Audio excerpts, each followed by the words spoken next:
The Myriad Beast Nest is a mid-tier secret realm within the 9 Provinces Federation, home to 7 major hub cities, and Whitescale City stands proudly as one of them. Here, the price of land is astronomical. A single inch of soil is worth its weight in pure gold. Yet, in the heart of this bustling metropolis, a private estate sprawls amidst mountains and rivers, the City Lord's Manor. And the young man living here is the young City Lord, a soul who crossed the boundaries of time and space. In his previous life, Bai Xian was a soldier who fell in the line of duty, but his destiny was far from over. His soul transmigrated to this new world of beast tamers and spiritual creatures. Unlike other protagonists in a typical isekai manga summary, Bai Xian didn't seize another person's body. He was reborn, entering this world as a newborn infant, yet keeping every memory from his past life intact. Fresh from his morning shower, he admired his reflection in the mirror, unable to stop the praise. Even after staring at this face for over a decade, he still had to marvel at it. He was simply devastatingly handsome. Suddenly, space itself rippled and tore open, revealing a portal from which a creature emerged. Bai Xian turned his eyes, showing no surprise at the visitor. It was a gold-rank red-eyed silver fish. The creature swam through the air toward him and spoke, "Bai Xian, time for breakfast." "I know. Go tell Dad I'll be down after I tidy up," Bai Xian replied casually. The fish added, "Don't make them wait too long before diving back into the void and vanishing." That silver fish wasn't just a pet. It was a gold-rank beast and the bonded spirit of Bai Xian's father, a powerhouse in this region. Heading downstairs, he found the whole family waiting. The beautiful woman was his mother in this life, and beside her sat his younger sister Bai Ziyu. The grumbling man was his father, but the silver-haired elder, radiating a mountain-like presence at the head of the table, was Bai Jingsong, the city lord and Bai Xian's grandfather. "Grandfather, when did you arrive?" Bai Xian asked as he pulled out a chair. "Today is the annual awakening ceremony. As the city lord, I must be there to inspire the students and oversee the event. Bai Xian, you are a candidate this year. You must participate in the awakening. We shall go to the awakening hall together shortly." "Yes, sir," Bai Xian replied obediently. He had been waiting for this moment. This was the defining event of the 9 Provinces Federation, the annual Beast Taming Awakening. Every year, the Federation holds this ritual to unlock the potential within the youth. Those who succeed can enter the Beast Taming Academy and walk the path of power. However, those who fail are destined for mediocrity, relegated to ordinary schools and ordinary lives. In this world, this ceremony is as critical as the college entrance exam from his past life. A beast tamer's talent dictates their status in the social hierarchy. Without talent, you are less than an ant in the eyes of the strong. But for Bai Xian, there was no fear, only anticipation. Why? Because a month ago, he had already self-awakened an A-rank talent. This was the perfect start for a leveling manhwa protagonist. His talent, super intuition, was a mental type ability that granted him terrifying combat instincts and the power to sense danger before it happened. It was a phenomenal ability. Not only could he predict attacks, but he could also understand the thoughts of spirit beasts, making him a natural-born ruler of monsters. For Bai Xian, the public ceremony was merely a formality which explained his absolute calm. Self-awakening an A-rank mental talent was no small feat. It was the mark of a true genius. His grandfather knew this well. In the origin world, Bai Xian would be the prize every major clan fought to control and cultivate. The old man knew he couldn't fully nurture such potential alone, but his grandson had the destiny to achieve what he could not. Yet Bai Jingsong worried. His grandson was young, and if he entered that world too soon, the old monsters would swallow him whole. He needed to temper the boy's spirit first. Thinking of this, Bai Jingsong spoke up, just as Bai Xian took a sip of tea. "Bai Xian, do not underestimate the awakening ceremony. The awakening stone, used by the 9 Provinces Federation, is a supreme treasure, a relic of immense power. There is only one such stone in the entire Federation." Bai Jingsong warned, his voice grave. This stone had a legendary origin. At the dawn of the era, when monsters invaded and humanity stood on the brink of extinction, all hope seemed lost. In that desperate hour, the ancestors discovered the awakening stone. The first beast tamers awakened their powers through it, saving the human race from annihilation. It is the very foundation of their civilization, the bedrock upon which the Federation stands. To become a true beast tamer, one must pass 3 stages: awaken a talent, construct a beast taming space, and contract the first beast. Even geniuses from great clans who awaken early are sent to the annual ceremony by their elders. The goal is not just the talent, but to use the awakening stone's ancient power to stabilize and construct their beast taming space early. Simply put, the stone is a divine artifact. Its energy is vital for Bai Xian's future foundation, so he had to take this seriously. Bai Zian understood the weight of his grandfather's words and nodded respectfully. He had been so focused on studying theory that he underestimated the stone itself. Now that he knew its true value, he wouldn't waste this golden opportunity. A real man doesn't daydream. Focus on the ceremony and build your space. That is what matters. Bai Zian's father suddenly slammed the table and roared, startling both his children. "Why are you being so aggressive?" his mother snapped, hands on her hips. The father instantly shrank back, his voice dropping to a whisper. I was just projecting my voice a little. I wasn't being aggressive." Breakfast concluded, and a private driver whisked Bai Jingsong and Bai Zian toward the Awakening Square. The grandfather sent Bai Zian ahead to the hall while he prepared his speech. When Bai Zian finally arrived, the atmosphere shifted instantly. His mere presence made the eyes of every female student sparkle like stars in the night sky. "Young Master Bai, long time no see." The crowd swarmed him with overwhelming enthusiasm, leaving him with no choice but to smile awkwardly. "Young Master Bai, it has been a month. How did you manage to become even more handsome?" These were not just random students. They were the elite of White Dragon City, the heirs of generals, officials, and the wealthiest families in the region. And naturally, as the young city lord, Bai Zian reigned supreme at the very top of this hierarchy. Suddenly, a commotion broke out in the crowd. A round figure barreled through, shouting Bai Zian with every ounce of breath in his lungs. Bai Zian sidestepped with practiced ease. The chubby youth went flying, planting his face directly into the dirt. "Bai Zian, I missed you to death. Did you not miss me? Yuan Po Tian, please stop looking at me with those puppy eyes. Strangers might misunderstand our relationship. If you keep this up, how can you be so cold? We have been best friends since we were in diapers. Yuan Po Tian, you really are hopeless.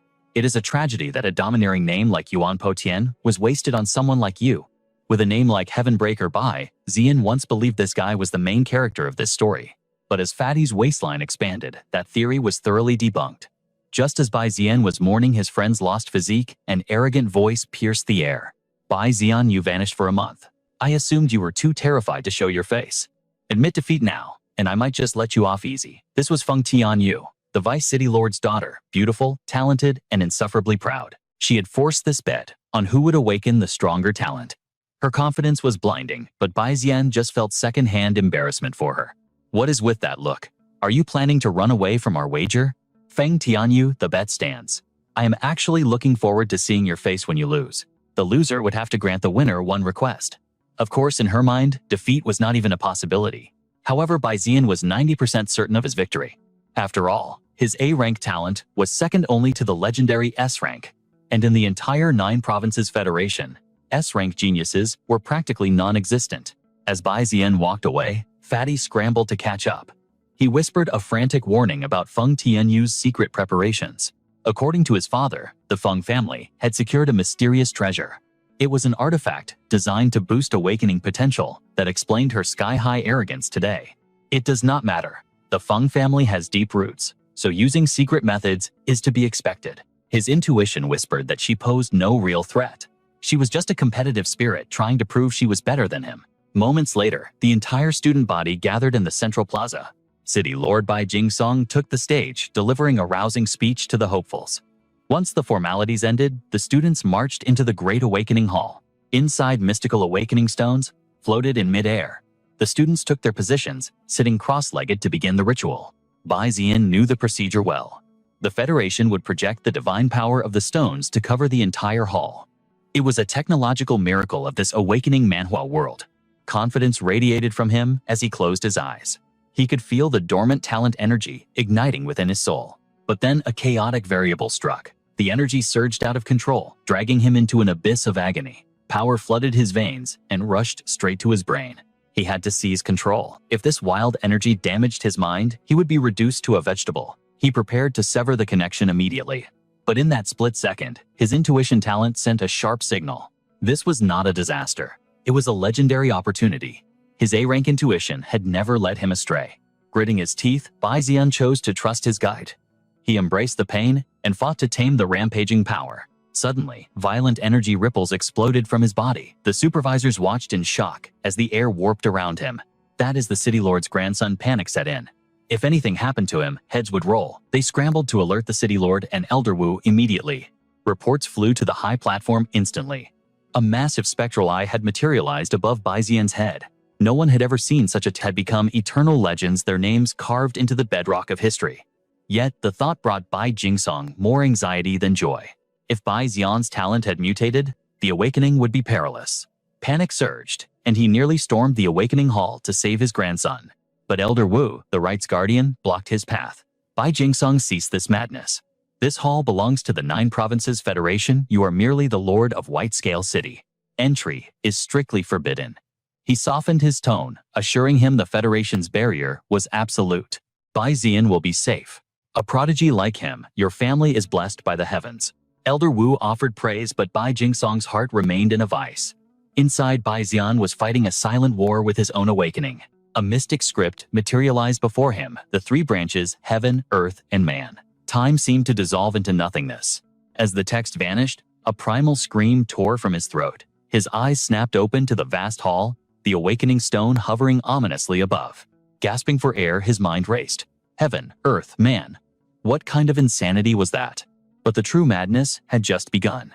A system notification flashed. He had awakened the mythical grade mystery talent, the Eye of the Apocalypse, absolute intuition, prophecy, omniscience within his domain. The revelation struck him like a physical blow. His knees nearly buckled. In this beast-taming world, talents ranged from F to SSS. SSS rank was supposed to be the apex of human potential. Yet he had just shattered the ceiling with a mythical grade awakening. A rank unheard of, superior to SSS. A mystery-type ability. It felt like a cosmic joke, or perhaps a terrifying destiny. Around him, the other candidates had finished their rituals. Some cheered for an A rank, others wept over failure. But through Bai Xian's new eyes, their stats were laid bare. This was the power of the Eye of the Apocalypse, a heaven-defying ability that stripped the world of its secrets. Nothing could hide from his gaze. The essence of reality was his to read. In battle, he would see every enemy's talent, every beast's weakness, every fatal flaw. Victory wasn't just possible, it was calculated certainty. This was the ultimate cheat in a leveling manhwa. Adrenaline pumped through his veins. He needed to test this power, immediately scanning the students around him. Most were trash tier C and D ranks. A few lucky ones held A rank potential. The generation had some talent at least. Then a thought struck him like lightning. Wait, what about the awakening stone itself? He looked up, and the data that flooded his mind nearly crushed his sanity. That wasn't a stone. It was a life-type spirit beast. SS rank life transition talent. Pseudo-divine potential. Gold tier awakening skills. Orange tier lifesteal. It was the seed of the ancient life tree, starved of nutrients, unable to grow it, had been forced into an eternal slumber. Bai Xian was floored. To think he was standing beneath a legendary divine beast. An announcement broke his trance, ordering students to record their results. But Bai Xian's mind was still reeling. The foundation of the 9 Provinces Federation. The source of their glorious era. Was actually a dormant god. Do the Federation leaders know? If they did, it was a grand strategy. If not, the implications were terrifying. 3 skills. 1 god tier. 2 apex tier.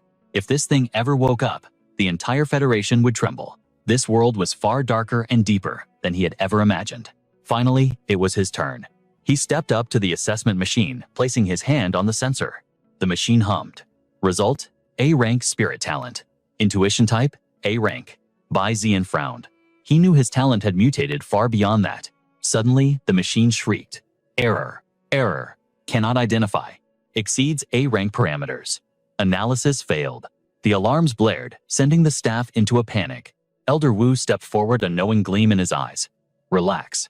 This antique can't read anything S rank or higher. White Scale City hasn't seen an S rank in ages. It's natural the machine is confused. Elder Wu had seen the anomaly during the awakening. He assumed it was a rare S rank super intuition. He ordered the staff to log it manually, S rank. But even S rank was an insult to Bai Xian's true power. Fine, Bai Xian thought. Let them believe that. A hidden ace is the strongest weapon. As the S rank result was announced, the crowd erupted. A legendary S rank, unbelievable young Master Bai, is destined for the heavens. A diamond rank grandfather, and now an S rank grandson. He really is the chosen one. We can't compete with that luck. Bai Xian smiled awkwardly at the praise. If they lost their minds over an S rank, the truth of his mythical talent would probably kill them from shock. Still, it was convenient. The machine's failure was the perfect cover for his god-slaying potential. Leaving the exam area, he found his grandfather pacing anxiously. Bai Jingsong rushed over, grabbing his shoulders. Bai Xian, The mutation. How do you feel? Any anomalies? Bai Zian lowered his gaze, a hint of guilt shadowing his face. Grandfather, my condition is peak. The only pity is that I missed the window to forge my beast taming space right away. Bai Jingsong laughed heartily, his heavy hand resting warmly on the boy's shoulder. Bai Zian, don't let such trifles weigh on your heart. Your talent mutating from A rank to S rank. Now that is a heaven-defying event. As long as you are safe, nothing else matters. The old man continued, his voice brimming with confidence. The City Lord's Manor has resources to burn. We will help you construct your beast taming space at Godspeed, so put your mind at ease. Bai Zian opened his mouth to reveal the truth that he had actually awakened a mythical grade talent, but suddenly the Eye of Apocalypse flashed a crimson warning in his mind. Silence. He shut his mouth instantly. It seemed that a mythical grade talent was a secret too dangerous, even for blood relatives. From this moment on, he would have to walk a path of absolute caution in this leveling manhwa world. Burning with curiosity, Bai Zian decided to test the functions of his new system. Scan, he commanded, mentally casting his senses out in a 10-meter radius. The result was terrifyingly precise. Neither human nor beast could hide from his gaze. A surge of adrenaline kicked through his veins. This power was absolute. Just wait, he thought, ambition blazing in his eyes. Once I level up, my vision will cover the entire globe. I will become the all-knowing god of this world. High on the thrill of power, Bai Zian prepared to rest. But suddenly his Eye of Apocalypse picked up a massive disturbance. A pillar of light erupted from the awakening hall, piercing the heavens. Within the brilliance, a fire Feng Tianyu spread its wings, its aura crushing down with breathtaking intensity. A Feng Tianyu. Bai Zian narrowed his eyes. Is that the cry of the Feng Tianyu flame? Or perhaps the Feng Tianyu form fire? Bai Jingsong gazed up at the phenomenon, his face serious. That is the S-rank anomaly, the Feng Tianyu flame. And the only one capable of awakening such a force is a descendant of the Feng family. Bai Zian felt a twinge of disappointment. He had planned to strut in front of Feng Tianyu and enjoy her crushed expression after defeating her. But fate was cruel. Both he and Feng Tianyu were publicly S-rank. Although his true power was mythical to the ignorant masses, they would appear as equals. The thought left a bitter taste in his mouth. Feng Tianyu had completed her awakening. The show was over. There was no more drama to be found here. Bai Zian asked to be excused. But he had barely taken 3 steps when Bai Jingsong snapped his fingers, summoning his 2 most elite shadows, Bai Ji and Bai Xiao. They stepped from the darkness, a pair of twins, radiating a lethal, silent pressure. Bai Jingsong knew the world of a system manhwa was cruel. An S-rank genius would attract jealousy like blood attracts sharks. He assigned the twins to be Bai Zian's living shields. He was never to be left alone. Looking at the 2 gold-rank beast tamers bowing before him, Bai Zian realized his grandfather had already calculated every move on the chessboard. Honestly, being watched 24/7 felt like wearing a golden shackle, but he couldn't defy the patriarch's command. Moments later, his grandfather pressed a heavy, ornate key into his palm. The key to the treasure vault. Use the spirit crystals inside to forge your space. Seeing the key, Bai Zian's annoyance vanished, replaced by a grin. Being the young master of the City Lord's Manor certainly had its perks. The spirit crystals his grandfather mentioned were condensed essence of pure energy, absolute treasures for expanding a beast taming space. Usually, these were only used by masters breaking through a bottleneck. A single crystal cost at least 19,000 alliance dollars on the black market. Even at that sky-high price, wealthy clans fought wars to buy them, yet supply never met demand. And here was the City Lord's Manor, hoarding them like common stones. Back at the manor, Bai Zian headed straight for the family's most heavily guarded sanctuary, the treasure vault. He ordered Bai Zi and Bai Xiao to stand guard. Let no one disturb me. The twins bowed in obedience.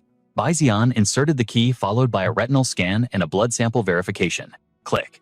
The heavy mechanisms groaned, and the massive blast doors of the vault slowly ground open. Inside lay the accumulation of the Bai family's 100-year reign. Only items of legendary rarity were deemed worthy of this room. Bai Zian casually picked up an item, a rainbow spider core. Just last year, one of these appeared at a grand auction. Major families had nearly started a blood feud over it. In the end, the Feng family paid $150 million, only to lose it later to the Bai family. But Bai Zian ignored the glittering trash and went for the real prize, the spirit crystals housed in a reinforced alloy chest. An ordinary person would boast for a lifetime about owning one shard. Inside this box, 300 crystals, a fortune worth over $300 million, just sitting there. And looking around, there were a dozen identical boxes. Bai Zian wasn't just standing in a vault. He was standing in an ocean of liquid assets. This is the ultimate head start, he thought. While others ran the race, he was born at the finish line. In this awakening, manhwa resources equaled destiny. Simply put, an F-rank talent only needed a single crystal to build their space. An S-rank genius might need 30. But for a monster with a mythical grade talent like Bai Zian, he estimated he would need 200 or 300 to feed the beast within. Before he could even articulate the question, a holographic interface flickered into existence. The system responded to his very thoughts. Standard mythical space requires 333 spirit crystals. Reinforced mythical space requires 666 spirit crystals. Perfect mythical space requires 999 spirit crystals. Bai Zian's eyes widened. The Eye of Apocalypse was answering questions he hadn't even asked yet. "This is insane," he whispered. "This ability blows every search engine on Earth out of the water." The mythical talent clearly hid functions far beyond his wildest imagination. Just the thought of unlocking its full potential sent shivers of excitement down his spine. But first, priorities. With the swagger of a billionaire heir, Bai Zian selected the perfect mythical space. Cost 999 crystals. While Bai Zian sequestered himself in the vault to cultivate his god-tier foundation, his father stood outside, laughing triumphantly as a blizzard of congratulatory letters buried the estate. Ever since the news broke about Bai Zian awakening, an S-rank talent, every high-ranking official has been scrambling to curry favor with the city lord. But their true target was Bai Zian himself. Just yesterday, Madame Feng was already fishing for information about whether Bai Zian had an engagement yet. Ha ha ha, Bai Zian's mother was grinning from ear to ear. To her, he was still a child, but after the awakening ceremony, it felt like he had become a man in the blink of an eye. Speaking of which, Bai Zian's father seemed a bit more anxious. It had been a full week since his son entered the treasury. Despite his usual strict facade, he was terrified that some misfortune might have befallen his boy. On the other hand, his grandfather, Bai Jingsong, remained as cool as a cucumber. Relax. Bai Jian's S-rank talent is unique. Constructing a beast-taming space naturally takes more time and energy than usual. Bai Jingsong tried to reassure his son. But the moment the words left his lips, he sensed an abnormal fluctuation of energy. The pressure was so intense that even the composed old man shot up from his chair in shock. Bai Jingsong knew immediately his grandson had succeeded. After consuming 999 spirit crystals, Bai Zian had forged a space so vast, it was terrifying. Even Bai Zian himself was stunned when he opened his eyes. This beast-taming space was simply monstrous in scale. The textbooks clearly stated that a newly formed space should be a blank white room, roughly 10 square meters in size. Yet, Bai Zian's realm looked large enough to swallow 1,000 of those standard rooms. It even had mountains and rivers, resembling a complete breathing world. Suddenly, a system notification chimed. Thanks to his talent, his mythical perfect-grade beast-taming space had unlocked additional passive effects. First, it accelerated pet growth. Second, it cleansed all negative status effects. And finally, it had a chance to awaken a pet's hidden potential. Bai Zian couldn't help but gasp aloud. Additional effects. He knew the theory, but ordinary spaces never had bonus buffs. Such things only occurred in the most extreme 1-in-a-million scenarios. Yet his newly forged space started with 3 distinct buffs, and every single one of them was absolutely broken. In the world of beast taming, there is an ironclad rule. The greater a spirit beast's potential, the longer its growth cycle. Many tamers die of old age before their beasts ever reach their peak. But inside this leveling manhwa system, even beasts with titanic potential would grow at terrifying speeds. With these 3 buffs alone, he was destined to become the strongest young beast tamer in the history of the 9 Provinces Alliance. Then, there was the status cleansing effect. Usually, if a pet gets controlled, poisoned, frozen, or burned during battle, they are out of the fight. Healing them takes precious time and resources. But for Bai Zian, he just had to recall them into his beast-taming space for a brief moment. When they came back out, they would be in peak condition, fully healed, and ready to kill. Finally, there was the hidden talent awakening. This was the most heaven-defying cheat of all. A beast's talent is fixed at birth. Only legendary top-tier treasures can ever upgrade them. But Bai Zian's space could perform this miracle automatically, without any limit on how many times it could trigger. It seemed that spending 999 spirit crystals to forge this mythical perfect-grade space was the investment of a lifetime. Bai Zian was incredibly satisfied. An ordinary family could never dream of spending over 1 billion federal coins just to build a foundation. Thank God I reincarnated into a rich family, Bai Zian thought to himself as he pushed open the heavy doors of the treasury. Outside, the 4 elders of the Bai family were waiting. Seeing him emerge, they rushed forward. Bai Zian, how are you feeling? You haven't eaten or drunk anything for a week, your skin and bones. But for Bai Zian, the priority was simple: he needed food now. Delicacies he usually got bored of now looked like ambrosia. He didn't care about manners. He shoveled food into his mouth like a starving ghost. Bai Jingsong and the parents watched their precious golden boy eat until he was full. Only then did Bai Zian speak up. By the way, Grandpa, I used 999 spirit crystals. The words hit them like a bolt of lightning. 999 spirit crystals. That was over 1 billion in value. His father took the hit the hardest, collapsing into his chair, legs weak. He muttered trembling words, Bai Zian, you absolute prodigal son. Bai Jingsong didn't react as dramatically, but cold sweat dripped down his forehead. Thank heavens the Bai family was filthy rich, or this grandson would have bankrupted them instantly. I didn't expect a mutated S-rank talent to consume so many resources, Bai Jingsong said, wiping his brow. Bai Zian wanted to correct him. It was actually a mythical grade talent, but he decided to keep that card close to his chest and focused on finishing his meal. Once his stomach couldn't hold another bite, Bai Zian stopped.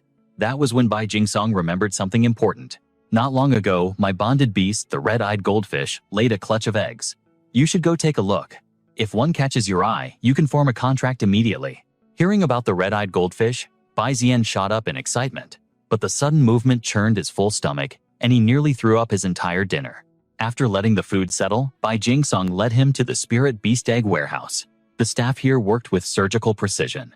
The Bai family was a renowned water attribute beast taming clan, possessing secret techniques to ensure a stable supply of high-quality beasts. Furthermore, they stockpiled all the necessary evolution resources. That is why the first pet for any Bai descendant is always a water type. With the family's vast resources, they can power level quickly and join the ranks of elite beast tamers in record time. Bai Zian thought he was mentally prepared for the reserve, but reality hit him like a truck. The sheer magnitude of this egg trove left him completely thunderstruck. This wasn't just a storage room, it was a sanctuary of power. Even the weakest beasts here started at the junior silver rank, with the potential to ascend to the glorious gold tier upon maturity. But for a prodigy awakening, a mythical grade talent like him good enough was an insult. His destiny demanded nothing less than the absolute apex of power. That was exactly why Elder Bai led him deep into the sanctum, straight to the diamond tier red-eyed goldfish. Though called a fish, its aura screamed of a majestic dragon. As Bai Zian locked eyes with the creature, his cheat ability kicked in. The system manhwa interface flashed before his eyes, the Eye of Revelation activating automatically. The data stream was overwhelming. A water-type sovereign at the peak of diamond rank, S-class talent torrential riptide. But there was a catch. Its very life essence was cracked and bleeding. Its arsenal was terrifying. 1 purple tier skill, torrential riptide, flanked by 2 blue tier lethal arts, aqua arrow, and tsunami wave. Truly a beast with heaven-defying potential. It was a tragedy that such a magnificent creature suffered from a damaged foundation. What kind of cataclysm could shatter the core of a diamond tier beast? Before he could ponder further, his grandfather signaled and the Leviathan obeyed, gliding closer. Old friend the elder spoke with deep respect. Bai Zian has finally awakened as a beast tamer. I ask for your blessing, allow him to raise one of your kin. The massive creature nodded with human-like intelligence. Meanwhile, Bai Zian was calculating, wondering if his Eye of Revelation held the secret to restoring its broken power. That is when he saw them. 2 spirit eggs resting beside the beast. The first was a white-scale fish radiating health with an A-rank talent and the potential to reach diamond. It was a textbook prodigy armed with a blue-tier riptide break and supported by green-tier skills like Water Dong Lice and Bubble Shield. Choose my boy, his grandfather urged. But Bai Zian's gaze drifted to the second egg. It was the same species, yet his instincts screamed that something was different. The system interface exploded with alerts. This wasn't just a fish, it was a monster. Dual talents. Alongside the A-rank skill lay a hidden S-rank gem, Godspeed Hydro Control. Its potential wasn't just diamond, it was peak purple. 4 skills right from birth. Unheard of. 2 purple tier ultimate arts and 2 green tier support skills. This was the holy grail of leveling manhwa starts. The Eye of Revelation clarified the anomaly. This creature was a natural-born mutant blessed by the heavens with double the talent. But great power comes with a terrible price. The dual talents were parasitic, draining the egg's energy faster than it could recover. It was starving to death inside its shell. A descendant of the red-eyed goldfish, evolving into a freak of nature, Bai Zian didn't hesitate for a second. I want this one. His grandfather looked at him like he was insane. Bai Zian, look at it. It's withered. The life force is fading. It's a defect. It might not even survive hatching. Realizing he had insulted the mother, the elder quickly bowed to the giant fish, apologizing for his harsh truth. He meant no disrespect to the bloodline, but he couldn't let his grandson gamble his future on a dying egg. Yet Bai Zian stood firm, his eyes burning with determination. Trust me, grandfather. My gut tells me this is the partner destined to walk the path of glory with me. He knew the truth. In this entire manhwa recap, there wasn't a single water-type beast in the 10,000 beast nest that could rival this hidden dragon. Seeing the fire in the boy's eyes, the elder relented. Very well, but the final decision lies with the mother. You must earn her approval. Bai Zian prepared to beg or perform a ritual, but the red-eyed goldfish surprised them both. With a sharp movement, it tore a glimmering scale from its own underbelly. Blood swirled in the water as she fused the scale to the dying egg. Bai Zian gasped. Was this a parting gift? Incredible, the grandfather whispered. That's her origin scale. It repairs life essence and boosts water-type skills by 10%. It's a priceless treasure. The permission was already granted. This was a mother's gratitude, a desperate hope that her dying child might find salvation. By choosing the runt, Bai Zian had given the mother hope. Now with the origin scale, the egg survival wasn't just possible, it was probable. I swear on my life, Bai Zian declared, clutching the egg and the golden scale. I will raise him to be a king. It was a vow to his grandfather and to the mother watching them. Back in his sanctuary, the real work began. He placed the fragile egg and the pulsating scale into a tank of purified spiritual water. Then came the alchemy. Dragon whisker root, snow lotus seeds, crimson blood fruit. He tossed in a fortune worth of high-grade herbs. It looked like a witch's brew, a chaotic mess of potent energy that seemed almost poisonous. To the naked eye, it was madness. But the results were miraculous. The withered shell plumped up, glowing with a vibrant, unstoppable life force. The eye of revelation didn't lie. The perfect formula had transformed the dying wisp into a blazing sun of potential. The egg was now flawless. Time to awaken. Bai Zian initiated the soul bond. The spiritual energy connected them, forging a contract that would shake the world. Success? A blinding light filled the room. The shell cracked, and from the shards emerged his partner, the white scale fish reborn. 1 month later, inside the beast space, the evolution was terrifying. Influenced by the secret formula, it awakened a new S-rank talent, netherworld power, along with the skill, nether water erosion. Its potential shattered the ceiling again, skyrocketing straight to the mid-tier monarch rank. Like master-like beast, true protagonists break all the rules. Despite being a newborn, it annihilated a level 5 beast without breaking a sweat. Bai Zian grinned. This was the power of an awakening manhwa main character. His fish was a prodigy, leaving every other beast in the clan eating its bubbles. But stomping weaklings wouldn't suffice. To break through from unranked to the iron rank, it needed the fires of real combat. In this world, power was absolute. The ladder of ascension went from unranked to iron, bronze, silver, gold, and diamond. Beyond that lay amethyst, monarch, epic legend, and the ultimate peak, god rank. Right now, his partner was unranked, a fledgling stage divided into 9 harsh steps. But the journey to godhood had officially begun. Only when a spirit beast matures and breaks through to the black iron rank can its true evolution path be determined. Venturing out into the wild for tempering wasn't just an option, it was a necessity for survival. With a plan set, Bai Zian summoned his white scale fish. He ordered Bai Zi and Bai Xiao to prepare immediately. Their destination, the blazing streets of Zuhuo, the 10,000 spider nest secret realm, was a massive ecosystem comprising 7 main cities. Orbiting each metropolis were 7 satellite towns. Bai Zian's target, Zuhuo Street, was one such satellite, under the jurisdiction of Bailin City. At the heart of this territory lay a volatile volcano home to a fire element arachnid known as the Zuhuo spider. These creatures usually hovered at the unranked level, with the elite few barely scraping the black iron rank. It was the perfect grinding spot to power level the white scale fish. Arriving at the Bailin high-speed train station, Bai Zian prepared to pass through security. But suddenly, a sharp voice pierced the crowd, screaming his name. Bai Zian, how dare you ignore me? He didn't even need to look. It was the Feng Tianyu of the Feng family. Bai Zian didn't even bother turning his head. Since they had both awakened S-rank talents, a classic trope in any awakening manhwa, their little wager was a wash. But Feng Tianyu was fuming, her aura blazing with indignation. Fine, we tied, but you vanished right after the awakening ceremony, without a word. Do I mean nothing to you? Bai Zian was taken aback. She took this way too seriously. Apparently, she'd been hunting him down since the ceremony, and seeing him board a train just fueled her delusion that he was fleeing from her. "You heartless jerk. You traitor." Her screaming was drawing a crowd. Great. Now everyone thought he was some scumbag who toyed with a girl's feelings. The misunderstanding was spiraling out of control. He tried to board the train to escape the drama, but she lunged for him, trying to grab his arm. "Wait. If you don't listen to me today, I won't let you leave." But before her hand could even graze his clothes, Bai Xiao stepped in an icy barrier between them. "Miss Feng, please have some dignity." Bai Xiao's voice was cold, releasing a crushing pressure. Feng Tianyu froze, completely suppressed by the overwhelming aura. Against a gold-rank beastmaster, even a newly awakened S-rank prodigy like Feng Tianyu stood no chance. Terrified, she recoiled, pulling her hand back in shame. Still, she refused to back down without stating her terms. After chasing him all this way, she demanded a rematch. Specifically, a pet battle once school started. Bai Zian gave a dismissive nod, just to shut her up, and finally boarded the train. His face remained calm, but internally, he was screaming. This Feng Tianyu was a nightmare. Her personality was absolutely insufferable.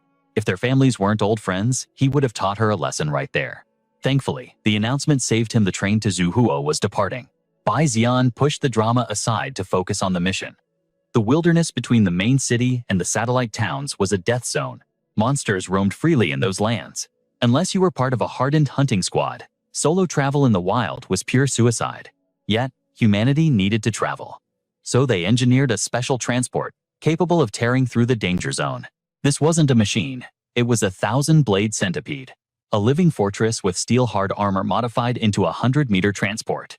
Each segment of its body served as a carriage. The higher the centipede's cultivation base, the safer the journey, and naturally, the more exorbitant the ticket price.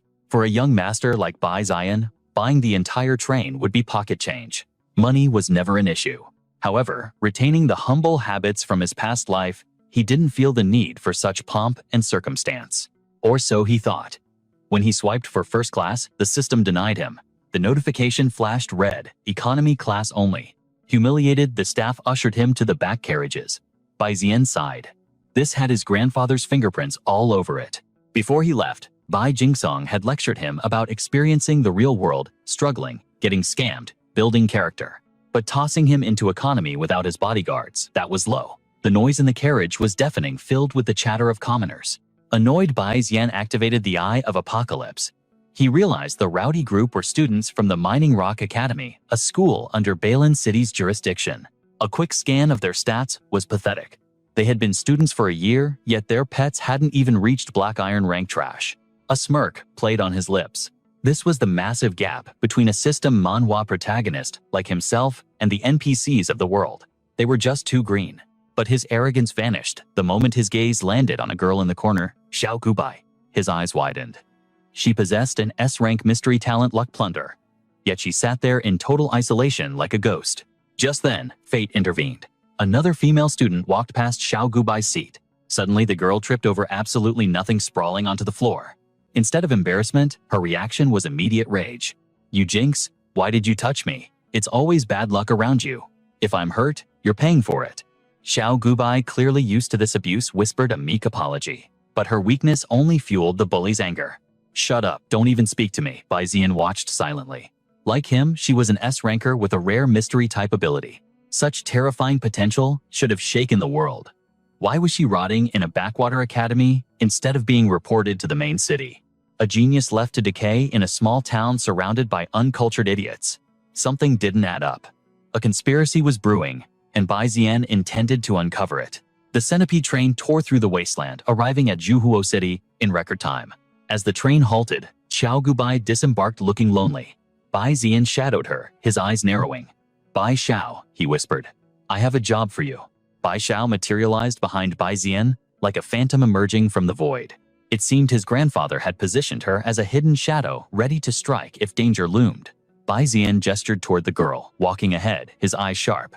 "Give me everything on her background. I want a full dossier."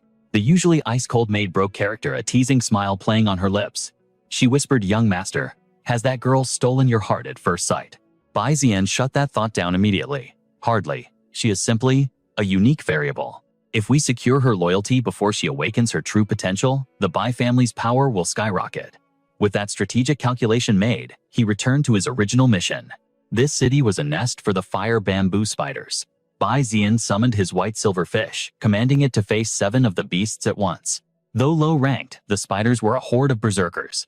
Their sheer numbers and ferocity forced the white silver fish into a prolonged dance of death. Yet, the outcome was inevitable. In just over 60 seconds, 4 level 5 spiders lay dead.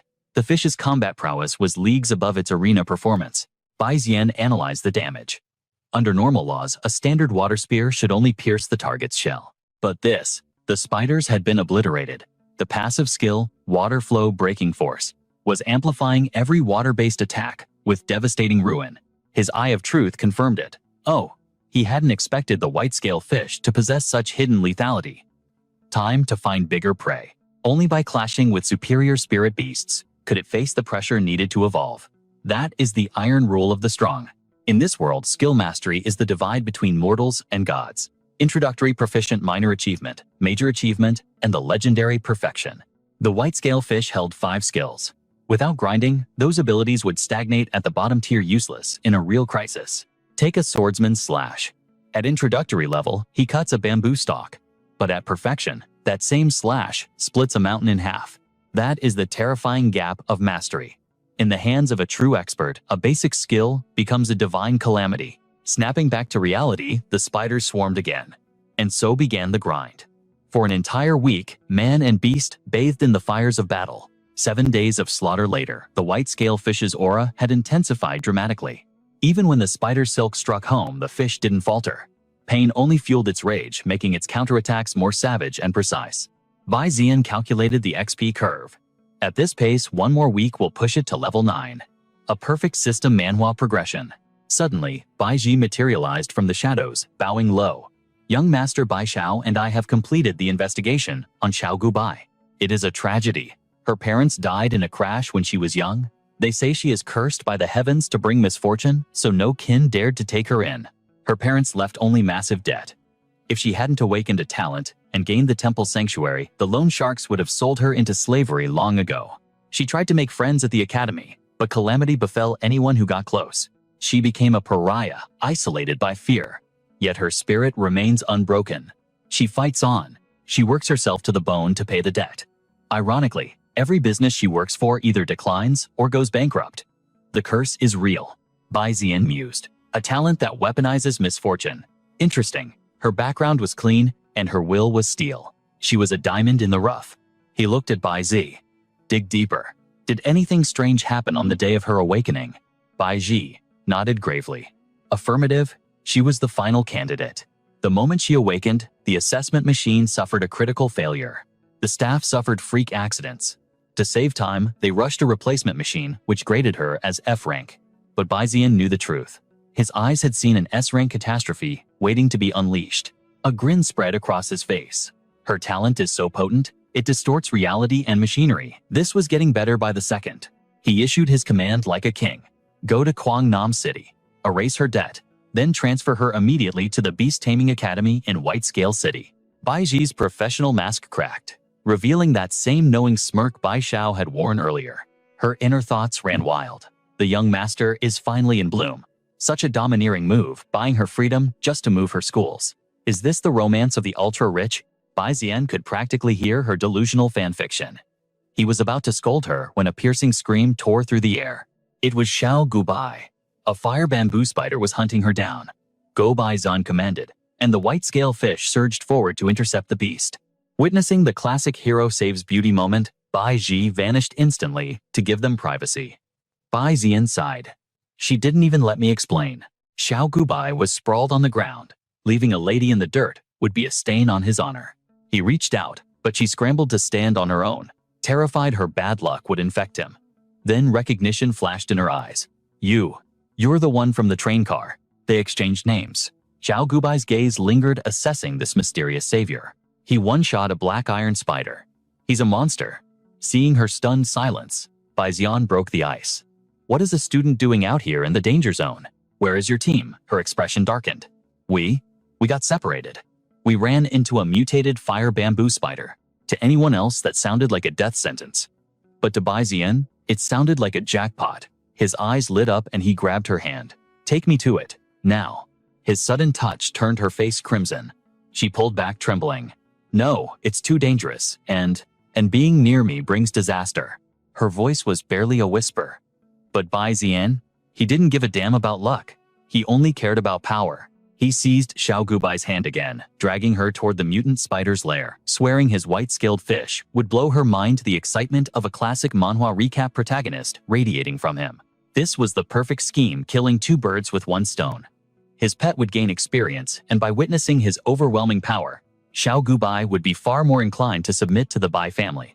From the shadows above, Bai Zi had been monitoring her young master. Seeing him take the girl's hand, she squealed internally, like a teenage girl watching a romantic K-drama. However, that fantasy shattered the moment she saw Bai Zian's smile. A chill ran down her spine. Hidden beneath that grin was a terrifying aura of bloodlust. Xiao Gubai led him straight to the mutant spider's nest. Despite its low base stats, this beast possessed two innate talents, a rare anomaly that demanded extreme caution. A mere copper-tier beast, wielding dual talents. That could only mean one thing: a heavenly treasure was hidden within that cave. Bai Zian summoned his white-scaled fish aura, flaring for battle. Xiao Gubai trembled, begging him to retreat. "It's too dangerous. Rookies like us can't handle a mutant like this." But Bai Zian stood like an unshakable mountain, his eyes burning with confidence. "Relax. Just step back and witness my power." He issued his command. "First, wipe out the bamboo fire spiders with water impact. Save the water flow rupture for the boss." The white-scaled fish nodded, charging forward with a roar. The disturbance shattered the silence, awakening the slumbering nightmare within. Sensing an intruder, a mere unranked level 8 beast, the mutant spider flew into a rage. How dare such a weakling trespass on its domain? With a screech that shook the cavern, the boss commanded its legion of minions to tear the intruder to shreds. But this was no ordinary fish. In a flash of brilliance, it unleashed a torrent that obliterated the entire swarm in a single strike, leaving the boss stunned. Fury exploded within the mutant spider. It unleashed its full power, determined to rip the fish into sashimi. The heat was intense. The fish's water attacks evaporated instantly against the flames. Seeing the danger, Bai Zian shouted, "Use rapid flow dodge now." The fish obeyed instantly, narrowly escaping death. Rapid flow surged through its body, drastically boosting its agility. Having mastered water control to the great success stage, dancing through the spider's attacks was as easy as breathing. The beast struck again and again, a frenzy of violence. Yet the white-scaled fish weaved through the chaos like a phantom. Seizing an opening, it flanked the monster from above, but Bai Zian's voice cut through the air, warning his beast not to get careless. "Don't get provoked. Clear the stragglers first. The real boss battle hasn't even started yet." Snapping back to reality, the fish redirected its fury toward the remaining bamboo spiders. Watching its army annihilated, the mutant spider let out a shriek of pure, unadulterated hatred. Bai Zian smirked. They had successfully pushed the boss to unleash its ultimate move. The next strike was cataclysmic, but the fish remained calm, dodging with fluid grace, before countering with a devastating water flow rupture, aimed straight at the beast's legs. Bai Zian watched with hawk-like focus. Water naturally conquered fire. The elemental advantage was firmly in their grasp. At this pace, total victory wasn't just possible, it was inevitable. But things were going too smoothly. A knot of unease tightened in his stomach. And sure enough, the cunning beast had been laying a trap all along. Every time the spider struck, it wasn't just missing. It was secretly weaving invisible silk threads throughout the cavern. As the battle dragged on, the web tightened. The entire cave had become a cage, severely restricting the fish's movements. The tables were turning. Realizing the danger, Bai Zian roared, "End it now. Use netherwater erosion." The little fish acknowledged the command, channeling every ounce of its energy into its ultimate technique. Power surged like a tsunami. The attack split into multiple streams, striking from every angle. The mutant spider didn't stand a chance, obliterated in an instant. But the victory came at a cost. Exhausted, the fish collapsed. Bai Zian caught it gently as the system interface chimed. Level up, unranked, level 9 achieved. Mission accomplished. With a satisfied nod, he recalled his partner into the beast taming space to recover. Xiao Gubai stepped forward, her voice trembling. Is your fish okay?" "It's fine," he assured her. "Just needs a little nap." He approached the spider's corpse to harvest the loot, but before he could even draw his blade, Xiao Gubai had already jumped in. Her knife skills were shockingly professional. Impressed, Bai Zian stepped back to let her work, activating his Eye of Apocalypse to scan the cave for hidden treasures. Before he could finish scanning, Xiao Gubai's excited voice echoed through the chamber. Bai Zian, look. You have to see what I found inside the boss. In her hand lay a handful of awakening origin stones, mythical gems, capable of unlocking new talents, a holy grail in this awakening manhwa world. She had found the cave's ultimate prize before his all-seeing eye even spotted it. Her luck, talent, was truly terrifying. Bai Zian was stunned. He had only ever seen two things capable of awakening talents: the Federation Stone and his own beast-taming space. In the 9 provinces, an item like this was beyond priceless. It was a treasure people would kill for. Without an appraisal skill, Xiao Gubai had no idea what she was holding. And Bai Zian knew he couldn't tell her the truth. She was a good person, but in the face of such god-tier power, even the purest heart could be corrupted by greed. He kept his face neutral. I'm not sure what those are. I'll ask the elders when we get back. Naively, Xiao Gubai nodded and went right back to butchering the spider. Seeing her resolve crumble, Bai Zian knew the time had come. He invited her to his domain, causing Xiao Gubai to freeze in sheer confusion. Are you actually inviting me? She stammered. Bai Zian simply nodded while she turned back to the spider corpse, plunging her knife in once more to hide her shock. In her eyes, he was a god of power, while she was a curse, a jinx, a true monster rejected by the world. Accepting such grace felt like a sin she couldn't commit. You are wrong, his voice cut through her self-loathing. You aren't a monster. You are simply unique. He gently took the blade from her trembling hand, stopping her futile venting. Then he offered her a place at the prestigious Bai clan in Bailin City. He promised to show her a world beyond her wildest dreams, where true masters of the beast-taming arts resided. The Bai clan, the family of the diamond-rank beast tamer Bai Jingsong, she gasped. Exactly. So, will you join us? He extended his hand, an offering of salvation. Staring at his palm, a spark of hope ignited in Xiao Gubai's dark world. Maybe, just maybe this time would be different. With trembling fingers, she grasped his hand and accepted her fate. In that moment, a vow was etched into her soul. She would repay this kindness with her life 10 times over. The pact was sealed.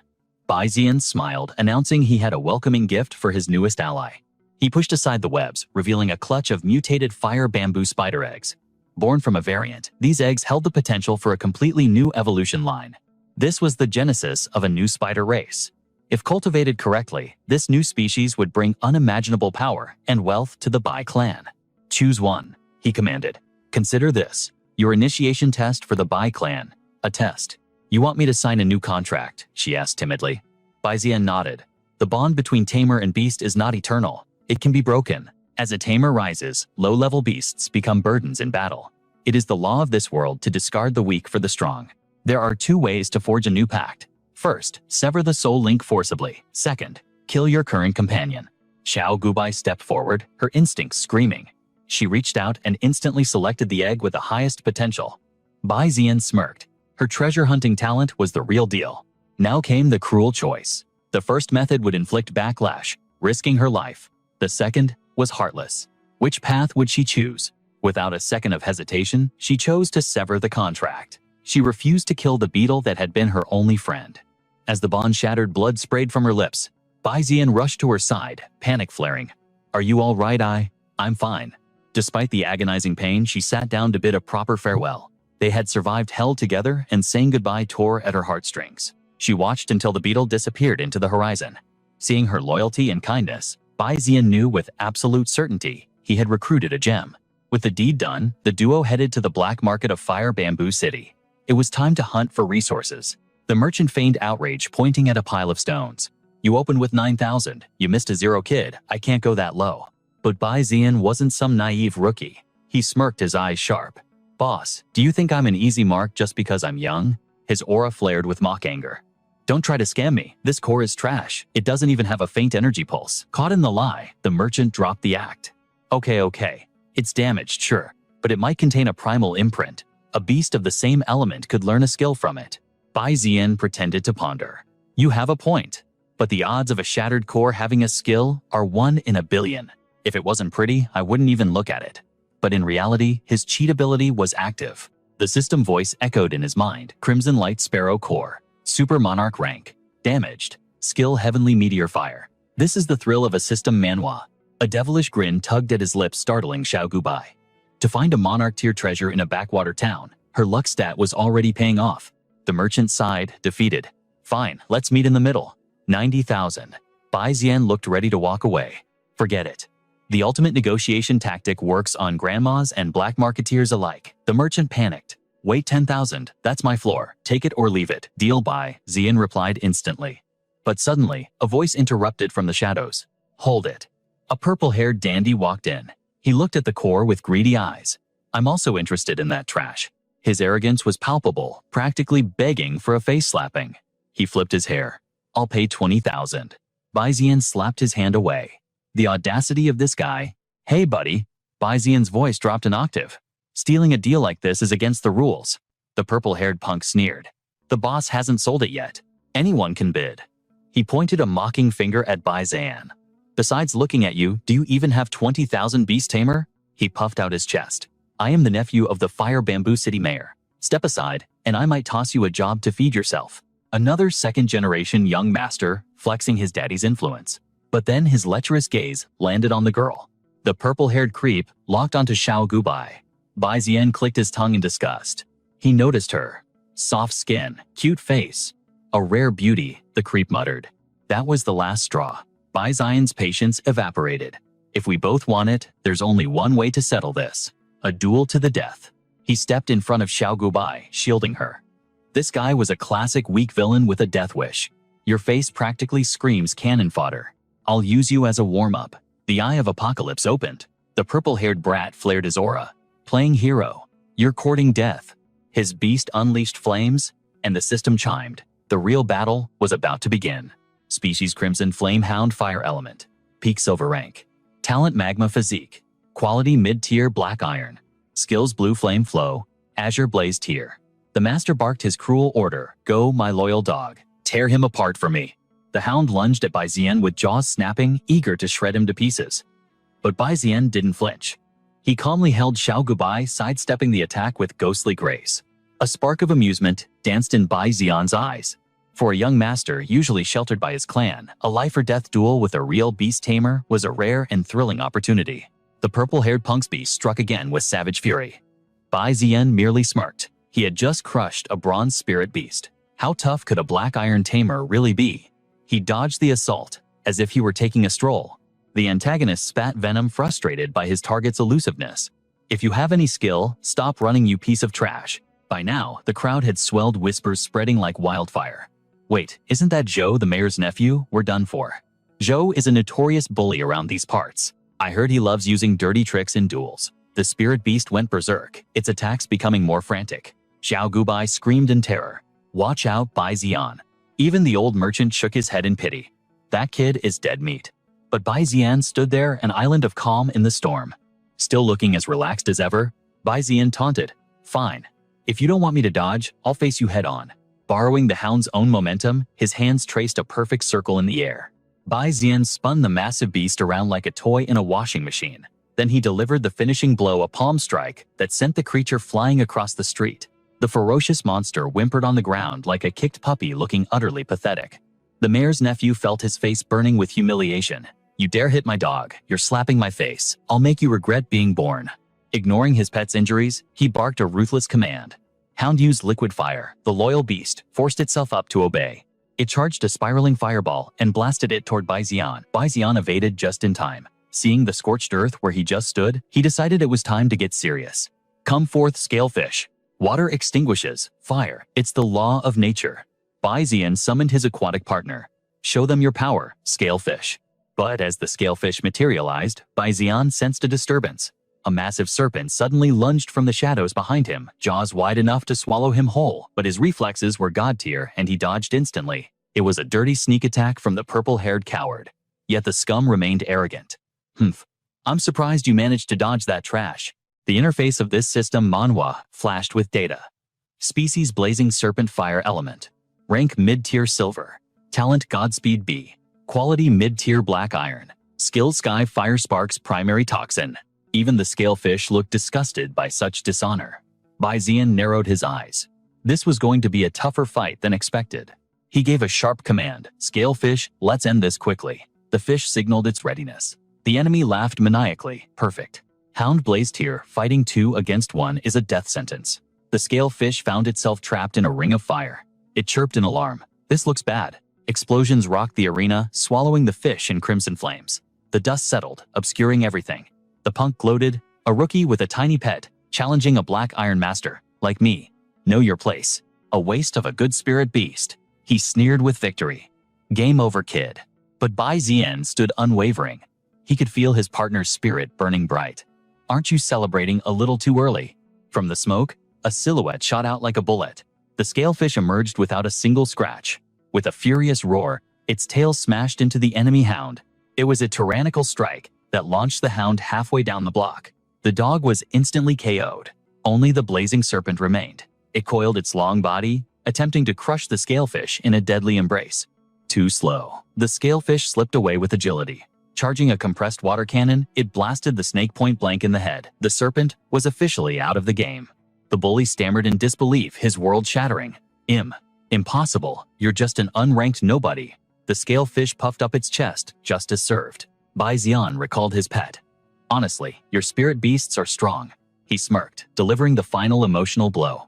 Too bad they have a loser for a master. That insult shattered his ego. A narcissist like him couldn't swallow such humiliation. You little brat, I don't care about my reputation anymore. He drew a concealed dagger and rushed Bai Zian. You're just a trash tamer. Why are you so smug? Die, suddenly, wham. A flying kick connected with his skull from out of nowhere. Perfect timing. Baiji landed with style, flashing a bright smile as she handed a message to Bai Zian. Young Master Bai Zian, a secret missive from the city lord. The bully lay on the ground, groaning curses. Drop dead. Bai Zian ignored him, turning to the merchant. Boss, here is 10,000 credits. I'll take that beast core now. The scene shifts to the modern skyline. Back in his sanctuary, Bai Zian was deep in thought, standing before a block of rare herbs. The electronic letter projected a voice. Bai Zian, the evolution materials you requested for the scalefish have been collected. You are rejecting the Bai family's secret technique to forge your own path of evolution. Grandfather respects your choice, but remember, walking a road no one has traveled before is a gamble with death. Bai Zian pondered these words. The scalefish had indeed surpassed the limits of black iron and was ready for its first evolution. The standard path would turn it into the red-eyed golden fish, but the Eye of Revelation had shown him a god-tier path he couldn't refuse. The Kun Peng path. From minnow to Leviathan, from Leviathan to the mythical Kun, and finally, the Kun becomes the Peng. To reach those 3 states, it requires 9 total evolutions. Bai Zian grinned, excited to raise a beast that would rule both the oceans and the heavens in legend. He summoned his partner again. Come out, little flyer. The fish zoomed out, slamming straight into his spine with zero braking control. Damn it. Bai Zian felt like his back just snapped. A concerned voice called from the hall. Bai Zian, you okay? He grabbed the fish, shaking it in frustration. Scalefish, he said, poking its squishy cheek. We start the evolution right now. The fish gave him the ultimate puppy dog eyes. No time for sympathy. Bai Zian began the ritual. He took out the rare catalysts. As they swirled together, the initial stage of evolution commenced. The scalefish's body began to morph. Its tail and fins elongated into elegant wing-like structures. The light intensified for the final transformation. It emerged reborn. It looked like it had aged from a toddler to a powerful predator. Species White Shadow Giant Scalefish. Element Water. Rank Primary Black Iron. Talents Godspeed S, Stealth S. Skills Rending Stream. A Phantom Movement A. The system notification rang out like a divine decree. High-tier Sovereign rank achieved. Skills acquired Hydro Dominion and Violet Speed entry level. A flood of data assaulted his mind. Nether, Erosion, Essence, Blue Stream Rupture, and the Mystic White Shadow Art. He mastered the green tier Water Impact and Bubble Shield. But the real prize, a heaven-defying innate talent. His capabilities now dwarfed the common abyssal scalefish. He possessed the phantom heritage of the White Hydro Whale. A power to beguile enemies and weave through attacks like a ghost in the mist. The moment the mechanical voice faded, boom. An explosion rocked the room.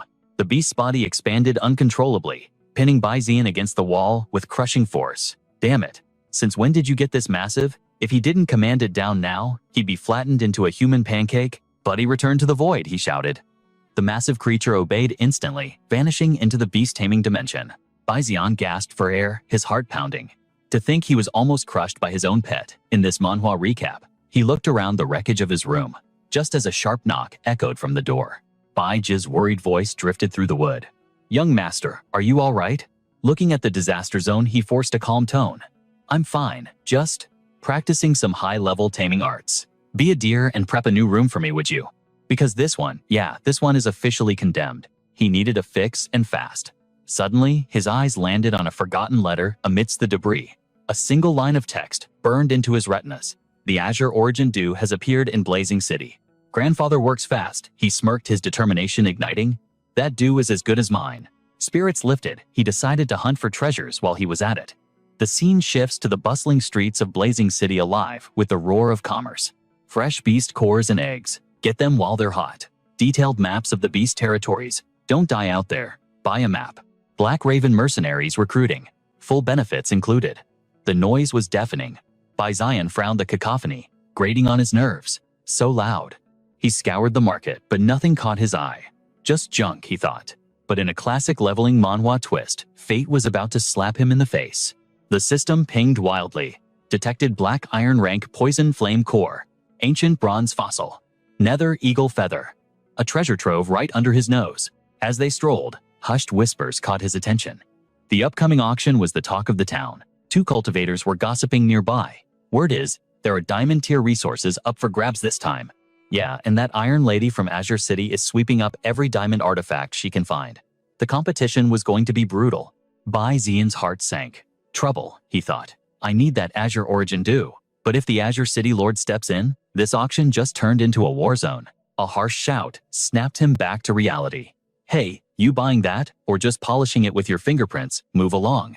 Xiao Gubai sheepishly held up a dusty object. Boss, how much for this rock? The merchant exploded. Rock, open your eyes, kid. This is an artifact, you look too poor to even look at it. Scram, you're blocking paying customers. Suddenly, the system overlay flashed gold. Detected diamond rank radiant fruit. Xian froze. That random rock Xiao Gubai picked up was a legendary treasure. He didn't hesitate. Xian grabbed Xiao Gubai's shoulder, feigning casual interest. Boss, give me a number. I'll take it. The merchant sneered, greedy eyes glinting. 30 million. Non-negotiable. The old man thought he had hooked another clueless rich kid. Xiao Gubai tugged his sleeve, whispering frantically. Xian, are you crazy? That's robbery. The merchant cackled. Showing off costs money, boy. Xian just grit his teeth and slapped his card down. Swipe it. In his mind, he was laughing. 30 million for a diamond resource. That was a steal in any system manhwa economy. Pleasure doing business, the merchant beamed, thinking he just made the sale of the century. Suddenly, a shadow fell over the city. The crowd gazed up in awe. Look at that aura. Is that a crane? A majestic figure stood atop the beast, looking down on the mortals. Fly Feng Tianyu crowned Cloud Crane, a voice boomed from the heavens. The system analyzed the beast instantly. Feng Tianyu crowned Cloud Crane. Rank mid-diamond. Talent Stormcaller. Skills Azure Wingblade Dance of the Cloud Mist. Jingsong gazed down at the city, his voice projecting with spiritual energy. Old Demon Chi, we have arrived. The crane trailed glittering stardust across the twilight sky. Opposite him, a figure riding a massive blazing raven burst into laughter. Well, well, if it isn't the illustrious Lord of Whitescale City, the man stood with arrogant confidence. Your presence makes my humble blazing city shine brighter than the sun. Jingsong rolled his eyes at the theatrics. Cut the act, old Demon Chi. Since when did a brute like you pretend to be civilized? A guest is a guest. Jingsong the demon replied with a mock bow. Below, Xian stared up, jaw dropped. Grandfather came personally. Just to help me get the dew. The 2 legendary beasts soared toward the horizon as the sun set. The next morning, the scene shifted to the opulent halls of the auction house. Jingsong looked at his grandson with grave concern. Xian, are you absolutely certain about this? Xian's eyes burned with resolve. Yes, grandfather. I will obtain the Azure Origin Dew no matter the cost. A cold voice sliced through the air from behind them. Jingsong. It was Dong Li, the Azure City Lord. If you're here to beg for the dew, save your breath. The highest bidder takes all. That is the law, she declared, her granddaughter Ji Qi standing silently in her shadow. The girl glared daggers at them. Xian blinked. I know her. Jingsong, however, let out a hearty laugh. Is this your little granddaughter? I heard you're bankrupting yourself, buying diamond resources to cure her illness. The woman's face twisted in fury. You dare bring that up? Are you trying to threaten me? Terrifying energy erupted from her body. I am a diamond rank tamer, just like you, old man. Do you think I fear you? Xian shielded his face, struggling to stay standing against the crushing pressure.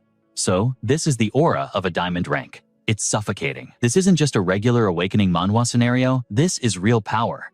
In contrast, Bai Jingsong stood unmovable as a mountain. Relax, City Lord Dong. I'm just saying if we bid against each other, the only winner today will be the auction house. Bai Jingsong instantly manifested a protective barrier sealing the area with a hum of power. I can see you have no specific need for a diamond rank resource, he said smoothly. Why not make a trade? It would keep things peaceful. The onlookers gasped. Only a silver rank beastmaster could condense a shield of that magnitude. Dong Li regained her composure, though her brow remained furrowed. What kind of trade are you proposing? He revealed a small ornate box. I possess a diamond rank dawn fruit.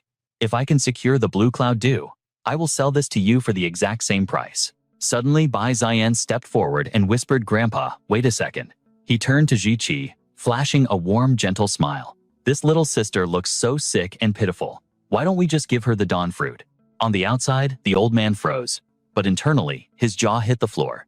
He thought, my grandson went from selling it to giving it away. This wasn't part of the plan.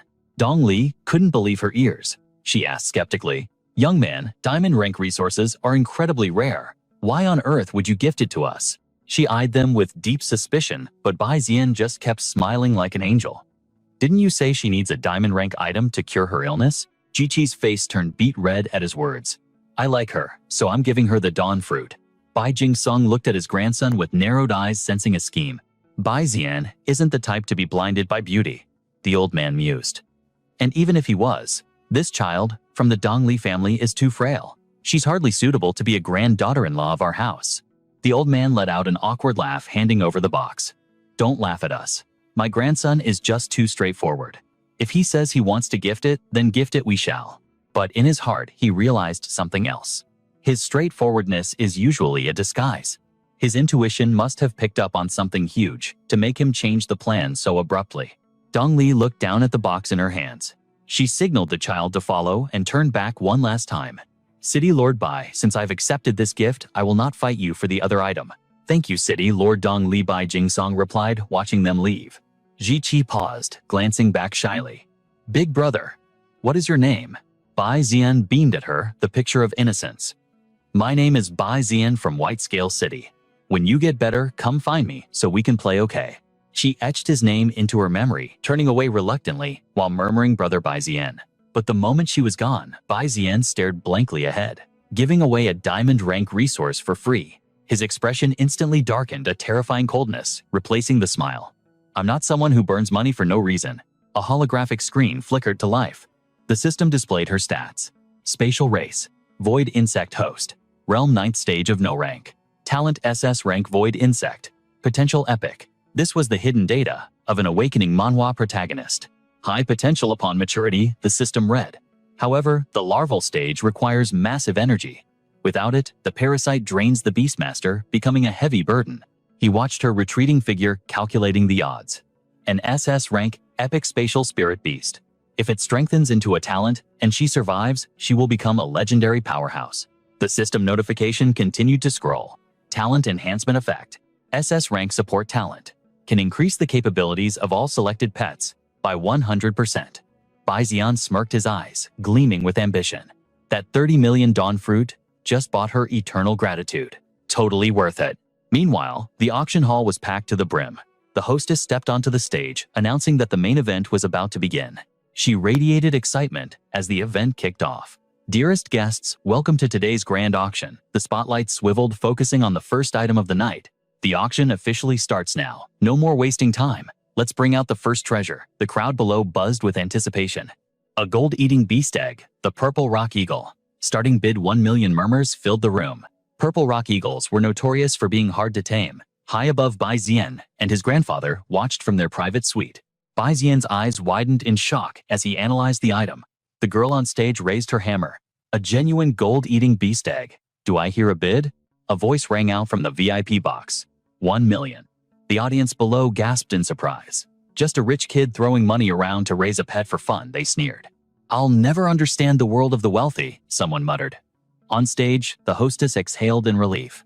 The first item is usually the hardest to move. Thank goodness. But Bai Jingsong looked at his grandson with concern. Bai Ziyan, do you want to reconsider? Purple rock eagles are a nightmare to raise. But Bai Ziyan was staring at the system interface. Species purple rock eagle. Dual attribute, wind and thunder. Talent Lightning. Potential Mutated Amethyst. Skills Flash Lightning Thunderclap Tornado Slash. Bai Zian turned to the old man, his voice steady. Grandpa, my intuition tells me this egg isn't as simple as it looks. A smug grin spread across his face. Even the auction house's high-level appraisers got this one wrong. A gold eater versus an amethyst eater. The difference between those two ranks is like heaven and earth. Bang, the hammer fell. Congratulations to the guest in room 3 for winning the Purple Rock Eagle Egg. The next items were brought out in quick succession, applause thundering through the hall. An hour later, the hostess checked her list. And now for the final item of the evening. The Blue Cloud Dew. The lights focused on a shimmering blue vial. No base price. Free bidding. Minimum increase of 1 million Kyushu coins per bid. The entire auditorium exploded into chaos. I bid 10 million. 10 million. You're dreaming if you think you can get a diamond rank material for that. I bid 30 million. 50 million. Everyone please give me some face. In the face of a diamond rank material, your face is worth nothing. 100 million. Bai Jingsong held Bai Zian back. Bai Zian, stay calm. Not yet. Let them fight it out, then we strike with a high bid. Bai Zian frowned slightly, his gaze intense. That Blue Cloud Dew is the key to my second awakening. He held the green stones in his hand, the awakening stones he had looted from the mutated fire bamboo Spider King. How exactly should I use these? As if reading his mind, the system flashed a notification. Host is currently analyzing the awakening origin stone. Receiving heavenly revelation. Method 1. Carry the awakening stone on your person. Over time, there is a chance to awaken a talent ranked F to D. Can be attempted once per year. Method 2. Directly embed the awakening stone into the body. Chance to awaken a talent ranked C to A. Can be attempted once per year. The mutated Spider King probably swallowed a stone by accident, fulfilling the second condition. Bai Zian realized. Method 3. Use the stone as the core material supplemented by the neon mist secretion, the Blue Cloud Dew, and the heaven-reaching pair. Create an awakening solution. Soak for 1 day and 1 night. Probability of awakening a talent ranked S to SSS. The third method involves awakening an S rank or even triple S rank talent. However, the ingredients required for the awakening elixir are legendary in rarity, the Azure Distant Tear and the Mystic Rainbow Lotus Leaf. I remember the Bai clan's vault holds the first 2 treasures. But the Origin Cleansing Dew, that requires the Bai clan's vast network. Suddenly, a staggering bid dropped 500 million. Tang Dayu smirked, arrogance written all over his face. With that dew, he would finally break through to the diamond rank. But then, a voice from the VIP suite crushed his dreams. 700 million 9 province coins. Panic set in. He immediately began to beg, I am Tang Dayu, a Tier 1 Gold Beastmaster. This material is critical for my cultivation path. Please give me some face. Desperate, he roared to the crowd. 800 million. The entire hall gasped, plunging into chaotic whispers. Boss Tang is just 1 step away from diamond rank, so his desperation is understandable. But the person in seat 3, that is no ordinary existence. It must be a hidden powerhouse. Didn't you notice City Lord Dong Li in seat 2 remained silent? Yet Tang dared to bark. Suddenly, a terrifying pressure crushed the room, followed by a voice dripping with disdain. A Tier 1 Gold Beastmaster? You think that impresses me? Tang froze, terror gripping his heart. That aura. It was a diamond-rank Beastmaster. Even the auctioneer trembled in her heels. This was the supreme expert the City Lord personally welcomed yesterday. Who exactly is inside? A single cough echoed from the private suite, sending shivers through the hostess's body. 900 million. Going once. Tang instantly bowed, sweat pouring down his face. This junior was blind. Please forgive my offense, Your Excellency. The crowd sneered at his misfortune. A mere gold rank challenging a diamond elite, that's like smashing an egg against a boulder. The auctioneer regained her composure. 900 million going twice. If no one bids, the chance is lost forever.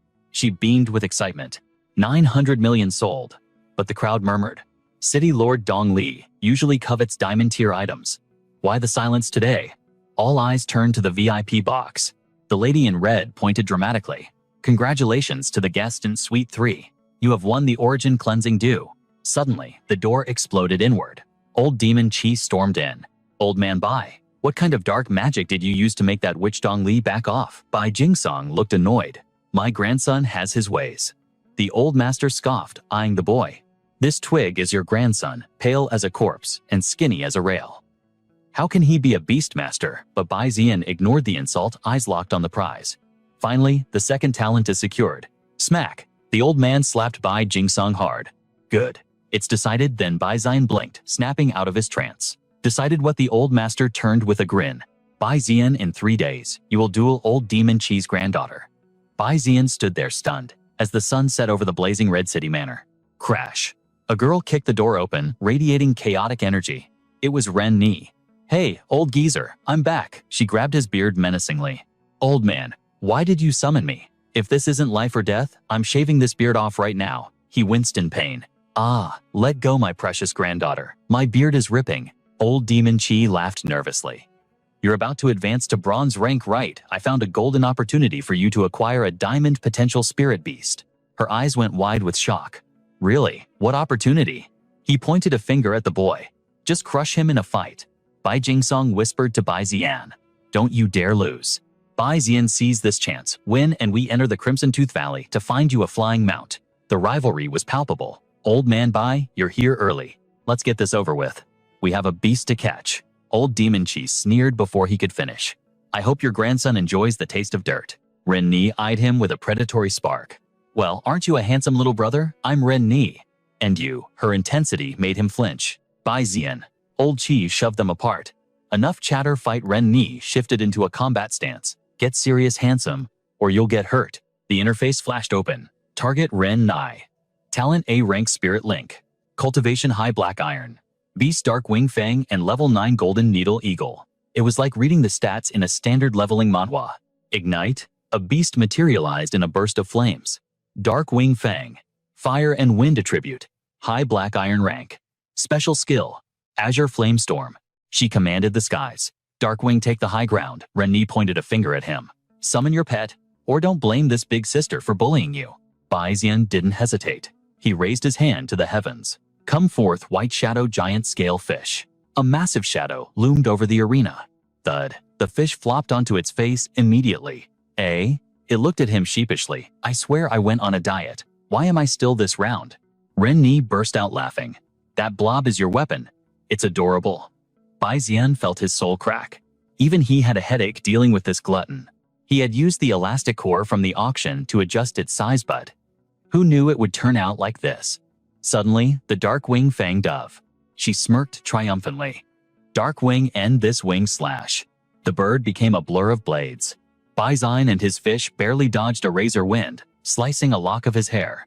Another strike came instantly. Bai Zian bent backward like a reed in the wind. Rage flared in his eyes. Enough. Hydro cannon blast. It out of the sky. Boom. A high-pressure torrent erupted. The bird screeched in panic. Ren Ni shouted, evasive maneuvers. Get out of range. The bird scrambled away. Bai Zian grinned. Nice shot. After the evolution, the hydro cannon's velocity and power had reached a terrifying new level. But wait. A second shadow cut through the air. Warning, Golden Needle Eagle. Fire Wind Attribute. Level 9 unranked.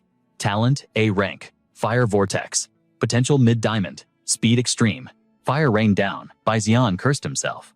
I forgot she had a second beast. But the scalefish absorbed the flames. Thankfully, the eagle's level was too low to pierce its defense. He patted the fish's scales comfortingly. My bad, buddy. My lack of combat experience is dragging you down. You're suffering because of me. Ren Ni smirked. Tough skin, huh? Let's see you handle this. Both birds shrieked, preparing a coordinated assault. System. He thought frantically. How much of a buff does an A-rank talent actually give to a beast's combat power? The system replied coldly, 3 times. The birds began to spiral into a formation. Bai Zian watched in horror. They were launching a pincer attack from both sides. Just wait and watch. Elder Red Demon grinned, his arrogance overflowing like a volcano about to erupt. Old man Bai, your grandson is finished. There is no way he can withstand the relentless assault of Ren Ni's bronze-tier beast. Bai Jingsong remained as still as a mountain lake, completely unfazed. Don't celebrate too early, old friend. Too much excitement might just shorten your lifespan.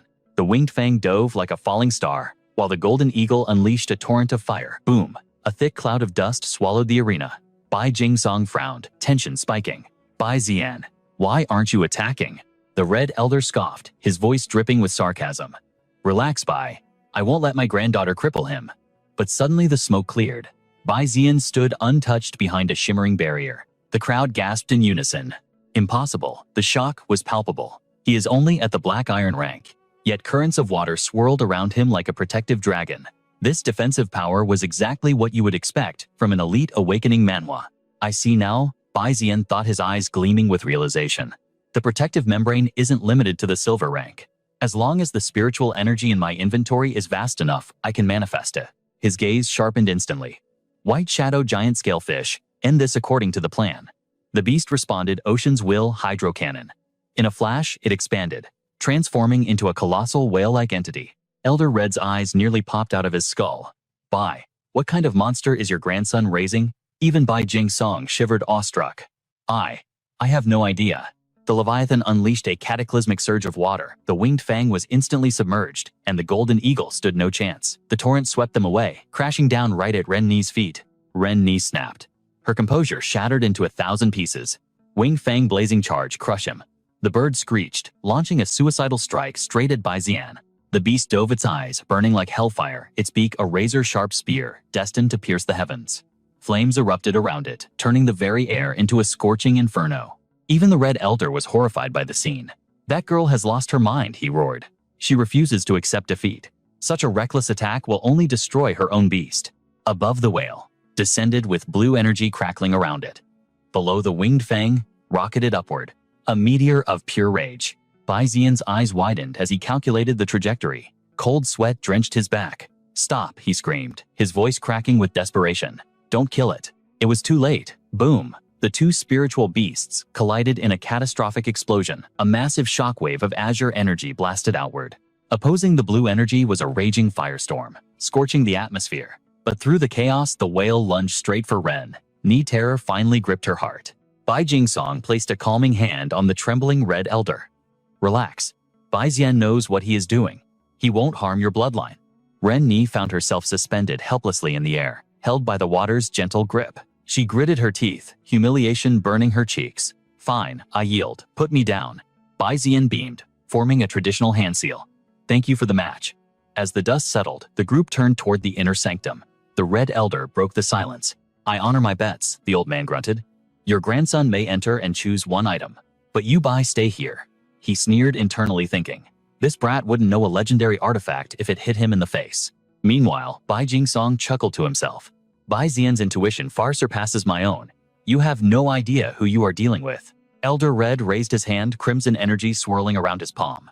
He slammed it against the green activation seal with force. Flash blinding light erupted from the Red Fang Valley, forcing Bai Zian and Ren Ni to shield their eyes. The Elder barked a warning. Listen up, brat. You have 1 hour. Pick something and get out or leave with nothing. He then glared at his granddaughter. Ren Ni, watch him closely. Don't let him cause any trouble in our sacred grounds. Understood? Elder Red Bai Zian replied dutifully. Behind him, Ren Ni huffed, crossing her arms. The Elder stepped aside. Bai Zian stepped into the Red Fang Valley. The moment he crossed the threshold, the world changed. A holographic window flickered in his vision, a classic trope of a manhwa recap. System analysis, Red Fang Valley. Origin, a shard of a dead star. Refined by the Red Ancestor into a pocket dimension. Status, abundant fire energy currently leaking. Bai Zian's eyes sparkled with greed and wonder. Incredible, he whispered. Ren Ni puffed out her chest, her pride restored. Naturally, my family is renowned for our fire element cultivation techniques. Without this secret realm, we wouldn't be standing where we are today. The landscape was an apocalyptic wasteland of red heat and withered trees. Bai Zian wiped sweat from his brow. Miss Ni cared to introduce the local fauna. What kind of beasts live here? Ren Ni stopped abruptly. She pointed a slender finger toward the burning sky. Bai Zian followed her gaze. Behold, the winged fangs, she explained. Massive orange raptors, with eyes like molten gold. Ahead, a flock of ominous black birds circled. Dual attributes, wind and fire, she continued. But be warned, they really don't like you. Bai Zian turned pale, sensing the killing intent. It feels less like dislike, and more like they want to eat me alive. Ren Ni frowned, puzzled. Suddenly, the sky darkened as a swarm of golden feathered beasts materialized from the ether. Screech. One dove straight for him. Bai Zian leaped back, his combat instincts flaring as he channeled his energy. Ren Ni moved faster. She stepped in front, holding up a mystical red card. Chanting an incantation, she unleashed a burst of crimson light that slammed into the flock. The beasts recoiled, their eyes wide with primal fear and shock. She spun around, pointing accusingly at Bai Zian. You walk in here with your water attribute, like a cup of water thrown into hot oil. Of course they want to kill you. Bai Xian nodded sagely. Ah, elemental aggro. Makes sense. He ignored the danger and approached a nest. His eyes glowed as he activated his analysis skill, essential for a leveling manhwa protagonist. Species Wing Fang, element fire and wind, talent sky smoke charge, potential high-tier diamond, skill smoke dash, variant found crimson fire, potential mid-tier silver, variant found remnant fire, potential mid-tier gold. Bai Xian poked the bird's head. It squawked in indignation. Trash, he muttered dismissively. Just average stats. Next. He leaped to the next nest, his eyes scanning like a barcode reader. The birds flinched, confused by this audacity. He hopped from branch to branch, disturbing the peace of the golden sky. 1 hour passed. Ren Ni sat on a rock, bored out of her mind. Hey, haven't you picked one yet? The timer is ticking. Bai Xian didn't answer. He was lost in deep thought, frustrated. Garbage. It's all garbage. Is there nothing worthy of my system in this place? A diamond tier beast. That was the absolute peak of power in this domain. But Bai Xian ignored it completely, lighting a fire under Ren Ni's temper. She whirled around, fury in her eyes, screaming, "Hey, are you even listening to a single word I'm saying?" But Bai Xian remained unmoved, lost in his own tactical analysis, chin resting on his hand. Forget it, he decided, with a serious expression. I won't forge a pact with that diamond beast, but I'll mark it for the House of Bai to claim later. While Ren Ni raged in the background like a storm, something else caught Bai Xian's attention. A flash of brilliant golden-orange plumage amidst the shadows stopped him in his tracks. Huh, Bai Xian approached with innocent curiosity, his eyes sparkling with sudden intrigue. This plumage, it's extraordinary. Silky, vibrant orange like the sunset itself. Its tail was pure gold, and its half-closed eyes burned with sapphire blue light. System analysis activated race mutated fire, winged crow. Talent SS rank Sun's Pride Flame. Potential high bronze. Status critical root damage. Skills detected. The orange tier Sun Point, purple tier Blazing Charge, and blue tier Smoke Rush. Bai Xian's heart skipped a beat as the realization hit him. Heavens, a mutated spirit beast with an SS rank talent and orange skills. This is the kind of hidden treasure you only find in a top-tier leveling manhwa. He dug deeper into the lore. A mutated fire beast that sacrificed all other elements for pure fire, gaining the blessing of the solar flame itself. Growth speed, astronomical. But the solar flame was a double-edged sword. Without massive amounts of fire energy to feed it, the power burned its own foundation, causing severe root damage. If I can repair its damaged root, this thing could evolve into an epic tier calamity, Bai Xian smirked. Ignoring the diamond beast was the best mistake he ever made. Bai Xian lifted the winged crow, ignoring the confused stares of the common blackbirds. He whispered gently, "Hey, little guy, how about you come with me?" The bird sat on his palm and shook its head with icy arrogance. Zero interest. It looked at Bai Xian like he was nothing more than air. Icy Bai Xian chuckled, realizing the game. You won't move without a little incentive, huh? In a flash, a dazzling pink fire crystal appeared in his hand, shimmering like a star. The shimmer was too strong to ignore. The winged crow peeked, then whipped its head around in shock. Its beak practically dropped as it stared at the treasure. It hesitated, trying to maintain its dignity, but the greed was visible.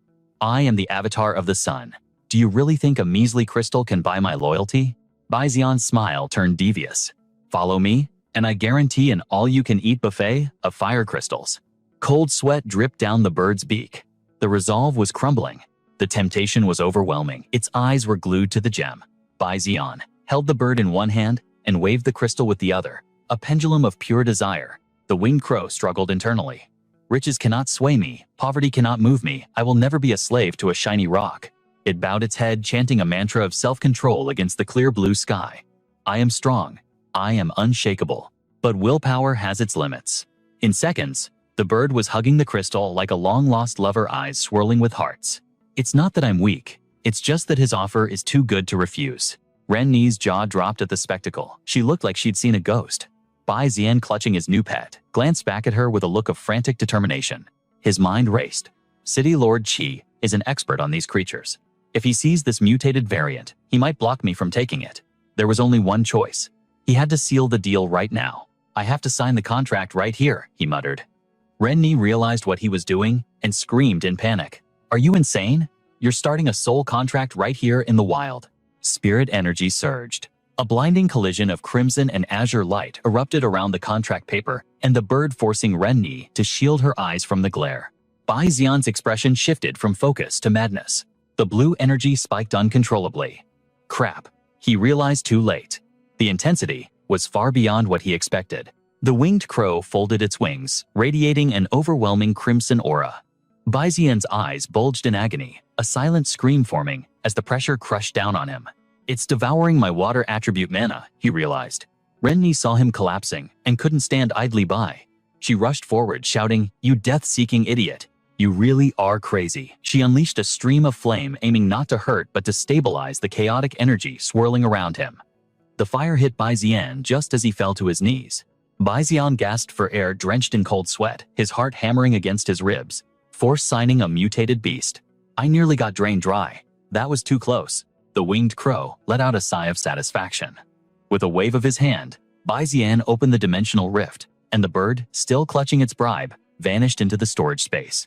A classic system manhwa interface flashed before his eyes. Pet acquired mutated winged crow. Mythical beast space effect activated. New talent awakened body of fire spirit S rank. Inside the beast space, the winged crow sensed a presence. A mystical eye formed of water manifested, gently lifting the bird into the air. More data streamed into Bai Xian's mind regarding his new companion. Body of fire spirit nullifies water-based suppression and amplifies fire power by absorbing enemy flames. The winged crow blazed with red light, piercing the darkness of the mental void. Below the water's surface, the spirit Jingzi peeked out, confused by the fiery new tenant invading its territory. Back in reality, Ren Ni stood with crossed arms, watching Bai Xian recover. "Thank you, Miss Qi." Bai Xian panted, his voice sincere. "If you ever need a favor, Bai Xian will repay this debt." He meant it. If not for her fire mana, that contract would have been my obituary.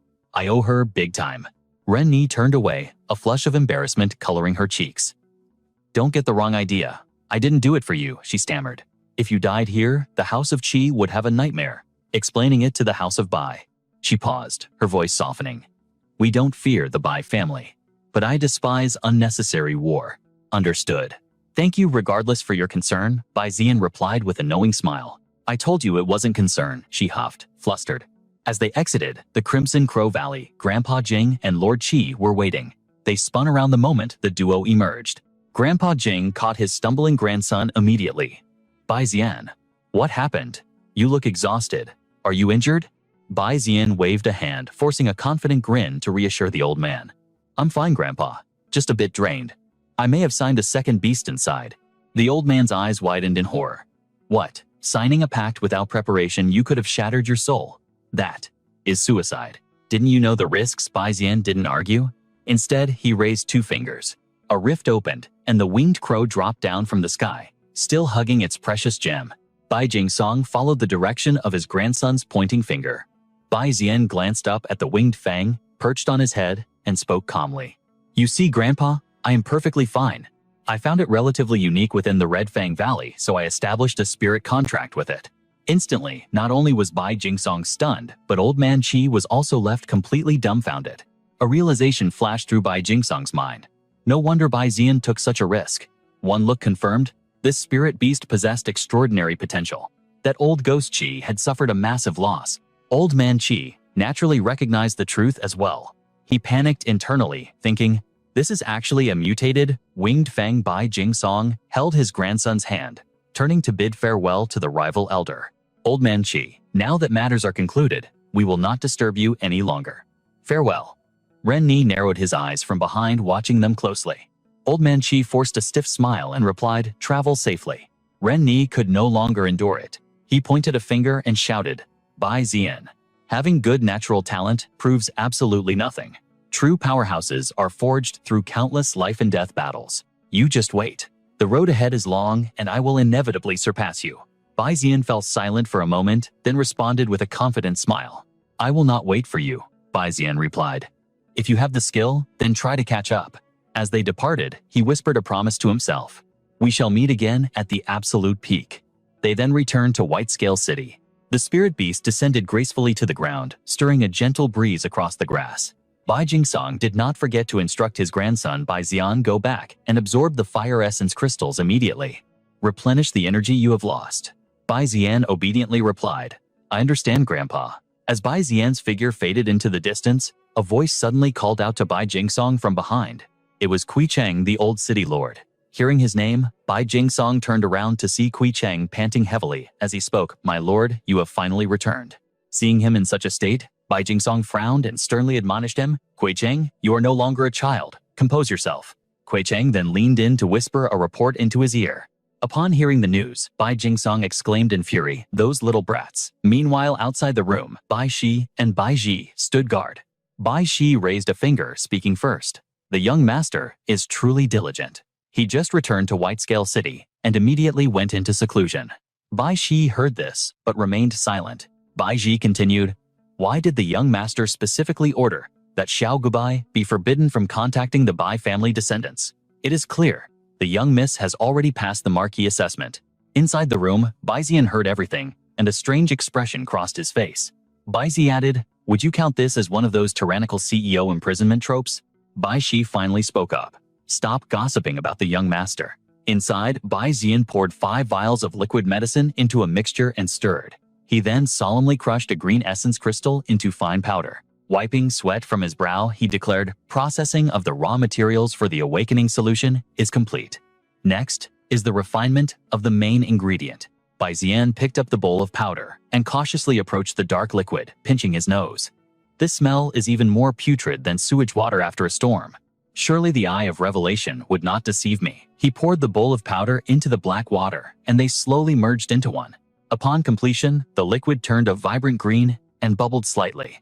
Bai Zian grimaced and waved his hand. "It has transformed, and the stench is gone." Suddenly, a system notification flashed. "Awakening solution detected." Bai Zian removed his shirt, revealing a sculpted physique with clearly defined abs. He muttered to himself, "This tub of medicine cost 10,900,000,000. Do not disappoint me." He leaped into the tub. The water surface rippled gently as a look of satisfaction washed over his face. "This feels incredible." As Bai Zian relaxed, soaking in the medicinal bath, blue electricity from his brain surged along his skeletal structure, emitting a strange glow wherever it passed. Above him, massive golden chains began to manifest in the air. They linked together tightly, plunging straight down into Bai Zian's body. Outside, lightning tore through the sky, illuminating the dark region and startling a drunkard from his stupor. His blurry eyes reflexively looked out at the gloomy sky, and he rubbed his throbbing, intoxicated head. Those were massive golden chains, erupting from a high-rise building, piercing straight into the heavens, penetrating the clouds to create a swirling vortex. Seeing the scene before him, his mind felt even more muddled. How strange. There is an awakening energy signature within the city. Could someone be self-awakening? The thought flashed and vanished instantly. Impossible. The awakening platform is hundreds of kilometers from the inner city. Even if someone self-awakened, the energy wave could not possibly reach here. Clutching his wine bottle tightly, he slumped back onto the sofa and exhaled sharply, lips curling into a smirk. "I must have drunk too much," and started hallucinating. The long chains continued to dance in the air, wrapping around Bai Zian, before slowly shattering into tiny fragments of light. 2 days later, Bai Zian, who had been in a deep slumber, finally woke up. He stretched his stiff limbs after the long period of inactivity and rubbed his eyes. In his pupils, the image of golden chains had appeared. The system displayed a notification: Heavenly Dao Chains, an SSS rank rule-based talent. As expected of a top-tier awakening manhwa ability, the text explained, "Heaven and earth possess spirits, and while spiritual rules cannot usually merge, the power of Heavenly Dao can forcibly break the limits of life." Bai Zian looked at the system interface and muttered to himself, "Breaking the limits of life and resonating with the origin power." He laughed aloud, his voice so booming it attracted the attention of the servants downstairs. A new idea sparked in his mind. "I need to find someone to test this on." As soon as he finished speaking, he shouted, "Bai Xiao, Bai Zi," standing outside the door, sweated nervously at Bai Zian's strange behavior today, and signaled to Bai Xiao. What is wrong with the young master now? Bai Xiao was equally bewildered. Who knows? Bai Xiao pushed the door open gently, only to witness a scene she absolutely should not have seen. Bai Zian, oblivious to the impropriety, continued rambling. "I have an urgent matter requiring your help. Stand still, do not move." Bai Xiao could not control herself. Her face turned beet red from embarrassment. She hurriedly ran out, shouting back, "I apologize. Young master, I cannot help you with that." Realizing the problem, Bai Zian fell silent and curled up, trying to hide his shame. He crouched down in the bathtub, blushing furiously. Cough, cough. It was just a misunderstanding.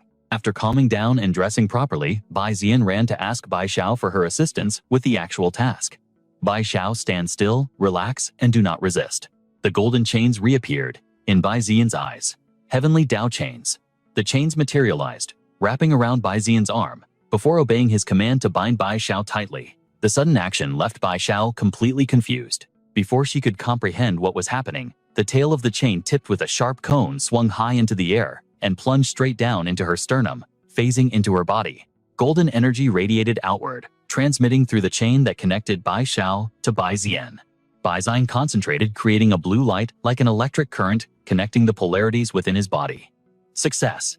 He smirked, having achieved his goal. Heavenly Dao Chains link established successfully with host Bai Xiao. With the golden chain firmly established, Bai Zian absorbed the water elemental talent. The link was stable, meaning it was time to execute the next phase of his master plan. Defensive stance. At his command, Bai Xiao instantly shifted into combat mode, her hands weaving a protective seal with practiced precision. In a heartbeat, Bai Zian flashed directly in front of her. He leaned in, his gaze, intense and analytical, scrutinizing the golden chains wrapped around her body, chains only he could see. Bai Xiao trembled under his unblinking stare. Silence stretched between them. Her mind raced. What in the world was the young master doing? Was this some twisted new game? While she panicked, Bai Zian was lost in deep calculation. The experiment was a success. He could proceed to the next step. Drop your defenses. Her anxiety spiked, but he offered no answers. Meanwhile, the scene shifts to the quiet alleyways of the West City. Bai Xiao dialed his number. Young master, I've arrived in West City. Bai Zian picked up, his expression serious. Even across the city, the golden chain remained unbroken, stretching through the void. Bai Zian traced the ethereal link with his eyes. Infinite range confirmed. On the other end, Bai Xiao hesitated, her voice trembling with unsaid words. About, earlier, young master. Forgive my boldness. She chose her words carefully, terrified of his reaction, but desperate for clarity. Your behavior today was disturbing. First you let me see you naked, then these strange commands, and finally staring at my body like a predator. Young master, if the pressure is too much, please talk to us. Baiji, and I would do anything to help you relieve the stress. Her passionate rambling made it click. Oh crap. Wait, Bai Zian interrupted. Bai Xiao, do you not see anything attached to you? Nothing at all, sir. Her answer was instant. Bai Zian's expression hardened. The mechanics of this system were even more powerful than he thought. Go home, I'm hanging up. As the line went dead, Bai Xiao stood alone in the wind, the invisible chains, unnoticed, feeling a chill that had nothing to do with the weather. Who am I? Where am I? She was lost. Meanwhile, Bai Zian was laser-focused on the rules. As long as the link exists, outside factors are irrelevant. Back in his room, the pen danced across the paper as he deduced the ultimate truth of his power.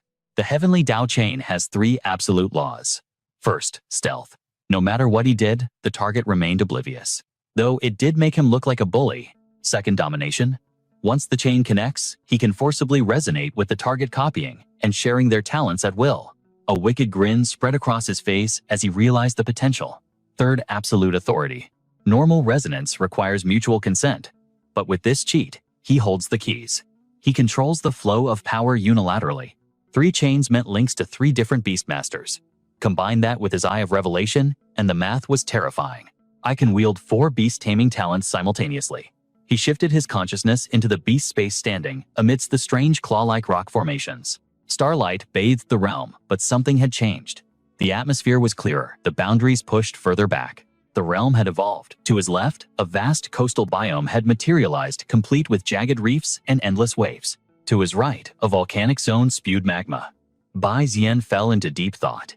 It seems this leveling manhwa logic applies here too. Every level up expands the beast space. Suddenly, a blur of motion, Yi Ya the winged fang tore through the sky, launching a payload of fire ahead. Boom explosions rocked the water's surface. From the depths, Dong Liu, the scaled fish, erupted furious at the disturbance. My turn. The beast unleashed a high-pressure hydro cannon at the bird. Bai Zian panicked. Hey, stop it, you green fatty. The scaled fish froze, trembling. It's not what it looks like, but Bai Zian wasn't listening. He launched into a lecture. You are partners, brothers in arms. How can you attack your own kind? Tears welled up in the fish's eyes. Sniff. But he started it. Yi Ya chirped in defense. He keeps making everything wet. I hate it. Bai Zian paused, seeing the dripping wet feathers. Ah, I see.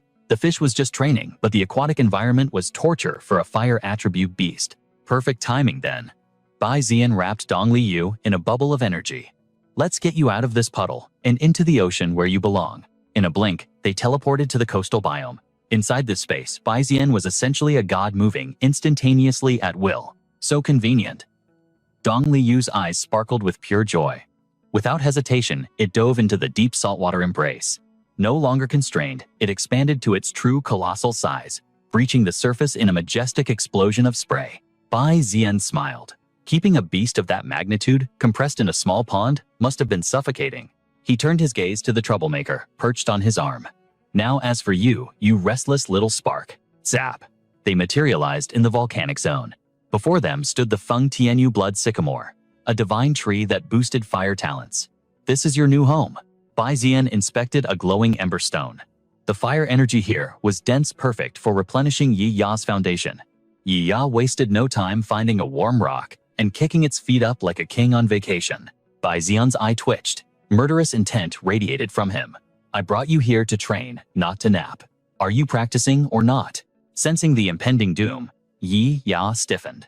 It quickly struck a majestic pose, pretending it had been meditating on the mysteries of the universe all along. I shall become the sun itself.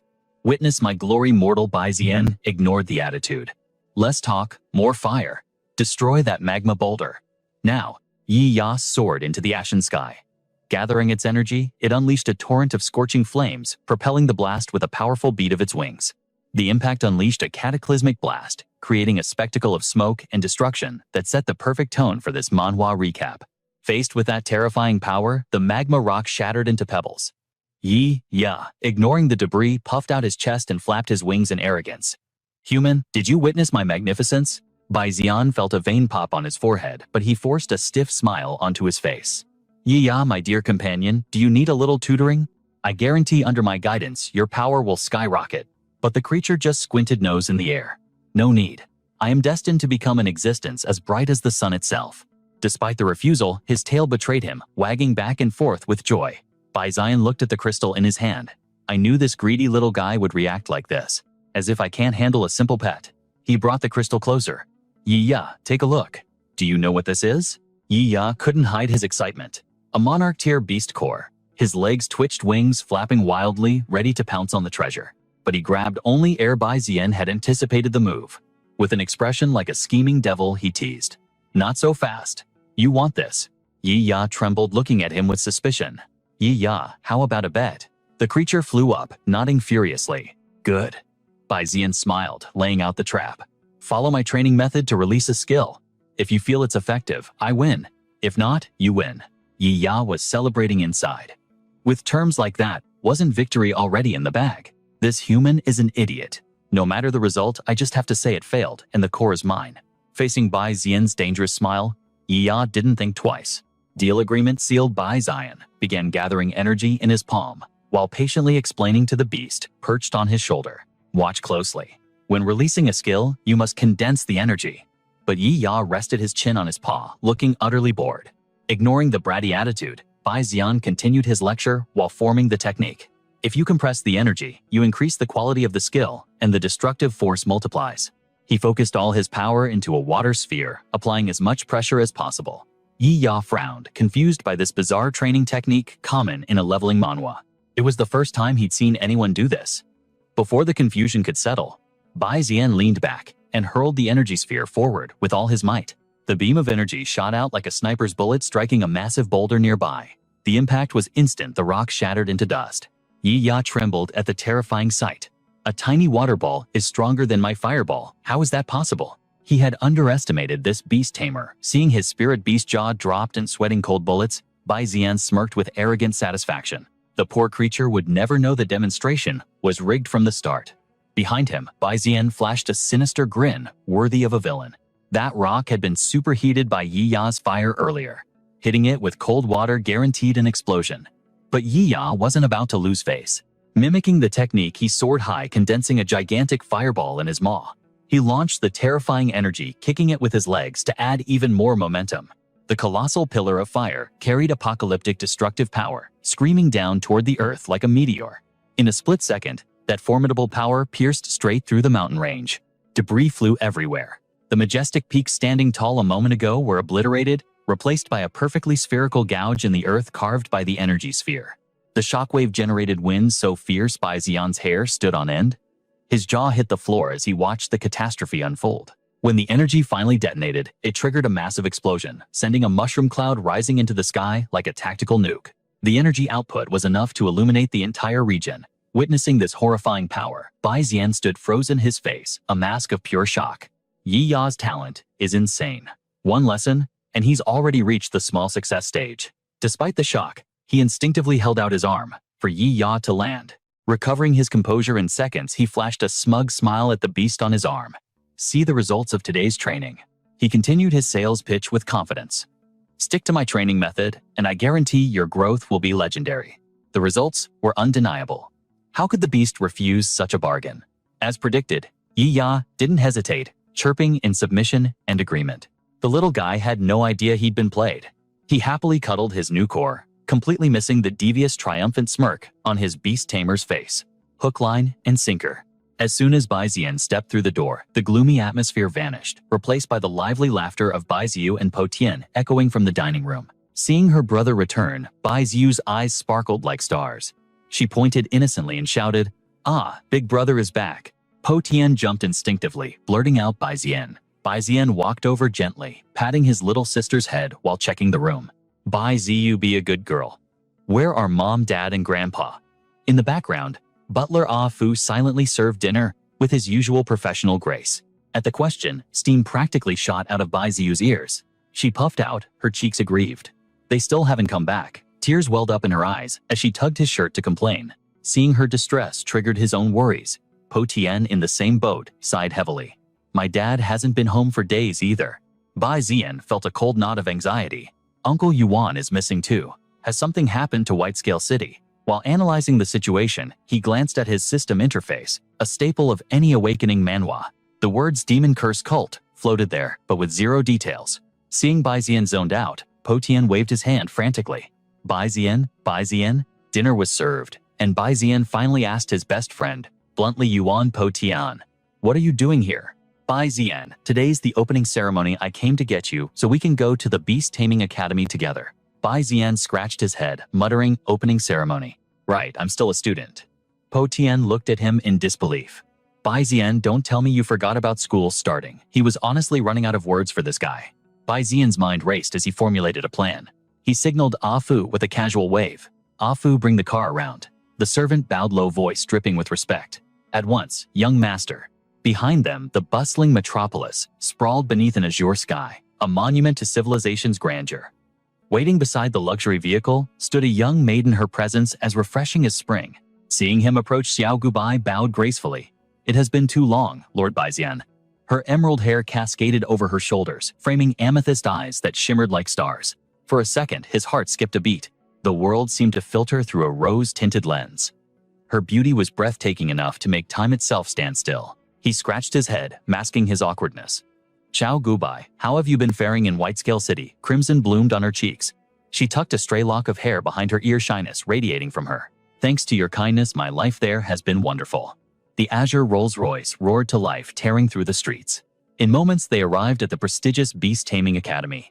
Bai Xian and Po Tian strode down the corridor, authority in every step. Behind them, Xiao Gubai followed silently like a shadow. Po Tian leaned in, eyes darting around warily. "Bai Xian, who is that beauty trailing us? I've never seen her before." Even at the classroom door, his nagging continued. "Bai Xian, this class is full of people from the dependent cities. Watch your back." The moment they stepped inside, the noise died instantly. Dozens of eyes locked onto them. A gang of delinquents glared with open disdain, their gazes sharp enough to draw blood. Yet another group erupted like fans meeting an idol, their voices overlapping in a chaotic chorus. "Greetings, young Master Shu." "Hello, Bai Xian." Witnessing this circus, Bai Xian could only sigh internally. These brats, instead of cultivating power, they waste time forming petty cliques. Po Tian was still vibrating with anxiety behind him. "You're the top rookie of the main city. We can't let them look down on us." Hemmed in by the crushing crowd, Bai Xian forced a polite smile. "Hello, everyone." His voice was calm, but his mind was already calculating the fastest escape route from this absolute nightmare. "After today, I need to speak with grandfather about taking a leave of absence." As he analyzed the situation, the absurdity of it all weighed on him. This sheltered academy life is useless. It pales in comparison to the life and death struggles of the wild. His mind drifted to memories of brutal survival and raw nature. In the far corner, a solitary figure observed the chaos with cold detachment. This was Ao Tien, possessor of an SS rank darkness talent. Yet in this system manhwa world he was currently beastless and unranked. Flanking him were two lackeys, one with S rank talent, the other A rank. The mushroom-headed one leaned in, whispering poison into his leader's ear. "Brother Tien, that guy seems to be the main city's ringleader. Want to test his mettle? I bet he's just a nepotism baby, all flash and no substance." Hearing this, Ao Tien's killing intent flared. The sheer intensity of his rage made his own high-ranking lackeys tremble in fear. Sensing a burning aura directed at him, Baizian turned to see Ao Tien seething with hostility. A devilish smirk played on Baizian's lips. "Oh, you want to test me?" Their gazes locked in a silent clash of wills. The air grew heavy with the scent of gunpowder. It was a destined collision. Fire versus water. While Ao Tien radiated murderous heat, Baizian remained as cool as a frozen lake. He appraised his opponent. "Not bad talent, but without a tamed beast, he is leagues beneath me." The tension reached its breaking point until Xiao Gubai suddenly threw herself between them. Both men froze, their momentum shattered. She stood defiant, summoning every ounce of courage to scold the aggressor.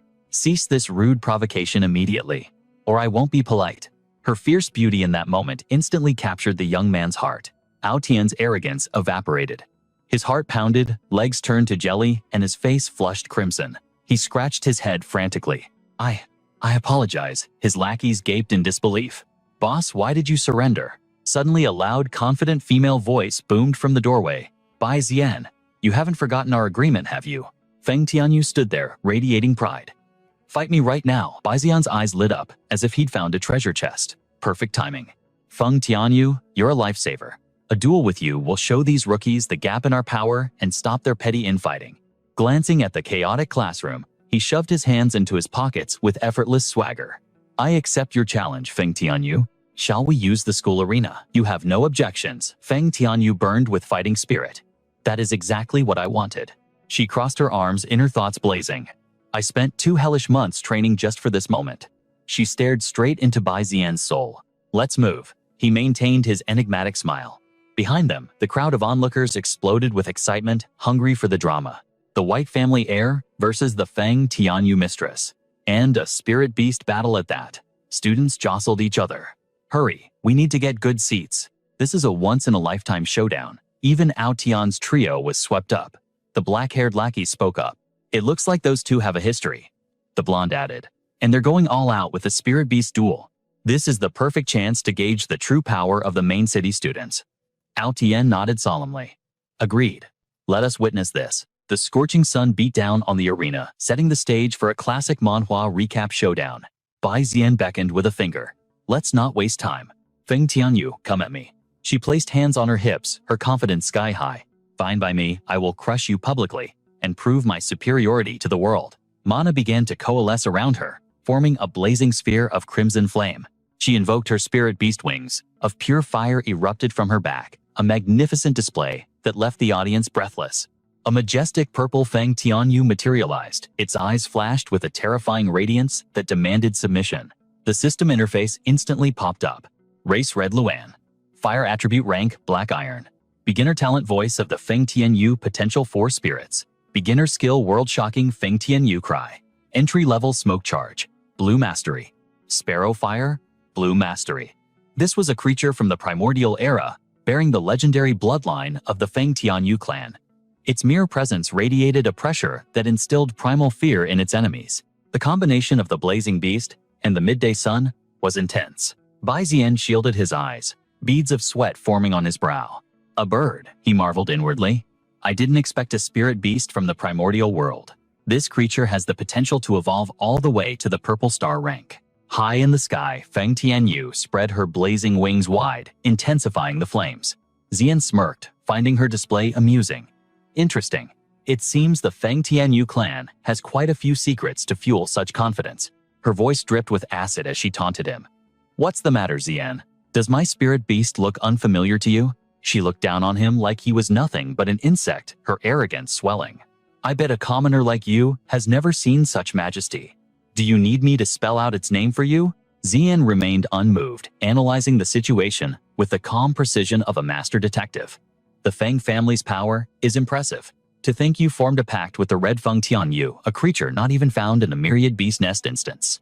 He looked up, a dazzling, confident smile breaking across his face. However, that doesn't change the outcome. You will still lose. Feng Tianyu froze, stunned that her opponent had analyzed her trump card so quickly. He had seen right through the Red Feng Tianyu's true identity.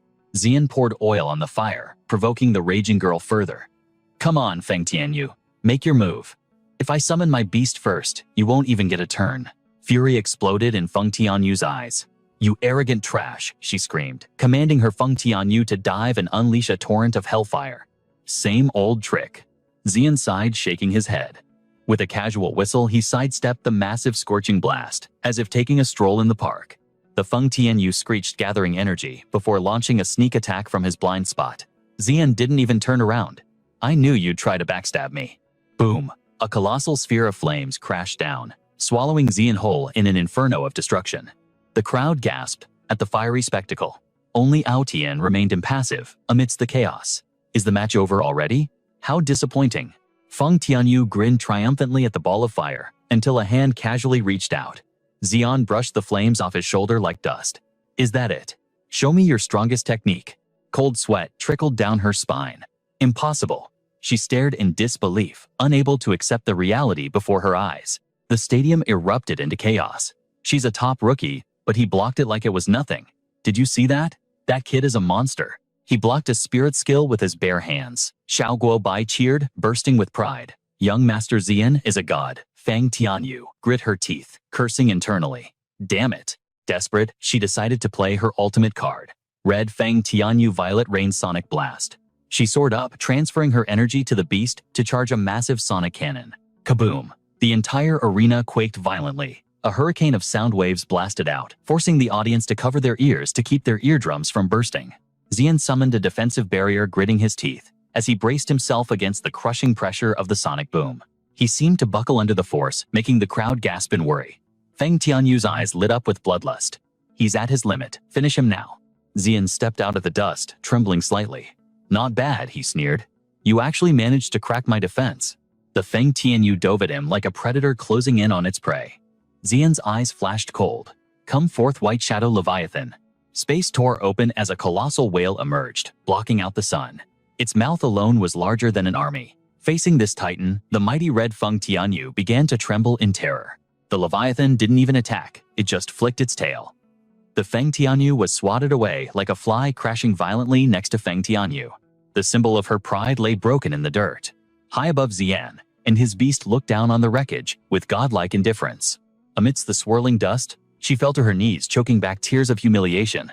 I surrender. Xian floated down, locking eyes with her. Feng Tianyu, aren't you forgetting something? She shuddered, sweat beading on her forehead as fear took hold. You. What? Winner takes all. Xian leaned in his whisper, sending a jolt of electricity through her. He whispered a command that made her freeze instantly. Her face turned crimson, looking like she was about to cry. You. Just you wait, Xian laughed, waving his hand. Show's over, folks, nothing more to see here. Suddenly, the skyscrapers around them groaned and shuddered. Xian's playful smile vanished. What the hell? Panic erupted in the streets. Earthquake screams filled the air as the ground shook. Xian looked up just in time to see a massive shadow plummeting from the heavens. Concrete rained down. Before Xian could react, Bai Shi and Bai Zi materialized, erecting a barrier to deflect the deadly debris. They stood firm, protecting their master. Young Master Xian. It's too dangerous here, Bai Shi urged, his face grim. We must return to the estate immediately, Bai Shi added. Xian narrowed his eyes at the chaos. Bai Shi, what is going on? We don't know, sir.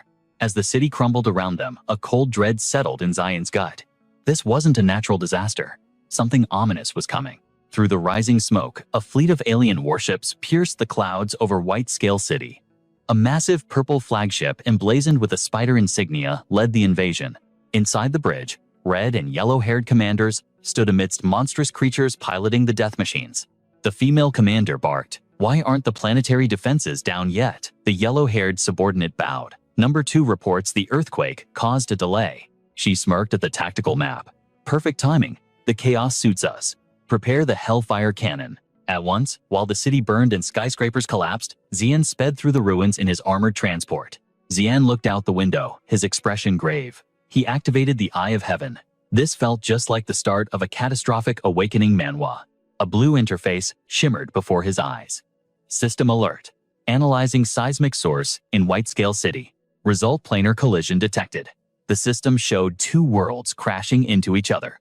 Spatial boundary conflict. Chain reaction initiated. Xian's eyes widened in shock.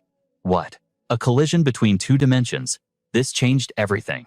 What happens when two realities merge? He stared into the abyss of the interface, scanning target myriad beast, nest merging with unknown realm. The system interface flashed red, displaying a catastrophic vision. Skyscrapers trembled like leaves in a storm as debris rained down to crush the planet. 3 months prior to the Great Fusion, tremors shook the foundations of reality. The myriad beast nest's secret realm began to bleed into our world, accompanied by the terrified roars of ancient monsters. 3 months later, the spatial conflict stabilized, tearing open massive dimensional rifts. The two worlds had begun their terrifying union. In exactly 1 year, the fusion would be absolute birthing, a high-tier secret realm. He smirked, his eyes cold and calculating. This chaos was exactly what he needed. To the average person, this was a catastrophe. To him, an opportunity. Suddenly, a deafening boom shattered the peace. Flames erupted on the horizon, tearing a massive hole straight through the city's protective energy barrier. Bai Xian gazed out the window, his expression darkening. The White Orchid City's barrier vanished. Did someone sabotage the shield generator? High above, terrorist airships rained destruction upon the city. The female commander laughed maniacally, watching the inferno spread. Magnificent, she purred. Commence the operation. With a vicious kick, she launched the payload. Giant spiders plummeted from the sky, like meteors darkening the heavens with their sheer numbers. Back on the highway, the alarm system screamed. Danger detected. Bai Xian's jaw dropped, shock painted all over his face. Warning, warning, he didn't hesitate. Bok Chi Bok Nuok. Activate defensive protocols now. An energy shield instantly enveloped their vehicle. Boom, a spider slammed into the ground nearby, exploding into a cloud of toxic white and green smoke. The pressure was suffocating. Meanwhile, at the City Lord's war room, chaos reigned. Emergency code red. This is not a drill. White Orchid City is now under level 1 war alert. A soldier burst in, gasping for breath. City Lord Kan Sung. We've registered a magnitude 8 earthquake. Source unknown. Panic laced his voice as he reported the grim truth. The Demon Spider Sect. They bombed the shield's energy core. The system is critical. The city defense force is engaging the beast wave, but the situation is dire. We're being overrun. Kan Sung didn't flinch. His voice was ice cold. Send a team to repair the core immediately. Mobilize every beast tamer in the city. Defend the walls at all costs. His command thundered through the room. Security Bureau City Hall staff. Everyone drops what they're doing and joins disaster relief. The soldiers saluted, shouting in unison. Sir, yes sir. City Lord Kan Sung narrowed his eyes. The Demon Spider Sect has been hiding in the shadows for years. Why strike now? The Vice City Lord chuckled, shaking his head. Old Bok, you're overthinking it. That sect is nothing but a bunch of rats. Causing an earthquake, impossible. It's just a coincidence. Suddenly, a frantic voice cut through the comms. The Awakening Hall is under attack. Requesting immediate backup. Kan Sung slammed his fist on the table, leaping to his feet. Damn it. Their target isn't the city.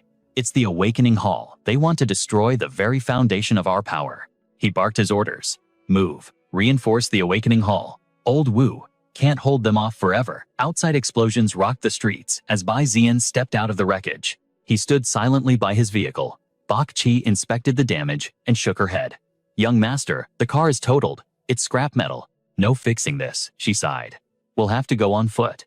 Just then, a massive explosion shook the ground, sending a mushroom cloud of dust into the air. Bai Xian looked toward the blast zone, and his eyes went wide. That direction. It was the city's heart. Someone is attacking the Awakening Hall. Before he could process it, the roar of engines filled the sky. As an enemy aircraft swooped down, a system notification flashed in his retina. The Demon Spider Sect. Bai Xian muttered. Bok Chi clenched her fists. Those lunatics' aircraft swarmed toward the holy site. This was a classic scene from an Awakening manhwa where chaos breeds opportunity. Inside the lead bomber, the terrorist grinned wickedly. It is time. Let it burn. Below, patrol guards fought a losing battle against the flames. Focus on the fire. There are wounded inside, but then a shadow fell over them. Something was coming from above. The shadow engulfed a soldier, and he looked up, terror seizing his heart. Death was raining from the sky. Crash! The pod slammed into the earth. Dust billowed out, and from the haze, a grotesque hairy leg emerged.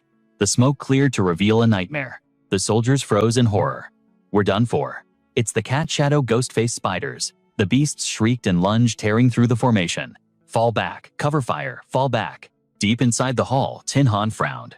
What in the world is happening out there? A soldier frantically tried the radio. "Unit 1 to base, Unit 1 to base, come in. Is anyone there?" Static was the only reply. Suddenly, the heavy blast doors shuddered under a barrage of blows. Tin Han's eyes sharpened. "Prepare for combat." The door groaned on the verge of buckling. The tremors were getting violent. Tin Han's expression turned grim. Boom! The doors were blown off their hinges, and a horde of spiders poured in like a black tide. Before the soldiers could react, the beasts were upon them. "Our armor," one screamed. "It's useless against their fangs." Tin Han realized standard gear wouldn't work in this leveling manhwa scenario. He tapped into his soul power. Beast summoning Keelan. A majestic creature materialized instantly. "Defensive formation," he roared. The soldiers snapped out of their fear, rushing forward to interlock their heavy shields, creating a wall of steel in front of their commander. Tin Han channeled his mana. Guardian Earth Arts. The ground rumbled as rocks levitated, coating the steel shields in a layer of reinforced stone. "Core defense," he shouted. A massive stone rampart rose from the floor. He turned to his men, his voice low but firm. "Stay sharp. Don't throw your lives away. We just need to buy time." He sighed heavily, the weight of years on his shoulders. Nobody has dared attack this place in decades. Can't a man just retire in peace? Tin Han stood behind his wall and bellowed for the sanctuary. On the other side, the spider horde shrieked in response, their bloodlust spiking as they charged. A bone-chilling screech tore through the air, vibrating in their very skulls. The beast wave accelerated, hitting the barrier with the force of a freight train. The collision shook the entire building, sending dust and debris everywhere. The siege had begun. Behind the defensive line, Commander Shing stood as calm as a millpond. His deep voice anchored the soldiers' nerves. "Hold the line. This wall won't fall today." But fate had other plans. The barricade was already fracturing. Through a spiderweb, crack a glob of silk, shot out like a sniper's bullet, latching onto a shield inside. The silk tightened like a hangman's noose. With a violent yank, the shield bearer was dragged into the darkness, leaving a gaping wound in their formation. Commander Jing's face went pale as a sheet. The realization hit him like a physical blow. We're in big trouble. The dam broke. A swarm of ghost-faced spiders poured through the breach like a nightmare, made flesh, turning the fortress into rubble in seconds. Shing's expression hardened into steel. He roared over the chaos. "Concentrate fire. Don't let them gain an inch." Bullets rained down, in a leaden storm lighting up the trenches. But these weren't normal beasts. The spiders moved with the unnatural speed of a glitch. They danced through the hail of gunfire like phantoms, dodging death by inches. Shing watched in horror, thinking their agility is straight out of a broken leveling manhwa boss fight. In a heartbeat, a monstrosity lunged, closing the distance to the commander's face before he could even blink. But fear didn't flicker in Shing's eyes. Instead, a dangerous light ignited. He had been baiting them all along. He shouted, "Now!" He slammed his spear into the earth. The ground roared, erupting into jagged stone spikes that skewered the advancing swarm like kebabs. The commander exhaled the tension, leaving his grip. That bought us a moment of peace, he thought, masking his exhaustion. Still, irritation bubbled up inside him. Where the hell is Bai Jingsong? I've already played my ace card. Suddenly, the corpse of a giant spider convulsed. A silhouette tore its way out from the gore in a scene worthy of a dark awakening manhwa. She emerged from the beast's belly like a demon from hell. Shing roared hostile inside the carcass. But before they could react, the terrorists leveled a heavy cannon at them. Her voice was a screech of fanaticism that shook the battlefield. "You demons have tainted our world. Judgment Day is here." Without hesitation, she fired. A shell screamed through the air, drawing a line of fire straight toward Commander Shing. Boom! The blast wave tossed soldiers like ragdolls. But amidst the smoke, the commander stood unmoving, his defensive skill flaring to life just in time. A shimmering barrier had absorbed the impact. Yet using the smoke as cover, the cultists launched their ambush.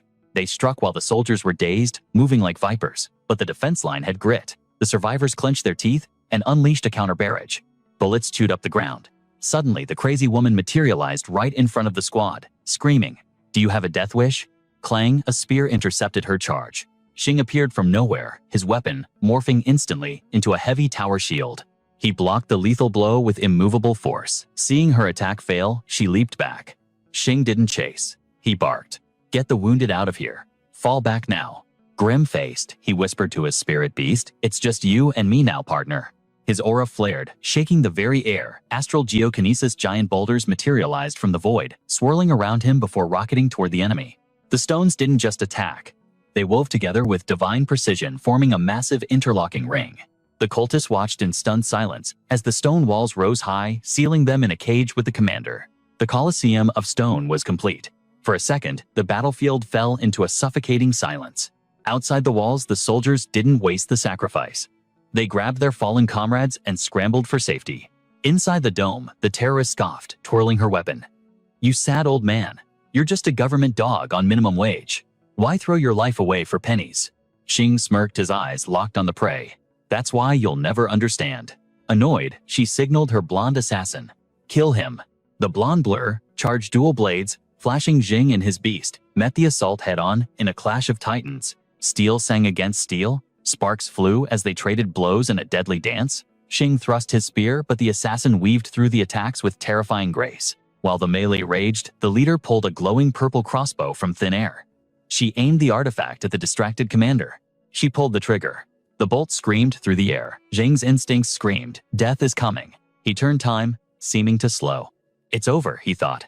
But then roar his Kirin slammed the ground, raising a stone wall behind him. The arrow shattered against the rock. Seizing the momentum, Xing swung his blade, forcing the blonde assassin to retreat.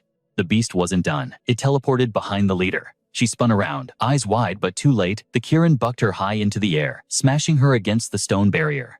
The tide had turned Xing's spear, ignited with raging energy. With a savage swing, he unleashed a shockwave that knocked the crossbow from her grip. But the danger wasn't over. A shadow loomed behind him. The blonde was back. Dual sides slashed at his neck.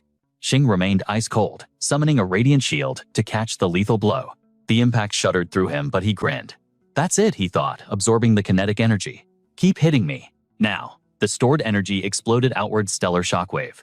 A massive construct of rock slammed into the assassin's gut with bone-crushing force. The assassin flew across the arena, crashing next to her leader. Xing looked down at them, shaking his head. After all these years, the demon spider sect is still just trash. His voice thundered like a judge passing sentence. As long as Commander Xing stands, you filth will never touch the core. Her patience snapped and rage blazed in her eyes. Shut your mouth, you old fool, she shrieked. A blade materialized in her hand, crackling with blue lightning like a storm confined to steel. With a single devastating slash, she shattered Jing Han's boulder defense, leaving the old master completely stunned by her raw power. His face paled as he realized the elemental disadvantage. Wood conquers earth. The elements are suppressing me. His Kylan roared, jumping in to shield its master just as the assassin unleashed another strike. As she fell back, he nodded gratefully to his beast. Thanks, partner. The Kylan stomped, summoning a fortress of jagged rocks from the ground to wall them off. Unfazed, the assassin unleashed a barrage of throwing stars. One embedded itself right at his feet, ticking with volatile, explosive energy. It's over, she sneered. A massive explosion rocked the battlefield, leaning heavily on his Kylan. Jing Han gasped for air, barely holding onto consciousness. As long as I breathe. This barrier stands, he wheezed, blood trickling down. Kill a councilman of the Awakening Union, and you will face the wrath of the entire world. Save your breath, she spat, cutting him off with a voice dripping in sarcasm. Grabbing his collar, she pulled him close, her eyes cold. We already know everything about a washed-up old man like you. She whispered venomously into his ear. Your beast-taming space has impressive defense, sure, but every shield has a breaking point. Her voice dropped to a sinister low. We came prepared for this system manhwa scenario. The shadow demon spider was brought specifically to shatter your crystal dimension. On cue, dull rhythmic thuds echoed from the outside.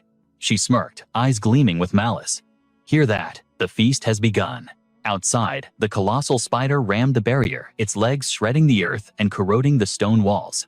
As the rock prison crumbled into dust, Jing Han collapsed, his eyes filled with utter despair. Damn it all. He ground his teeth, whispering a final plea into the wind. Bai Jing Song. I can't hold the line any longer. Suddenly, a sonic boom tore through the air. A fist, the size of a meteor, crashed down from the heavens. A titan ape descended, tearing the stone cage apart like it was made of wet paper. The assassin looked up in horror. What the ape roared, raising a fist to crush her into oblivion, but the shadow demon spider lunged forward to intercept the blow. A figure leaped from the beast's shoulder. It was Kui Cheng. He rushed to the old man's side, helping him up with a look of concern. Old Wu, are you still alive? The old master groaned, his voice weak but spirited. "Do I look okay to you?" While the Titan ape pummeled the spider into submission, Kui Cheng scolded him, still joking at a time like this, but Jing Han cut him off impatiently. "You're late. Too slow." Just then, a majestic shadow swept over them. Kui Cheng grinned, pointing up to the sky. "Look, Bai Jingsong has finally arrived." Jing Han managed a faint smile. Arrogant as ever. Bai Jingsong descended with his divine crane, which instantly snatched the spider demon, lifting it high into the clouds. Seizing the moment, Bai Jingsong shouted, "Old Feng catch!" The divine crane released its grip, sending the spider plummeting toward the earth. Below, Old Feng charged forward on his warhorse aura blazing, wielding a powerful staff and flanked by a fire Kylin. He looked like a god of war, entering the fray. "Do it now." "Fire Kylin," Old Feng roared, rocketing toward the falling monstrosity like a burning comet. The moment he reached the target, his staff erupted, weaving a blazing net of destruction around the beast. With the squad reunited, Bai Jingsong looked down with disdain. "Filthy thieves of the spider sect." His killing intent flooded the area. "Your plan has failed. Surrender now or die." The terrified minions trembled, looking to their commander. "Boss." Seeing the tide turn, the blonde leader barked Plan B. "I'll hold them off." "Boss, wait." A figure wearing a smoking mask stepped forward, interrupting him. "Let me be the sacrifice for this mission." She ripped off the mask, revealing a delicate tanned face filled with grim determination. "Boss, you have a sister to protect. I've been alone since birth. No family, no attachments. My life is yours to spend." Without hesitation, she leaped onto the giant spider. The leader ground his teeth. "Go," she offered a final grim smile. "Leave this to me." She tossed him a weapon. Catch holding the gun, pulsing with strange energy, the terrorists rallied, their resolve screaming in unison. For the holy sect. As the terrorists regained their morale, the girl pulled out a cluster of spheres. "I'll cover your escape." Thick smoke exploded outward. Bai Jingsong instinctively summoned a barrier to protect the team, only to realize it's just a smokescreen. Staring into the dense fog, he barked, "Fan out. Don't let them escape." He commanded his divine crane after them now. The divine crane pierced through the murky veil, like an arrow locking onto the spider, carrying the blonde leader. The terrorists were making a break for the core nexus. The Titan ape and Old Feng were hot on their heels, refusing to let up for a second. The enemies vaulted over obstacles with unnatural speed. The enraged ape bellowed a warning. There are still two of them. They're closing in on the core. Suddenly, disgusting globs of slime shot from the spider's spinnerets. The Titan ape took a hit to the back, and the fire Kylin was knocked out of the sky. The viscous sludge hardened instantly, trapping both the mighty ape and the celestial beast in a sticky, immovable prison. Old Feng and his support were caught in the blast radius, glued to the spot. "Damn it," the soldier cursed, struggling in vain against the trap. Riding the crane, Bai Jingsong thought, "This beast's speed is insane." Far behind, Old Feng shouted, "Bai Jingsong, keep going, don't worry about these spiders." At the core nexus, the terrorists landed just as a shadow fell over them. Bai Jingsong had arrived. A minion panicked. "Boss, he's right on top of us." The spider scrambled to join them, but it was a second too slow. The blonde leader's eyes widened in horror. "It's over. The boss is in range." Suddenly, the Titan ape and Old Feng burst onto the scene. The ape, the fire, Kylin, and the old master launched a synchronized assault to end the spider's miserable life. The ape slammed the ground, sending the spider demon flying helpless into the air. In a flash, Old Feng appeared above it, ready to deliver the final judgment. Elder Feng's staff descended like a judgment from the heavens, piercing straight through the arachnid's carapace. The impact shattered the beast's exoskeleton, exposing the vile terrorist hiding within its shell. The sheer force of Elder Feng's blow didn't just stop at the beast. It drove through the creature and ruptured the earth below, sending a plume of debris and dust choking into the air. With the monster's vitality drained, Elder Feng sneered, "On your knees, you little wretch." The soldier beside him added grimly, "Your twisted schemes end here." Cornered with death staring him in the face, the terrorist remained silent. Suddenly, the magnificent Cloudwing crane descended its landing, stirring up a chaotic storm of dust in the core chamber. City Lord Bai Jingsong stepped forward, his aura imposing. "You demon spider sect rats are stubborn. You insist on courting death by opposing us." With eyes cold as glacial ice, he raised his wooden cane. In an instant, the wooden staff transmuted into a flexible leather whip. Bai Jingsong lashed out with terrifying precision and authority, his voice booming. "Your deaths will not be mourned." The lash danced through the air, flaying the skin of the two terrorists with every strike. Blood bloomed on their bodies as Bai Jingsong commanded his spirit beast Wind Blast Cannon. The Cloudwing crane became a living tornado, spiraling toward the enemies. Sensing the lethal threat, the two assassins drew their weapons, desperate to turn the tide. The terrorist swung his blade, meeting the crane's assault head-on, seeing the strange energy radiating from their weapons. Bai Jingsong analyzed the clash in a split second. Wind and thunder suppressing wood. This is bad. A bead of sweat formed on his brow. His element was being suppressed by theirs. He needed a new strategy, and he needed it now. The enemy leader barked, "I'll cover you, go for the core." Seizing the opening, the duo surged toward Bai Jingsong with suicidal determination to secure the objective. Their coordination was flawless. The female assassin leaped high, raining down a sword strike to pin Bai Jingsong, creating a path for the blonde operative to rush the energy core. Bai Jingsong saw through the ploy instantly. Cloudwing Crane stopped him. The massive spirit beast interposed its body like a wall. But the blonde assassin was cunning. He hurled his sickle high into the rafters. The sickle bit into the ceiling, just as the crane's massive talon crushed the floor where he had stood. Using the chain connected to his weapon, the assassin swung through the air like a pendulum, bypassing the beast entirely. He didn't look back, his eyes locked on the prize ahead. Clearing the crane's defense, he threw a second sickle, hooking it directly onto the core mechanism.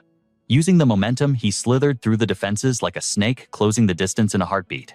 Bai Jingsong was still locked in fierce combat with the female assassin. He glanced back, his face darkening with horror as he realized the gravity of the situation. Damn it.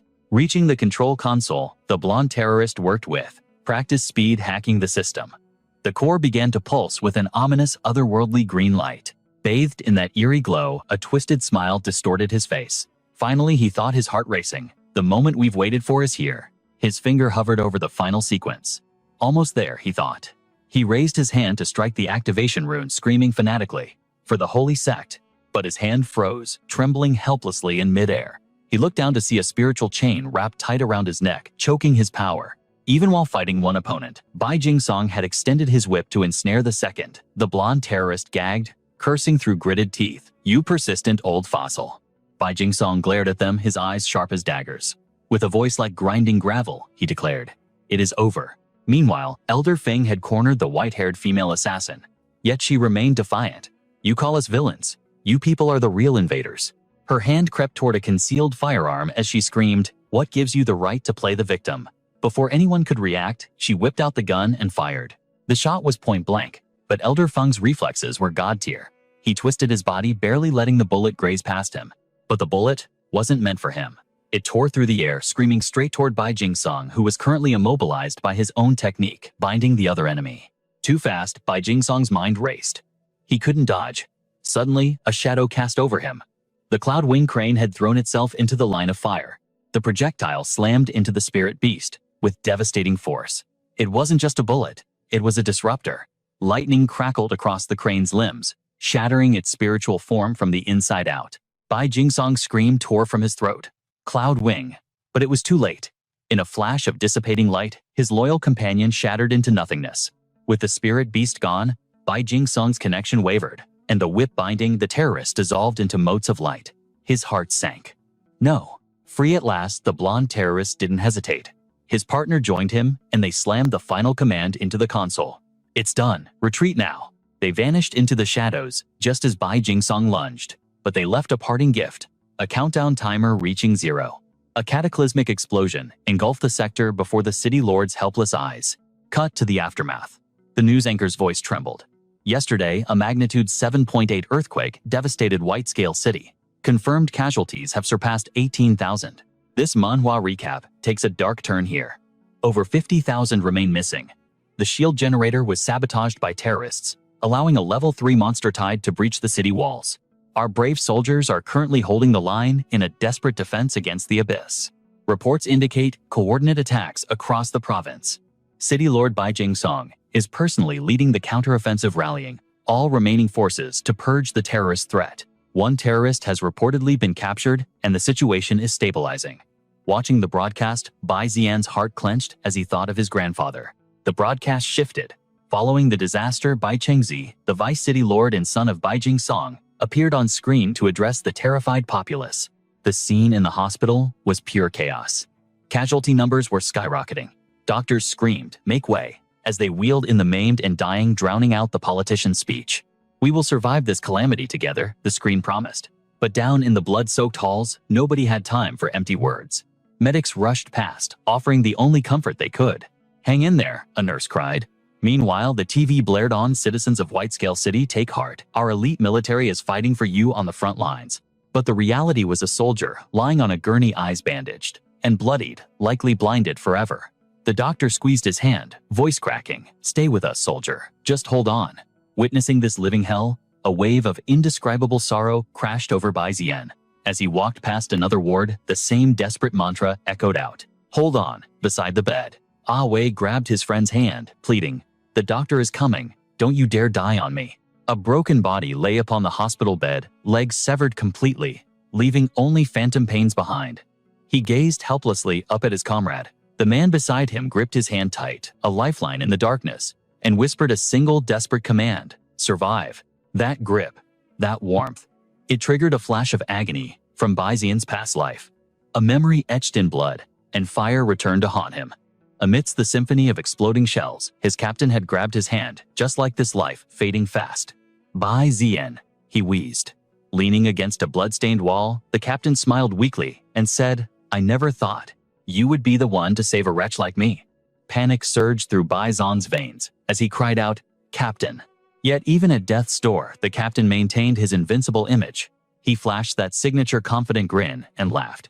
"You stinking brat. I always thought you were a cold-blooded bastard. Guess I was wrong." With trembling hands, the captain removed his cap and placed it on Bai Zian's head. It was a legacy passed down in silence. Bai Zian froze his throat tight, unable to utter a single word as the brim was adjusted. Then came the final order. "If you make it back alive, don't forget." The sentence remained unfinished. The light in his eyes vanished. The captain breathed his last right there in front of Bai Zian.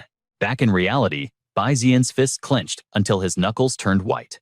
Bai Shi and Bai Ji watched in terror. Young Master Bai Shi cried out, rushing to his side. "Are you all right?" Shadows clung to Bai Zian's face like a lingering curse. He looked like a man who had walked through hell and back. With a pale expression, he forced out a rasping reply, "I am fine. Just fine." Silence reigned in the corridor. Not a word on the way there, he commanded, his aura heavy. "What happened to grandfather?" Just then, the hospital doors swung open, breaking the tension. Inside the sterile white room, the atmosphere was suffocating. Elder Feng, Uncle Cheng, and his mother stood guard, their expressions painted with grim despair. "Bai Zian, your grandfather," his mother stammered. Behind her, Bai Jingsong lay broken, one arm severed, body ravaged by battle. Slowly, the old warrior pulled off his oxygen mask. "Is that my Bai Zian?" His voice grated. He glanced at the others. "Everyone out. I am not dead yet. I need a moment with my grandson." The door clicked shut, leaving the two generations alone. Bai Zian, Bai Jingsong, rasped, eyes filled with concern. "Are you hurt?" Bai Zian knelt by the bed, bowing his head. "I am unharmed, grandfather." Bai Zian's gaze lingered on the gruesome stumps and scars left by the brutal battle. His heart sank seeing the state of the once mighty warrior. But Bai Jingsong merely waved his remaining hand. "This," he scoffed, "it is merely a scratch. What I am about to tell you is far more critical than an old man's arm." Bai Zian felt a chill run down his spine. His grandfather was a diamond-rank powerhouse, an entity of immense power. To see him this shaken, something catastrophic was coming. "Do you know of the Demon Spider sect?" Bai Jingsong asked. Bai Zian nodded slowly. "I do. A terrorist organization of heretics who worship alien gods. Scum of the earth." "Correct. Before they were mere pests, barely silver-rank spirit tamers. But this manhwa recap takes a dark turn here," Bai Jingsong warned. "They can now materialize spiritual energy into objects. Every agent we faced was diamond rank." He continued, his voice darkening. "This wasn't a skirmish. It was a calculated act of war. They are playing a game we didn't know existed," the old man hissed. In the silence of the room, Bai Zian realized the truth. The recent earthquakes, that wasn't nature.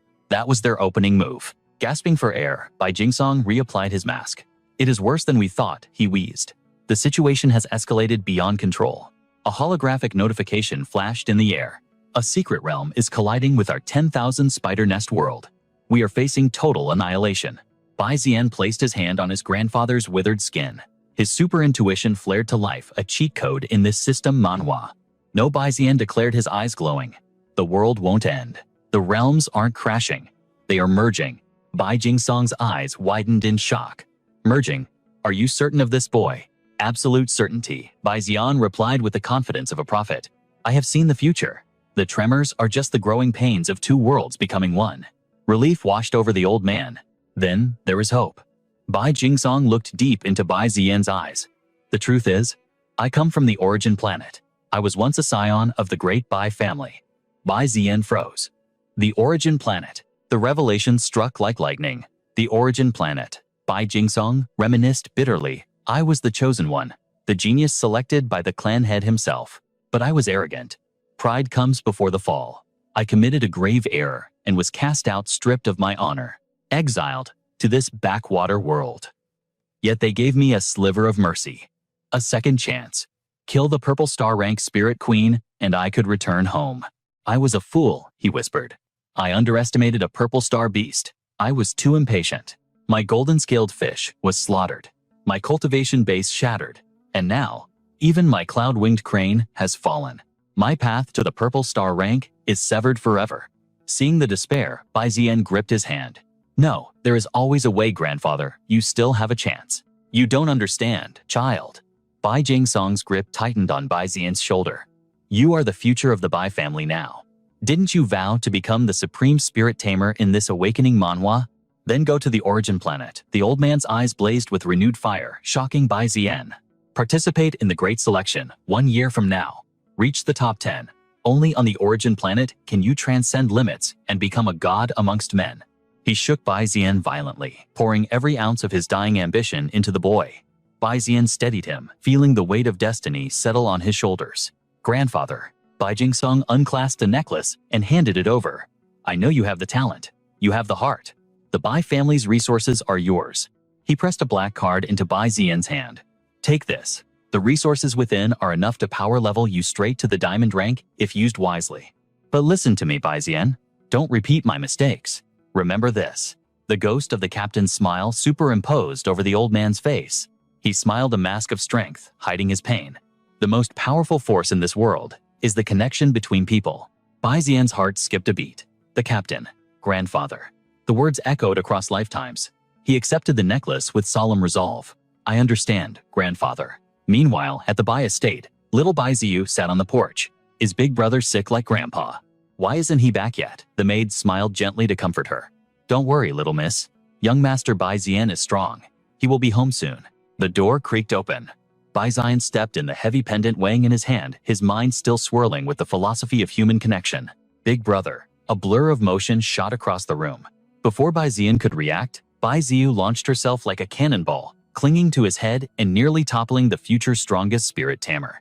Bai Zi and Bai Xiao stood in stunned silence, completely defeated by the young girl's playful antics. Then Bai Ziyu's voice broke the air. Big brother, you're finally back. Her eyes filled with worry as she asked, brother, are you okay? Looking at his adorable little sister, a vow forged in iron solidified in Bai Ziyan's heart. In this life, I have a family worth dying for. I must cherish them. Gently patting her head with overflowing affection, he whispered, I'm fine. But his mind drifted to the darkness of his previous life, the cold grip of death, the terror of being weak. That trauma drove his obsession to become the supreme beast tamer. But now standing here, he realized a truth more profound than any power level. He recalled how this small family had reached out to pull him from the abyss of despair. Bai Ziyan realized his true strength lay in the unbreakable bond of blood. Scene shift. In the quiet of his room, Bai Ziyan prepared for the journey ahead. Holding his grandfather's amulet, he donned a sharp outfit, looking every bit the protagonist of a leveling manhwa. He packed a mysterious box containing a violet crystal, a letter, and the amulet. He instructed Bai Ziyu, mom and dad will return soon. Pass this box to them for me, okay? The girl nodded obediently. Yes, brother. With a tender smile, he gave her one last head pat. Big brother has a critical mission. Be a good girl and stay safe at home. Xiao Gubai stepped forward, her cheeks flushed, as she called out, young Master Bai Ziyan. His gaze softened. Xiao Gubai, are you ready to face the unknown with me? Her shyness vanished, replaced by resolve. Wherever the young master goes, I follow. Walking side by side, he teased. Xiao Gubai, aren't you afraid? She declared with absolute confidence. With young Master Bai Ziyan here, I fear nothing. He sighed. Can you drop the formal title? Just Bai Ziyan is fine. She immediately replied, understood. Bai Ziyan, young master. They arrived at a desolate construction site. Xiao Gubai turned to him. Bai Ziyan, do you have a destination in mind?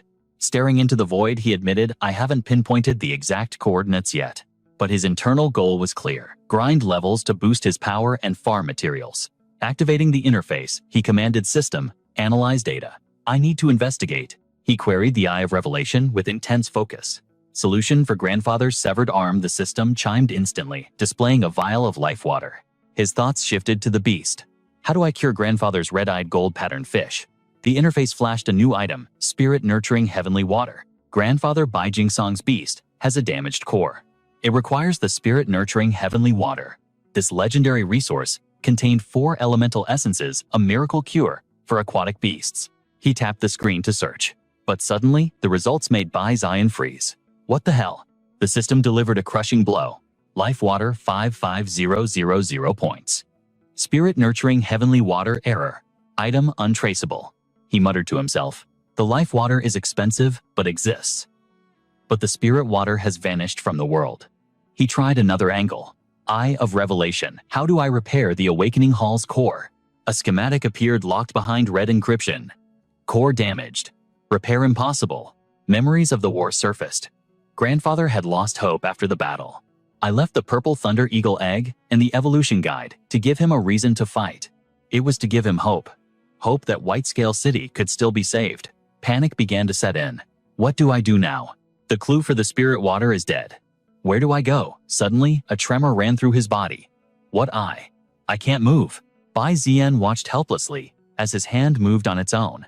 The Eye of Revelation was guiding him, pointing to a specific coordinate on the map. Go. Here. Xiao Gubai noticed the shift in his aura. Bai Zian, did you find something? Shaking off the shock, he nodded. Let's head to the east gate. It's the closest exit. We leave the city from there. But fear flickered in her eyes. Do we have to cross the wasteland? I have a bad feeling about this. He flashed a confident grin to calm her nerves. We are beast tamers. Fear is not in our vocabulary. Besides, we can hitch a ride with an explorer squad. They continued their trek down the broken road. Explorer squads. Who are they? Mercenaries? Warriors who risk their lives in the outer wilds for fortune and glory. The sky was a deceptive blue, contrasting the chaotic traffic jam below. Loudspeakers blared. Orderly queue for exit inspection. Bai Zian frowned at the scene. What is this? He pointed ahead at the swarming crowd. Xiao Gubai, your bad feeling was right. Suddenly, a vehicle swerved out of control. He pulled her into his embrace just as the car screeched past. Watch out, they dodged to death by a hair's breadth. The driver slammed the brakes.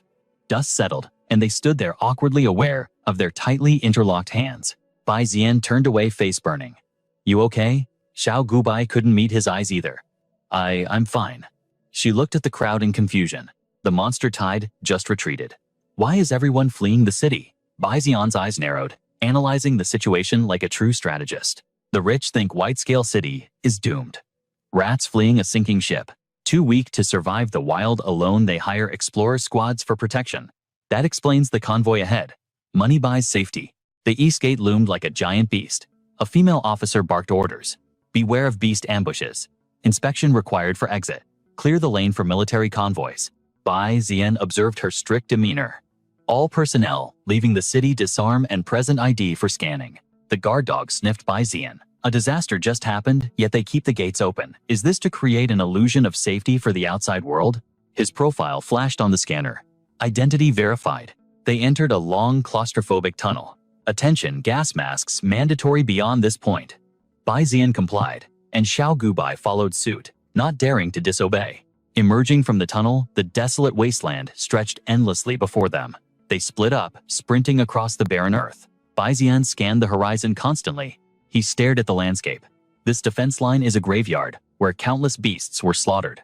Raising his binoculars, he hunted for his target. I need to find the mercenary outpost. Ahead, the air shimmered like a furnace. It's scorching. Wait. He locked onto a location. Found it. Under the vast blue sky, they passed weary workers. Bai Zian couldn't help but blush as they walked past some scantily clad beauties. Finally, they arrived at the main tent. Bai Zian locked eyes on the horizon. That outpost ahead belongs to the expedition team. We move now. A tattered flag whipped violently in the wind, signaling their destination. This was the place. The Red Monkey Mercenary Group. Inside their territory, Feng Dong Lig called out Duan. Two fresh faces at the gate. What do you think? Fresh meat? Duan scanned them with a predator's grin. Not bad quality. He chuckled darkly, feigning friendliness as he approached the newcomers. Hey there, little friends. His gaze held a dangerous weight. Lost your way. Behind him, Feng Donglig whistled, but a chill ran down his spine from Bai Zian's stare. Xiao Gubai sensed immediately these men were trouble. Bai Zian glanced at her.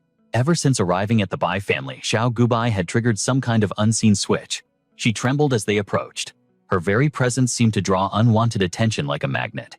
But Bai Zian wasn't helpless. His aura flared silently. Duan flashed forward in a blur. It's dangerous outside the walls. Let Big Brother protect you. He blocked their path with terrifying speed, closing the distance to Bai Zian instantly. With a sneer, he reached out and lifted the young man's chin. Little one, are you shivering for me too? Xiao Gubai stood frozen in shock. Duan relished the moment, mistaking silence for fear. Is the little treasure angry? In a flash, Bai Zian moved. He slammed the mercenary face first into the dirt and twisted his wrist with bone-breaking force. Agony ripped through Duan.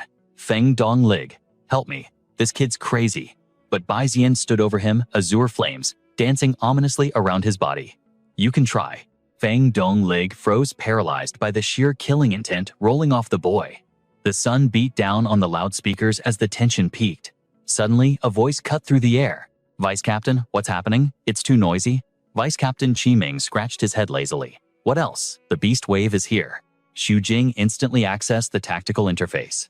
Thermal scans show 200 to 300 hostiles. This was a classic scenario for a system manhwa where numbers dictated survival. Feng Donglig report. Feng Donglig took aim down his scope. Vice Captain, are you done playing? The situation is looking grim. A thick fog of dust rolled in from the east. The stampede was 5 minutes out. On the ground, Duan whimpered. Hey kid, let me go. We're all grasshoppers on the same rope now. You don't want us stuck here when the slaughter begins, do you? Yet Bai Zian's expression remained colder than ice. Finally, Bai Zian shoved the man's arm away. Get out of my face. Scrambling back, Duan yelled into his comms, get the vice captain now. The perimeter erupted into chaos. High above, a figure wreathed in flames shouted down.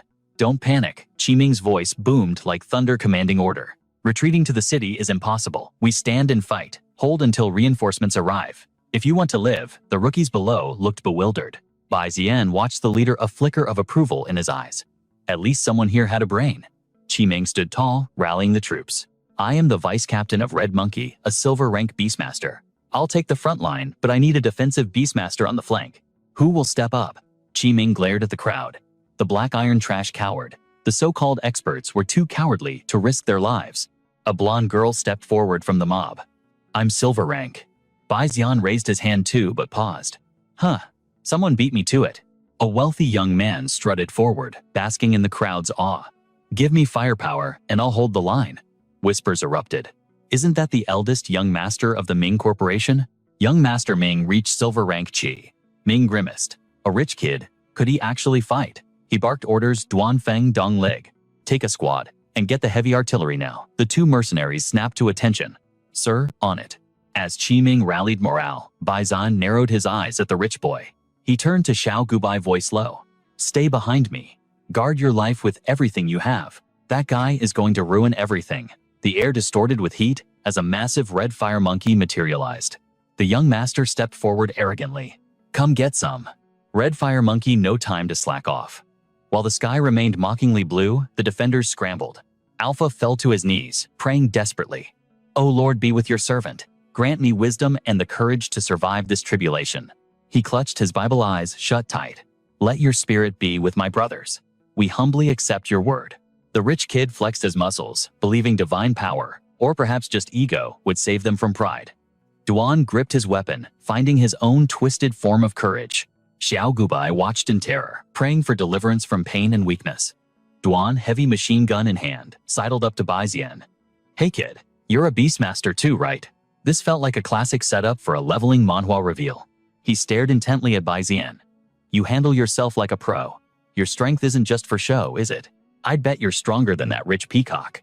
Bai Zian's hostility softened slightly. So you aren't just a musclehead pervert after all. Duan rolled his eyes. Sharp tongue you got there. Your little girlfriend looks terrified though. Xiao Gubai was trembling like a leaf in a storm. Bai Zian patted her shoulder and the contact made her heart race. Xiao Gubai, you okay? Her face was pale as death. I'm fine. Just a little tense. Bai Zian looked her dead in the eye. When the beasts hit, stick to me like a shadow. You'll be safe. Together, they braced for the impact. Duan racked his weapon, adrenaline spiking.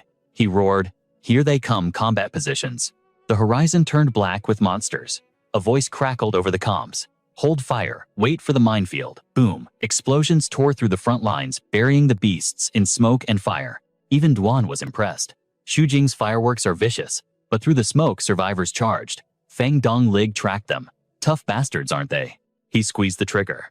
"Eat this." A beast's head vaporized in red mist. Another shot rang out, dropping a second target instantly. Duan, incoming on your side. The automated turret sprayed lead, but the high-level beasts danced through the bullet rain. Little Shujing. One just slipped past your toys.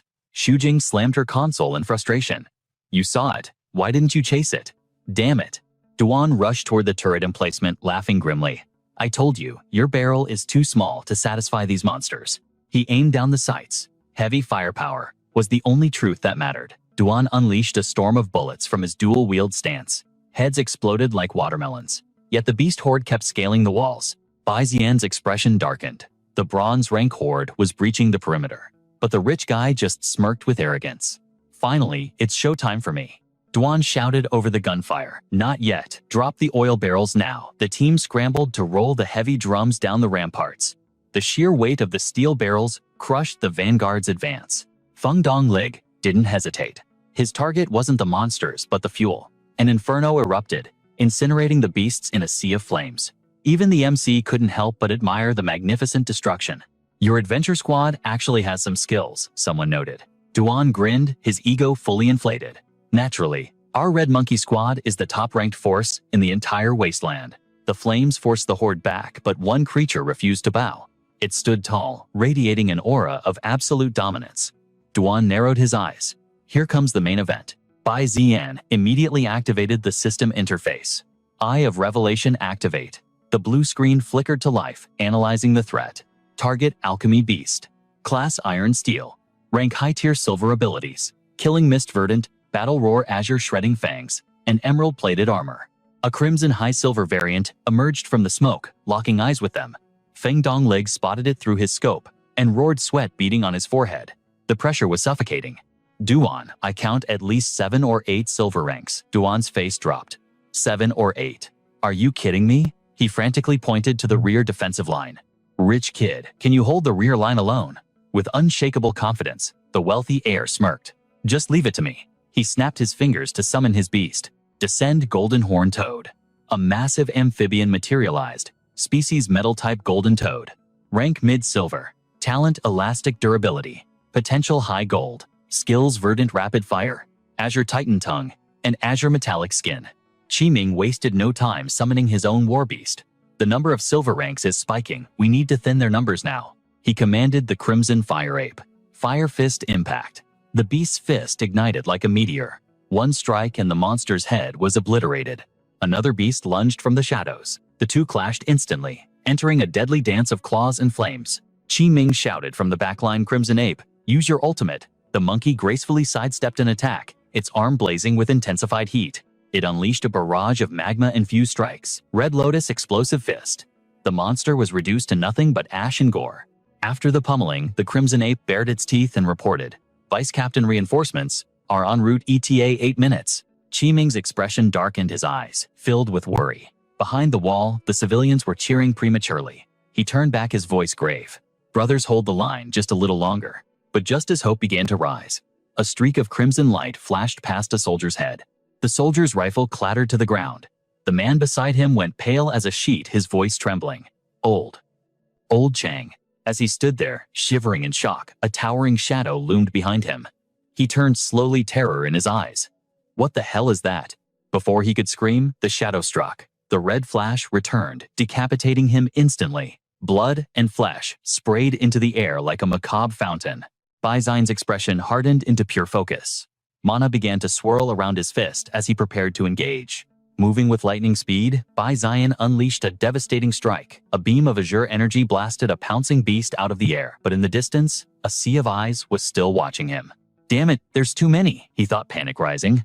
Just as he faltered, massive spider webs shot from the sky. The silk wrapped around the beast, crushing it instantly. Bai Zian flinched, shielding his head in surprise. But realizing he was safe, he quickly regained his composure. He dropped to one knee, channeling his spiritual power into both palms. With a roar, he thrust his hands forward. A wave of energy surged out, blasting the approaching horde. Dusting himself off, Bai Zian turned to his savior. "Xiao Gubai," he gasped, recognizing the silhouette. "Did your spider awaken to bronze rank?" The hunter who stepped out of the shadows was indeed the mesmerizing Xiao Gubai. She tucked a strand of hair behind her ear, blushing slightly. "I bought some rare catalysts at the black market. It finally triggered an evolution." Beside her stood a terrifying purple arachnid. Species molten lava spider fire. Rank low bronze. Talent magma body. Potential high gold.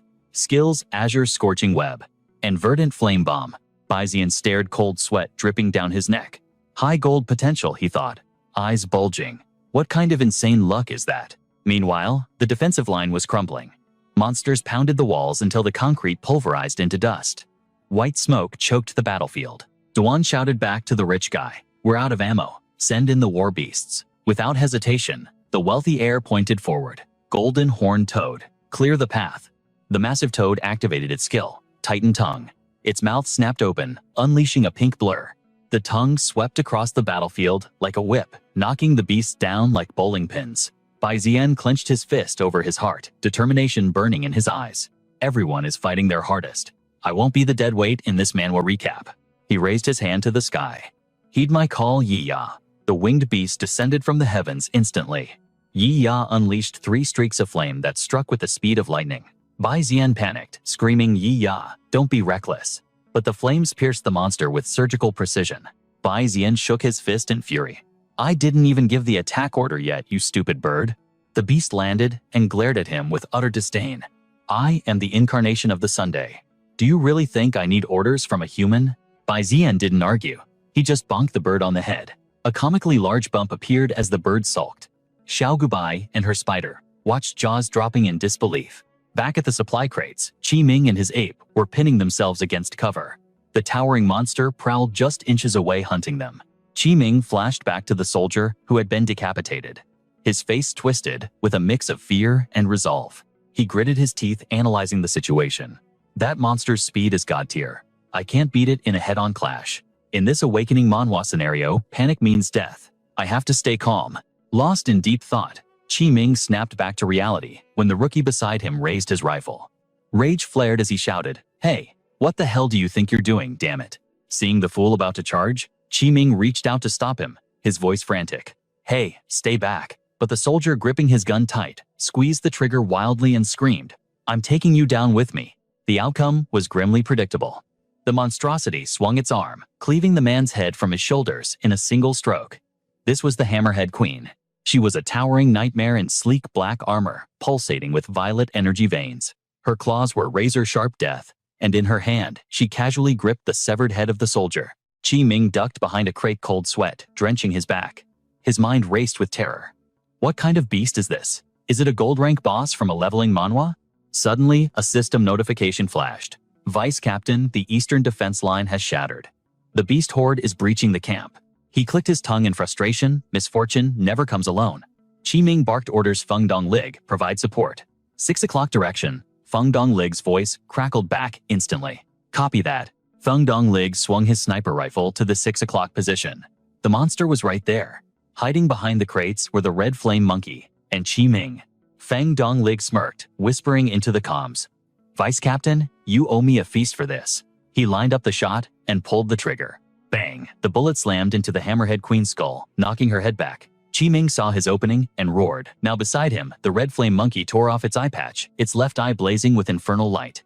Gritting its teeth with primal fury, the beast unleashed a torrent of fire from its eye, screaming the skill name, Flame Impact. But the Hammerhead Queen was terrifyingly fast. She moved like a phantom, effortlessly dodging the beam of destruction. A massive explosion rocked the construction site. Duan, Feng Donglig, and Bai Zian froze, all thinking the same thing. What happened? Bai Zian immediately turned to his beast. "Winged Fang, go back up, Qiming." The creature obeyed without hesitation, taking flight. Meanwhile, the situation for Qiming was critical. The Hammerhead Queen was closing in. She lashed out with her claws, unleashing a terrifying arc of purple energy that sliced through the air. Qiming desperately conjured a defensive barrier, buying a second of safety. but her power was overwhelming. The shield began to fracture under the sheer pressure of her aura. He glanced back to see the Red Flame Monkey grimacing in pain. Red Flame Monkey, retreat. Get out of here. Crack. The barrier shattered into shards of light. The Hammerhead Queen lunged, seizing Qi Ming by the throat. He gasped, grabbing her lethal claws with both hands to keep them from slicing his neck. Winged Fang swooped down from the sky, but the Hammerhead Queen sensed the ambush instantly. With brutal strength, she hurled Qi Ming straight at the flying beast. Winged Fang swerved just in time. Duan flashed in catching Qi Ming mid-air, but the impact slammed them through a solid wall, leaving a massive crater. Duan looked down anxiously. "Vice Captain, are you alive?" Qi Ming grimaced, blood trickling from scratches on his face. "I'm fine," he hissed. Above them, Winged Fang rained down fire, but the Hammerhead Queen simply raised a purple energy barrier, blocking every shot. Watching the scene, Qi Ming's expression darkened. "If we don't stop her, we're dead. We need someone to pin her down just to get a fighting chance." Qi Ming made a split-second decision. "Feng Dong Lig. That alchemy bullet Ziling gave you, use it now." Feng Dong Lig's face was deadly serious, though his tone remained playful. "All right, Vice Captain. That's 2 meals you owe me. Don't try to weasel out of it." He loaded the special round into the chamber, whispering a prayer. "Please don't wreck my baby, okay?" But fate was cruel. The energy from the alchemy bullet was too potent, it blew out the barrel upon firing. Feng Dong Lig stared in horror. "Oh shit, my gun." Despite the malfunction, the bullet and its raw energy screamed toward the Hammerhead Queen, exploding in a blinding flash that cut off her vision. Feng Dong Lig checked his gear and cursed. "Qi Ming, my rifle is toast. I've only got the scope left." In the distance, Bai Xian sprinted toward them. Duan and Qi Ming shielded their eyes, squinting through the dust at the monster. Qi Ming replied, "Take it up with Ziling later." Bai Xian skidded to a halt beside them, Winged Fang landing on his arm. Duan spoke first. Even she couldn't survive that, right? Qi Ming didn't relax his guard. "No. Look closely." As the smoke cleared, the Hammerhead Queen stood there unscathed. She hadn't taken a scratch from the massive energy blast. Through his scope, Feng Dong Lig tried to acquire the target again. But in a blink, she vanished from his sights. Feng Dong Lig's eyes went wide. "What the? Where did she go?" She had pinpointed his location. Launching herself like a missile, she soared upward, claws extended to shred the sniper. Feng Dong Lig clutched his broken gun as the sniper nest exploded. A blinding purple light erupted, threatening to tear the sky apart. Bai Xian looked up trembling. That's speed. She really is a gold-rank monster. But when the dust settled, the Hammerhead Queen stood amidst the ruin holding nothing but tangled wires. Feng Dong Lig was gone. She looked down and saw 4 decoy flares burning below, purple, blue, white, and red. Realizing she'd been tricked, she flew into a rage, blasting the sniper tower into oblivion. Below, Bai Xian watched the destruction, but the monster flickered 1 second in the sky, the next standing right behind him. He felt the chilling killing intent at his back, his face freezing in terror.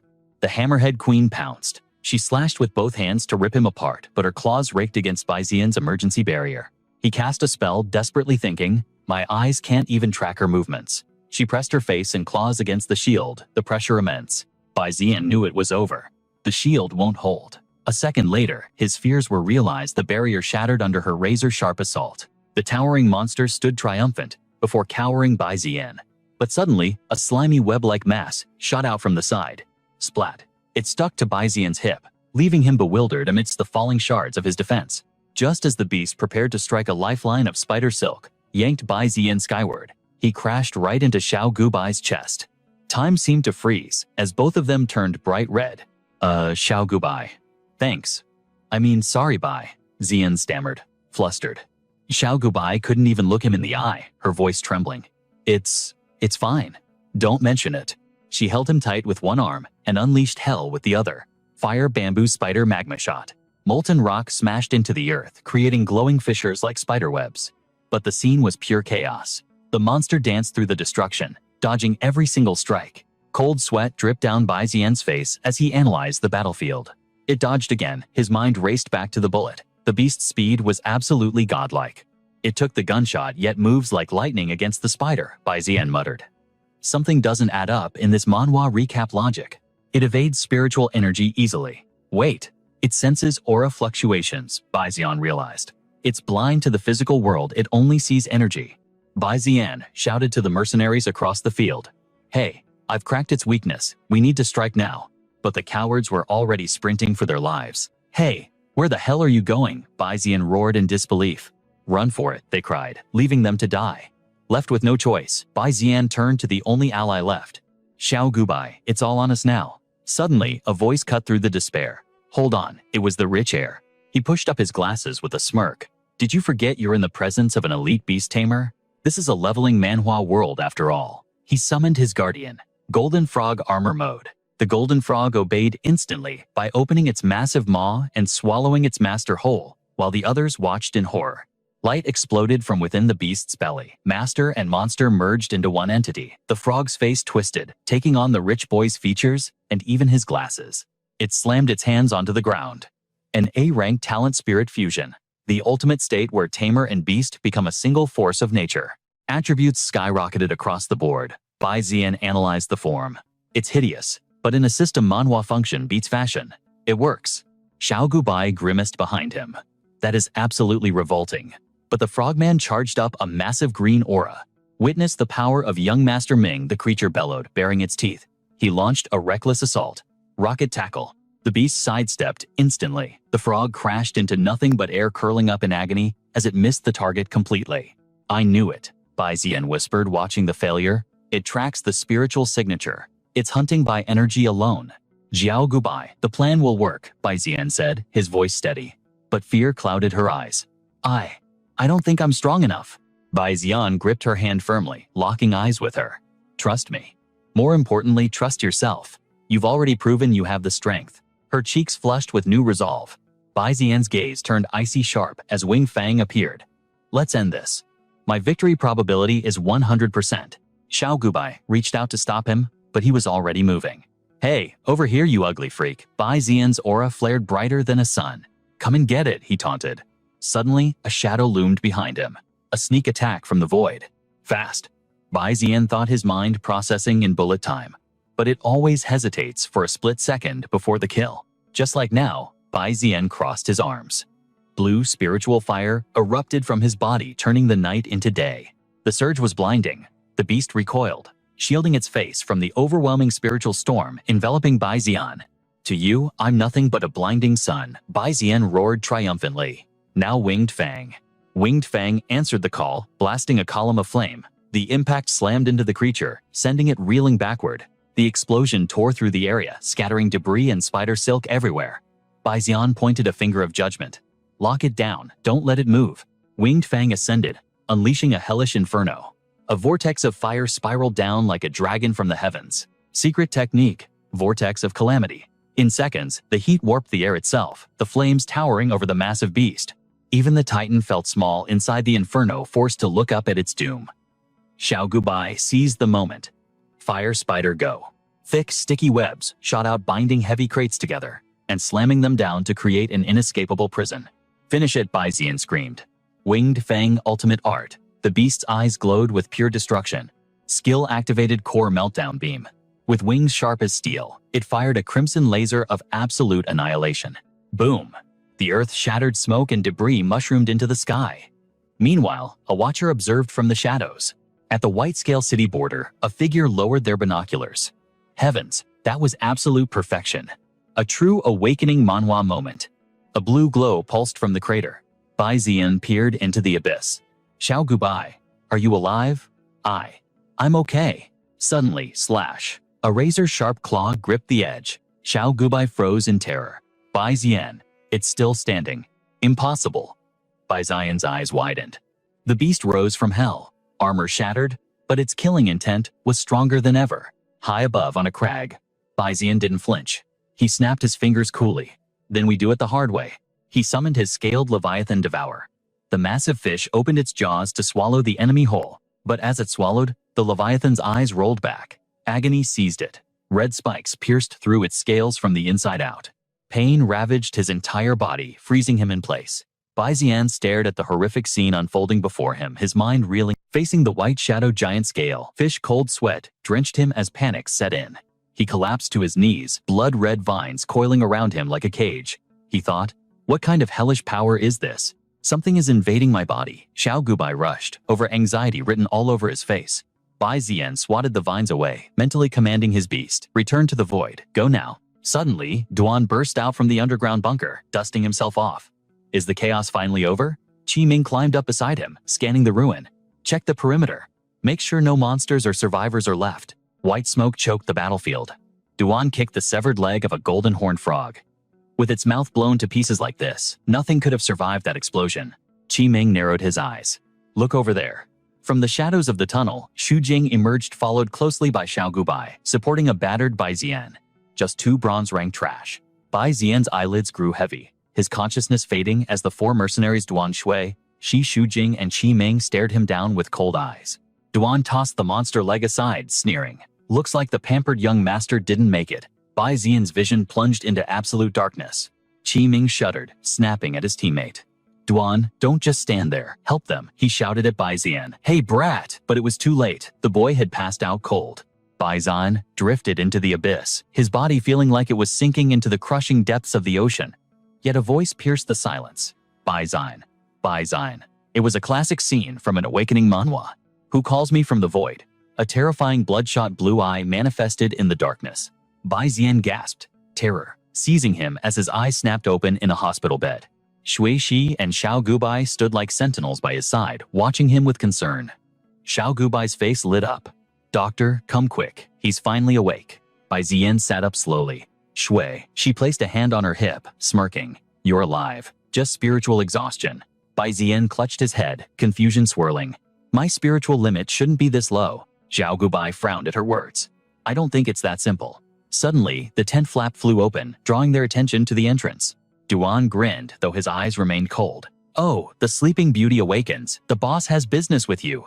Bai Zian stepped outside with Duan. Qiming was stoking a fire and looked up. Well, if it isn't the bronze rank brat. He chuckled darkly. I have to admit I didn't expect a rookie like you to have such guts. Bai Zian approached the fire, his voice dripping with ice. Is that so? Is that why you cowards abandoned us to die and ran to save your own skins? Qiming laughed, scratching his head awkwardly.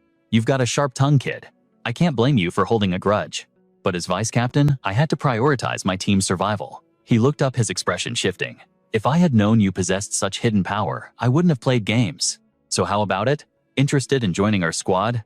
Bai Zian scoffed, a cold smile touching his lips. Join you. You think a few sweet words will make me trust you, Bai Zian thought. A dog that bites once will bite again. He'd sell us out in a heartbeat. Qiming looked away, a hint of shame on his face. Look, we lost men back there. Our combat power has taken a massive hit. We have a high-stakes escort mission to Shaolin Town. With our current numbers, we're sitting ducks. We need you. Bai Zian studied him, calculating. Shaolin Town is on the route to Giant Wood City. It was a perfect opportunity. I can use them as a shield. Qiming locked eyes with him. Don't say no just yet. We won't let you work for free. There's gold in it for you. He held up 3 fingers, grinning like a merchant. 3% of the commission. Deal, Bai. Zian smirked. Deal. But don't get it twisted. I'm not working for you. Qiming clapped his hands, delighted. Even a gentleman bows to money. The night sky remained oppressive and gloomy overhead. Scene change near Shaolin Town, at the Red Monkey Adventure Team's base. 3 armored tanks rumbled slowly through the dense, suffocating jungle. Duan cursed, wrestling with the controls. This road is a nightmare. The engine keeps stalling. Nearby, Bai Zian noticed Xiao Gubai blushing furiously. Ah, it seems Xiao Gubai's unique talent is kicking in. Duan killed the engine. We camp here tonight. We'll make the final push for Shaolin Town in the morning. Bai Zian frowned, suspicion in his voice. Why stop now? Why not drive straight into the town? Under the eerie silence of the moonlight, Duan's voice dropped to a whisper. Because Shaolin Town at night is a death trap. Even a gold-rank beast can get slaughtered in the dark here. Suddenly, a shrill voice shattered the silence. Why haven't we arrived yet? The 4 mercenaries spun around, hands drifting to their weapons. A blonde woman in a tight blue dress and white scarf stormed out. Rage twisted her features. This bumpy road is torture. Are you trying to kill me? You useless trash. Beside her, a man with round glasses looked resigned, while a blonde man cowered near the tank. Shwe. She glared at her eyes, dripping with venom. Shut your mouth if you want to live. Your screeching is going to attract every beast in the forest. The woman froze, then her face turned purple with fury. She pointed a trembling finger. How dare you? Do you have any idea who I am? My brother is the mayor of Shaolin Town, a gold-rank powerhouse. Shui. She didn't even blink. The boyfriend tried to intervene. Honey, please. She's right, you know, but the woman wouldn't stop screaming. I paid a fortune to travel in luxury, not to suffer like a peasant. Bai Ziyan and Qi Ming watched the tantrum with visible disgust. Cheh. Qi Ming cracked his neck. Offending your bodyguards in the middle of a wasteland. She's too stupid to survive. Bai Ziyan looked bored. Qi Ming turned away, pointing to structures in the canopy. We rest in the tree houses. We move out at dawn. Inside the wooden shelter, the team gathered around a flickering fire. Bai Ziyan scanned the room. It's crude, but it will have to do. But something feels off. His eyes narrowed as he noticed a strange green smoke wafting from the fire. That scent. Poison. We're in trouble. Xiao Gubai swayed, clutching his head. Bai Ziyan. The room is spinning. Suddenly, the tent flap flew open. Qi Ming, Sui Shi Sujing, and Duan strode in, wearing gas masks. Duan muffled a laugh. Are they out cold? Sujing smirked. See for yourself? He scanned the 4 bodies, sprawled across the floor and smirked. They're all out cold. This knockout gas is surprisingly potent. The team looked at Bai Ziyan with suspicion before Jing crouched down, poking the boy's body to check for reactions. Duan, weighed down by his heavy gear, finally voiced his doubts. I have to ask, why did we wait until now to make our move? Qi Ming placed his hands on his hips, his posture radiating arrogance. That brat's potential is terrifying. He could easily fill Feng Donglig's spot on the team. But to control a weapon like that, we needed to manufacture a crisis to win his trust first. They slapped heavy shackles onto the boy's wrists. Qi Ming crouched down his eyes, scanning Zhao Gubai and Bai Ziyan like a merchant appraising rare jewels. Look at them. Definitely scions of some major clan out for training. The ransom will be astronomical. With Whitescale City in chaos, one big score means we retire.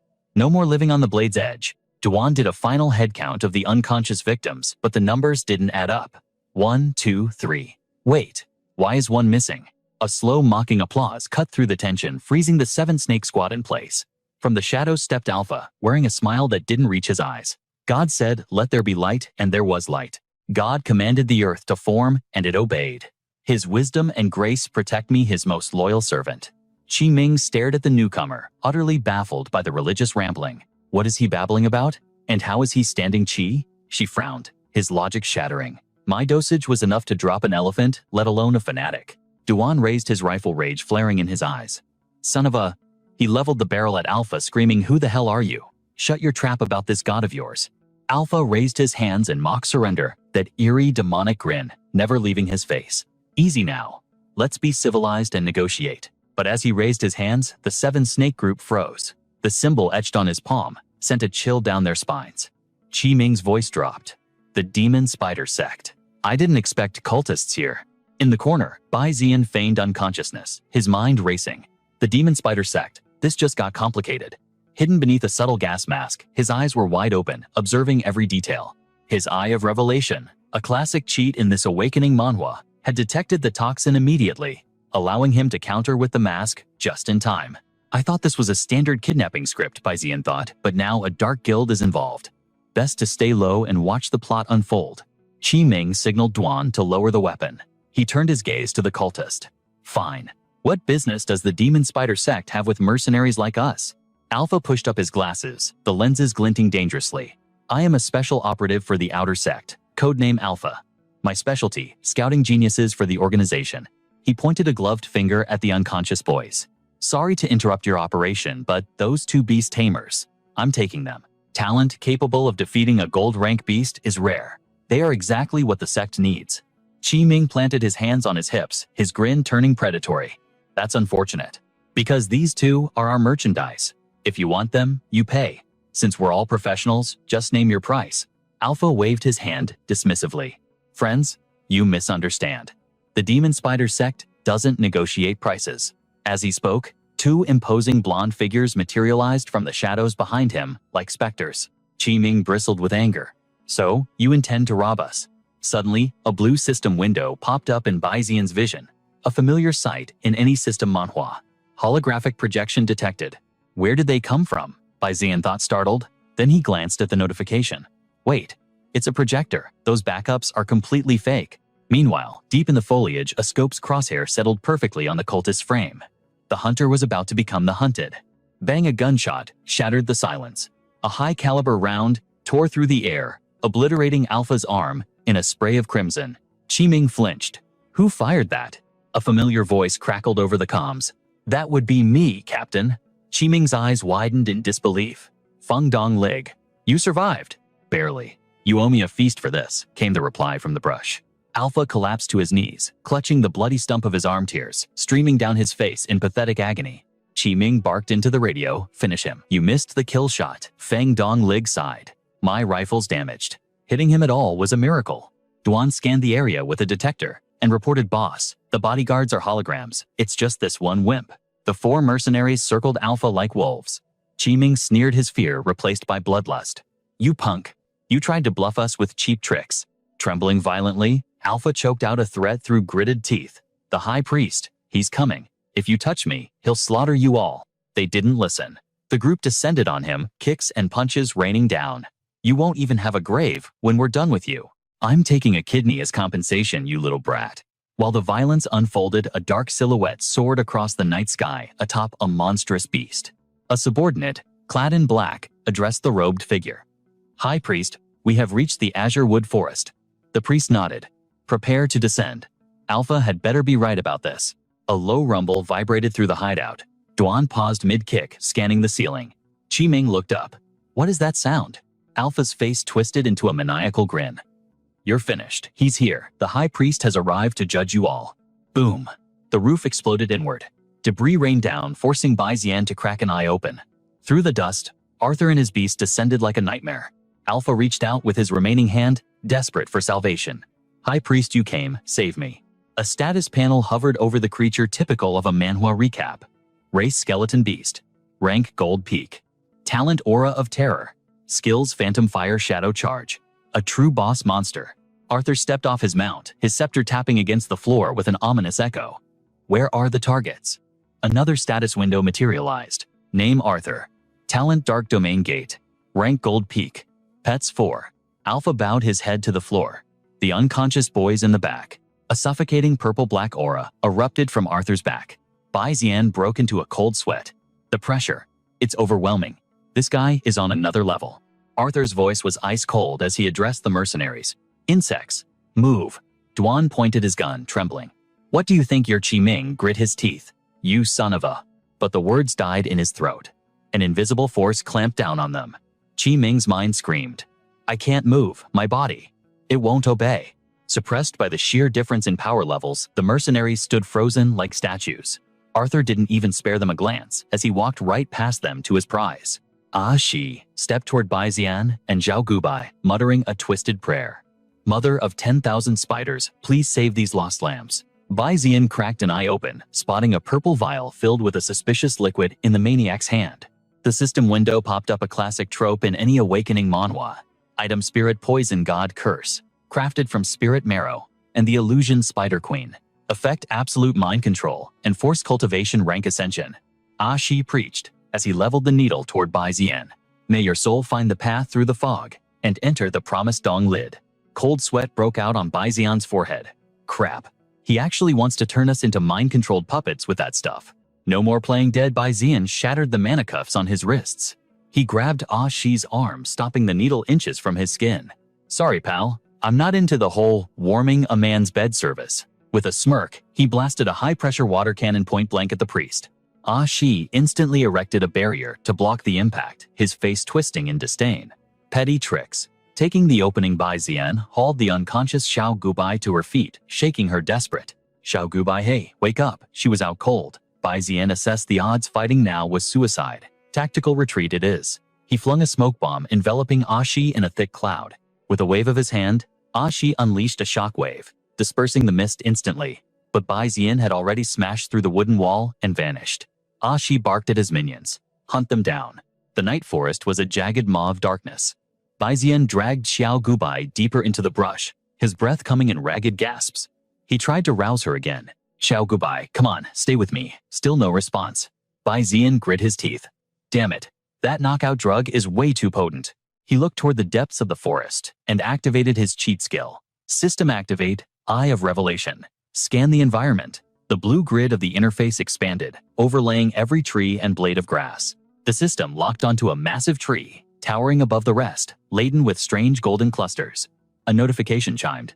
Race predatory green banana tree wood attribute. Rank high tier. Talent scent of the trap. Potential Gold Tier Medium. Skills Blue Scent Lure. Hunter Vines Binding Roots. Baixian dragged Xiao Gubai to the edge of the tree's roots. Great. A boss monster blocking the front, and I'm carrying dead weight. My movement is severely nerfed. He glanced at the sky. Cultivators riding spirit beasts were closing in, and aerial soldiers were flanking him from above. What now? Then it hit him. He could store Xiao Gubai in his beast tamer space. It worked back during the nuclear explosion arc, so it should keep her safe now. Baixian leaned against a rock, his burden gone. Xiao Gubai is safe in the dimension. Now it's just me and these persistent flies. He looked from the deadly banana tree to the approaching army, and a devilish grin spread across his face. Under the moonlight, the jungle was Baixian's playground now. Meanwhile, back at the cabin, Duan and the others were paralyzed, watching helplessly as Alpha pleaded with Ashi. My lord. Alpha writhed in agony, reaching a trembling hand toward his master. Save me, please.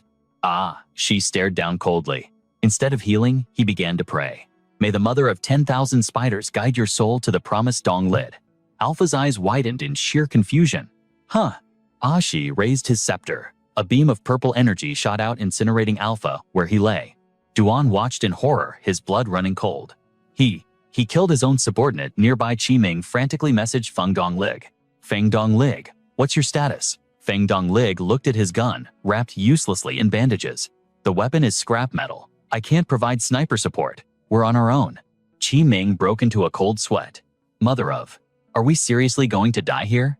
In the sky above the forest, a scout shouted, High Priest, we found the target. They spotted Baixian moving through the tall grass below. The woman is missing, the scout added. She waved his hand dismissively. Drive him toward us. The aerial squad dove, pushing Baixian toward the trap. Baixian glanced over his shoulder, adrenaline pumping. They took the bait. A spirit beast slashed at him with razor-sharp claws, but he threw up a shield just in time. Suddenly, the ground erupted. Massive vines from the predatory banana tree shot out like tentacles. They snatched the spirit beast and the cultists out of the air, leaving them stunned. What the hell, vines? One cultist realized too late. It's a wood attribute monster. Before they could cast a spell, the green abyss swallowed them whole. Baixian watched the chaos with satisfaction. Just as planned. In this system, Manhwa map awareness is the ultimate weapon. The tree only attacks things inside its territory. Their mounts are huge targets. I just had to stand on the edge of the aggro zone, and the tree naturally targeted the bigger threat. Once the tree marks you as an enemy, it unleashes nature's wrath. The system pinged predatory banana tree, perfect combat form activated. The tree twisted into a humanoid shape, crushing the cultists and draining their life force in seconds. When the vines pulled back, only bleached white skeletons remained. Deep within the tree's branches, nourished by the fresh blood, its fruit began to glow and ripen. Item: green banana fruit. Silver tier material. Contains immense life force. Capable of healing critical injuries. Baixian's eyes lit up. Life force. That could replace the missing ingredients for the elixir of life. He fired a blade of water, slicing a cluster off the branch. He caught the loot, inhaling deeply. Smells amazing. Like pure energy. Then, his stomach dropped. Wait. I got too cocky. I stepped over the line. He glanced at the tree. It seemed busy digesting the cultists. Maybe it didn't see me. Baixian didn't wait to find out. He turned to bolt. Time to vanish. He took one step and stepped right on a slippery green frog. Splat. He lost his balance and fell backward right into the danger zone. The frog hopped onto his chest. Seriously? A frog again? Am I cursed? Behind him, two glowing green eyes pierced the darkness. A chill ran down his spine as a massive shadow loomed over him. Baixian turned his head, staring death in the face. Okay, I might have pushed my luck. Meanwhile, white birds circled the moonlit sky above the forest canopy. Shi pressed his fingers to his communicator. Report. What is the situation? Only static answered him. The signal cut dead. Shi lowered his hand, his face unreadable. Very well, Almighty Lord, send in the reinforcements. He stared coldly at the smoking crater, where Alpha had been incinerated. Alpha, your spirit general, will serve as fodder for the glorious Spider Queen. With a wave of his scepter, a sinister purple flame erupted in his left hand. From the eldritch fire grotesque, many-eyed horrors crawled forth like nightmares given flesh. Qiming watched in absolute terror, his mind screaming one thing: we're finished. Arthur's voice boomed with tyrannical authority as he commanded the abominations. Go forth, my children. Obeying instantly, the creatures crept toward Thisha, Elder Duan Zijing, and Qiming. They circled behind and latched onto their necks, locking the hunters in a grip of pure fear. Choked by the living collars, they were forced to their knees in submission. Arthur raised his scepter high and roared, "From this moment on, your lives belong to me. Disobey, and the spider bombs clamped to your throats will blow you all to hell." Qi Ming glared at the parasite on his neck, grinding his teeth in helpless fury. Tisk, meanwhile, back with Bai Zian, the monstrous green banana tree was lashing out to crush him. Panic surged through Bai Zian as he sprinted for his life. Glancing back, a sinking feeling hit his gut. This time, I'm seriously done for. The beast slammed its massive palm down, earth-shattering on impact, but relying on pure instinct, Bai Zian leaped into the air just in time. However, the sheer shockwave blasted him sky-high, launching him toward the moon. He crashed into a thicket, emerging with leaves in his hair, squinting back at the monster. Talk about luck. I actually made it out of its territory. He opened his spatial inventory, stashing the bananas he'd just stolen, assessing the situation. That plant-type spirit beast has insane power. I wonder if the system would let me form a contract with it. Suddenly, a noise cut through the forest, putting his senses on high alert. In this brutal leveling manhwa world, one moment of carelessness meant death, so he quickly hid behind a tree. Those demon spider cult freaks are persistent. Thisha and Elder Duan scanned the area, but Duan was losing patience. Damn it, it's pitch black. How do we find anyone? Arthur began to chant a dark incantation. Mother of 10,000 spiders, my great lord, guide your humble servant to the prey. Purple flames engulfed his scepter as he slammed it into the earth. Magical energy rippled outward, and Bai Zian's interface flashed red. Warning, position compromised. Bai Zian's blood ran cold. Oh, you have got to be kidding me. Purple beams of light shot from the scepter, pointing directly at his hiding spot. Arthur pointed a withered finger along the light's path. There Bai Zian spotted Qi Ming, following the cultist, and frowned. Why is the adventure team working with the demon spider cult? Before he could process it, Zijing stepped from the shadows, weapon aim locked. Don't move, you're completely surrounded. He raised his hands in mock surrender, thinking, what is with my luck today? But water energy flickered in his palm. Guess I have to use that old trick again. With a flick of his wrist, he blasted a cloud of white smoke right at Zijing. Seriously, how many times do I have to do this today? Seizing the chaos, he scrambled up the tree branches to break the line of sight. As the smoke dissipated, Elder Duan called out, Zijing, are you hurt? She narrowed her eyes, scanning the darkness where Bai Zian had vanished. I'm fine, but the brat got away. Arthur flew into a rage. Why are you standing there like idiots?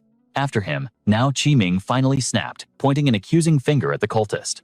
Listen here, aside from you and me, nobody here is a beast tamer. Normal humans can't outrun a tamer, Arthur replied with chilling calm. Do I need to remind you about the little pet on your neck? The threat hit home. They averted their gaze, swallowing their pride in helpless silence. Arthur sneered. You have no right to negotiate with me. Qi Ming fumed, humiliated by his own powerlessness. Suddenly, a voice echoed in his mind. Qi Ming, is everyone all right? It was Feng Donglig. Qi Ming immediately projected his thoughts back. We're alive, but they planted bombs on us. Hiding in the brush nearby, Feng Donglig gripped his rifle, eyes locked on the cultist. I'm close. I can take the shot and help you. Wait, Qi Ming warned frantically. We don't know the trigger mechanism yet. Until we know how these bombs work, we have to endure it. Understood. Feng Donglig lowered his aim, watching Arthur like a hawk, waiting for the perfect moment. Deep in the forest, Bai Zian gripped his wrist in agony. Cursed red tentacles were coiling around his arm, their thorns digging into his flesh. Not this again. System alert, origin damaged. Spirit recovery reduced. Mana cap halved. He forced his aura out, dissolving the tentacles, but he stumbled, clutching his left arm. The situation was critical. I've burned too much spiritual energy. I can't keep this up. The system continued to scream in his mind. Warning, warning, shut up already, I get it. Elder Duan emerged from the gloom, his hideous one-eyed monkey beast snarling behind him. Hey, bronze rank trash, come out and die. The system HUD popped up instantly. Target Qi Ming. Talent strength enhancement. Rank silver mid-tier. Pets red fire monkey chameleon fire lizard earth armor beetle. Peeking from behind the trunk, Bai Zian analyzed the strange party composition. Why are they working together? There has to be a reason. Then he noticed the strange devices clinging to their necks. What the hell is that analysis complete spider bomb? So that's it. They're being blackmailed. He summoned Winged Fang. The bird landed on his arm as he whispered the plan. Winged Fang, you're up. But don't kill them, I need to talk. The bird arrogantly slapped him with its wing. Yeah, I heard you. You always come up with these schemes you think are so brilliant, the bird squawked. Winged Fang launched into the air with blazing intensity. Bai Zian yelled after it. Hey, don't go overboard like last time, the bird sighed mid-flight. You talk too much human. It streaked toward the enemy team like a missile. Disha glanced up, noticing a disturbance in the air. Hey, look up there. She couldn't make out the shape because Winged Fang was moving at supersonic speeds. What in the world is that thing? Duan squinted, his vision blurred. I think it might be. But before he could finish, his eyes went wide with terror. A massive pillar of flame erupted from the creature's mouth, blasting both of them away in a catastrophic explosion. A majestic fire phoenix tore through the smoke, soaring right past their faces. Qi Ming, anchored by the trees, commanded his beast, the Scarlet Flame Ape. Crush him. Obedient to its master, the beast roared and launched a devastating punch toward the Winged Fang. But the Winged Fang wasn't just some low-level mob. It weaved through the punches with elegant grace, raising its beak high. Amidst the swirling crimson flames, it began to chant an ancient spell. Scorching sun, spreading its magnificent wings, it hovered like a deity above its foe. Waves of searing fire rained down on the one-eyed ape, forcing a gut-wrenching scream of agony from the beast's throat. The massive ape crashed face first into the dirt, defeated Qi Ming, having broken free, watched in pure shock. Damn it, I never expected a brat spirit beast to possess this kind of overwhelming power. Retreating to the shadows of the brush, Qi Ming cast a wary glance toward the armored figure in the cloak. It looks like that bastard isn't planning to lift a finger, he realized with a scowl. Watching his giant ape suffer under the relentless barrage of flames, desperation set in. He needed a new strategy, and he needed it now. Suddenly, Duan unleashed a hail of gunfire, but the Winged Fang danced through the air, dodging every bullet with supernatural agility. Curse you, Duan roared, squeezing the trigger in vain. Even armor-piercing rounds are useless against it. The phoenix shifted its gaze, diving straight for the gunman. It unleashed a torrent of firepower, blasting Duan off his feet with the force of a cannonball. Stunned, he slammed hard against the unforgiving earth. Its mission complete, the beast shrank back to its petite form, landing gently on Bai Zian's shoulder. Bai Zian clutched his head, exhausted looking at the fallen enemy. Winged Fang, you overdid it again. But there was no time to rest. The gorilla-like monster suddenly lunged its massive fist, aiming to crush Bai Zian into paste. Panic flashed in Bai Zian's eyes as he raised a hand. Wait, we can make a deal. But the beast didn't care for words. The punch came flying, forcing Bai Zian to instantly manifest a defensive barrier. The impact was tremendous. The monster's raw strength smashed the protective sphere against a tree trunk. Qi Ming finally stepped forward, his voice cold. Save your breath. We have absolutely nothing to negotiate with you. In the heart of the forest, red and blue auras clashed in the air. Qi Ming's request sounded less like a plea and more like an absolute command. However, I do have one demand. Due to certain circumstances, I am taking you with me, whether you like it or not. Bai Zian found the arrogance laughable. Do you honestly think I'll just play along? Hearing this, Qi Ming flashed a cunning predatory grin. I see. Then it seems a bloodbath is unavoidable after all. Bai Zian returned the smile with confident swagger. Beneath the canopy, flames roared to life. As the Winged Fang clashed with the giant ape, the truth was revealed. The ape wasn't blind. That scarred eye was actually a secret weapon. The two beasts unleashed cataclysmic waves of crimson fire. Meanwhile, Bai Zian was struggling under the relentless fiery assault of Qi Ming himself. He raised his hands, maintaining the barrier against the barrage. Here it comes again, Bai Zian thought, grimacing. Qi Ming pressed the attack, taunting him. Hey, bronze rank trash, how does a weakling like you possess a protective barrier? Is this some expensive toy from a rich family? Bai Zian ignored the provocation, his mind racing. This felt like a boss battle in a leveling manhwa, and his spiritual energy was draining fast. His eyes hardened with resolve. I have to break the stalemate. With a surge of inner power, he expanded the barrier, forcing the flames backward. Qi Ming was shoved back, but he clung to the barrier like a demon, laughing, pushing the shield forward. You've got a wild imagination, bronze rank brat. Suddenly, his body erupted with a dangerous, unstable aura. He stared down Bai Zian, his killing intent spiking. Let me teach you a lesson. This isn't some safe little sparring match at your academy. Out here, there are no rules. He chanted a buff spell, amplifying his strength as trails of fire propelled him forward like a human missile.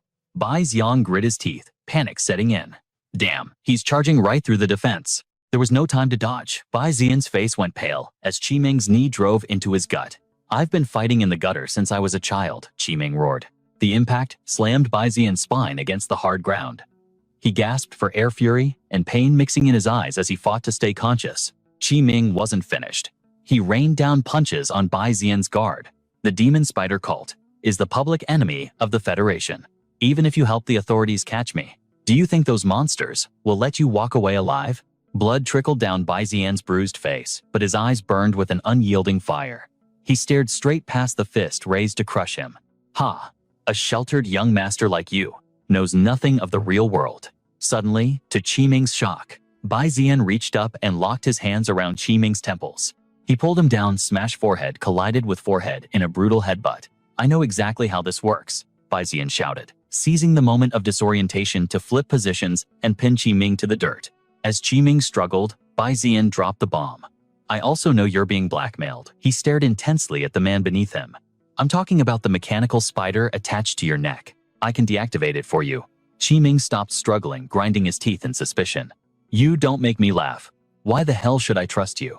Bai Zian kept him pinned, his gaze shifting confidently to the foliage behind them. Trust me, because I know exactly where your sniper friend is hiding. In the bushes, Feng Donglig froze his rifle aimed right at them. A command echoed in the air. Feng Donglig, hold your fire. A canister was tossed between Bai Zian and Qiming. The canister hit the ground hissing as it released a thick cloud of white smoke. In the blink of an eye, Feng Donglig materialized directly behind Bai Zian, like a ghost. The cold barrel of a gun pressed against Bai Zian's skull. Don't move a muscle. Qiming pointed a finger at the boy, narrowing his eyes. Spotting him isn't enough to earn my trust, Bronze Boy. Outside the smoke, Arthur leaned on his staff, watching the chaos. A voice called out. Bai Zian, appearing unconscious, was dragged out by the two thugs and thrown at Arthur's feet. We brought the target, just as requested. Qiming stepped forward, the leader of the pack, and scowled. We did our part. Now release us. Arthur looked down at Bai Zian with disdain. Not so fast. Where is the girl? Bring her to me as well. Qiming exploded with rage. Damn you. That wasn't part of the original deal. Arthur's eyes glowed with a sinister violet light. It seems you need a reminder, he sneered. Have you forgotten whose hand holds the trigger to the bombs on your necks? Qiming smirked, his demeanor changing instantly. Ha, whatever. That threat is ancient history. Behind the villain, Feng Donglig leveled his rifle and pulled the trigger. However, Arthur instantly summoned a purple energy shield, deflecting the bullet. Qiming didn't hesitate. He shouted to his team, do it now. What Arthur gasped in disbelief. This ambush had been orchestrated minutes ago, back when Bai Zian had proposed the alliance in the middle of their death match. I suggest you think carefully, Bai Zian had said. And right there in the heat of battle, they had formed a pact. Back in the white smoke, Qiming held a finger to his lips, signaling absolute silence. Feng Donglig leaned in, covering his mouth, to whisper to Bai Zian. The boss says we can't be sure if that guy has a heightened hearing ability from an awakening manhwa skill, so keep it down. Bai Zian signaled with his eyes, and the team instantly understood. The fog bomb wasn't just a distraction. It was a tactical blindfold to shield their moves from the demon spider sect. A classic strategy you would see in a smart manhwa recap. So that's the play. He stood tall, hands on hips, laughing casually in the face of Feng Donglig's trembling terror. Relax. My intel confirms the sect can't eavesdrop here. They're just low-tier mutated beasts. Qiming snapped impatiently, then spit out the plan already. We don't have all day. Flashback. The scene shifted to the strategy meeting. Duan was currently under Arthur's thumb, but his mind raced back to the tactics Bai Zian had laid out. Listen closely. The spider bombs attached to your necks have zero intelligence. They only obey the command staff in his hand. We must neutralize his arm and sever that connection immediately. It unfolded exactly as predicted. The villain raised his staff to impale Duan's leg. Target locked. Destroying that artifact was their only key to freedom. She lunged, claws flashing toward the staff. But Arthur wasn't a pushover. As a gold-rank beast tamer, his counterattack was inevitable. Eerie purple energy exploded from Arthur's body. The sheer pressure forced Duan's eyes wide in pure terror. Boom! The violet flame blasted Duan backward. Control broken. They needed a backup plan fast. Arthur roared at the sky rage, distorting his face. You insolent rats. A telekinetic grip crushed Shi's throat, hoisting her into the air. She kicked and clawed, frowning deeply, but the invisible vice was unbreakable. I have been too merciful, Arthur snarled, hurling Shi like a rag doll. She slammed into Bai Zian, forcing a grunt of pain through his gritted teeth as he caught her. Phase 2 initiated. After breaking free from his control, Arthur raised the staff, now pulsing with ominous violet light. He declared, time to accept your divine punishment. This was the critical moment. According to the script, he was about to detonate the spider bombs. Qiming's eyes darted to the red spider on his neck, adrenaline spiking. Duan watched in horror as the spider's claws dug deeper, expanding in size. However, the detonation sequence had a significant lag time. They still had a split second to act. Ji Shi signaled the timing. His guard was down. According to the plan, Zi Jing materialized from the shadows, dagger poised to strike his blind spot. "Oh Lord, cleanse their sins," Arthur chanted maniacally.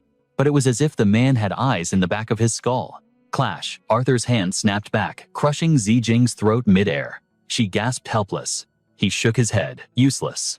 God foresaw your treachery long ago. But the game wasn't over yet. A smirk tugged at Zi Jing's lips as she wrapped her legs around his arm, eyes locking onto the staff.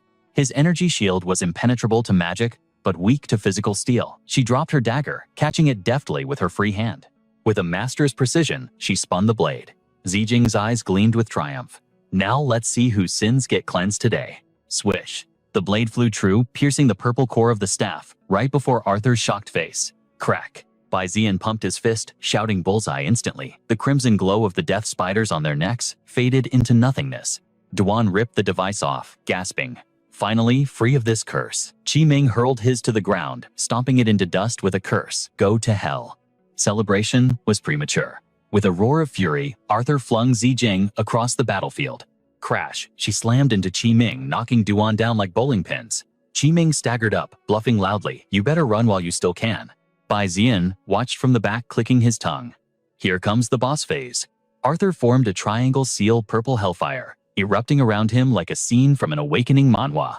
The violet energy coalesced, tearing open reality to reveal a spirit domain. Arthur ascended, floating amidst waves of terrifying arcane power. The corrupting purple mist rolled out like a tsunami, threatening to swallow Qi Ming and the others whole. Qi Ming held the injured Zi Jing, trembling. Is this a gold-rank domain within the flames? Hundreds of eyes blinked open, and a voice echoed from the abyss. Feng Donglig, get the captain now. Feng Donglig scrambled, panic in his voice as he keyed the radio. Boss, come in. He yanked the antenna up. Damn it, the signal is jammed by the energy. We have to use the emergency frequency.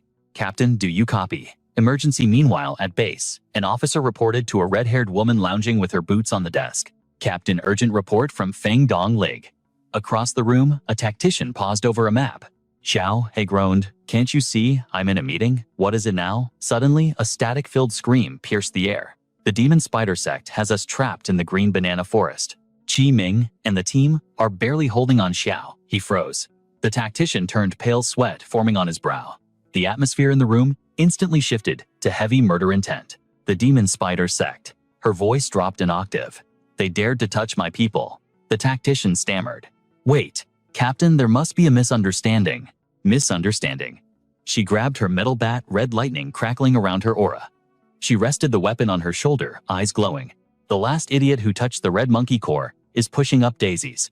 Cut back to the spirit domain, now drowning in violet nightmare fuel. Hundreds of eyes gazed upward in worship. Arthur bellowed, praise the Great Mother, the omnipotent Lord. The minions chanted back in a fanatic frenzy. Monstrosities poured from the portal. First, the parasitic bats, mid-tier gold-rank beasts, possessing the deadly demonic sound piercer skill. Next, the three-headed corpse spirit, another mid-tier gold-rank nightmare, armed with bone crusher and rotting corpse explosion abilities. The horde screeched, swarming forward with a singular command. Capture them all. Finally, the terror spider's high gold-rank destroyers, wielding Shadow Walk and Venom Spike. Bai Zian stood his ground, next to Yi Ya, analyzing the stats like a pro in a leveling manhwa. So this is a real monster wave. Impressive lineup. He turned to Yi Ya, a smirk playing on his lips. Hey, you've been gorging on my spirit crystals for weeks. Time to pay your rent. The beast looked away, arrogant and regal. It telepathically scoffed. Fine. What does this king need to destroy? Suddenly, a blinding inferno engulfed both him and his spirit beast. The very fabric of his attire began to morph under the intense heat. With a roar, he activated the Talent Father. The raging flame solidified into a majestic suit of armor, protecting Bai Zian. His hands glowed with power, and a helmet formed to mask his identity in fire. As the transformation settled, Bai Zian marveled at the flame-forged plate. Incredible, he muttered. Even my attributes have shifted to the fire element. This means source damage can no longer touch me. Truly a broken ability in this system, manhwa. The father talent was truly god tier. He couldn't help but pity Ming Xiao Kong. That fool possessed such a legendary gift, yet squandered it completely. High above, Asher peered down from his mount, his voice dripping with arrogance. That Father talent is a diamond in the rough, but in your hands it's nothing but raw glass. Bai Zian didn't waste breath on a retort. Suddenly, a blinding flash. A chilling voice whispered right behind his ear, sending shivers down his spine as he whipped around. Bai Zian froze. What the my body? In a split second of carelessness, the enemy had struck from the shadows. He was bound tight before he could even react. No matter how hard he struggled, Bai Zian was paralyzed. The air grew heavy, as thousands of eerie eyes snapped open, encircling him in a nightmare prison. Even Asher paused, confusion flickering in his eyes. What on earth is that? Asher thought, a bead of sweat rolling down. Those grotesque eyes widened, staring into their souls. Not even the villain knew what kind of monstrosity had just joined this manhwa recap. Snap. Just like that, the binding shattered. Bai Zian blinked, surprised by his own liberation. I'm free. That aura of fear. It was suffocating. He glanced down at the trembling beast. It's shaking. Are they terrified of something else? Before he could ponder, Asher launched a surprise attack. Darkness impact. Bai Zian didn't flinch. Gunpowder blast. A crimson beam collided with a violet wave.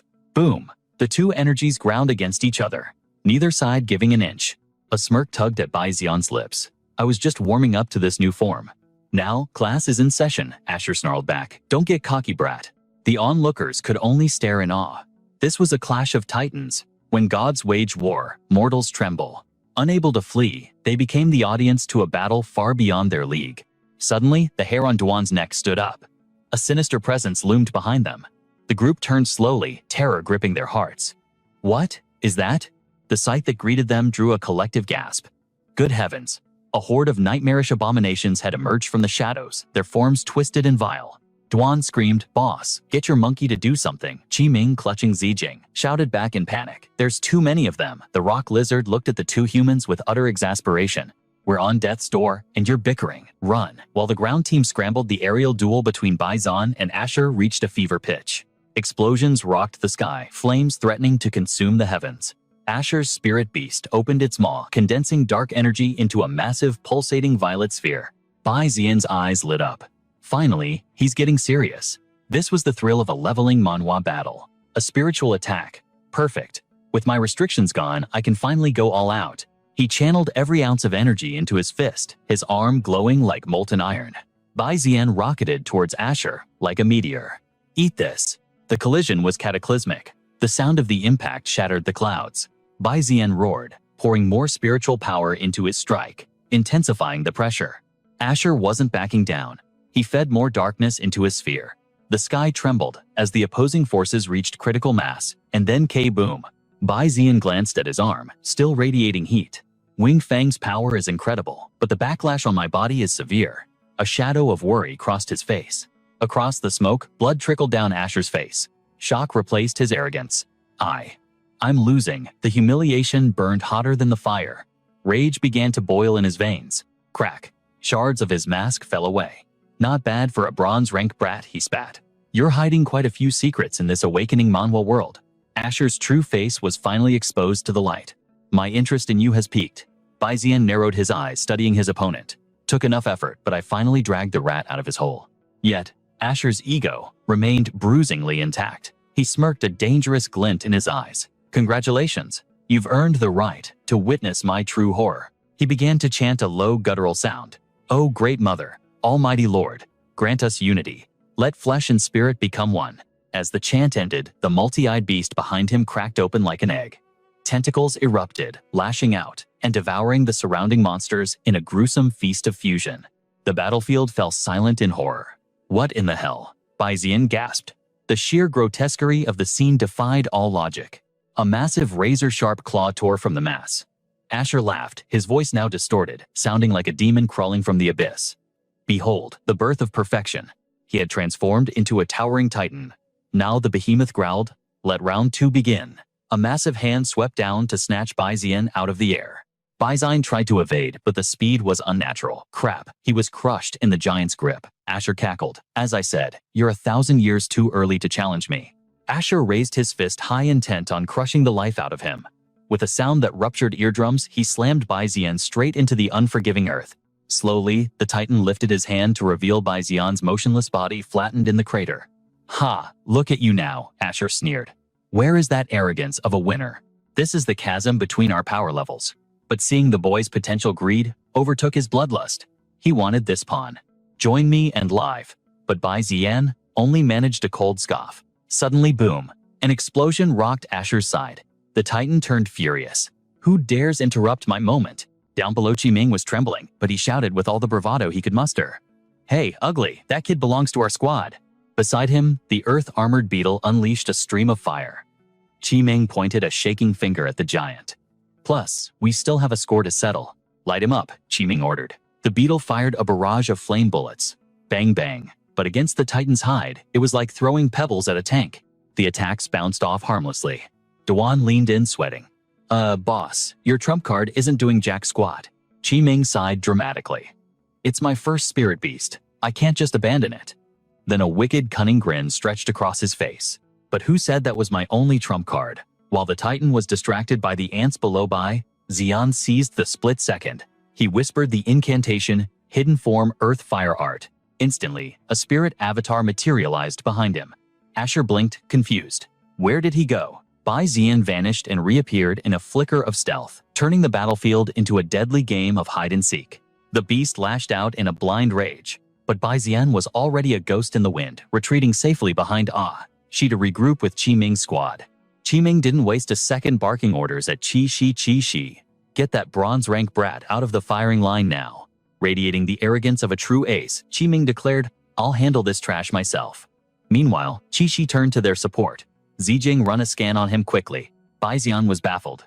Why help me? But Qiming just glanced back with a cool heroic smirk. Why? Because I don't like owing anyone favors. With a wave of his hand, he summoned another spirit beast. Besides, this guy has been an eyesore for way too long. Shi, realizing he was being ignored, exploded with fury and raised a massive grotesque foot to crush them all. But before that heavy stomp could land, the spirit beast Qiming summoned intercepted the blow, shielding Bai Zian with a clean slicing sound. She howled in agonizing pain. Zijing stared at her system panel in disbelief. This is bizarre. How can a human body exist in this state? Curious, she leaned in closer. Let me see that. Analyzing the data, Zijing explained the anomaly to Qi Shi. It seems his innate talent forced a fusion with his spirit beast, but it's imperfect. The energy channels are clogged. Simply put, his flow is blocked.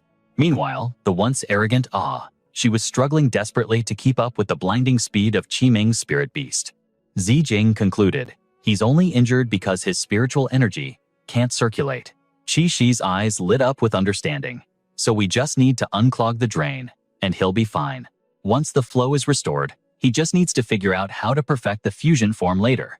A sadistic grin spread across Qi Shi's face as she extended her razor-sharp talons. Well, then let's begin the surgery. Beside her, Zijing wore an equally mischievous expression. Bai Zian's face turned pale with terror.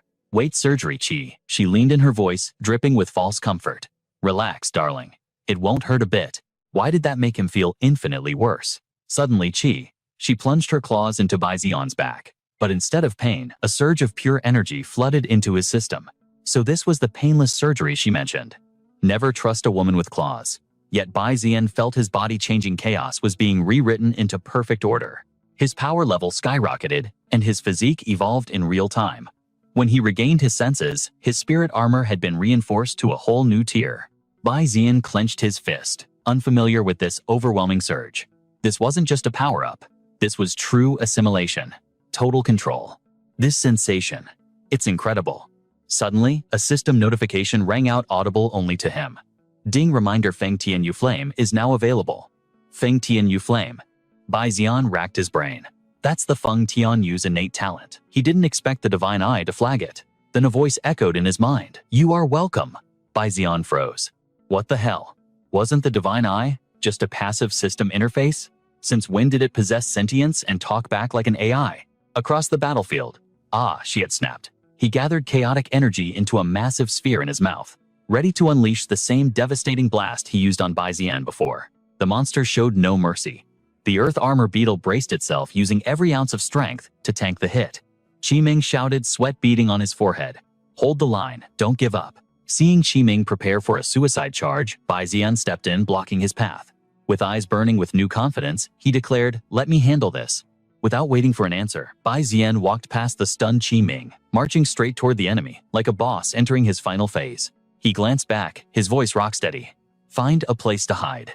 I'm going to make this monster regret being born. Qi Ming didn't even try to stop him. He just smirked, shaking his head. Heh, the kid's got guts. I'll give him that. Bai Zian took a deep breath, channeling his energy. In an instant, a crimson whirlwind of flames erupted around him, spiraling into a tornado of heat. He roared Feng Tianyu Flame. The fire exploded outward, condensing on his back, to form magnificent blazing wings. System alert innate talent. Feng Tianyu Flame, activated. Entering state Sacrificial Flame. Bai Zian paused, confused by the new terminology. Sacrificial Flame, what kind of mode is that? The system immediately responded. Explanation. In Sacrificial Flame, state every fire element skill consumes spiritual power to build up sacrifice stacks. Different stages unlock based on accumulation. There are a total of 3 stages. Stage 1, Sun Flame, amplifies all fire element skills. The system continued its breakdown. Stage 2, Nirvana, significantly reduces incoming critical damage. Bai Zian's eyes widened. He realized this was exactly the kind of broken power scaling you'd see in a top-tier leveling manhwa. One talent with multiple buff layers. That's definitely an S-class ability, but the excitement was cut short. He realized the system left something out. Wait, you said 3 stages. What's the effect of stage 3? Suddenly, the status panel glitched, displaying garbled, incomprehensible symbols. Bai Zian stared at the corrupted data in shock.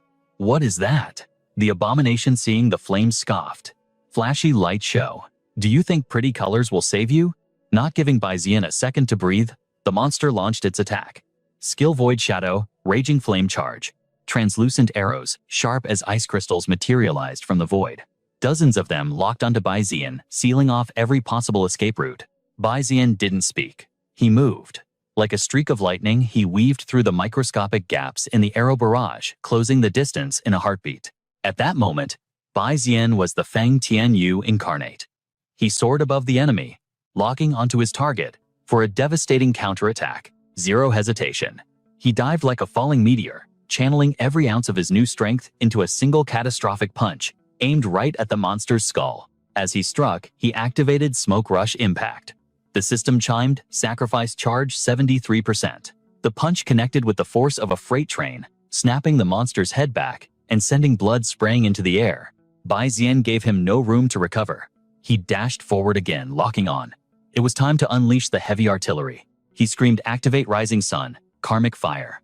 A pillar of scorching red energy blasted straight into the monster's face before it could even react. The system panel flashed gold. Sacrifice Charge 100%. Stage 1 effect, Sun Flame, activated. Bai Zian clenched his fist, testing the terrifying surge of energy coursing through his veins. His skills had evolved. Even their very names had changed. The system manhwa interface flashed before his eyes, cascading with notifications. Acquired skills: Solar Flame Smoke Charge, Solar Flame Remnant Karma Fire, Solar Flame Raging Dash, and Solar Flame Nuclear Ray. The beast finally regained its senses, clutching its throbbing head and grinding its teeth. It seems, I truly underestimated a mere human like you. A mysterious violet light began to coalesce at the monster's core, signaling its retaliation. With a deafening roar of fury, it unleashed its power. Taste true despair. Yet, defying the beast's expectations, Bai Zian showed neither surprise nor hesitation. Instead, he launched himself forward with explosive speed. With a single dismissive wave of his hand, he extinguished the violet energy instantly. His voice thundered, Shut your damn mouth. Bai Zian immediately retreated, maintaining a tactical distance, while his opponent staggered, still unable to process the overwhelming gap in power. Giving the monster zero time to recover, Bai Zian pressed the attack.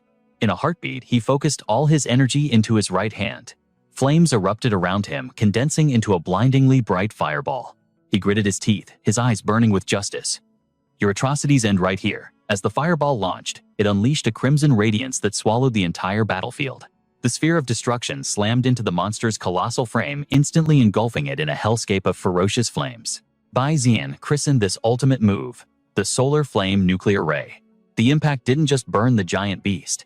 It detonated it from the inside out, like a biological nuke.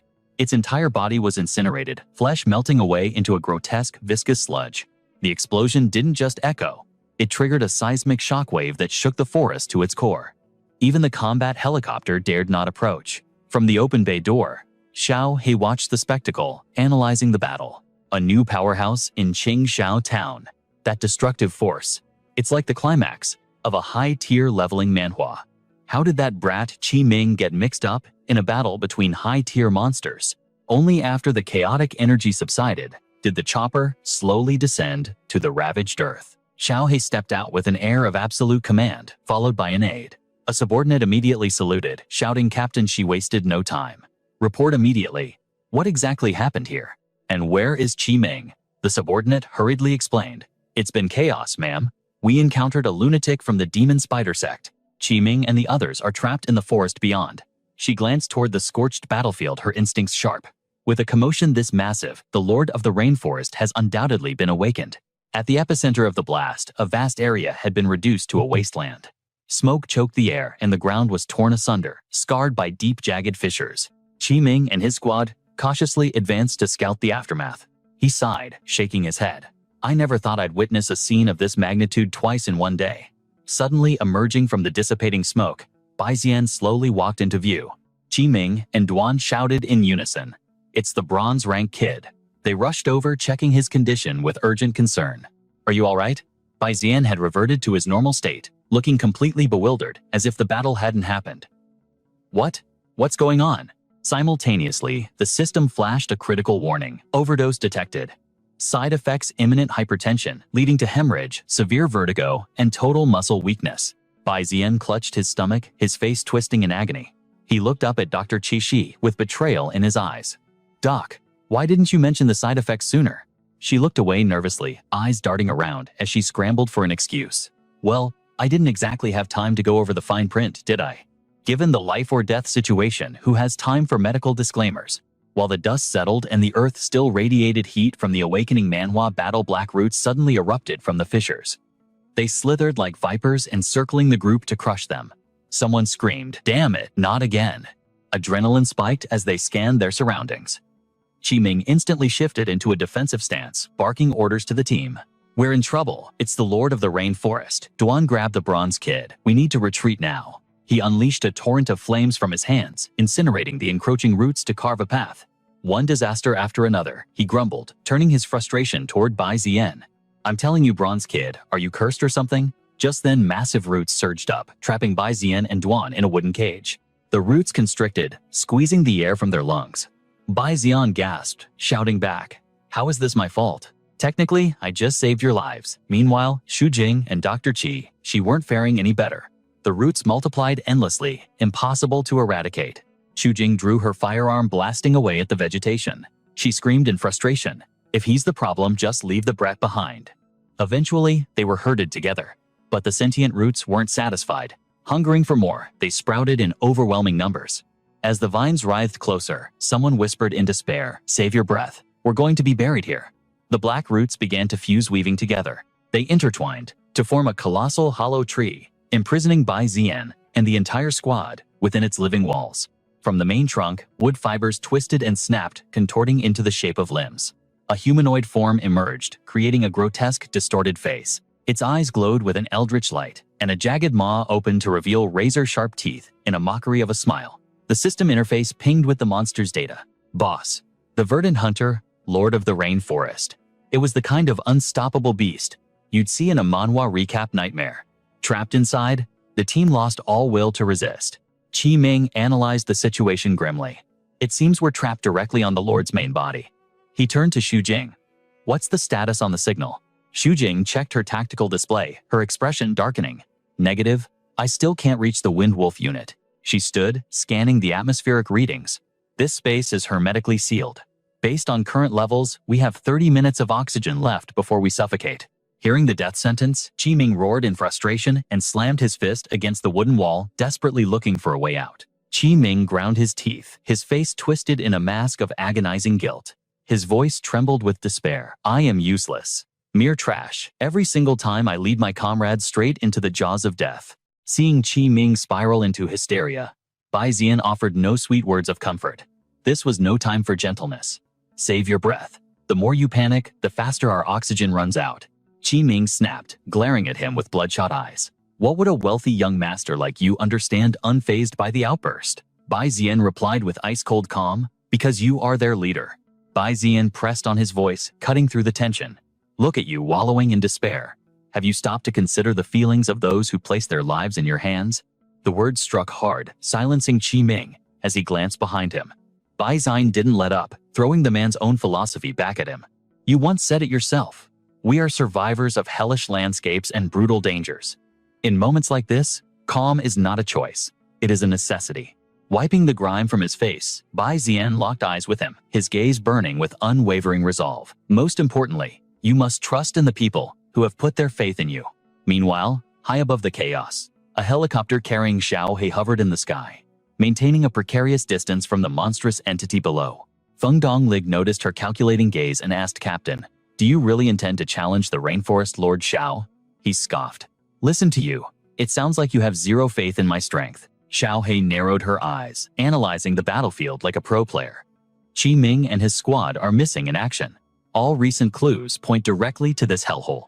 If we want to rescue them, that beast is a massive obstacle we must clear. It's just like a boss raid in a leveling manhwa. We have no choice but to fight. Suddenly, static crackled from the communicator, cutting their conversation short. Feng Donglig, we are trapped inside. The intel sparked a fire in her eyes. She stood up instantly, shifting into battle stance to save her team.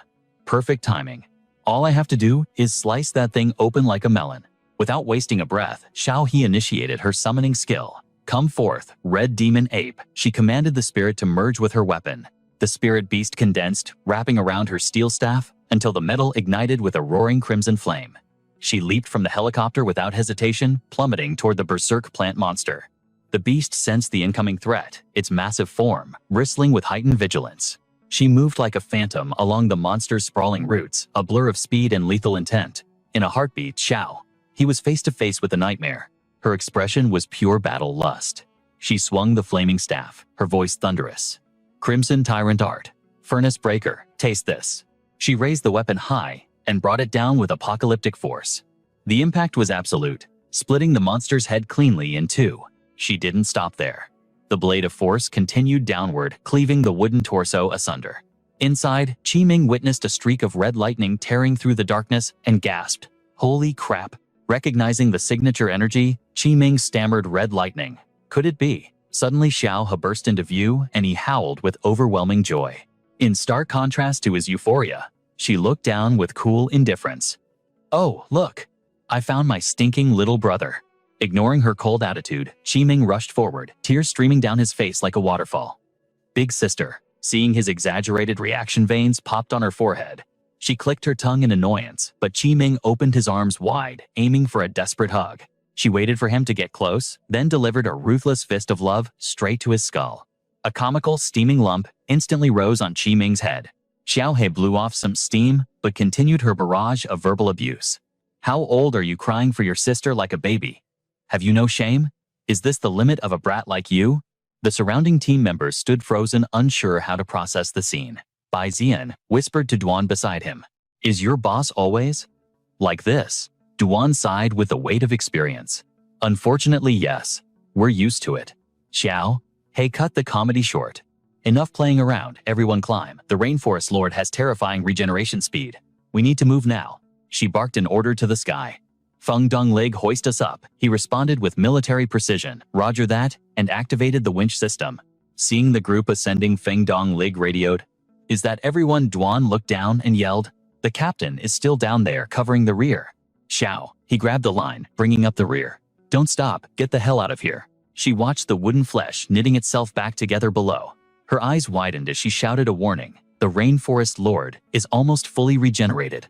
No sooner had the words left her lips than the monster reformed completely. Xiao He's face twisted in shock. "Damn it, its recovery speed is even faster than I calculated." The resurrected beast roared, its aura exploding with boundless fury. It unleashed a beam of emerald energy from its maw, incinerating the rope ladder instantly. Xiao He lost her balance, tumbling backward into the void. Caught off guard by the ambush, her mind went blank. "It's over." Above her, Qi Ming screamed in terror, "Sister!"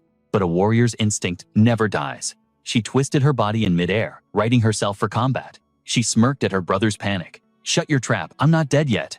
Relieved to see her spirit unbroken, he meekly responded, "Yes, yes, sister." She skillfully used the Rainforest Lord's massive trunk as a slide friction, slowing her descent, until she dug her heels in. That counts as a safe landing. She ground her boots against the bark to build momentum. Crimson arcs of lightning crackled around her form as she roared, "Thunderstep." Without a second's delay, she kicked off. A pillar of flame erupted beneath her feet, spiraling into a fire tornado that launched her skyward like a human missile. In the blink of an eye, Xiaohe landed on the helicopter deck, not a single scratch on her. Bai Ziyan and Qi Ming stared, their jaws hitting the floor. Bai Ziyan couldn't help but gasp. "Your sister is actually insanely cool." Qi Ming, still in shock, could only grunt in agreement. "Thanks, I know." Dusting herself off, she turned back to the raging monster below, raised her middle finger high and grinned. "See you later, loser." With the terrifying presence of the Wulin Lord finally gone, the helicopter pilot didn't hesitate to turn tail and flee. Xiaohe slumped back into her seat, letting out a heavy breath before turning her sharp gaze to her brother. "So this is the kid who pulled you out of hell?" she asked, her voice laced with skepticism. Her brother could only nod in humble defeat. "That's right," he admitted. Hearing this, her demeanor shifted instantly. A bright smile replaced the tension as she turned to their savior. "Then I truly owe you a debt of gratitude. I am Xiaohe of the Crimson Dawn Mercenaries, a gold-rank beastmaster," she announced with pride. "To whom do I owe this honor?" Keeping his composure, he replied simply, "Bai Ziyan, just a bronze-rank beastmaster." Outwardly, he remained calm, but internally, he was analyzing her stats like a protagonist in a system manhwa. Xiaohe, a powerhouse like her, bearing the Qi surname, could she be connected to the legendary Qi family of Scarlet Wing City? Xiaohe wasn't one to lose in a battle of wits. Her eyes narrowed playfully. "And you? Where does a talent like you hail from?" He didn't flinch. "My surname is Bai. I am of the Bai family from Whitescale City. Bai Jingsong is my grandfather," he added. The name dropped like a bomb. The city lord. Her eyes went wide. In a flash, she closed the distance, her fingers hooking under his chin with dangerous allure. "Listen here, pretty boy. I've been walking the blade's edge as a mercenary for a long time. I've rubbed shoulders with city lords and tyrants alike." A twisted, predatory grin stretched across her face, sending a shiver of pure instinct down Bai Ziyan's spine. "We've done plenty of dirty work for old man Bai," she hissed, her aura turning menacing. "He's what you'd call a VIP client. But you know what I hate? Little rats who don't know their place, using the Bai name to scam us out of a free ride." She leaned in until their noses almost touched her expression, morphing into a mask of cruelty. "Plenty have tried to fake it, but you're the first with the guts to call yourself the young master. Let me tell you a secret," she whispered, her voice dripping with malice. "The last few imposters, we chopped them up and fed them to the beasts." Her grip on his jaw tightened. "Now, let's see if you're worth killing." She leaned in, sniffing him like a predator inspecting prey. The tension was suffocating until suddenly she burst into laughter. "Well, I'll be damned. You actually smell like the real deal." Bai Ziyan stood frozen, his internal monologue screaming, "Is this woman insane?" From the back, Qi Ming couldn't take it anymore. "Sister, have some dignity," she blinked, feigning innocence. "Huh, what did I do?" Once she settled down, Qi Ming turned to Bai Ziyan with a furrowed brow. "Speaking of which, where is the girl who was with you?" The question hit Bai Ziyan like a truck. "Oh crap, the battle was so intense, I completely forgot about her." He scrambled up, activating his summoning gate. "Forgive the intrusion," he shouted, opening the rift. But as he peered into the void, a strange purple glow caught his eye. Amethyst crystals. His eyes widened in shock. The scene before him defied all logic. What in the world is happening? Suspended in a web of violet crystal, Xiao Gubai was frozen in time. Panic surged. He pulled her out instantly. Qi Ming roared, "Are you out of your mind? Why would you stash a human in a beast space?" "Xiao," he joined the scolding, "who taught you common sense?" Ignoring them, Bai Ziyan laid Xiao Gubai gently on the floor, his voice trembling. "Just help me. Something's wrong with her." Qi Ming looked at the crystallized girl and cursed. "Damn it, kid. What kind of twisted logic goes through that head of yours?" Xiao He knelt, her expression shifting from anger to professional curiosity. No one puts another human in their mental space. It's unheard of. She picked up a shard of the crystal flaking off Xiao Gubai's skin. Her eyes narrowed. "Wait. This texture. It's identical to a high-grade spirit stone. It looks like an auto-defense protocol," she theorized. "Your beast space energy might have been too overwhelming for her body." She turned to their medic. "Qi, she give me a diagnosis." The team's doctor stepped forward, nodding grimly. "Xiao, he's right. It's a plausible theory. The body is sealing itself to survive the pressure. But we can't be sure without a full scan," she warned. "I don't have the gear here. We need to get her to a lab immediately." Xiao He didn't hesitate. set a course for Shaolin Town. Now, meanwhile, far away in a floating chamber shrouded in mystical violet mist, a woman stood at the epicenter, her presence so overwhelming it felt as if the air itself had frozen in submission. 5 shadowy figures surrounded her in a perfect circle. Finally, her voice pierced the silence, calm yet commanding absolute authority. I have summoned you for 2 matters. This was the Grand Priestess Solaris. Her aura suffocated the room, silencing any thought of dissent as she continued. First, she declared cold as ice. Priest Arthur has been confirmed dead. His signal vanished near Shaolin Town, right on the border of Whitescale and Giant Wood City. Her gaze swept over them. Speak. I want your analysis. The second priest Lilith spoke first, her voice a low purr. Arthur was ranked 6th. He was on the verge of breaking through to diamond rank. The third priest Diego chimed in. Could a city lord have intervened? Solaris dismissed it instantly. Bai Jingsong was crippled in the last war. The only one capable of killing a near-diamond ranker is the Lord of Giant Wood City. A sinister voice emerged from the shadows, Mephisto, the 4th priest. Or perhaps, the Moon-Hidden faction sent their dogs. The Azure Wood Forest is their hunting ground after all. Beside him, the 5th priest Asmodin remained as silent as the grave. Solaris's eyes flashed with ruthless intent. Whoever dared to strike us will pay in blood, she decreed. Asmodin, you will handle this, but be warned, the enemy is powerful. Do not underestimate them. Asmodin bowed his head, uttering a single word. Understood. With the execution order given, Solaris shifted the atmosphere. Now for the second matter. It concerns the very survival of our race. The stars are shifting, she announced, her voice trembling slightly with tension. The signs are clear.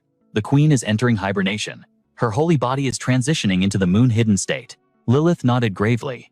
25 stellar cycles ago, after the great massacre of Casamarta, the queen's form was locked in the solar state. For her to slumber now, indeed, Solaris murmured, it defies the pattern. By all laws of nature, the moon-hidden cycle occurs only every 90 stellar years. As she spoke, an illusion of 3 aligning planets materialized above her hand. Perhaps it is a celestial anomaly. Or perhaps the queen is evolving. She paused, the temperature in the room dropping further. Regardless of the cause, understand this. The fate of the solar faction hangs in the balance. We cannot afford a single mistake. Diego stepped forward, his eyes gleaming with malicious intent. Grand Priestess the Moon, hidden faction, will surely use the signs to hunt her down. We must shadow them and crush them before they claim the queen's blessing. Solaris curled his lips into a smirk of approval. That's not a bad plan at all. However, tread carefully. The hidden moon sect is far more dangerous than they appear. Diego bowed with practiced reverence, his voice smooth. Understood, my lord. Rest assured, without the Spider Queen's divine blessing, their strength is nothing but trash before us. Amidst a swirling mystical purple void, a low chant resonated through the chamber. Mother of 10,000 spiders, eternal and undying. Mother of 10,000 spiders, reign forever. Once the crowd dispersed, leaving only 2 figures in the shadows, Diego broke the silence with a half smile. All right, now it's just us. Xiaojian, is your schedule clear today? Let me rephrase, are you free right now? Asmodin turned her head away coldly, her voice devoid of emotion. No. And even if I were, I have 0 interest in entertaining you. Diego scoffed, his tone dripping with disdain. You misunderstand my intentions. I merely have a proposition to discuss. And watch your attitude. I don't appreciate that look of contempt when I'm speaking. Asmodin ignored him completely, addressing the monster beside her. Let's move, Xing Tian. Diego barked out, annoyed. Hey, listen to me, Xiao Jian. And how is it that I can still hear you whispering to that beast? Helpless against her icy wall, Diego sighed and shifted his tone. Fine, have it your way. But since the High Priest personally selected you for this mission, you must be feeling quite honored, aren't you? But have you stopped to consider Arthur? He was executing the High Priest's orders too, and that kid was famous for being practically unkillable. Asmodin froze in her tracks. Her voice dropped, becoming sharper, more dangerous. And precisely because Arthur was like that, there isn't even a speck of ash left of him now. The High Priest knows your limits. Sending you out now is no different than sending you to your grave. Before he could finish, her eyes turned frosty, cutting through his words. Watch your tongue. Diego didn't back down, simply gliding past her with a whisper. If I were in your shoes, I absolutely wouldn't mistake this assignment for the High Priest's trust. Just as that old wizard predicted, the constellations are shifting.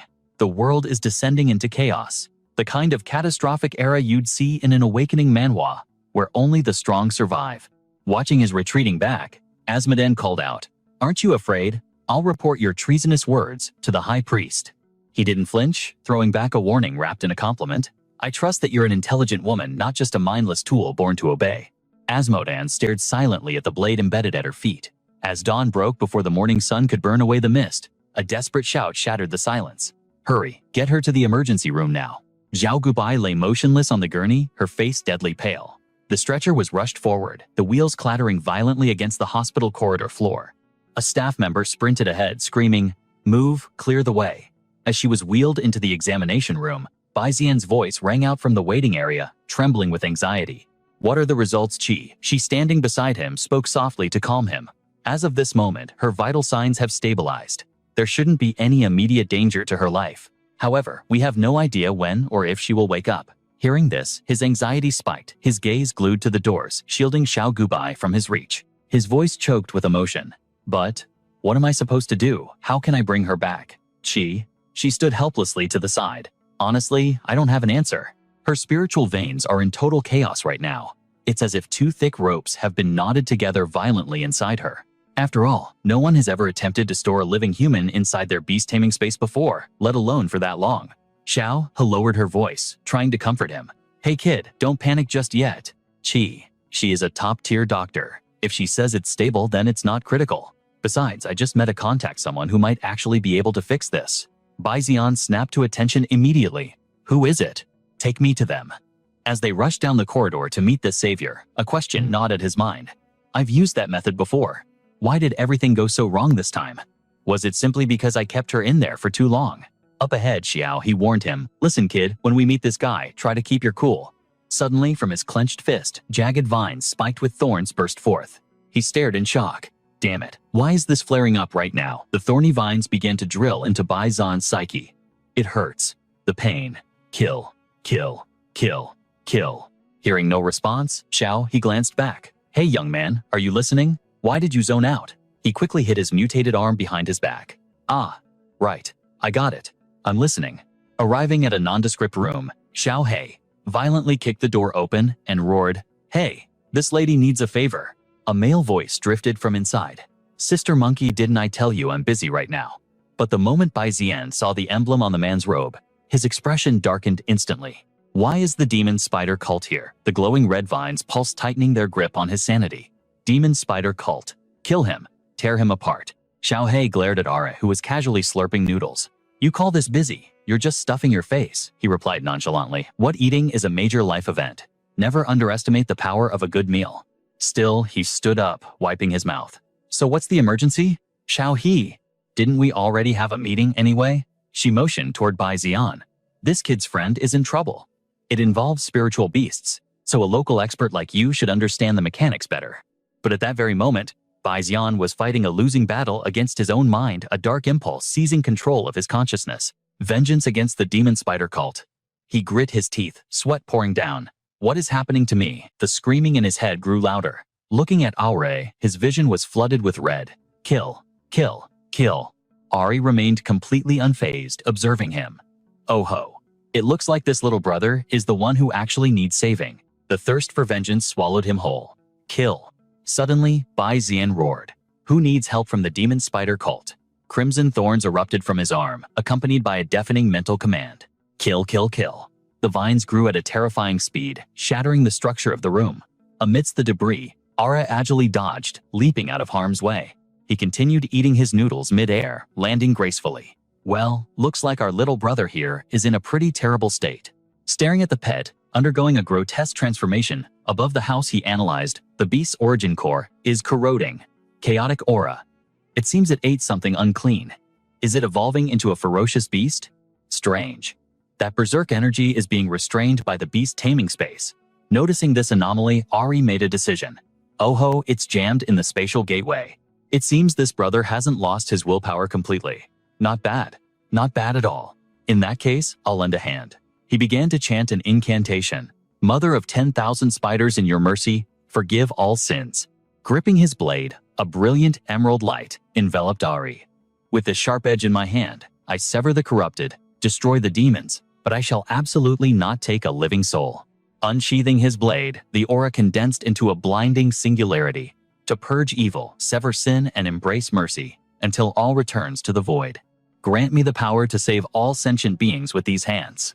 He traced a mystic sigil in the air and roared, "Resonance summon."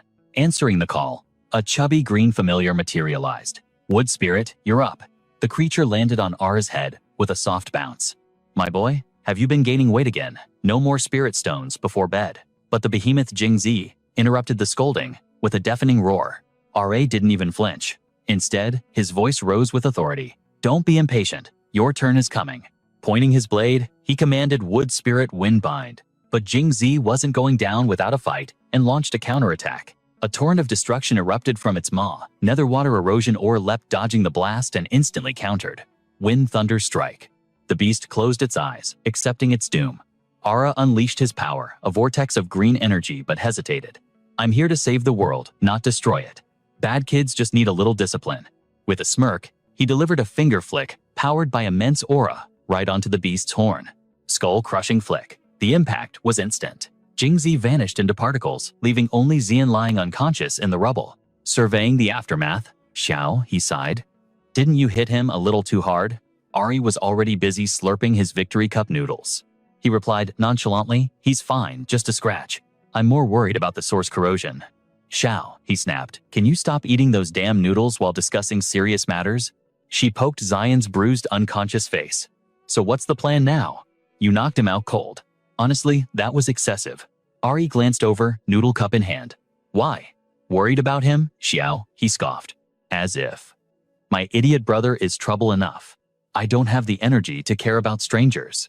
Ari seized the opportunity. "In that case, help me carry him and his friend to the village. I'll treat you to some noodles."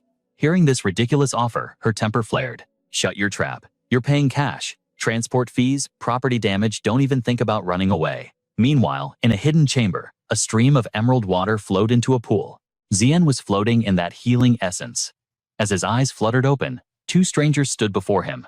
The girl whispered, "Is he awake?" The boy Jose leaned in with a mischievous grin. "Not yet." He shoved two fingers into Xian's nostrils. "Let me help him wake up." Xian shot up instantly, gasping. He looked down at his body. What the hell is going on? What is this strange liquid? His god's eye scanned the substance immediately. Natural essence. Origin unknown. Effects restores HP and MP simultaneously. A classic find in a leveling manhwa. The girl scolded her companion. "Joss, how could you do that to the high priest's guest?" Joss just shrugged, banking on the language barrier. "Look at this outsider with his round eyes. He looks dumb as a rock." Xian watched them whisper, confused. Suddenly, R appeared behind him, slurping noodles. "You finally up?" Xian jumped out of his skin. You're from the Demon Spider sect." R shook his head. "Demon Spider Spider Queen Clan. You outsiders and your terrible naming sense." Xian shouted. "Where are we? And where is Xiao Gubai?" Ara teased. "Are you sure she wants to see you right now?" The girl blushed and handed Xian some clothes. "Please put these on, or you'll catch a cold." Xian grabbed them, face turning red. Thanks." Once dressed, he turned back to Ara. "Hey, you still haven't answered me. Who exactly are you?" But Ara had already vanished. Where'd he go? Suddenly a rock beamed him in the head. Xian spun around, furious. What was that for? Joss ignored Xian's rage. "Follow me, idiot." Xian stared at the duo, completely baffled. "What are you people even saying? I don't understand a word." The girl pushed open a heavy door. "Welcome, stranger." The sight beyond the door left him breathless. A mysterious city sprawled out in the darkness, illuminated only by glowing blue runes, etched into the ancient architecture. Xian gasped. "We're underground." The girl grabbed his hand, pulling him along. "Hey, what are you doing?" She pointed ahead. "The high priest is waiting at the temple." Xian didn't understand the words, but he followed her gesture. "You want me to go over there?" He looked at the looming structure. To that temple, the girl handed him a strange device, a 6-star spider. "Here, take this." She demonstrated, strapping her own onto her wrist. "Wear it like this." Xian mimicked her. "You want me to put this on?" He stared at the mechanical arachnid. "This feels weird." Joss, impatient as ever, was already moving. "Hurry up, Xian, you moron," the girl sighed. Jose show some respect. But Jose ignored her, shooting a web line from his 6-star spider. He swung through the complex terrain with the agility of a monkey. Watching him, Xian realized the device's purpose. So that's how it works. He aimed his wrist forward and commanded fire. But unlike Jose, the spider on Xian's wrist remained lifeless. "Why isn't it reacting?" The girl stepped closer, speaking softly. "First, you must synchronize." Without a connection, the child won't listen. She placed a hand over his heart. Synchronization is about connecting hearts, trusting each other. It's not about giving orders. She touched her own chest, explaining patiently. You outsiders use contracts to dominate your pets. We use our hearts. Connect your soul to theirs, and you will understand each other's thoughts instantly. She didn't realize Xian couldn't understand a word. He gestured awkwardly. I don't speak your language. Internally, he groaned. And she talks way too much. Suddenly, a holographic window popped up. The God's Eye can translate too. It was the ultimate convenience for a system manhwa protagonist. She didn't mean a forced contract. She meant using spiritual energy to bridge their souls directly. Realization dawned on Bai Xian as he processed the ancient technique. He closed his eyes, diving into the abyss of his own psyche. Suddenly, a pair of glowing azure eyes stared back from the darkness. Who are you? The entity echoed. I am Bai Xian, he replied, his will unshakable. The creature repeated his name. Bai Xian. He looked back at the physical form behind him. I harbor no malice, he whispered softly. I only wish to forge a bond with you. The six-star spider accepted his resolve. A holographic window flashed before his eyes. A classic trope in this system, manhwa. Skill acquired resonance. Without hesitation, he activated the new power. Let's move. He navigated the bizarre alien architecture of the city with the grace of a master. Finally, he touched down before the majestic temple. Up close, the sheer scale of the structure was suffocating. From afar, it was a speck, but here, it was a magnificent beast of stone and magic, truly breathtaking. His guide bowed low. The temple is sacred ground. Only the chosen may enter. I must depart. As he stepped forward, a bridge of light materialized over the emerald lake. Ethereal light danced across the ancient runes carved into the pillars. Bai Xian scanned the area, his tactical mind at work. This was the heart of the enemy, the demon spider sect's main altar. They were supposed to be his mortal foes. So why invite him into their sanctum? Suddenly, a voice resonated from the depths of the hall. You arrived sooner than I calculated. I expected mastering resonance would take you much longer. A figure turned to face him, exuding an aura of ancient authority. Allow me to introduce myself properly. I am Van Husan, High Priest of the Moon Shadow Tribe and servant of the Spider Queen. He read the suspicion on Bai Xian's face like an open book. You must be burning with questions. Why would the Demon Spider sect lift a finger to help an outsider like you? He paused, the weight of history in his eyes. As for the reason, with a wave of his hand, 3 massive energy screens manifested in the air. It is a tale as old as blood. This planet Kalau, or as your people call it, the 10,000 Spider Nest. It is our ancestral home. Once we and the arachnids lived in perfect harmony. We bred generations together and mastered the technology to speak with them. His voice took on a dreamlike quality, narrating a lost paradise. Then came the visitors from the stars, the colonizers. The screen displayed the first contact between 2 worlds. In the beginning, there was peace. We traded our spirit stones and beast-taming arts for your advanced science. It was a golden age of exchange. He continued, his voice steady. We even introduced you to the Spider Queen, our mother goddess. Everything was set for a glorious future. Suddenly, the atmosphere turned ice cold. But the greed of outsiders knows no bounds. You plotted to use our own techniques to enslave the Spider Queen, just to upgrade your own ranks. But the Queen approached the realm of divinity. She was not a beast to be tamed by mere mortals.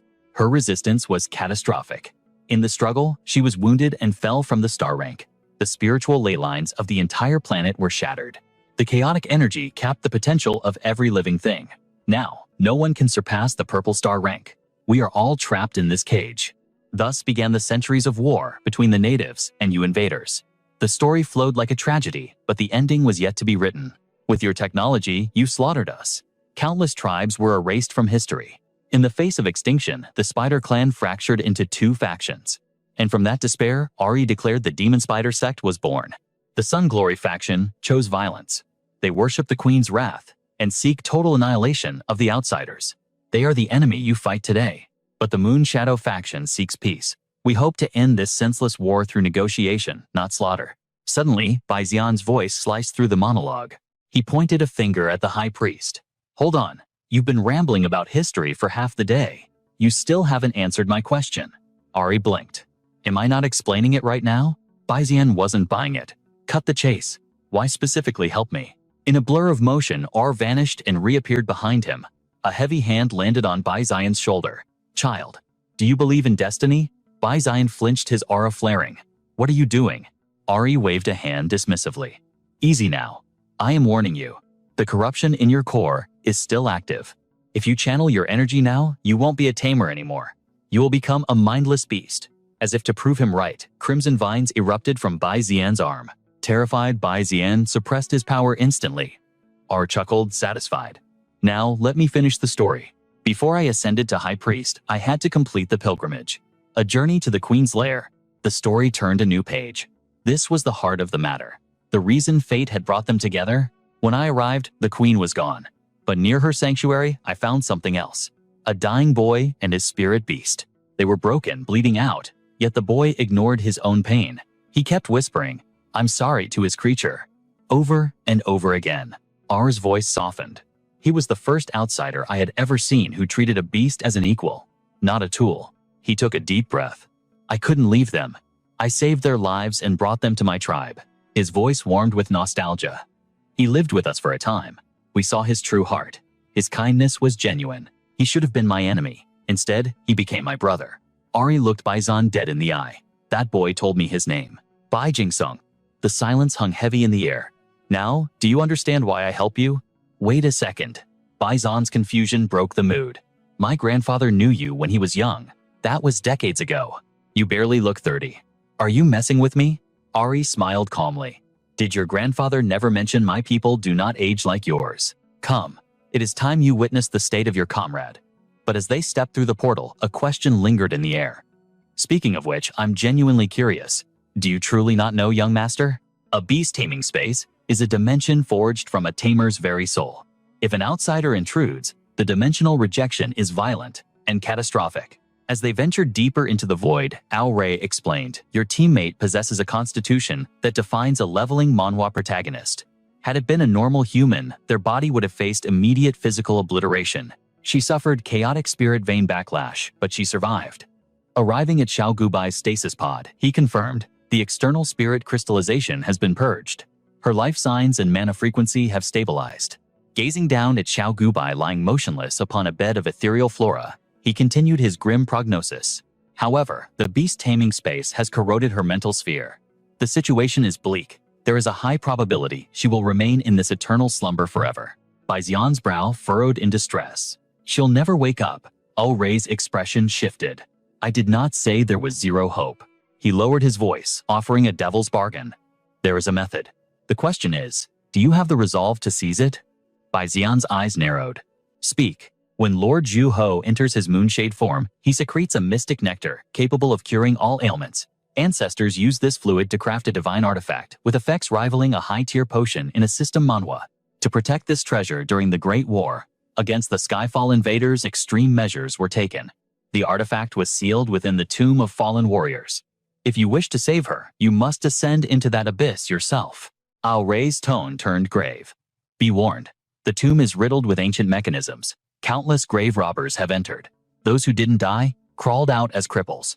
Bai Zian hesitated, but the warnings continued. The traps are child's play compared to the real threat. Ferocious beasts from the war era wandered inside and were trapped. The energy there reanimates corpses, forming a massive undead legion.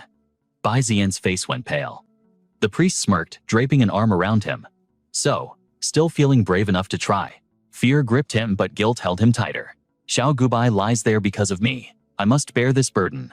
I will go. Ao Rei smiled internally. Not bad. Bai Jingsung's grandson has a backbone. As they strode forward, he lectured. This citadel is ancient. By our calendar, the city has stood for 1400 years. The tomb itself holds over a millennium of history. The architecture is profound. Since it is a martyr cemetery, guards are always posted. Partly to stop thieves, but mostly to keep the horrors inside from escaping. The guards scrambled aside the moment they saw him. High Priest, you've arrived. Ao Rei commanded. Good work. Unseal the gates. With authorization granted, Bai Zian stepped into the gloom. Suddenly Ao Rei called out, oh right, Bai Zian. His voice held a teasing lilt. Everything I said about the physical dangers, I made it all up. Bai Zian's eyes bulged. Huh, you son of a, you tricked me. But the heavy doors slammed shut. Trapped Bai Zian pounded on the stone, screaming into the void. Hey, what the hell is your game, old man? Silence answered him. Resigned, he explored the chamber. Looks like I'm stuck. Is there another exit? He approached a pedestal in the center. Is this the artifact? Was he lying about this too? Confusion mounted. The moment he lifted the object, dense white smoke erupted from the base. Crap, I forgot to scan it with the divine eye first. A massive explosion engulfed him, blinding his senses. Coughing through the haze, he looked up, trying to grasp the situation. What just happened? Gone was the ancient stone. Instead, modern electric lights and exquisite tile flooring stretched before him. Bai Xian's eyes widened in horror. Did I transmigrate back to my old world? He approached a figure slumped against the wall, an enemy soldier from his past life. I remember this. I put a bullet in him years ago. He instinctively followed his old patrol route. Yes, the memory is vivid. Bai Xian rushed forward, adrenaline spiking. Next, I took the stairs. The past flooded back with terrifying clarity. I remember now. The mission was to assassinate the enemy commander. My entire squad was wiped out, except for me. He stood before a wall, riddled with bullet holes. This is it. The final room. Bai Xian shook his head, trying to break the illusion. What am I doing? This is ancient history. Yet his hand moved on its own, gripping the handle. Why does this still haunt me? I should be saving Xiao Gubai and Grandpa, not reliving this nightmare. The heavy iron door groaned open. A figure sat motionless in the center. It was Bai Xian's own corpse, long dead and decomposing. What is this madness? I left this life behind. He couldn't look away. Suddenly, a voice echoed directly into his mind. It seems you still haven't let go of who you used to be.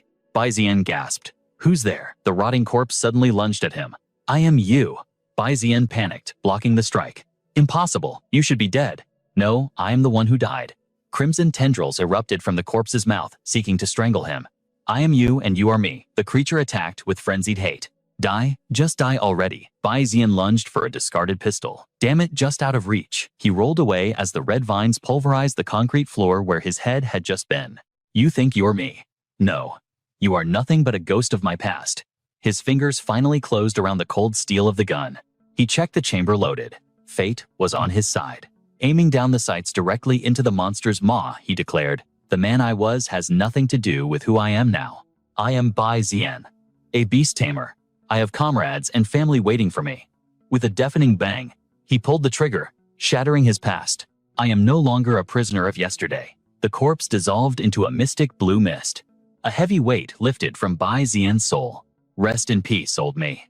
From now on, only the beast tamer Bai Xian remains.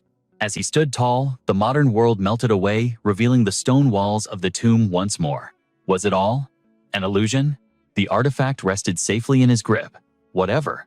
I have the cure. Xiao Gubai is saved. He exited the tomb to find Ao Rei waiting with a knowing look. Ao Rei clapped slowly. Impressive, Bai Xian. You conquered that faster than expected. Bai Xian tossed the artifact over, annoyed. Cut the act. You threw me in there for a trial, didn't you? You could have just told me. The high priest's smile remained enigmatic. If I told you it was a test, it would ruin the surprise. This trial manifests the challenger's deepest memories. In essence, you just defeated your own heart demon, a classic awakening manhwa moment.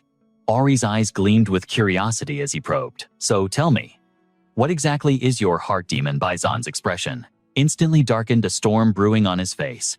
He had no desire to elaborate, offering only 3 cold words. He is dead. But Ari wasn't done. He suddenly cornered Bai Xian with a cruel dilemma. That's right. This divine artifact can cure your friend. However, it also possesses the power to restore your own corrupted origin. But here is the catch. It can only be used once. The essence of the Zhu Ho is finite. So, who will it be? Will you save your dying friend? Or will you save yourself? Bai Xian snapped. Rage flared like wildfire as he lunged forward, seizing Ora by the collar. Why are you only telling me this now? How many other secrets are you hiding from me? The only response was a detestable half-cocked smirk. That's all of them, truly. Ari knew the boy was powerless, yet he pushed further. Well, what is your choice? Bai Xian trembled, his knuckles white with fury. After a moment of agonizing silence, the fire in his eyes settled into resolve. Ar stood aside, watching closely. Are you absolutely certain about this? Bai Xian's voice was like steel. Yeah, Ari offered a final instruction. Aim for the core of the spirit vein, the Dantian. Xiao Gubai lay still among the flowers, a sleeping beauty. Ari watched with bated breath. Bai Xian's hand shook as he took aim.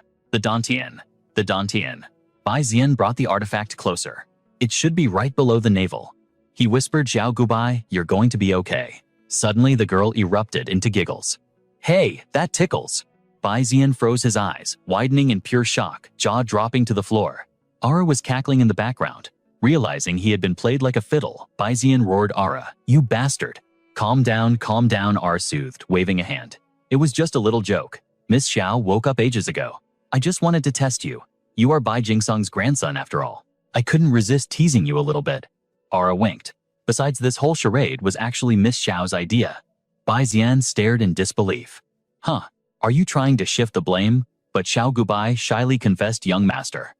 Mr. Ari is right. It really was my idea." Seeing his intense gaze, she looked away, flustered. "I hope I didn't upset you." Bai Zian sighed, the tension leaving his shoulders. "No, how could I be upset? As long as you're safe, that's all that matters." Ari interrupted their tender moment with a loud theatrical cough. "I really can't keep up with the youth these days. But we have serious work to do." Ari explained that the artifact in Bai Zian's hand was actually a universal therapy terminal.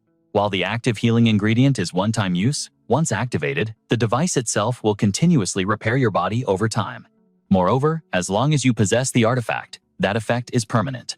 His tone turned serious. For a condition like your corrupted origin, this continuous healing will suppress it, though it cannot cure the root cause just yet. Bai Zian grasped the situation. "In other words, I have to use this device to keep the corruption in check from now on." "Precisely," R confirmed. Bai Zian furrowed his brow, his hand trembling slightly, not from fear, but from anticipation. Given the circumstances, this was the best outcome he could hope for. Without hesitation, Bai Zian plunged the artifact straight into his dantian, below the navel. Runes exploded across his skin as a robotic voice echoed, "Connection established. Initiating therapy sequence." A mystical aura enveloped Bai Zian's body, shimmering with power. He remained calm. The system god's eye chimed in, corruption probability decreasing. Current level 13.8%. In moments, Bai Zian had brought the corruption down to a manageable level. The artifact entered standby mode, humming quietly within him. He immediately opened a portal to the island dimension. "I need to check on the fish." Standing before the vast ocean, Bai Zian shouted, "Hey fishy," but the surface remained silent. He frowned, scanning the water. "What's going on?" Bai Zian commanded God's Eye scan the immediate area. The system responded instantly. New hardware connection detected. Update required. A suspicion crossed his mind. New hardware. Is it talking about the artifact? It seemed God's Eye was treating the ancient tool like a computer component, a classic trope in this system manhwa. Bai Zian authorized the update immediately. God's Eye processed the request with lightning speed. Verifying update package, updating interface, refreshing data display, rebooting system. In the blink of an eye, the HUD turned a sleek holographic blue. Update complete. New functions installed. Bai Zian was impressed. The interface changed completely. Is this native technology or the God's Eye evolving? Suddenly, a roar like a whale's song echoed from behind, followed by splashing water. Bai Zian jumped. What the hell? A massive wave generated by Jingzi the whale slammed into him. Bai Zian sputtered, confused. "Wait, didn't I fix the corruption issue? Why hasn't it returned to normal?" The massive shadow loomed over him, blotting out the sun. "Hey fishy, it's me." Suddenly, Jingzi extended a massive tongue and licked Bai Zian's entire face. Bai Zian stood there drenched and stunned. The whale looked goofy. "Heh," it seemed to say. Bai Zian thought, "Why does this legendary beast look so brain dead now? Did the sickness fry its brain or something?" Eyes wide with concern, he ordered God's Eye, "Give me a status report on the fish." The screen popped up. "Would you like a detailed diagnostic report? Yes or no?" Bai Zian was losing patience. "Yes, hurry it up." A wall of text appeared. Pet whale. Species giant shadow nether whale. Status evolution missed due to corrupted origin. Corruption largely suppressed following artifact therapy. Current state normal. Rank silver. Base stats, potential A+. Speed B-. Physical attack, A+. Spiritual attack, A+. Element hydro. Hexagram con. The data continued. Health 1400. Attack power 403. Current stat reduction is due to missed evolution. Cannot be cured temporarily. Condition can be improved through leveling up. Bai Zian was dizzy from the information overload typical of a leveling manhwa. "This is way too detailed," Bai Zian muttered. "It seems the artifact has supercharged the God's Eye's analysis capabilities. Then what about my own stats?" Curiosity piqued. He issued the command, "God's Eye, show me my data." As detailed as possible, another cascade of information filled his vision. Name Bai Zian. Race human. Title otherworlder. Grandson of City Lord Bai Jingsong of Whitescale City. A beast tamer of the new era with immense talent. Cover identity student. True identity. Transmigrator. This backstory is essential for any manhwa recap. Pre-transmigration identity senior sergeant of a mercenary corps. Subject has accepted his new life. Possesses a protectee and a lingering obsession. Following assistance from the Moon Seal tribe of the Zhuho clan, subject obtained the Compassion artifact Aranya. Fusion successful. Suppresses corrupted origin to a certain degree. Bai Zian paused. What is this? Unlike the other interfaces, a new bar appeared. Corruption gauge. Warning. If the gauge reaches maximum, the corrupted origin will spiral out of control, leading to berserk state and beastification. The corrupted origin enhances physical capabilities, but places a heavy burden on spiritual skills. In berserk state, spiritual limits decrease while skill intensity skyrockets. The beast transformation process was irreversible, a one-way trip to hell. However, he realized the artifact was now controlling the rate of corruption, acting as a regulator for the abyss within him. Bai Zian's mind raced with the possibilities. This wasn't just a seal, it was a mechanism. He could deliberately harness the corrupted origin, burning it as fuel to supercharge his stats whenever the situation demanded it. Although the risks of this power-up were astronomical, Bai Zian couldn't help but smirk. With the God's Eye finally upgraded, he could view the detailed data of himself and his pets, just like the protagonist of a top-tier leveling manhwa. The corrupted origin wasn't a ticking time bomb anymore. It was a weapon. If controlled correctly, its combat value was absolutely priceless. The little Leviathan Jingzi continued nuzzling against him affectionately. This encounter hadn't just saved his life. It granted him a terrifying new arsenal of tactics. However, their main objective remained unfulfilled. They still hadn't escaped Whitescale City. Worse yet, there wasn't a single lead on the location of the spirit-nurturing heavenly water. The biggest headache of all, his pet fish had the IQ of a rock. The situation was spiraling into chaos. Meanwhile, back in the shadows, Asmodin was skillfully dissecting a corpse. Experiment log 1239. Autopsy of the sixth priest complete, she narrated coldly. Subject Arthur Alucard. Anomaly detected in the cardiac region. The heart was encased in a strange crystal-like substance. Current hypothesis: the body was hit by such overwhelming spiritual pressure that the internal energy was forcibly compressed into a solid state. Judging by the catastrophic damage to the tissue, the attacker's power level was easily gold rank, far surpassing anything Arthur was capable of handling. She prepared to extract a sample for analysis. Once separated from the host, the biological activity ceased. No anomalies detected. Preliminary scans showed 0 radiation signatures. Placing sample in the test tube now, she muttered, her eyes narrowing behind her goggles. Commencing structural analysis. Upon contact with the spiritual solution, the sample stabilized instantly. No violent reaction, just a gentle suspension, behaving exactly like a standard spirit stone. She barked an order. Xing Tian, pause, the surveillance on the Rainforest Lord. Bring the other samples to Lab B immediately. Asmodin held the glowing test tube up to the light, swirling it gently. A twisted curiosity sparked in her eyes. I think I've discovered something truly fascinating. This might just be the breakthrough needed to resume my old research, she whispered. If this method is viable, I could replace some of the rarest ingredients entirely. She turned to her headless subordinate, her mind already calculating 1,000 variables. While you're at it, bring the trace evidence found at the crime scene. We're running a cross-reference experiment. Turning back, she stared intensely at the biological sample floating in the large container, then strode confidently toward the control console. Her fingers danced across the interface with practiced speed. She had to know what kind of monstrous power could compress raw spiritual energy into a solid crystal. Moments later, the system pinged with the results. Asmodin's eyes went wide as she read the data. Impossible. It's an origin crystal. Analysis complete. Origin crystal confirmed. Contains traces of a fusion talent hidden within Arthur Alucard's shattered origin fragments. Stability is perfect. Impurities are 0. Grade evaluation A+. Compatibility evaluation rank A. It wasn't just spiritual energy. The very source of his power had been crystallized. How bizarre. She whipped around to the headless giant. Quickly, give me the rest of it. The truth must be hidden in the remaining debris. Inside the vial, the monster held a strange, jagged fragment, was preserved with extreme care. Asmodin's intuition screamed that this was the key, the item left behind by the killer. Without a second of hesitation, she fed it into the analyzer, counting the agonizing seconds until the machine finished its work. Finally. Show me. Asmodin scanned the lines of text, and her jaw dropped. pure, young spirit power.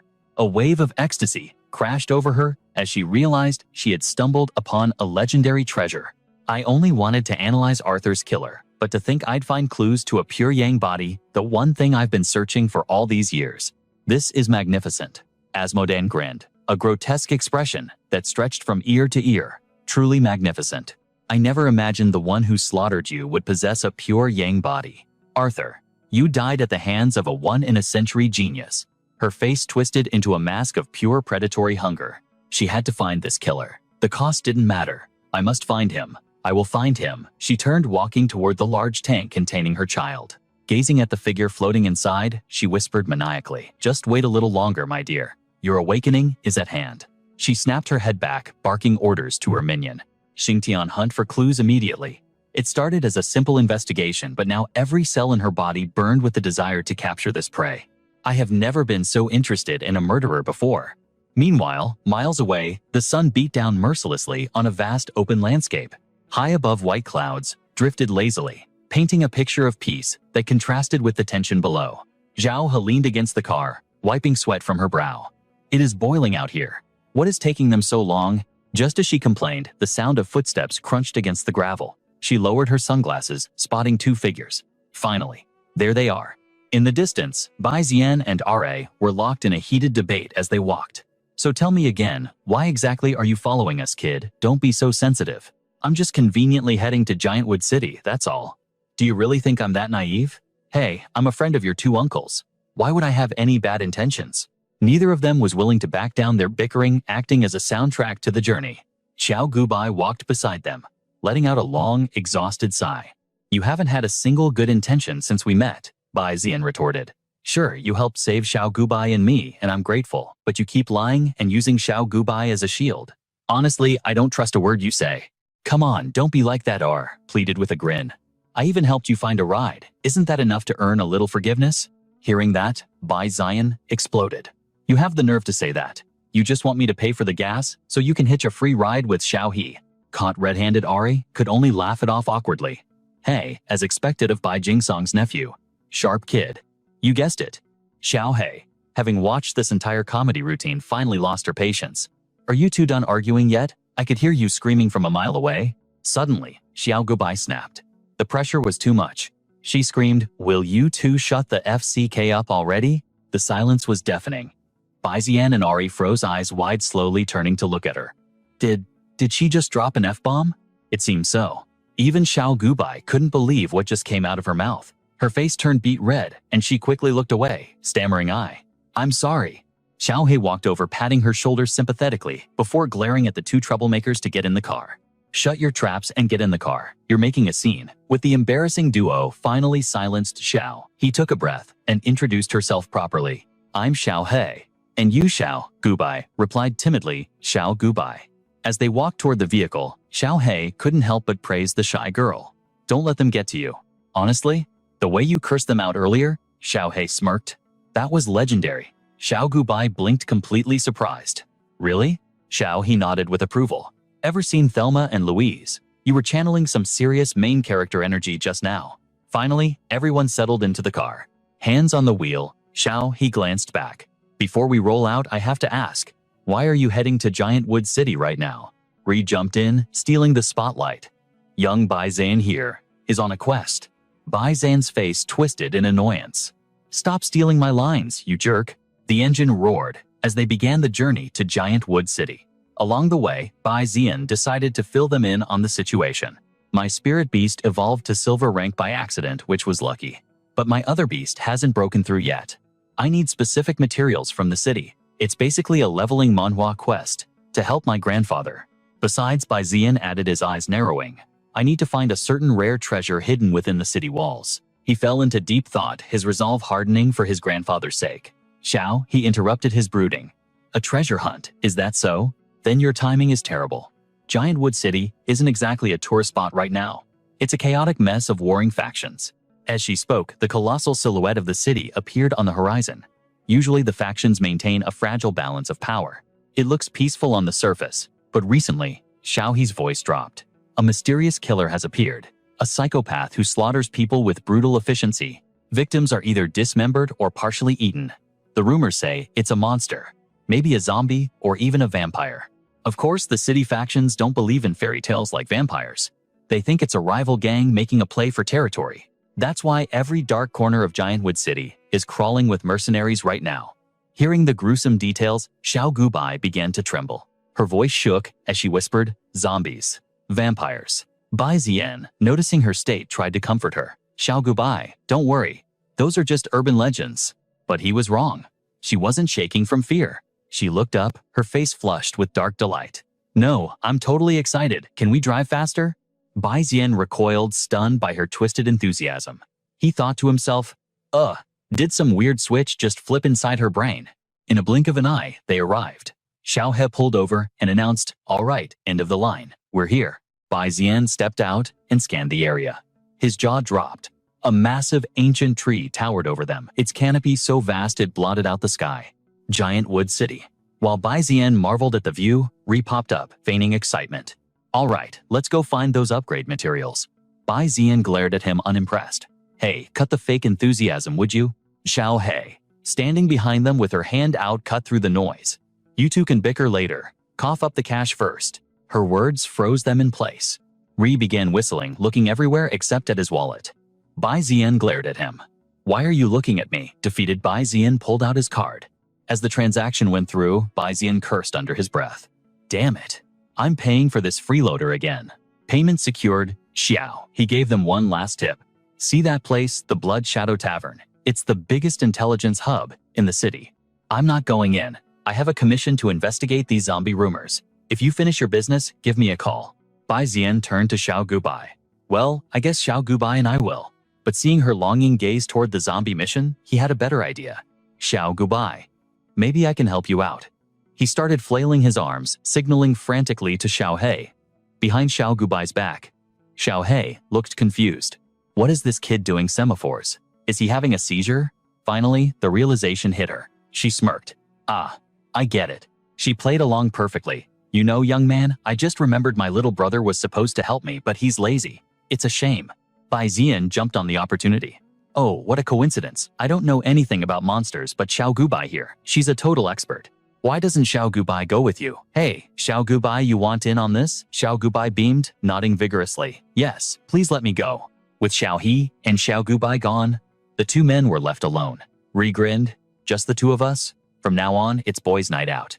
Bai Zian sighed, the weight of the world on his shoulders. "You're a grown man. Stop calling it boys' night." They headed toward the nearest bar. "What? I'm a mature male specimen," Ri argued. Bai Zian shot back. "Do you seriously have to follow me?" Ri shrugged shamelessly. "You're a minor, aren't you? I can't let a kid walk into a bar alone." He kept rambling. "Besides, I know this area like the back of my hand." Bai Zian sneered. "You just don't have money for drinks, do you?" Ri looked offended, pointing at the girl behind the counter. "How rude. I have a great relationship with the staff here. The best intel comes from her." He sat down, putting on his most charming smile. "Hey there, Xiao Nuan. Long time no see. Any recommendations for tonight?" The girl turned, her expression turning deadly. "Ha, Ri. You actually have the guts to show your face." She turned to her boss. "Sister Xuan, clear his debt immediately." Sister Xuan's voice rang out from the back. "Oh, Ri is here. I'm on my way." Ri broke into a cold sweat. "Wait, hold on." He tried to pivot. "I'm here strictly for business. I brought a new client for my beloved Xiao Nuan." He gestured grandly to Bai Zian, throwing the boy under the bus. Xiao Nuan crossed her arms, unimpressed. "If that's your game, go find Brother Chu. I'm not buying it." He scoffed internally. If the divine eye's scanning range wasn't so damn limited, would I really be wasting my precious time in a dump like this? Suddenly, her phone buzzed, shattering the mood. "Xiao Nuan, you've got a visitor." She let out a heavy sigh of disgust. "Are you kidding me? Not this again." Unable to resist the drama, leaned in closer. "Who is it? Someone I know." She unlocked her screen, annoyance written all over her face. "What the hell? It's that creep I met online yesterday." She quickly filled him in on the details. Some trust fund baby from an SM club, or whatever. His ego is bigger than his bank account. She shoved the screen in his face for proof. "Fu Baixing, working on abs, seeks loyal master. What kind of degenerate profile is this? I accidentally liked one post," she grumbled. "And now he's spamming me with bizarre videos and sliding into my DMs nonstop." Suddenly, a piercing shout cut through the air, drawing every eye in the room. A half-naked lunatic sporting a bizarre eye patch strutted in. He grinned like a predator. "Aren't you thrilled to see me? I went through hell just to track down this little hideout." He slithered toward Xiao Nuan, striking grotesque poses before booming, "Well, have you made up your mind?" Jin Hengtai gripped her chin, his eyes manic. "Let me be your master. Ha ha ha. Become my slave and I'll make you feel things you can't even imagine." Witnessing this repulsive display, Bai Zian couldn't help but curse inwardly. Every rich heir I meet is either a moron or a total pervert. Does a normal wealthy person even exist in this world? His patience snapped. He rose ready to teach this trash a lesson. But before he could unleash his power, intercepted him. "Hold your horses. Don't be so hasty. This is Giant Wood City," he explained, his voice low.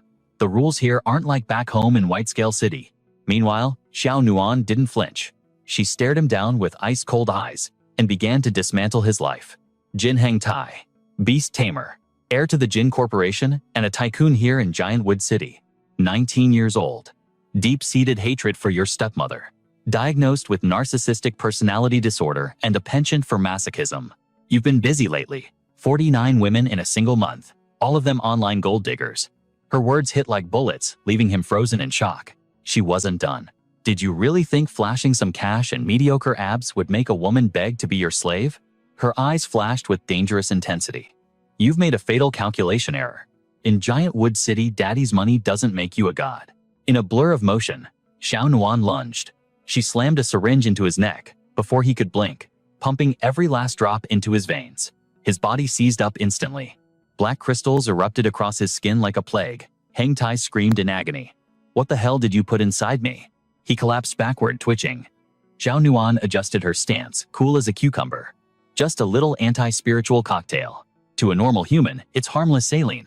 But for a beast tamer, it's like pumping pure pufferfish neurotoxin directly into your soul. Your spirit veins are likely half destroyed by now. Don't bother trying to stand." Ah watched the brutal display and whispered, "Xiao Nuan is famous for her hatred of beast tamers. They call her the spirit vein assassin." Bai Zian glanced at him, raising an eyebrow. "Does she know you're a beast tamer?" He smirked with unearned confidence. "Of course. She respects me as a connoisseur of intelligence. I'm the exception to her rule because, well, I'm special." Suddenly, a powerful presence silenced the room. A stranger stepped out of the shadows. "Long time no see. I honestly didn't think you'd have the guts to return to Giant Wood City." His voice dropped an octave. "Especially after you pissed off the city lord." This was Zhen Tian the Heaven's Eye, a legendary intelligence broker. A man with zero cultivation yet feared by all. Zhen Tian shot a mocking look at "So what kind of chaos are you looking to cause today?" Threw his arms open, completely ignoring the tension. "Brother Zhen, is that any way to greet an old friend? I'm just here at the Blood Shadow Bar for some juicy info. Would I dare cause trouble in your domain?" Zhen Tian replied flatly. "I get the feeling you're not the one who needs the intel." In the background, Xiao Nuan and her crew were disposing of the paralyzed rich kid like yesterday's garbage. "Dump him in the kitchen waste bin. The trash collectors are coming soon." Zhen Tian turned his gaze toward Bai Zian, his eyes sharp as daggers. "The one who's actually hungry for information is this young man right here. Or should I say, the grandson of the city lord of Whitescale City." He rattled off Bai Zian's background like he was reading a menu, leaving the boy stunned. "The prodigy who flattened the Azure Forest. Your true power far exceeds your current silver rank. Like a main character from a leveling manhwa, your talent is simply defying logic." "Bai Zian, I know everything." Zhen Tian shrugged. "After all, I'm not just the owner of this bar. I'm the head of the 9 Provinces Federal Intelligence Center." He gestured to a VIP table. "We've done enough posturing. You're a distinguished guest. Sit. Let's talk business properly." They took their seats. Zhen Tian didn't waste a second. "Young Master Bai, a prodigy like you, finding materials to break through the silver rank, that shouldn't be difficult at all. What you're really after is something exceedingly rare. Something on the level of those heavenly treasures you saw at the auction house." Meanwhile, was busy charming the waitress. "Hey sis, get me a tequila, no salt this time. Put it on the young master's tab naturally." Bai Zian was internally reeling. He even knows about the auction incident. This guy's network is terrifying. His influence isn't limited to Giant Wood City. His eyes and ears must cover the entire 9 Provinces Federation. Bai Zian composed himself and replied, "You're absolutely right." Zhen Tian nodded, shifting to business mode. "Intel on such materials won't come cheap. So what exactly are you looking for?" Bai Zian didn't hesitate. "Heavenly spirit water. A purple star rank water element material. Name your price, money is no object. Zhen Tian's eyes narrowed analytically. Is that so? But according to my records, your second contracted beast, the Lee Fire, is a fire attribute. You have no use for a water element treasure. Unless. This isn't for you at all. It's for the city lord, who is currently suffering from a grievous injury. Bai Xian's heart skipped a beat.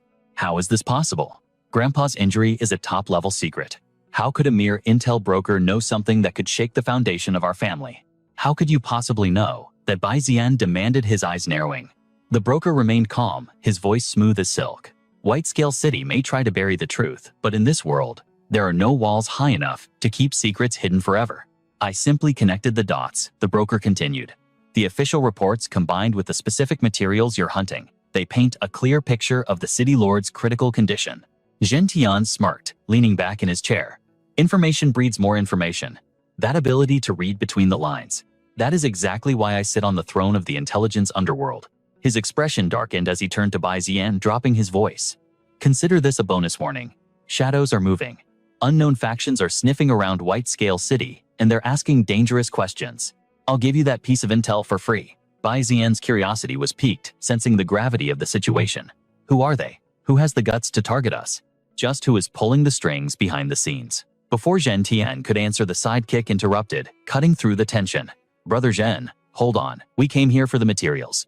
Where exactly is this spirit-nurturing heavenly water hiding? Zhen Tian's gaze turned cold. 3 months ago, a mercenary squad escorted the heavenly water into the Wind Howl Mountains. They entered the mist and simply vanished from the face of the earth. Since that day, endless waves of greedy hunters have marched in, hoping to claim the treasure. Not a single soul has returned to tell the tale. A total wipeout, no survivors. Hearing this, Bai Xian's eyes glowed faintly as he mentally commanded his interface, a classic move in this system manhwa. System scan the database. Target Wind Howl Mountains. System alert location identified within Giant Wood City territory. Formerly the largest spirit ore mine, now a desolate wasteland with dried-up ley lines. Seeing the undying fire in Bai Xian's eyes, Zhen Tian sighed heavily. Listen to reason. As a friend, I strongly advise against this suicide mission. Do not enter those mountains. The terrain is a labyrinth of death. Even if the demonic beasts don't tear you apart, the mountain itself will swallow you whole. It is a forbidden zone. Bai Xian bowed slightly, acknowledging the broker's concern. I appreciate your kindness truly, but I have my own burdens to bear. I must find that water no matter the cost. My path is set. Bai Xian tossed the payment card on the table and turned to leave. Zhen Tian's voice stopped him cold. Young man, one last thing. You must have heard the rumors plaguing the city. The broker's face was stone cold, every line on his face tense. The stories of the undead, vampires, zombies, the serial killings. They aren't just stories. That is a warning written in blood. Watch your back, especially when the sun goes down. The night is no longer safe. The warning sent a chill down Bai Xian's spine. Stepping out into the street, his thoughts immediately raced to his friends. Are the rumors true? Is Xiao Gubai safe out there? I need to know they're all right. Meanwhile, oblivious to the looming danger, Xiao Gubai and Xiao He strolled through the city streets, lost in casual conversation. Back then, my brother and I were gutter rats. Xiao He reminisced with a grin. We were being hunted by a gang of lunatics across 3 blocks when we ran straight into her. A girl with eyes like a tiger, a police academy cadet. She was so fierce that the gang thought she was our boss. We ended up running a marathon together, sprinting from the East District all the way to the West to escape. We ended up cornered in a dark alley. Xiao, he chuckled. And in that darkness, a strange friendship was forged. Now, she's the only righteous cop left in this rotten city. Xiao Gubai's eyes widened as she pieced it together. Wait, so this client, it's that same police officer? Xiao Gubai shook her head in disbelief. I never thought I'd see the day. The police hiring mercenaries to do their dirty work. Xiao He shrugged with a knowing smile. Old debts and new problems. Sometimes the law has hands tied by red tape. That's where we come in, a shadow cooperation between the badge and the blade. Approaching the cordon, Xiao He waved casually at the figure ahead. Yo, Old Chen, I'm here. What's the situation? Old Chen spun around her face, a mask of strict discipline. You're late, she snapped, checking her watch. 3 minutes and 41 seconds to be precise. Her sharp gaze instantly locked onto Xiao Gubai, eyes narrowing. And you brought a civilian? Xiao He quickly waved his hands defensively. Hey, cut me some slack. Qi Ming is wasted, so I brought the rookie for field training. Perfect opportunity for an orientation rite. Sensing the killing intent radiating from Old Chen, he tried to crack a joke to lighten the mood. Speaking of, Old Chen, ever notice how serious we all look? Like 3 peas in a very tense pod. Xiao Gubai blinked, utterly confused. Huh. Old Chen sighed, rubbing her temples in frustration. Drop the act. I called you because my colleagues are useless, incompetent fools. She gestured grimly toward a twisted corpse on the ground. This is the second body today. I was praying the shift would end without another incident, but luck is not on my side. Time of death, 20 hours ago. If I'd arrived sooner, maybe I could have caught the bastard. Her voice dripped with venom. Forensics are baffled. They can't identify the weapon or the cause. Though knowing them, they probably didn't even bother to look closely. It's pathetic. Xiao He patted her shoulder. Easy there. You're the only one with a fire in your belly in this city. Don't waste your energy getting angry at the sheep for being sheep. Old Chen snapped a final crime scene photo with her phone. Evidence secured? I'm having the transport team move the body to the morgue. Move it where? Xiao He asked. Suddenly, Xiao Gubai stepped forward, her eyes locked on the corpse with intense focus. Wait, don't touch it yet. She pulled a pair of precision tweezers from her kit. Forgive the intrusion, officer. With surgical steady hands, Xiao Gubai extracted something from the body's wound. Her eyes went wide as she examined the object. This is a human tooth. Old Chen frowned deeply, stepping closer. Are you absolutely certain? There is no mistake, Xiao Gubai stated, her voice trembling with realization. She held up the tooth. It was deformed, covered in fractures, and pulsed with an eerie faint blue light. Look at the decay. This isn't from a living human. It's shattered, brittle, and it's radiating residual spirit energy. This kind of corrosion only happens to someone constantly hooked up to high-grade spirit amplification devices. It destroys the body from the inside out. Xiao Gubai's mind raced, connecting the clues. Dead bodies don't bite. The rumors were true all along. Her face paled. The killer is a living corpse. Skin and bones, crumbling teeth. A monster kept alive by machinery. We're dealing with a modern-day Frankenstein. Back on the road, Bai Zian threw a skeptical glance at his guide. Are you sure this is the shortcut? It feels like we're walking in circles. The guide sweated nervously, his confidence crumbling under Bai Zian's gaze. Well, actually, I might have misread the map. We might be slightly lost. At that exact moment, a sinister shadow emerged from the darkness behind them. Its gaze locked onto their unsuspecting backs with predatory intent, but our sensing the sudden spike in killing intent immediately warned Bai Zian. Hey, watch your six. Realizing its cover was blown, the creature struck instantly. Its withered arm shot up, revealing a razor-sharp blade hidden within the rotting flesh. With a face twisted in bloodlust, it lunged to claim their lives. Ara recognized the monstrosity instantly and roared, "It's a corpse spirit," but the nightmare didn't end there. 2 more of these undead abominations emerged from the shadows to surround them. The enemies launched a coordinated assault, forcing our heroes into a desperate corner. Without a shred of hesitation, the corpse spirit swung its blade, aiming to cleave Ari in 2. Sparks flew as Ari deftly parried the lethal strike. His voice boomed over the clash of steel. These corpse spirits are bioweapons created by the lunatics of the Solar Sect, fused with the advanced tech of those sky-falling invaders. The second monster lunged at Bai Zian, hungry for blood. But compared to a true warrior, its movements were sluggish. Bai Zian sidestepped the attack with effortless grace. Confusion washed over Bai Zian as he shouted back, "What the hell are you talking about? Solar Sect invaders?" Ara didn't waste breath. With a precise swing, he decapitated the creature, sending its head flying. While maintaining his combat flow, he explained, they use spirit stones to mimic biosignals, effectively reanimating the dead into puppets. Even with one down, Ari didn't drop his guard. He shifted into a defensive stance, his expression grim. Bai Zian, get out of here. Now. Your current power level isn't enough to scratch these things. Bai Zian's pride flared up instantly. Excuse me, are you underestimating me? In this leveling manhwa, I've been slaying monsters since I was barely bronze rank. Ari ignored the boy's protest, his eyes fixed on the fallen enemy. The severed head began to crawl back to the neck, reattaching itself with a sickening squelch. See that? Even decapitation is useless. You cannot kill something that is already dead. Witnessing the immortality of the enemy, cold sweat ran down Bai Zian's back. That regeneration ability is broken. R turned to him, his voice calm but firm, urging him to retreat. You have raw power, Bai Zian, but with your lack of control, unleashing your full strength here would level the entire city block. Save your energy and go find reinforcements.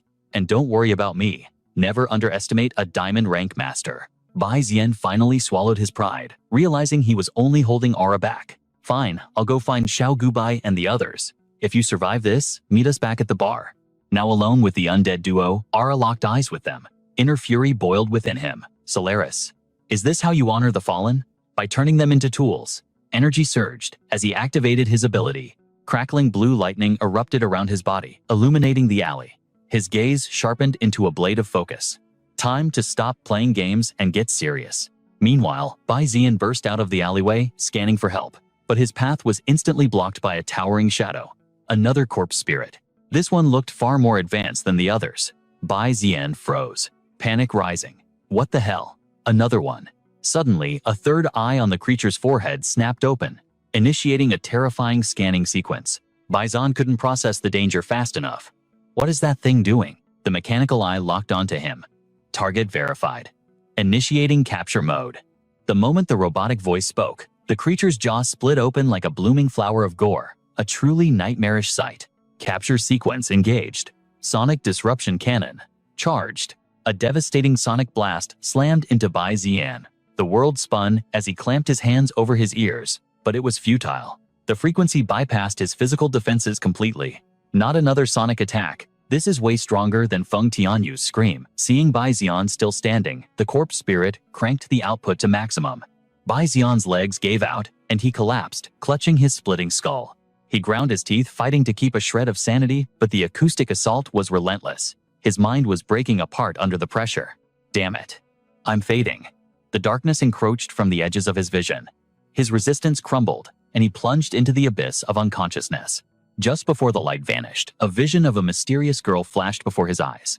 Time slipped away. The sun dipped behind the distant peaks, surrendering the sky to the cold silver gaze of the moon. Elsewhere on the highway, old Chen Xiaohe and Xiao Gubai were speeding toward the scene. Xiao, he turned to Xiao Gubai, clearly impressed by her earlier display. Hey, little sister, where did you learn moves like that? You're keeping up with trained officers. Exactly, she continued. I'm curious too. The White Scale Academy doesn't teach spiritual investigation techniques, do they?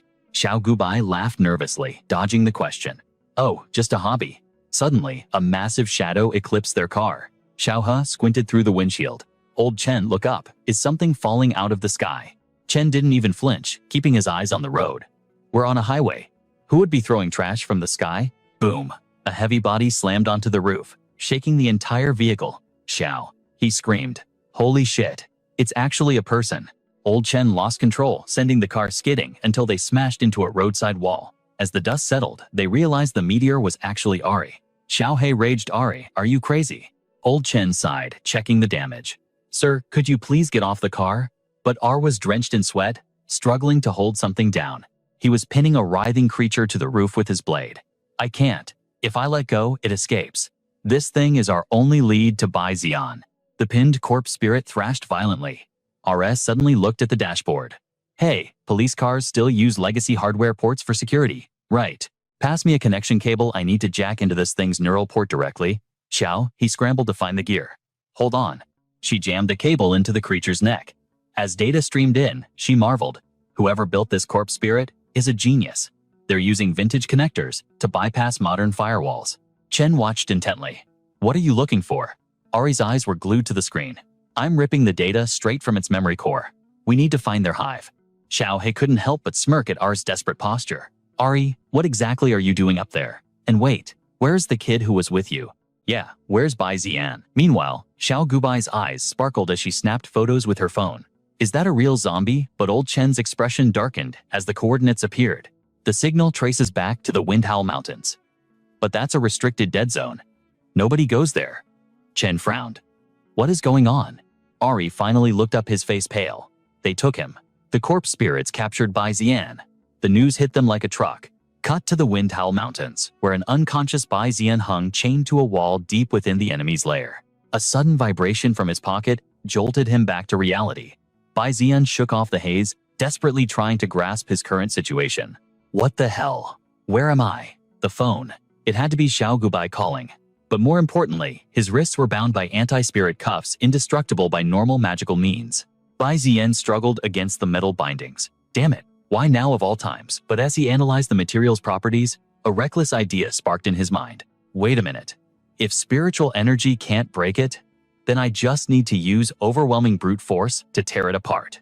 He barked a command to the interface. System use the divine eye. Lift the suppression on the corroded origin. A crimson warning flashed danger high risk, but he didn't care. Cut the crap. Just do it. Instantly, a terrifying surge of raw power flooded his veins, spiking the success rate. With a primal roar, he ripped the cuffs apart like they were paper. True strength was finally flowing back into him. This berserk mode is seriously convenient, he thought, panting. The cost is steep, but for this level of power, it's a price I'm willing to pay. He scrambled to grab his phone. I need to answer, or Xiao Gubai will lose his mind. But he forgot his own strength. The moment his thumb grazed the screen, the device shattered into a million pieces. On the other end, Xiao Gubai stared at his screen as the automated voice droned. The subscriber you are calling is out of coverage. Beside him, Xiao, he jumped in alarm. Huh. Don't tell me he kicked the bucket. Baizian. Meanwhile, Baizian stared helplessly at the pile of electronic scrap, in his hand a headache pounding in his skull. Crap, I forgot. I'm still in berserk mode. Like a classic system manhwa crisis, the interface flashed a countdown 5 seconds to total loss of control. He panicked. Deactivate. Engage suppression protocols now. As the red haze faded, Bai Zian scanned the area. It looked like an old quarry or a mine shaft. If this is a mine, a realization hit him. Could this be a spirit stone mine? Reaching out with his senses, he confirmed it. There are still traces of spirit ore veins here. If he detonated these veins with his own energy, he might just blast open a path to freedom. Suddenly, the cavern wall before him trembled violently. Spiderweb cracks spread rapidly across the surface. What is going on? Boom. A massive shockwave blasted the wall inward, sending debris flying straight at him. Baizian waved his hand, coughing through the thick cloud of dust. Kah! What just happened? I haven't even activated my energy yet. As the dust settled, a silhouette stepped forward. Wait, why does that figure look so familiar? Ren Ni grinned mischievously, waving a hand. Well, isn't this the young master of the Bai family? Long time no see. Baizian's eyes went wide. Ren Ni, what on earth are you doing here? She pouted, pointing an accusing finger. Is that how you greet me? Are you saying you aren't happy to see my beautiful face? Her aggressive aura was terrifying. No, I'm happy, very happy. Ren Ni dropped the act and looked behind her. Save the reunion for later. We have guests. Several spirit zombies stood there rotting and menacing. Ren Ni didn't flinch. She snapped her fingers with glee. Perfect timing, kid. You get a front row seat to my new moves. Yee-yah, get over here. At her call, a blur of motion shot through the air at breakneck speed. The creature zoomed past the zombies and landed on her shoulder. Let's show this brat what real power looks like. She clapped her hands together, channeling her energy. Going up. Wrapped in the fire, spirit's aura, she launched herself straight at the undead horde. Bai Zian watched in horror. Is she crazy? She wants to take them head on. He shouted a warning. Ren Ni. Stop. Those spirit zombies have insane regeneration. Normal attacks won't kill them. She ignored him, completely throwing a devastating punch. I know what I'm doing. Bam. She slammed a glowing seal onto the zombie's face. Lee fire, curse, imprinted. Suddenly, another ghoul lunged from the shadows behind her. Ren Ni dodged with supernatural agility. Whoa. That was close. She kicked off the wall, diving back into the fray. But now, it's my turn to dance. With lightning speed, she grabbed the creature's skull and slammed it into the ground with bone-shattering force. Ren Ni smirked, delivering a final hammer fist to its head. Sneak attacks are rude, little guy. You need a timeout. Another glowing mark appeared on its forehead. She spun around. Just one left. The final spirit zombie roared, charging at her. She sneered. Your attack patterns are painfully basic. Barehanded, she snapped the zombie's weapon in two, then spun into a roundhouse kick that sent it flying. Lights out ugly. The final Lee fire mark was etched onto its body. She did a mid-air flip and landed gracefully beside Bai Zian, shooting him a smug look. Watch closely, pretty boy. The real show starts right now. Ren Ni commanded with sadistic joy. Finish them, Yi. Ya, her crimson canary blazing with energy shot forward like a bullet piercing through all three zombies before they could twitch. The moment the bird passed through them, the zombies collapsed. Their bodies didn't just break, they were obliterated from the inside out. Bai Zian watched, stunned. What kind of insane technique is that? In seconds, the fleshy monsters were incinerated, leaving nothing but bleached skeletons. The system analyzed the data, technique, Lee fire curse. By destroying the opponent's internal spirit veins, it triggers a catastrophic combustion from within. This wasn't normal fire. It was a surgical strike, a one-hit kill that cauterized the source, making it impossible for the target to heal or regenerate. Baizian nodded slowly. I see. You use internal combustion to deal fatal damage so they can't regenerate. Ren Ni froze. It was like he stabbed her pride. She bristled like a hedgehog. You figured it out already. It took me 3 whole months in this hellhole to perfect that. Bai Zian paused, catching the detail. Wait, did you just say you've been stuck here for 3 months? Ren Ni stomped her foot, fuming. Don't remind me I was on a trip to Giant Wood City. I just stopped at a gas station for supplies, but it was a trap. A total scam. Next thing I knew, I woke up in this dungeon. Bai Zian looked at her skeptically. 3 months? What have you been eating this whole time? Ren Ni flipped her hair confidently. Lucky for me, I looted a stash of nutrient bars. I've got enough to survive for half a year easily. Bai Zian decided not to ask how she showered. Some mysteries were better left unsolved.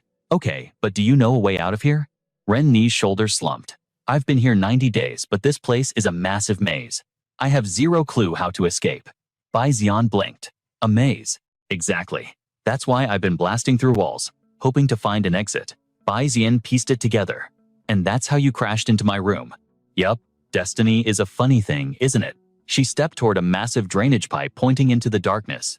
Enough talk. Let's try this direction. Bai Zian looked at her like she was an idiot. You just blew this place up. But there's literally a door right over there. Why are we ignoring the obvious exit? Ren Ni warned him with a serious edge to her voice. If you don't want to see those undead horrors again, keep that door shut. Bai Zian nodded. Fair enough, I'll take your word for it. As they moved through the gloom, Ren Ni asked, So, how did you end up in this hellhole? Bai Zian shrugged. Same story as you. Ambushed by a strange corpse, Spirit knocked unconscious, and dragged here just before the tremors started. Realization hit him instantly. The quake wasn't just shaking the ground, it was shifting reality. The wide path before them twisted and sealed shut into a dead end. Bai Zian frowned. What the hell is going on? Wasn't there a path here a second ago? Ren Ni tore at her hair in frustration, her patience snapping.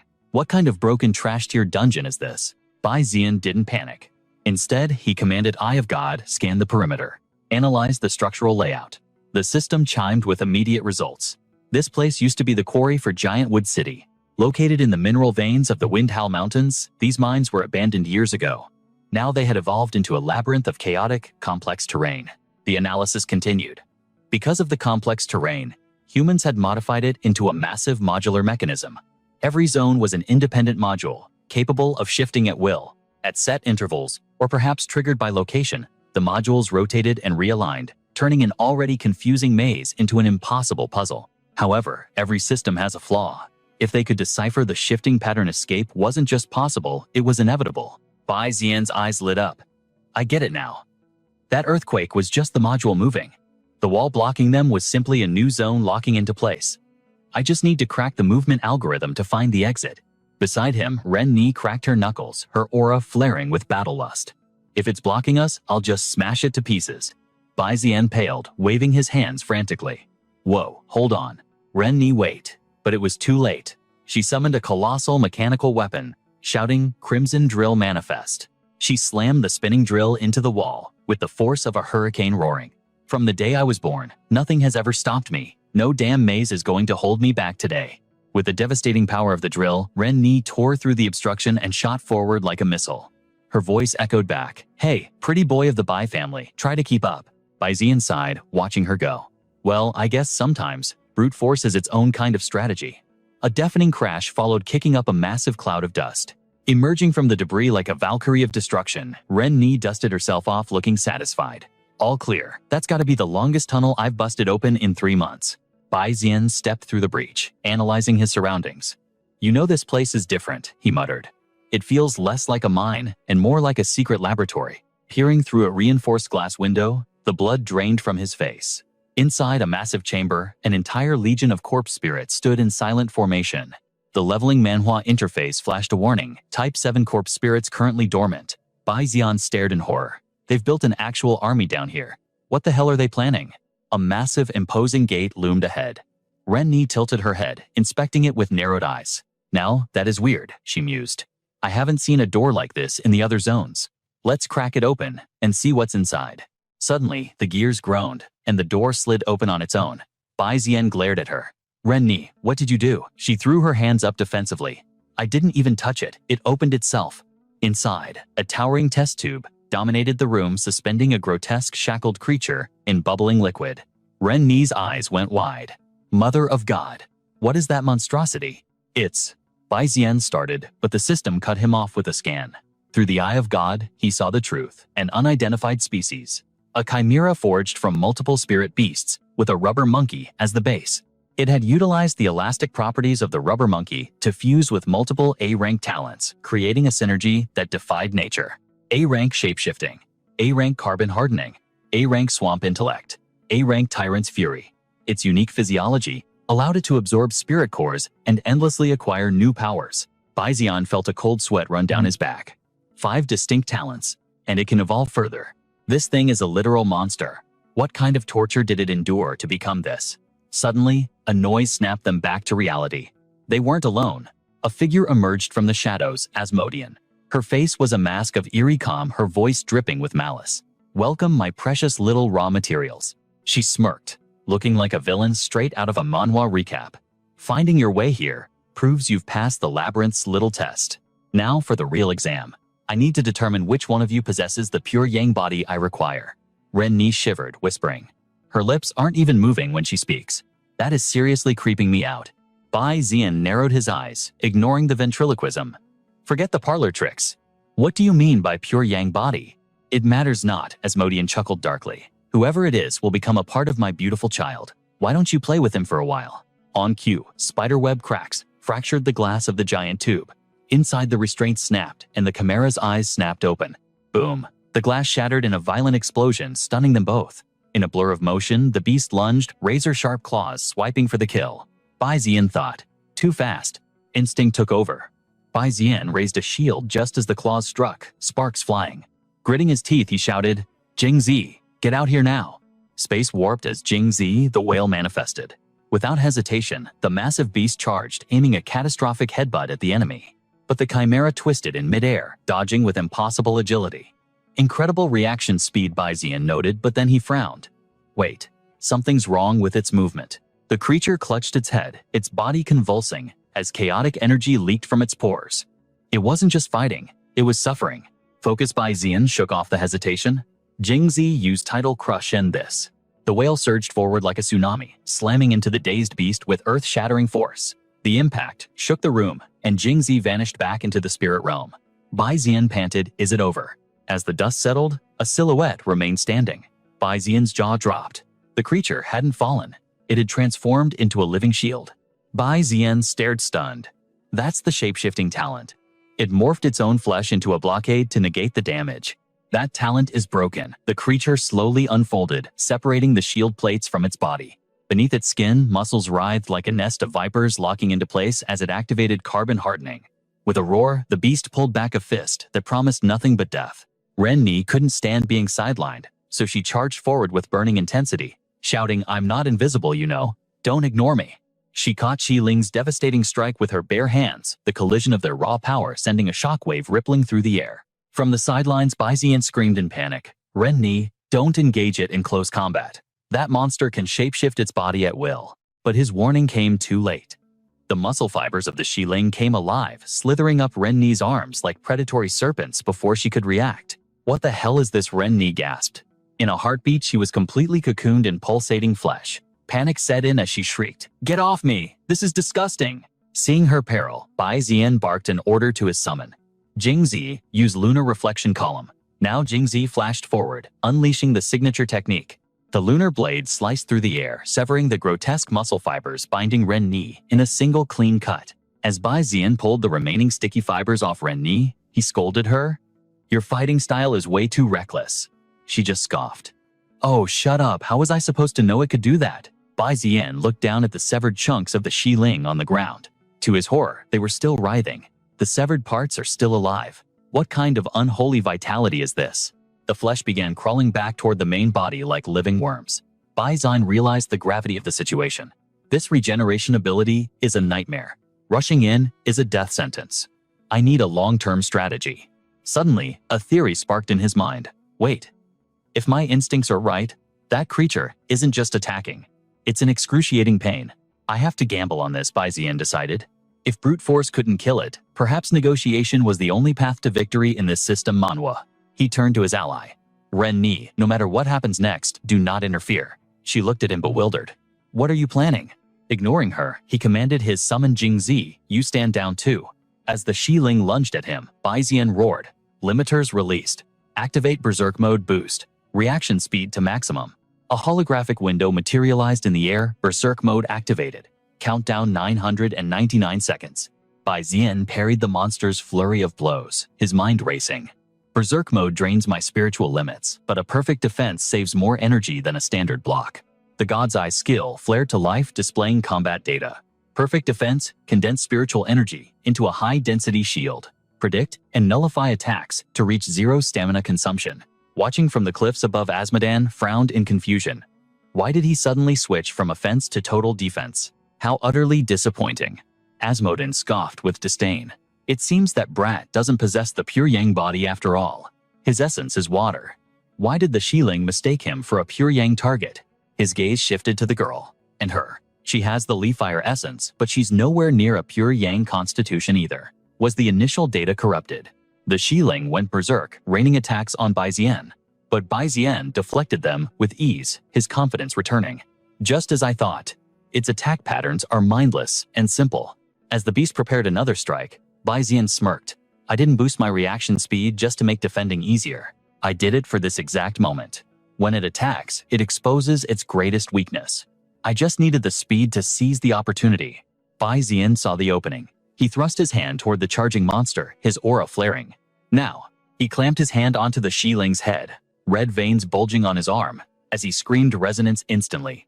His consciousness was pulled into a vast, desolate mental dimension, a world of cold, lonely crimson. Holy, what is this place? Bai Zian thought. Before him stood 3 crosses. Pinned to the center cross was a monkey. The God's Eye interface popped up. Statue monkey species. Subspecies, when statue monkey. The description continued. Originally a swamp attribute, mutated into wind.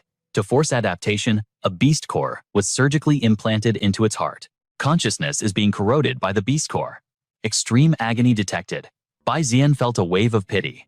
Poor thing. Forced to bond with a core against its will.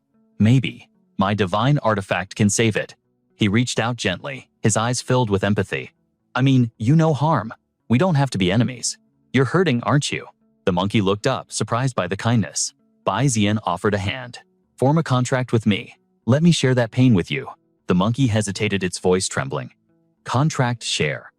The pain I accept. Back in reality, Bai Zian sensed the agreement and shouted, deactivate Berserk Mode. High above, Asmodan was stunned. Why did he stop fighting? What did he do to the beast? Bai Zian began to chant, his voice echoing with ancient power. All things return to the void. All things are equal.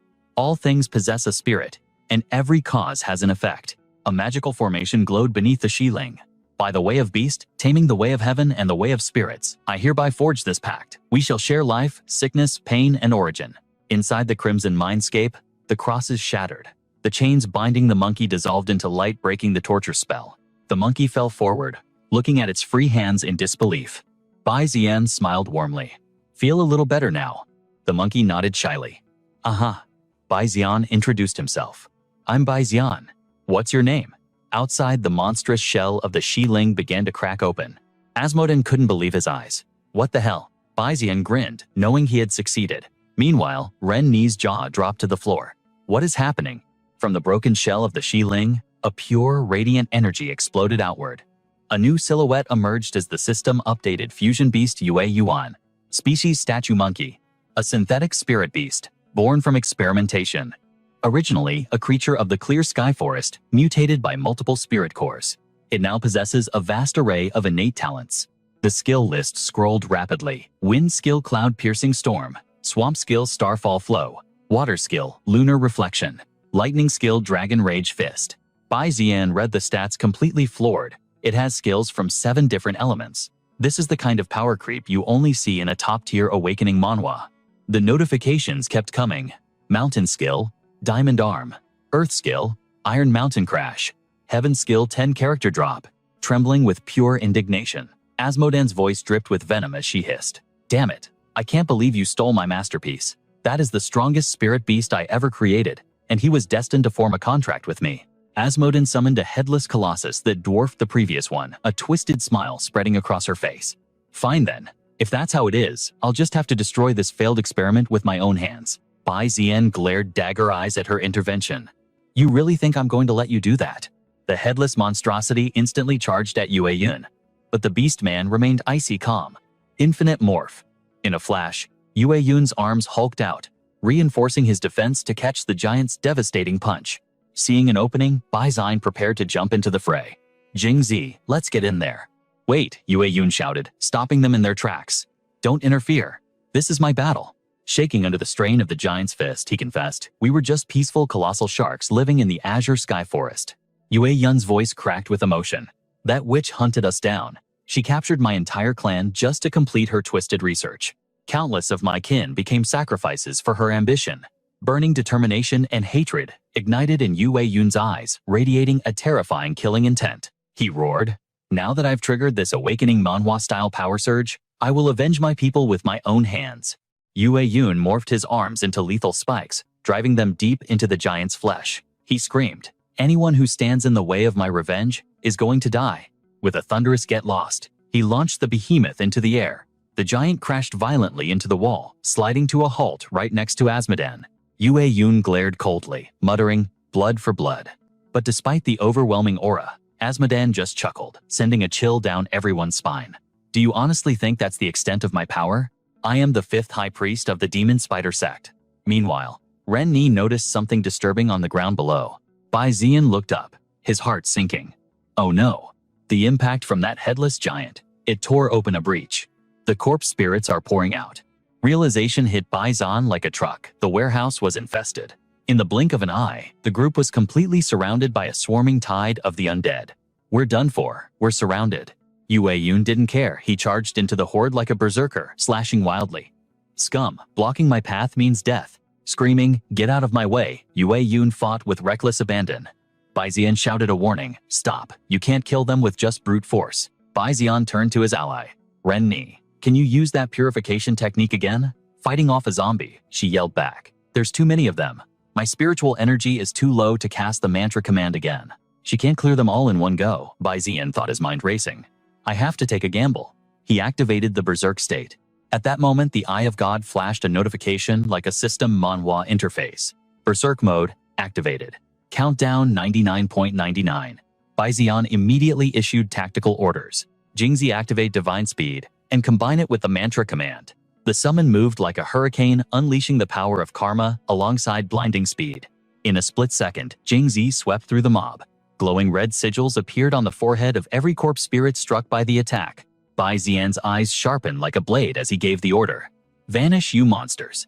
The karma power detonated, and wooden spikes erupted from within the zombies, skewering them instantly. Azmodan's face went pale, drained of all blood. He wiped out every single corpse spirit in the blink of an eye. Bai Zian smirked, patting Jingzi with confidence. Since spiritual energy controls them, I used the beast's bad karma to corrupt that energy from the inside out. Seizing the moment, Yue Yun ambushed Azmodan from the shadows. Die. But just inches from impact, the headless giant materialized out of nowhere. To block the lethal blow, Yue Yun froze. What? When did it move? The giant didn't hesitate. It launched a counterpunch straight at Yue Yun. Damn it, Bai Zian thought, as the massive fist sent Yue Yun flying across the room. Jingzi, support him, Bai Zian commanded. Luckily, the little whale caught Yue Yun midair, cushioning the impact. Azmodan sat perched on the giant's hand like a dark queen, looking down on them. I must be honest, I admire your abilities. But failed experiments must be deleted. Her eyes narrowed. Commencing total destruction sequence. Suddenly, the ground lurched violently. Ren Ni shouted, another earthquake. She's altering the terrain, Bai Zian realized. Meanwhile, on a distant mountain peak, a red sports car screeched to a halt. We've arrived. Xiao He, Xiao Gubai, and Ore stared in absolute shock, jaws dropping. Wait, what the hell is happening? The landscape before them was a ruin of collapsed structures. Holy crap. Back in the chaos, Bai Zian ripped open a ventilation hatch. Everyone down the pipe. Move. Looking around, he deduced she moved the entire facility module to the surface. Suddenly, headlights cut through the gloom. Who's that? The car sped directly toward them. Xiao Gubai burst out of the car, sobbing as she ran toward him. Bai Zian blinked, completely caught off guard. Huh, she threw herself into his arms. Thank God. You're actually alive, I thought you were. Bai Zian turned beet red, stammering. Xiao Gubai, you're hugging me a little too tight. I can't breathe. Xiao Gubai snapped out of it. jumping back with a gasp. Oh, Bai Zian rubbed his neck awkwardly. Are you okay? She mumbled, face heating up. I'm fine. Rennie rolled her eyes, annoyed. I knew it. That old hag from the foreign clan. No wonder my right eye was twitching all day. Chow, he groaned. Oh great. I must have forgotten to check my horoscope today. Why did I have to run into this stinky brat? Talk about a mood killer. Bai Zian cut through the bickering, his voice serious. Sorry to interrupt the reunion, but whatever beef you guys have needs to wait. We are in deep trouble. He pointed to the horror unfolding. The corpse spirits. They're rising from the underground. A massive army of the undead began to crawl out from beneath the towering ice pillars. There was no mistake. It was a legion of zombies. The group froze, staring at the nightmare scenario, afraid to even breathe. This is a literal zombie apocalypse, Bai Zian muttered. He quickly mentally pinged the interface. Eye of God, do I have enough spiritual power to clear this wave? The holographic panel flashed red. Current spiritual power of subject Bai Zian is insufficient to exterminate 27 corpse spirit targets. Chapter 5, 191. He stood before a ghastly spirit with glowing green eyes, but these walking corpses had no regeneration. Enough physical force would shatter them like glass. High above, Duan gripped a massive heavy cannon, a savage grin on his face as he roared. Special delivery has arrived. The cannon thundered, raining destruction down on the spirits and blasting them into oblivion. Chow, he looked up, flashing a wicked, charming smile into her headset. You boys are late with the shipment? I'm giving you a 1-star rating. Qi Ming's voice crackled back with a teasing lilt. Don't be so cold-hearted. He sat in the helicopter, his windwolf poised beside him as he aimed his sights below. Chuckling, he peered down. We offer a VIP after-sales service, including a free ride home. How about you give us 5 stars in advance? The helicopter hovered directly over Bai Zian's group, dropping a rope ladder. Xiao He stomped her foot in frustration.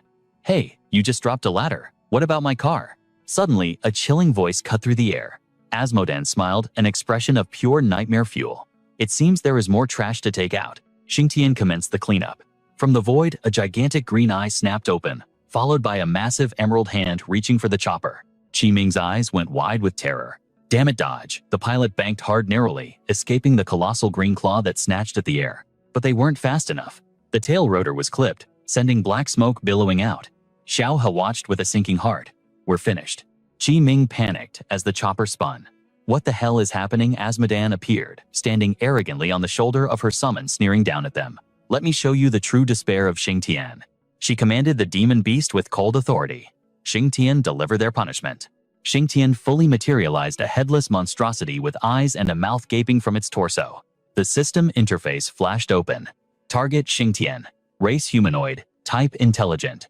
Named after the war god of legend, this was a spirit beast refined from a human corpse. An abomination that was nearly impossible to kill. You cannot kill what is already dead. Bai Zian stared at the beast, a mocking smirk playing on his lips. Another giant enemy, classic. The demon spider sect really has a fetish for oversized toys. Just then, Duan's crew emerged from the smoking helicopter, weapons drawn, rallying beside Bai Zian. Qi Ming couldn't resist a jab. Next time, don't let Xu Jing fly. He's too short to see over the dashboard. Xu Jing shot back, aggrieved. Excuse me, you're blaming my piloting. If I hadn't dodged, we'd have all logged out of life permanently. Bai Zian turned to Xiao He, his voice steady.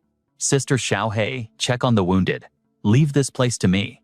I have experience handling big dumb brutes. A hand clamped onto his shoulder. It was Oren. Wait. His expression was dead serious, a rare sight. You cannot handle this alone. Don't be arrogant. Bai Zian froze, surprised by the intensity. Why is he suddenly so serious? This isn't like him.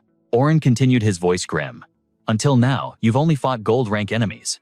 But a diamond rank existence is not something you can toy with. Furthermore, that is Celine Asmodan. Both she and her brother belong to the Solar faction. Her brother was their strongest warrior, and she their greatest tactician. After he died, she used forbidden alchemy to refine his corpse into that thing. Xingtian. Before he could finish, Xingtian's massive palm crushed down toward them. Bai Zian yelled, Hey, is this really the time for a backstory dump? Oren whipped his cloak with one hand and cast a spell with the other. Divine Shield. A barrier of azure energy erupted, blocking the monster's devastating strike. The beast didn't let up, pushing harder against the barrier until smoke and sparks flew everywhere. Asmodan's smile vanished as she analyzed the defense. That shield. Could it be? Oren gritted his teeth. This is getting troublesome. Arin clenched his fist, summoning arcs of blue lightning. He roared, unleashing a massive skill directly at the manifested Xingtian. But Asmodan was faster, maneuvering the beast to dodge. Arin scowled. Tiska. She evaded it.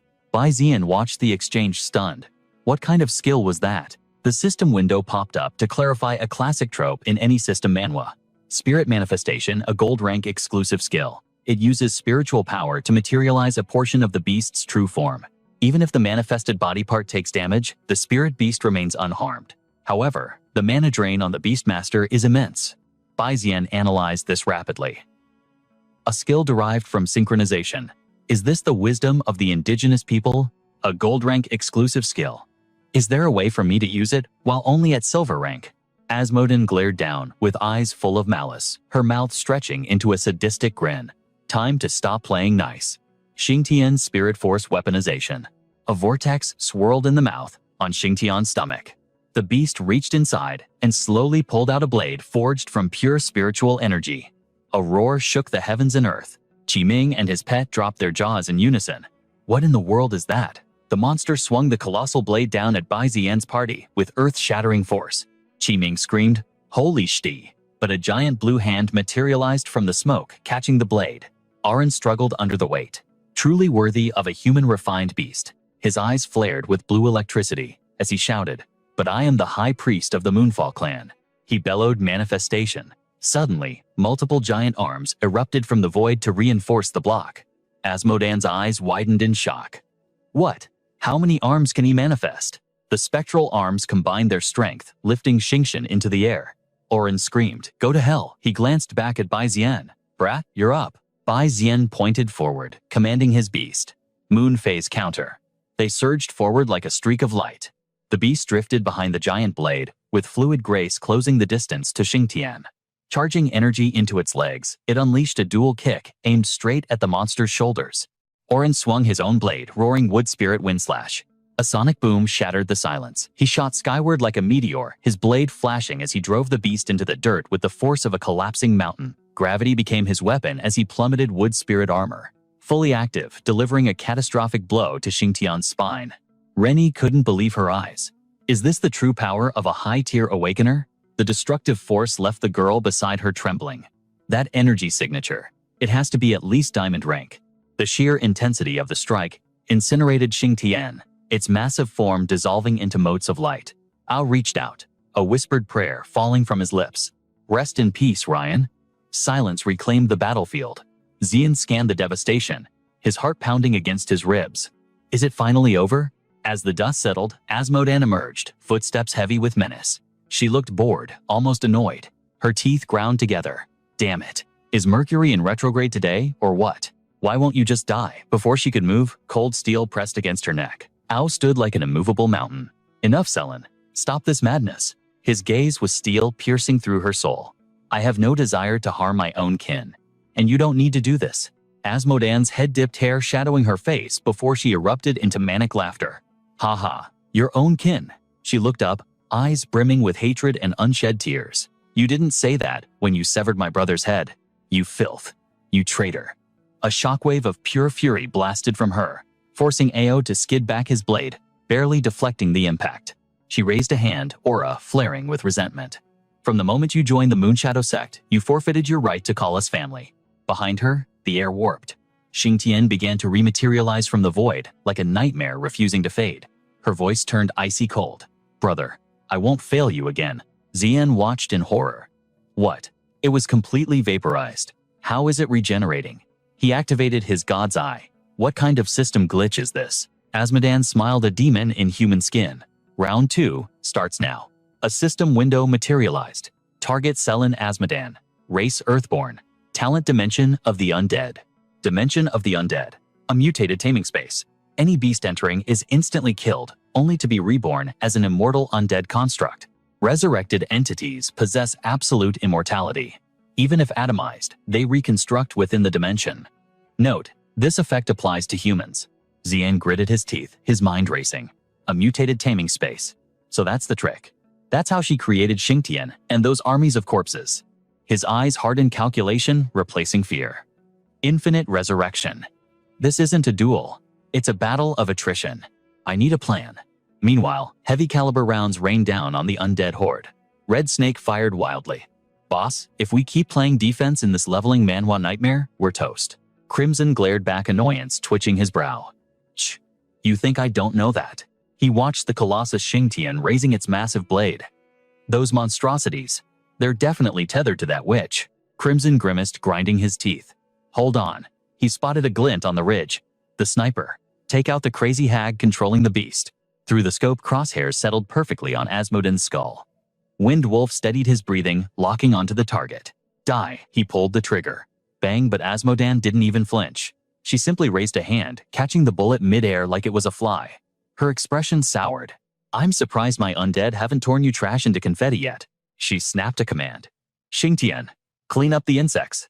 The beast's maw unhinged energy swirling into a vortex of destruction. Crimson's face twisted in pure terror, sweat pouring down. You lunatic. We aren't even your target. But Xingtian unleashed a cataclysmic beam of energy. The blast was apocalyptic. It carved a trench through the earth, blinding white light swallowing everything in a storm of dust and debris. Asmodan blinked, stunned. Wait. A silhouette remained standing within a shimmering blue sphere. Her voice cracked.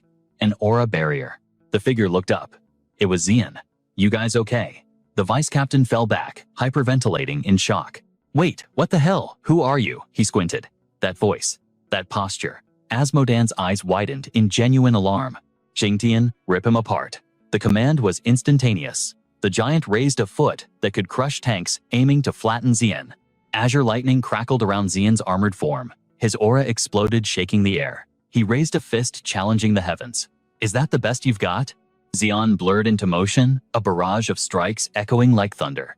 Ao watched from the distance, jaw dropped. Rennie gasped, Is that Xian? The girl beside her nodded. How did he get there so fast? That speed is inhuman. Ao analyzed the situation. It was instantaneous. That kid, he definitely merged with his fish spirit. That fusion must be granting him hyperspeed. Xian closed the distance in a heartbeat. If Xingtian is immortal, I have to take out the summoner. He channeled every ounce of power into his fist. Take this. Asmodan didn't flinch. She sneered manifestation, her aura synchronized with the beast. Xian's eyes widened. What she can also, she roared. I never thought I'd have to use this gold-ranked trump card on a brat like you. 6 phantom arms erupted from her back, pinning Xian's limbs. He struggled against the iron grip. Damn it, I can't move. She floated closer, caressing his face with a cold hand. This form. It's not just a simple possession, is it? Just like a hidden class in a system manhwa. Usually possession talents are useless trash. She grinned, a predator playing with food. But you're an interesting specimen. I need to dissect you properly. A dark blade materialized in her grip. I'll kill you here, harvest your corpse, and uncover your secrets on the autopsy table. She slashed down with brutal force. Xian was launched like a cannonball, crashing into the rocky terrain. He groaned, sitting up and rubbing his head. Man fusing with the fish really thickened my skull. He sighed. Lucky she went for the head, but that manifestation is a problem, and I'm still getting used to this form. Suddenly, a voice resonated directly in his mind. I can assist you, master. Xian froze, looking around wildly. Who said that? The whale spirit spoke up. It is I, master. He froze in place. The fish, I thought you got dumber, it explained. Merging souls might have temporarily restored my consciousness. He rejoiced internally. That's great, but reality hit him like a truck a second later. Wait, save the chat for later. We're staring down a diamond rank priest of the demon spider sect right now. Bai Xian scratched his head, sweat forming. You and I are just silver rank trash right now. This is going to be hell, he muttered. Master, you underestimate our combined might. As a human, you're blind to it. But as a spirit beast currently fused with you, I can feel our origin source skyrocketing. I can feel our very essences resonating and amplifying each other. Bai Xian caught on immediately. You mean, so our cultivation rank, it's evolved. The beast replied instantly. Exactly. In this awakening manhwa state, we can unleash gold, maybe even diamond tier skills. He clenched his fist, enlightenment dawning on him. I see. Then let's test this theory. Spirit energy weaponization, activate. He spun, conjuring a high-density energy ring in his palm. Grandpa said only diamond-ranked masters could pull this off. He extended his arm, manifesting a crackling azure lightning arrow of devastating power. Inner victory surged through him. It worked. Asmodan's eyes widened in disbelief. Impossible. He can manifest spirit weapons. She scrutinized the figure before her terror creeping in. Has this brat already ascended to diamond rank? Bai Zian trembled in his new form. The first time wielding such power felt alien. God's eye scan my current status. I need a full diagnostic report. The system window flashed open instantly. Subject Bai Zian Ming Kun. Status fused with Spirit Beast Whale. Current rank Diamond Peak. Access granted to Whale Skills and Diamond Tier Beast Tamer Arts. Attributes loaded. Stamina B+. Speed S rank. Physical and Spirit Attack A+.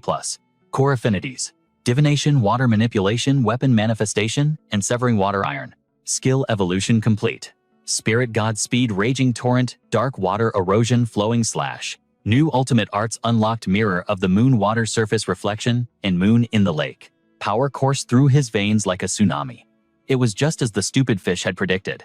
If I've reached diamond rank, there's no need to hold back. Bai Zian unleashed his aura. Spirit God Speed Lightning tore through the void, his true power revealed. Spirit, God, Speed, Torrential Strike. Even Asmodan felt the cold grip of fear. What the hell is this Xing Tian? Crush him. Bai Zian parried effortlessly. Dark Water, Erosion, Flowing Slash. The blade slammed into the beast, Xing Tian. But she smirked arrogantly. Xing Tian's flesh has been fortified, boy. Damage of that level won't even scratch. She froze, staring at her monster. What? What did you do to it? Bai Zian was already perched above her like a predator. My technique carries absolute corrosion. No matter how tough the meat, nothing survives the rot of the dark water. Snapping, she unleashed her fury. You're nothing but a lab rat. Don't get cocky. Just die obediently and become the fuel for my brother's resurrection. He danced atop the monster blade spinning. What was so great about him anyway? Even if he comes back, he's just another extremist terrorist plaguing this world. Asmodan shrieked, hysteria taking over. I forbid you to speak his name. A spectral skull launched at him. A brat like you knows nothing of our pain. Bai Zian sidestepped the attack with grace. I know enough. I know that one must let go of the past. I refuse to live in the shadow of what used to be. Their powers collided in a shower of sparks. He summoned the skull projection again. People like you are obsessed and cold-blooded, sacrificing countless lives for a delusion. Even if you succeed, you won't get your brother back. You'll just be birthing a monster, wearing Ren's skin. Asmodan couldn't take it anymore. Shut your mouth. She channeled every ounce of strength into a crushing blow. If not for you invaders falling from the sky, if you hadn't invaded our home and started this slaughter, Ren would still be alive. Her eyes burned with pure distilled hatred. It's all the fault of you otherworldly guests. It's the Moonveil sect's sin. She attacked like a woman possessed by madness. So using colonizers and traitors as lab rats is justice to you. Bai Zian took a heavy hit. Damn it. He plummeted in freefall. Without a foothold, he couldn't activate Spirit God Speed. As gravity claimed him, he frantically cast a counter move. Gale Force Cloud Storm. Asmodan grinned like a demon. I'll make sure to dissect your corpse thoroughly. But the boy wasn't done. Think again. Spirit God Speed Torrent. He solidified his own spirit energy into stepping stones. Bai Zian zigzagged through the air, forcing a scowl onto her face. Why won't you just die, you wretched brat? Bai Zian's aura flared blindingly bright. I've already died once before. You can't kill a man who's already walked through hell. He drew upon the moon's celestial energy. Moon surface reflection. Moonfall. He smashed through her defenses with a meteor-like kick. I'm not finished with you yet, you lunatic. Bai Zian thrust his blade forward with lethal precision. The beast Xing Tian howled as it took the hit, and Bai Zian stuck the landing. Standing amidst the wreckage, he spoke coldly. Reviving your brother would only bring him suffering. His death is an absolute reality you cannot change. To live while constantly sensing your own decay, that is true hell. Bai Zian settled into his stance. Believe me, I know. He whispered the technique's name, Moon Mirror Still Water. The blade birthed a river, drowning the beast Xing Tian in an inescapable current. Moon Mirror, Still Water Moon in the Lake. He slashed horizontally across the monster's maw. Listen closely. This is your eulogy delivered by the can water element. Asmodan's strength faded. Impressive. It's been years since anyone pushed me to this pathetic state. You are the first. She refused to yield, but it was over. Bai Zian pressed his blade against her throat. It's over. You don't have the mana left to regenerate your beast. Asmodan blinked. Huh, regenerate. Xing Tian madness reclaimed her eyes. You think I'm the kind of weak sister who gives up just because her brother isn't here to protect her? Asmodan thrust her weapon. Go to hell. Bai Zian blurred forward, redirecting the strike so she impaled her own body. He stared into her dying eyes. Hey fish, why did you hijack my body just now? A timid voice echoed in his mind. "Forgive me, master." She terrified me. Suddenly, Asmoden's body began to convulse and warp. Damn it. I didn't think he would still emerge. The outer shell of flesh ripped open, and from the gore a man stepped forth. Diego Barro manifested his true form right before his eyes. He never expected this. He planned to hijack a powerhouse to eliminate Atho, but that girl, she sacrificed her own well-being to seal his fate. He donned his mask, a facade of cold steel. Forget it. Barro's entire existence is a living suit of armor. This confrontation was destined from the start. Slicking back his hair, he marveled at the utility of this stolen talent. He stood tall, radiating arrogance. "Allow me to introduce myself. I am Diego Barro, the third high priest, the parasitic bee of the Sun faction." The fish spirit screamed a mental warning to Bai Zian. "Master, watch out. This entity is a catastrophe-level threat. His power dwarfs that woman's by 100,000-fold." In a blink, Barro materialized behind him. "So you're the powerhouse I've been looking for." Bai Zian's heart hammered against his ribs. He's too fast. Suddenly, Barro seized him in a vice-like grip, rocketing them both toward the heavens. The moon loomed large above. "I intended to wait until she gathered more host bodies, but your talent is too delicious to ignore. I'm taking it now." Down below, Athur watched in horror. "We're done for." That's the parasitic bee's signature technique. She immediately shouted orders to the others. "Everyone evacuate. Run as far as your legs can carry you." High above, Barro tightened his hold. "I'll dispose of your consciousness first, and then your divine talent becomes mine." What? They slammed into the earth like a meteor. The ground shattered on impact. Xiao Gubai, caught in the shockwave, trembled in absolute terror as the world collapsed around her. Barro stared at the broken figure in the crater. "Disappointing. But I suppose you'll suffice as a backup vessel." Suddenly, a blinding light erupted from Bai Zian's body. Barro recoiled in shock. "What is this energy?" "Impossible. It's malignant karma. This brat has the core of a primordial beast sealed within him." Barro lost all interest in the tainted vessel. Cough. "What a pity. A complete waste of a clone." But before he could finish, Bai Zian's blade flashed, severing the high priest's head in a single stroke. He stared at his own trembling hand as Barro's body dissolved into nothingness. What just happened? Panic surged through Bai Zian. "Xiao Gubai. Xiao Gubai. Where are you?" He stripped off his battered armor, frantic. What happened to her? Athur scanned the ruins, her face grim. After the quake, she vanished. We can't find her trace anywhere. Could it be despair clawed at Bai Zian's sanity? Did she fall into the abyss? What he looked out over the desolate, crumbled landscape? Elsewhere, the drone bee analyzed the data wings, buzzing furiously. The real Barrow stepped forward, calm and collected. Unexpected. He survived even that level of destruction. The battle replay flickered in his eyes. He was lucky. Lilith watched the footage, stunned. So is this the nightmare Asmodan faced before his demise? Barrow glanced away, his expression darkening. It's not just his power. More concerning is that Aether of the Moon faction is colluding with young Master Bai Zian of Whitescale City. The mere mention of his name fueled her hatred. That brat Bai Zian has already cost us 2 high priests. It seems the guest from the sky plans to ally with the Moon faction to crush us. Misto finally broke his silence, his voice grave. If that alliance solidifies, we are facing a catastrophe. We've barely narrowed down the Spider Queen's location using spirit waves. Solaris rose from his throne. In this awakening, manhwa power shifts quickly. We can no longer remain passive observers. Deploy a squad to Whitescale City immediately. We must sever the connection between the Sky Guests and the Moon faction before it's too late. Time skip 6 months later. Bai Zian continued his relentless search. It was truly like finding a needle in a galactic haystack. He dug through the rubble with a shovel, unearthing a vial of heavenly spirit water. He tied back his long hair, the weight of 6 fruitless months pressing on his shoulders. Still no sign of Xiao Gubai. He glanced over his shoulder. And these damned spirits just won't give up, will they? A corpse spirit crawled toward him, groaning. You pests are persistent. Bai Zian raised his shovel, eyes cold. Fine. I'll exterminate you lot first, then get back to finding Xiao Gubai. He summoned his familiar. Nah, come out.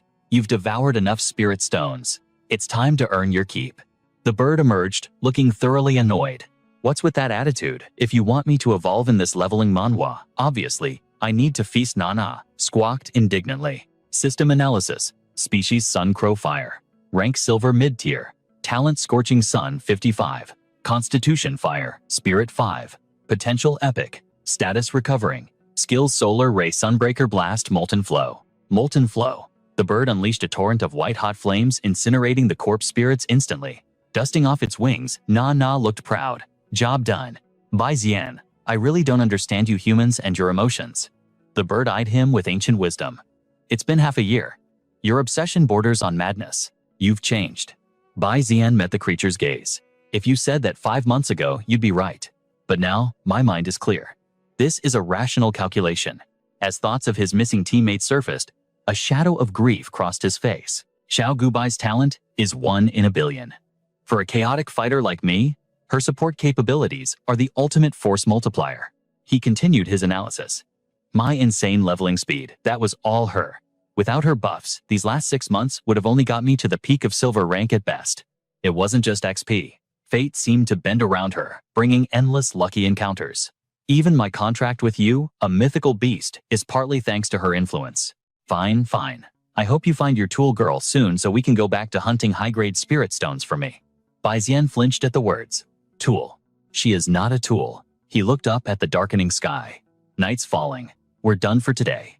He trudged back to his makeshift camp in the ruins of the Feng Shao mountain mine. Suddenly, he froze. Grandpa A-Man stood next to a luxury sedan smiling warmly. Bai Zian, how have you been holding up? Bai Zian rubbed his eyes, disbelief washing over him. It was his grandfather. But the man looked decades younger. He was almost unrecognizable. Ken Sung chuckled at his grandson's stunned expression. I had the exact same look on my face when I first looked in the mirror this morning. Bai Zian's mind raced with 1,000 questions. Wait, hold on. How did you de-age and your right arm? How is it restored? Kan Sung patted him on the shoulder. You silly boy. Did you forget the heavenly spirit water you sent back with Captain Shich? My arm was restored, thanks to the azure silver fruit. He leaned against the car, ready to unveil the mystery of his rejuvenation.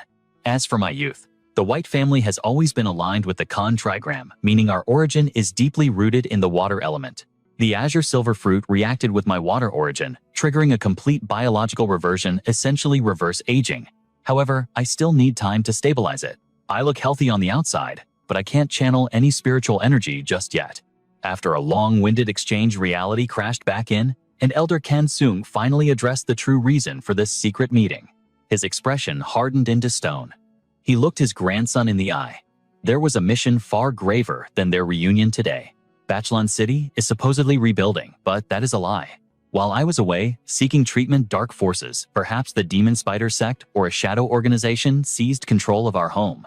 They have captured the great families and sealed the city in an iron grip. The outside world is blind to the chaos within. He then lowered his voice to deliver news of the boy's parents.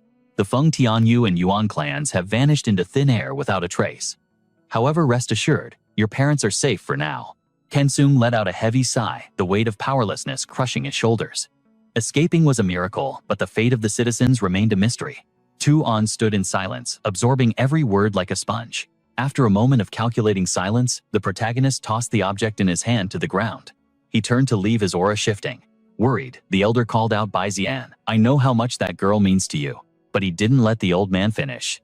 Tuan halted, turning back to his grandfather with a gaze that burned with absolute confidence.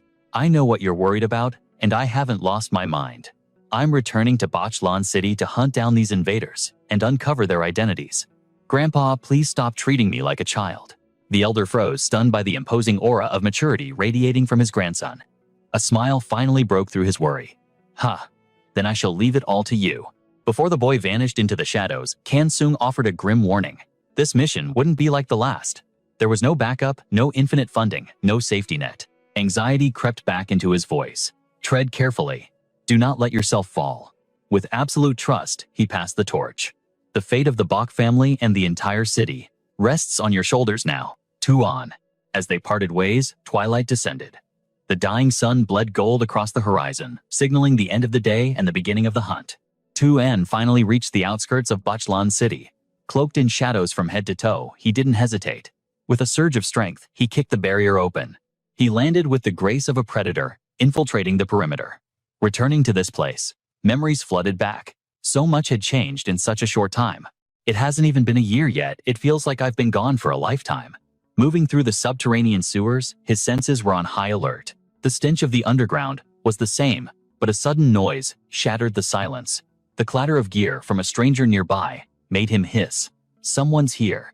But when he turned, the figure scrambled away in terror. Too unfrowned. A homeless wanderer. That reaction was far too suspicious. The presence of a vagrant sparked suspicion. Even after the earthquake, a fortress like Baklon shouldn't have people living in squalor like this. Something was wrong.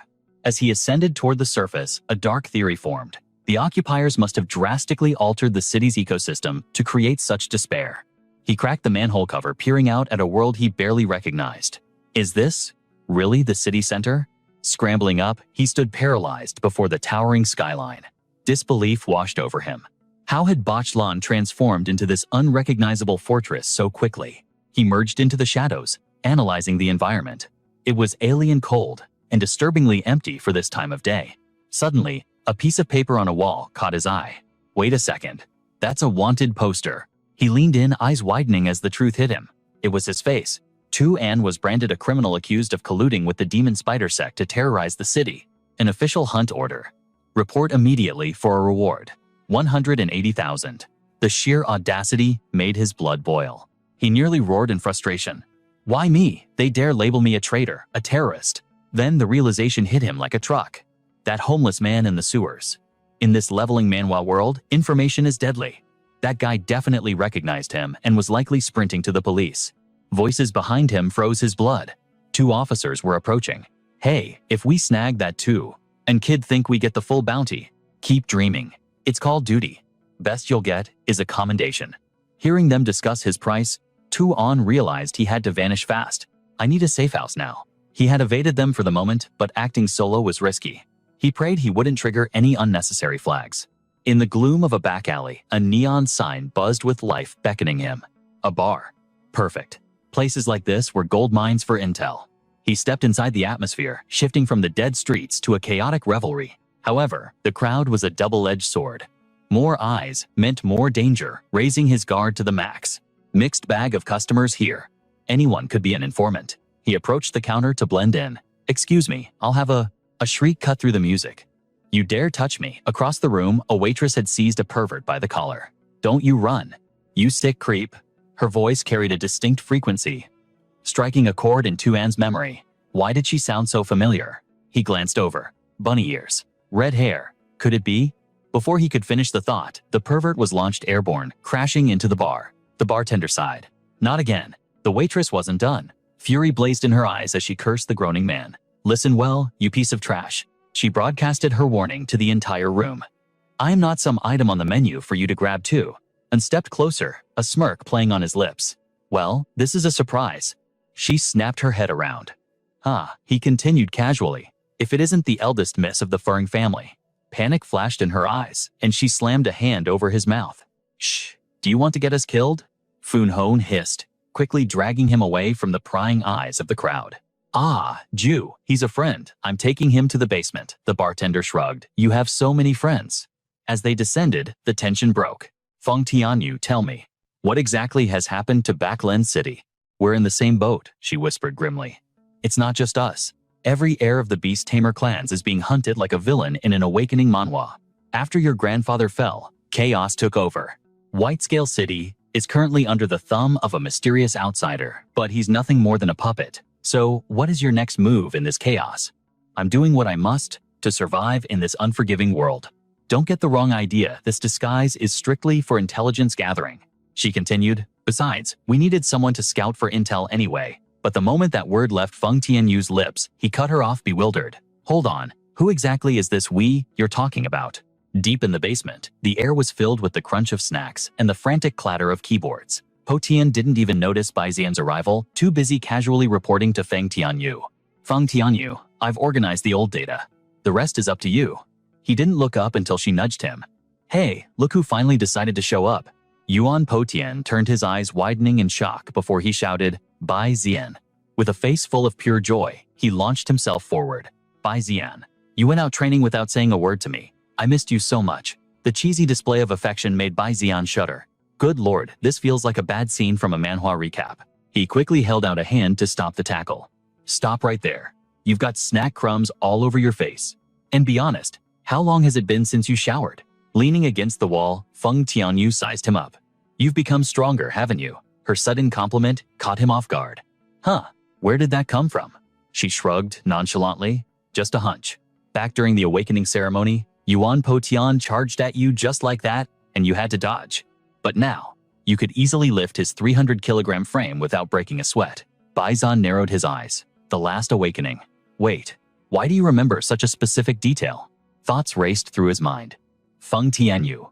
Have you been paying that much attention to me? Flustered, Feng Tianyu quickly changed the subject, barking orders at Patian and Yuan Patian to get back to work. Yuan Potian scrambled to obey. On it, after the chatter died down, Baizian's expression turned serious. So what is the actual plan here? Potian's eyes remained glued to the screen as he parsed the data. Obviously, we're going to hunt down the bastards who set us up. Feng Tianyu suddenly realized she'd missed a detail. I haven't briefed you on this part yet. She began to explain the situation regarding a certain mercenary group. There's an unknown mercenary squad operating in the city recently. We suspect they're connected to the people who framed us.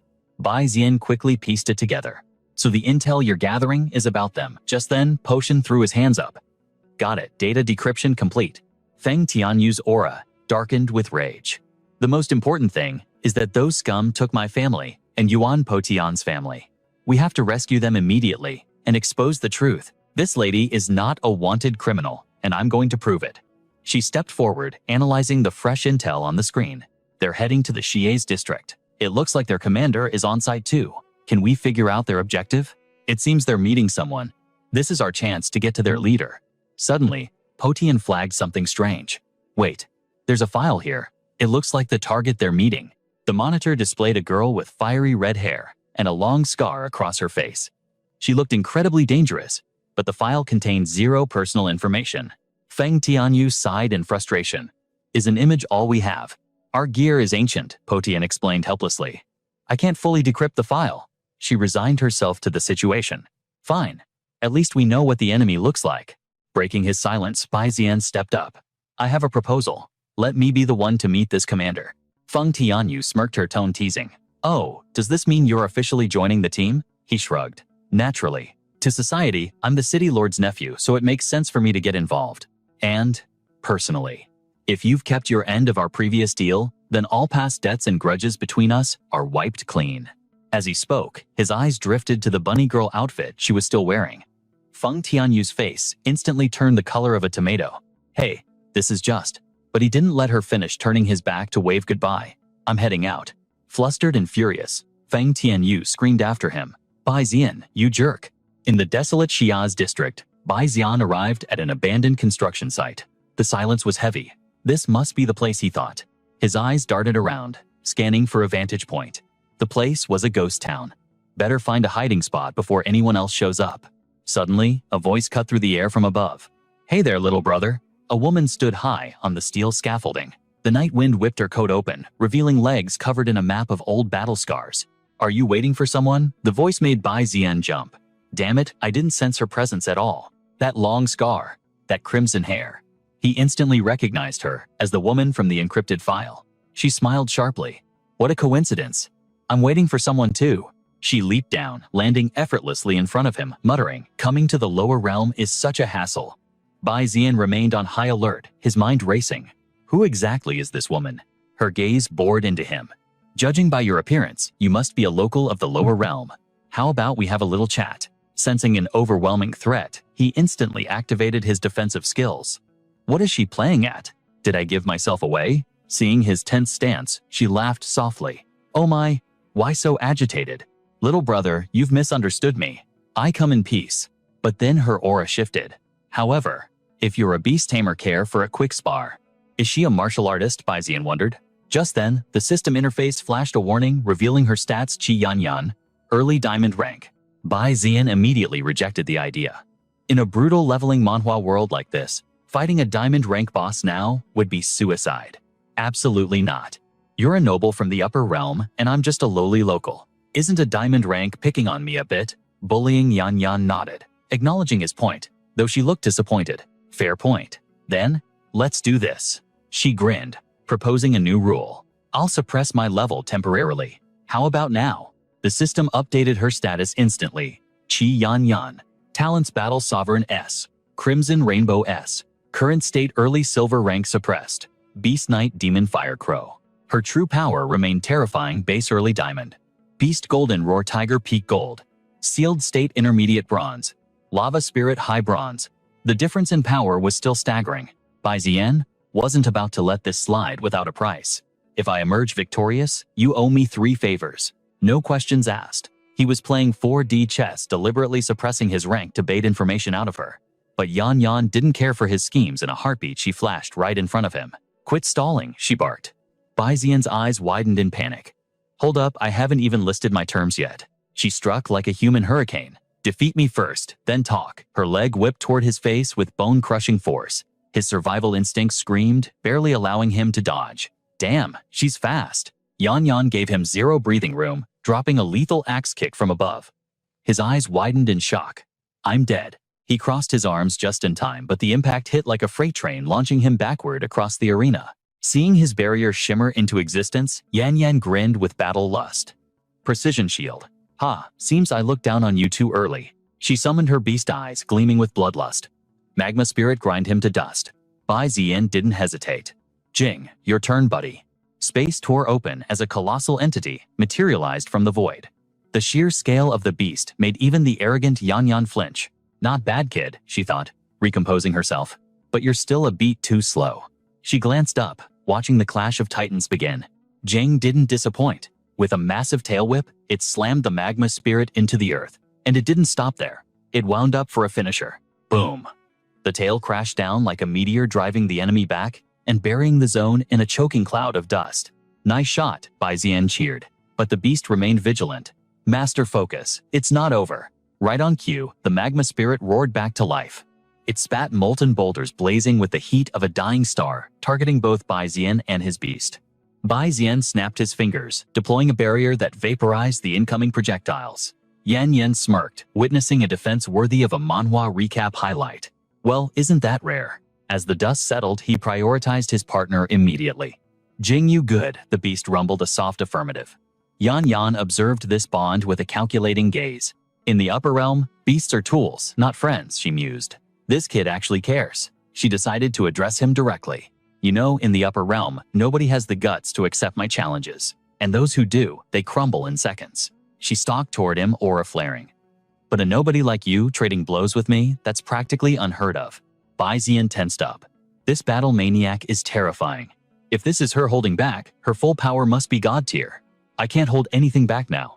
0 warning. Yan Yan and her beast launched a coordinated assault. Show me everything you've got. Put your life on the line. Bai Ziyan's eyes narrowed. He was ready. Jing, execute the secret art. The beast unleashed a torrent of attacks so dense, Yan Yan was forced into a defensive turtle shell, completely suppressed. Cold sweat trickled down her neck. What the hell is this technique? She analyzed the energy signature. Is this the legendary moon reflection pillar counter? With a roar that shook the heavens, Jing whipped its tail, unleashing the ultimate technique, moon reflection pillar counter. But Yan Yan summoned her divine spear, blasting Jing into the stratosphere with a single strike. Jing Bai Ziyan screamed, rushing to his fallen companion. The beast groaned stars, spinning around its head. Master. That witch broke the rules. The smoke cleared to reveal Yan Yan, panting heavily. Fine. I yield, she admitted. You're the first person to force me to break my seal, kid. I am Qi Yan Yan. Apologies for my rudeness earlier. May I know the name of such a worthy opponent? Bai Ziyan withdrew Jing, his mind racing. Revealing my identity now is a death sentence. Suddenly, a chilling voice cut through the air. A silver-haired youth stepped out wearing a smile that promised nothing but pain. Come on now. A pretty lady asks for your name, and you play shy. Or should I introduce us, the great Zihao and Zining? He sneered, making a mocking face. Is being a descendant of the exiled Bai clan really that embarrassing? Bai Ziyan. Bai Ziyan shifted into a combat stance. Who the hell are you people? Zihao laughed. Oh right, I almost forgot our dear cousin rotting in the lower realm hasn't seen the world. His eyes dripped with pure disdain. I bet he doesn't even know why his branch was kicked out of the main house. Right, brother. The other brother Zining chimed in. Ants in this lower world wouldn't know about the heavens. Ignorance is bliss for the banished trash. Yan Yan interrupted their monologue. So the envoys the elders sent are you two Bai clan brats? Bai Ziyan blinked in shock. They know each other. Yan Yan shouldered her spear, the weapon pulsing with ancient runes, and brushed past the two interlopers. The brothers watched her walk away. Qi Yan Yan. still as prickly as a cactus I see. She didn't even look back. I'm not here to referee your family drama. Just finish your mission and don't embarrass us. Shadows coalesced behind Zihao, revealing a squad of assassins holding a captive. Young Master, one reported. The package is secured. Zihao smirked. Efficient. The prisoner Feng Tianyu thrashed against her bonds, screaming in rage. You bastards, do you have any idea who I am? Let me go. Bai Xian's blood ran cold. Feng Tianyu Yuanpo Tian slapped Zihao, backhanded her across the face, the sound echoing like a gunshot. Silence. Filthy lower realm trash. A worm from the Feng clan dares to bark at a dragon. Bai Xian felt rage explode in his chest. Take your hands off her. He summoned Winged Fang instantly. The beast soared into the sky, wings blazing, and rained down a judgment of apocalyptic fire. The bombardment converged on a single point, triggering a massive explosion, but as the smoke cleared, Zining stood there, completely unscathed. Zihao emerged from the smoke like a descending god. Low birth, yet such a high temper. My dear cousin, you really haven't changed. The camera zooms in on the tension. Zihao stands within a magic circle, one hand suppressing Feng Tianyu, the other resting mockingly on his brother's shoulder. Tell me, is this lowly girl from the mortal realm really worth making an enemy of the upper realm? A holographic interface materialized, looking straight out of a leveling manhwa. Anti-spirit shield, constructed from soul-reflecting adamantite alloy. Immunity absolute against all spiritual abilities. Bai Xian clicked his tongue, his expression darkening with annoyance. Another anti-spirit shield, how troublesome. Zihao's lackey raised his firearm, roaring like a faithful dog. Insolent trash. How dare you strike the young master? All units permission granted to execute the target. Zihao waved his hand casually, halting the execution. Stand down. He still carries the Bai bloodline after all. Let us show the benevolence of the upper realm. But Bai Xian wasn't buying it. Who the hell are you people really? Why occupy White Scale City? What is your true objective? Zihao swept his hair back, a sneer, curling his lips. Occupy, is that what you think? I simply arrived at my own lawful colony to relieve the old administration. Your grandfather was nothing more than an exile ordered to pioneer a new world, a criminal seeking redemption through labor. Zining struck a pose, chiming in with a mocking lilt. Exactly, he's spot on. It's a pity the old man was too soft to purge the indigenous insects of this planet. That's why the higher-ups sent us. His smile turned predatory. Besides, this world is currently undergoing a planar fusion. Zining continued. We're turning White Scale City into our forward operating base. We need to secure the rift gates leading to the merged world and hunt the apex beasts within. Zihao glanced over his shoulder at his subordinates. Status report. How is the rift gate stabilizing? A subordinate responded instantly. Soul energy readings are stable in this sector. No immediate signs of a rift opening yet, sir. Hearing this, Zihao reached into his spatial inventory. He summoned a thunder blue python, his eyes gleaming with sadistic glee. Excellent. Then, let's take out the trash while we wait. The system screen flashed. Zihao. Talent, Pure Water, S rank. Realm, Beginner Gold rank. Beast, Thunder Blue Python. Beginner Gold rank. Zihao calculated the odds. A gold rank was invincible here. He pointed his beast toward Feng Tianyu. Let's start the bloodbath with this little lower realm girl. The interface flickered again. Thunder Blue Python Beginner, Gold rank. The beast opened its maw, charging a massive sphere of crackling violet lightning. Feng Tianyu gritted her teeth, bracing for death. Suddenly, a streak of spiritual energy tore through the air, moving faster than the eye could follow, snatching her away before looping back to safety. It was Bai Xian. He had exploded with power to rescue both the Feng Tianyu girl and Yuan Po Tian in a split second. Veins bulged on his face from the exertion, yet his voice was tender. Are you hurt? Feng Tianyu looked up, her face instantly flushing crimson. Embarrassment took over. She stomped on his chin. Get away from me, you jerk. Bai Xian winced in pain. So ungrateful. Meanwhile, Zihao watched in shock. What the hell was that speed? That presence? It felt like a primordial beast. Zihao shook off the hesitation and roared.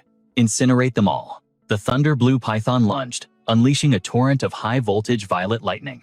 The blast roared toward Bai Xian with devastating force. Zihao crossed his arms, smirking through the chaos. Bai Xian, if you want to blame someone, blame your grandfather. Behind him, Zining gasped in admiration. Big brother, did you level up again? Suddenly, their expressions froze. What is that? Zihao demanded. His sister squinted. Is that a monkey? A deep voice rumbled from the smoke. Bai Xian, are you still in one piece? Bai Xian, still holding Feng Tianyu princess style, replied. I'm alive. Be careful. That guy is a gold rank from the upper realm. His stats are on a different level. Feng Tianyu struggled in his arms, her face burning. Bai Zian, put me down right now. Zihao frowned. He's not behaving like typical lower realm trash. He commanded his beast, charge end this, with a blitzkrieg attack. The thunder blue python erupted with aura, turning into a living missile of lightning as it shot forward. The tree-shaped spirit beast raised a hand. Emerald energy swirled around its palm, condensing into a blinding sphere of concentrated nature force. Boom! A verdant energy beam, fired tearing through the atmosphere, with a sonic boom aiming straight for the incoming lightning beast. But the python was slippery. It corkscrewed through the air, dodging the beam by a hair's breadth. The tree spirit narrowed its eyes. Not bad. Quick little worm. It spread its arms, tracking the python's movements. You move, just like a greased loach. Provoked, the python opened its jaws to bite, but before it could strike, bam, the tree spirit's hand shot out with godlike speed, clamping the beast's snout shut. With a savage swing, it slammed the gold-rank beast into the earth. Dust exploded everywhere as the python went limp, completely knocked out cold. The tree spirit dusted off its hands. Finally, shut it up. Suddenly, the system alert flashed red. Bai Zian glanced at it, cursing. Damn it! Beside him, Po Tian urged frantically. Bai Zian, unlock the seal. Why are you hesitating? Behind the enemy lines, a subordinate shouted. Young Master Soul energy is spiking. The rift gate is opening. The earth trembled violently. Beneath their feet, a circle of azure light manifested, pulsing with ominous energy. The circle expanded, twisting into a chaotic vortex, a gateway tearing through the fabric of reality to another dimension. Feng Tianyu's eyes went wide with terror as the wind roared around them. What is happening? Is this a gate? Bai Zian's voice was grim. No, it's the world fusion. World fusion, she gasped. Bai Zian stared into the abyss. That earthquake earlier. It was the omen of this exact moment. Zihao realized the danger instantly. All units, prepare for immediate teleportation. Zining broke into a cold sweat. Brother, wait. Something is coming out. Suddenly, grotesque tentacles erupted from the vortex. They lashed out instantly, ensnaring Po Tian and Feng Tianyu. Bai Zian, save me, Po Tian screamed. Feng Tianyu shrieked as she was dragged down. Ah, the nightmare wasn't over. More tentacles shot up, binding the tree spirit, and Bai Zian in an inescapable grip. What the hell is this? Zihao roared. The tentacles tightened their grip, but his panic was only for his sister, Zining. The girl screamed, paralyzed by pure terror. Brother, save me. The eldritch limbs ensnared them all, dragging them into a swirling blue vortex. Inside the eye of the storm, gravity vanished, leaving them floating in the void. Feng Tianyu shouted desperately. Bai Zian. He turned to call for the little phoenix Yuan Po Tian. Through the portal, a new world revealed itself, a gloomy azure dimension, straight out of an awakening manhwa. Bai Zian crashed to the ground, his body feeling like lead. Ugh, can't breathe. He pried his eyes open. Wait, why was the ground soft? Feng Tianyu sat up, clutching his spinning head, only to realize he was straddling someone. It was Bai Zian. But beneath the pile, Po Tian groaned under their combined weight. I know we're close, but you two are crushing my internal organs, Po Tian wheezed. Flustered, the trio scrambled to their feet, scanning their alien surroundings. Where on earth did we land? Po Tian asked, dusting himself off. Feng Tianyu lowered his voice grim. No idea, but one thing is certain, we aren't in our world anymore. Bai Zian spotted movement. Guys, look at that. He pointed toward a silhouette looming in the distance. A creature with a truly bizarre form stood before them. Feng Tianyu stared blankly. Is that a spider? Po Tian squinted. Nah, looks like a crab. Bai Zian gripped his weapon. Whatever it is, it reeks of danger. The creature held a staff crafted from stone leaves topped with an eerie blue flame and a hanging conch shell that emitted a strange resonant frequency. The three adventurers froze. What is that sound? The owner of the staff seemed just as shocked to hear the intruders' voices. Meanwhile, where Zihao's group had crashed, a subordinate rushed over. Young master, the outpost is dead. No survivors. Local beasts wiped them out. Zihao didn't even flinch. He replied coldly, seems this environment is even more hostile than the ancestral secret realm. The minion hesitated before adding, young master, there is another problem. We lost all our supplies during the teleportation. That finally got a reaction. What? Zihao snapped. What about the outpost stockpile? The minion shuddered, recalling the scene. Gone. Picked clean. Not a scrap left. Zihao's face darkened. So you're telling me we're trapped in this hellhole to starve? The subordinate bowed low, terrified. Please do not worry, young master. The minion quickly pulled out a scanner. I analyzed the cave's topography. Data from the outpost's terminal indicates recent activity nearby. It is likely a settlement of the indigenous species. Zi Hao rubbed his hands together, a cruel, predatory grin stretching across his face. Is that so? Then, let's pay them a visit. And purchase some supplies. Back with Bai Zian, the standoff with Xiaodong Li intensified. Po Tian hid behind Bai Zian, shouting, "What the hell is that thing?" Feng Tianyu's voice trembled. Is it going to attack? Bai Zian raised a hand, signaling them to wait. Hold on, it looks terrified of us. Bai Zian focused his expression, hardening. Eye of truth, show me this creature's stats. But before the system interface could load, the creature extended a trembling tentacle. Bai Zian froze. A tentacle. Is it reaching out? The tentacle tip gently touched Bai Zian's forehead. His eyes flashed. This sensation. Suddenly, they were floating in a mind space bathed in blue light. Telepathy, Bai Zian realized. The creature Xiaodong Li spoke timidly in his mind. Hello. I am Dong Li from Ri. You can call me Xiaodong Li. You do not look like you belong to this world. Bai Zian quickly recovered his composure, replying with polite mental projection. I am Bai Zian from the ancestral secret realm. My companions and I were sucked into a portal. We are currently stranded here. Just as I thought, Bai Zian mused. High intelligence species. Meanwhile, Feng Tianyu watched the silent stare down, utterly confused. Yuan Po Tian, can you understand that octopus speak? Feng Tianyu whispered. How is Bai Zian communicating with it? Po Tian leaned in. I haven't got a clue. Is that even a language? Po Tian wondered. Inside the mind link, Bai Zian bowed his head slightly. Sorry to intrude. And thank you. Feng Tianyu couldn't take the suspense. He stomped over and yelled, Bai Zian, what do you mean? You just understand. Explain yourself right now. Bai Zian ignored the background noise, pointing to the glowing rocks. What are these crystals? A system window popped up. Soul crystal, crystallized spiritual power and soul essence. Xiaodong Li introduced himself properly. We are the Ri people, a servant race created by our master, the daughter of the abyss Katona. A vision manifested a gigantic woman standing high above, looking down on masses of prostrating subjects. But 3 centuries ago, Xiaodong Li continued a plague drove our master to madness. We had no choice but to seal her upon her own throne. The vision shifted. The massive woman was now bound to the throne. Beside her, 3 robed figures held torches, performing a dark ritual. The voice trembled with sorrow. The plague didn't stop there. It mutated us servants into mindless monsters called the Soulless. Xiaodong Li gestured to the blue stones Bai Zian had seen earlier. When a soul is ripped from the body, it crystallizes into these gems. He looked at the pile of blue crystals with infinite sadness. My parents died in that plague. Their souls are likely trapped in these very stones. Grief washed over Xiaodong Li's face. This is the final resting place of my family. Bai Zian, seeing the creature's despair, gently patted Xiaodong Li's shoulder. Even though they were strangers from different worlds, Bai Zian felt a pang of empathy. I should offer some comfort, he thought. It might be empty words, but he spoke anyway. You survived for 300 years. I believe your future will be brighter. Suddenly, the ground lurched violently. Boom! Bai Zian braced himself. What now? An earthquake? Xiaodong Li's eyes widened in panic. No, not an earthquake. It's the soulless, Xiaodong Li screamed. From the shadows, a horde of twisted, infected monsters charged toward them in a frenzy. In seconds, they were completely surrounded. Bai Zian gritted his teeth. Damn it, we're trapped, Xiaodong Li shouted. Stay close to me, do not move.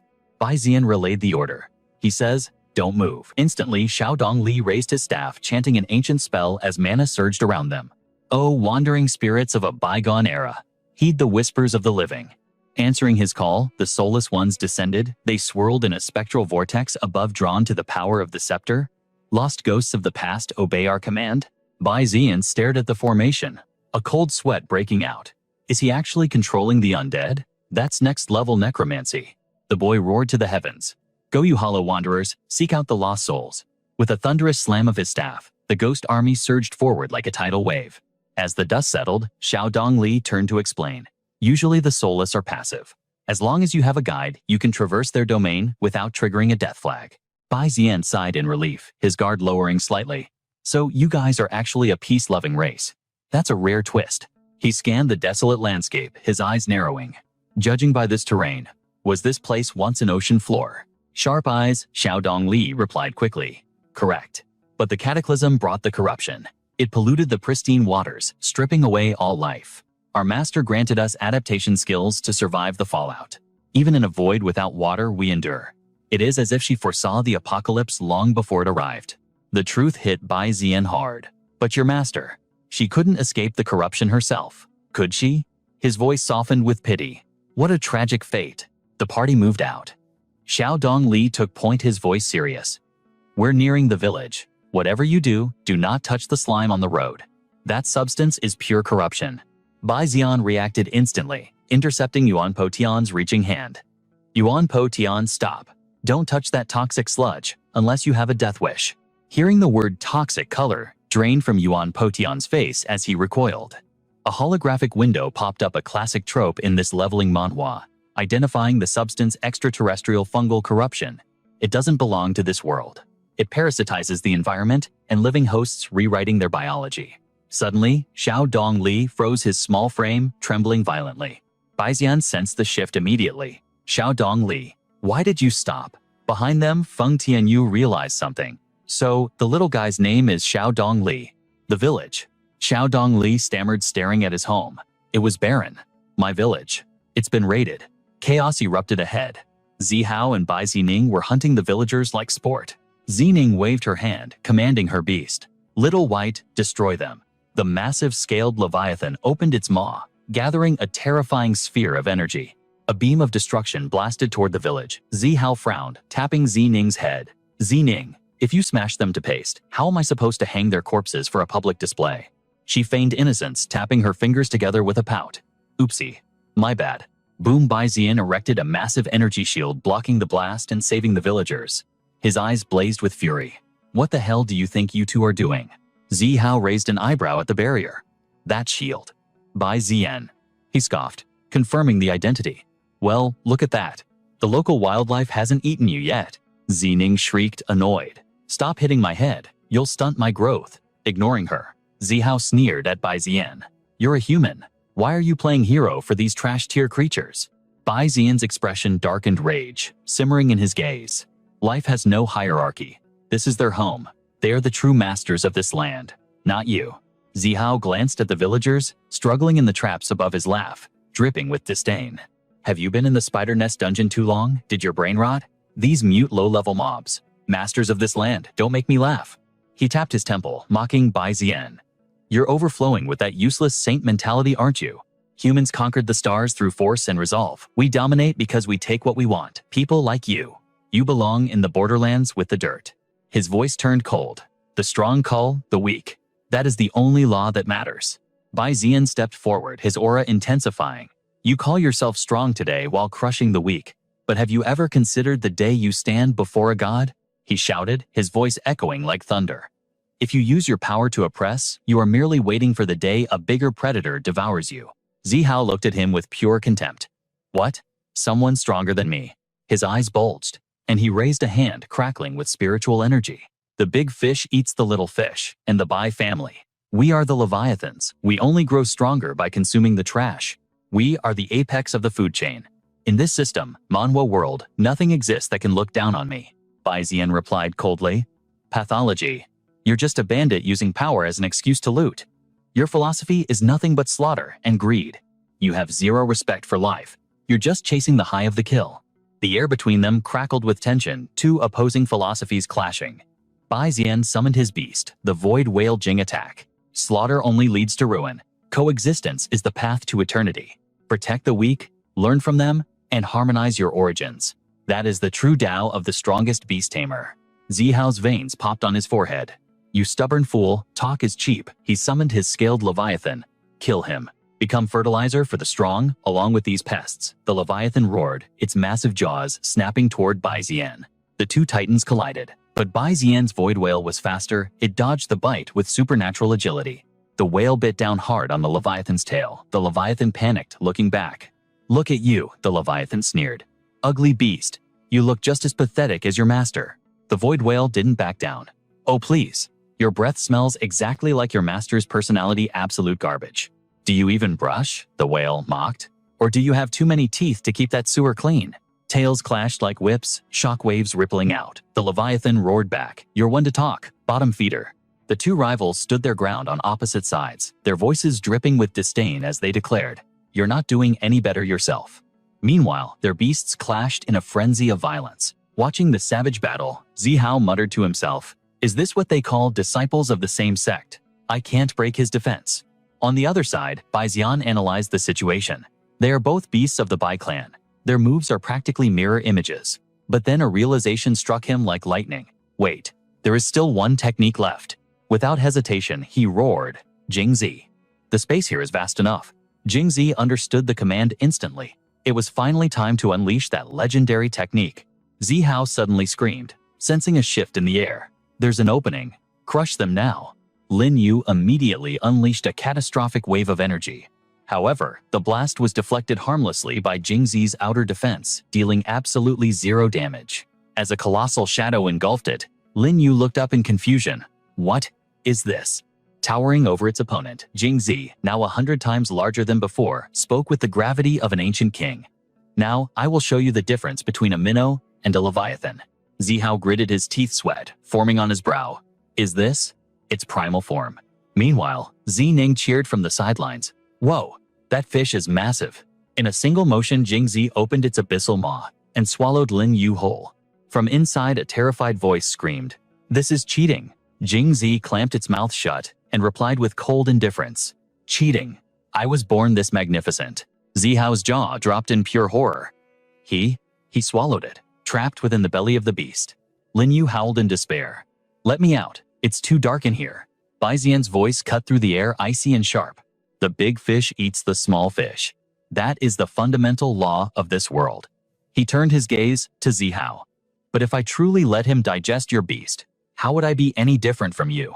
On command, Jingzi spat Lin Yu out with explosive force. The beast spun uncontrollably through the air, groaning, "Oh, I thought I was dead." It crashed violently right next to where Zihao stood. Baijian and Jingzi looked down from their vantage point, like gods judging a mortal. Baijian shouted, "Is it clear now? The values of your so-called upper realm are twisted." Zihao clutched his head, his pride shattering into pieces. "I lost, am I? The weak one?" Denial surged through him as he screamed, "Impossible, I am not weak." What he was obsessed with were the blue crystals, classic items you'd see in a system manhwa or a leveling manhwa.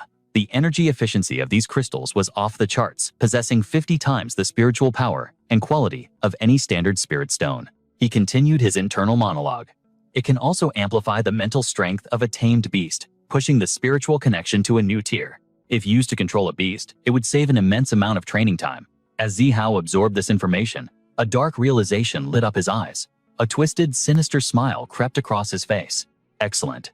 This is excellent," Zihao thought venomously. Baijian, just you wait.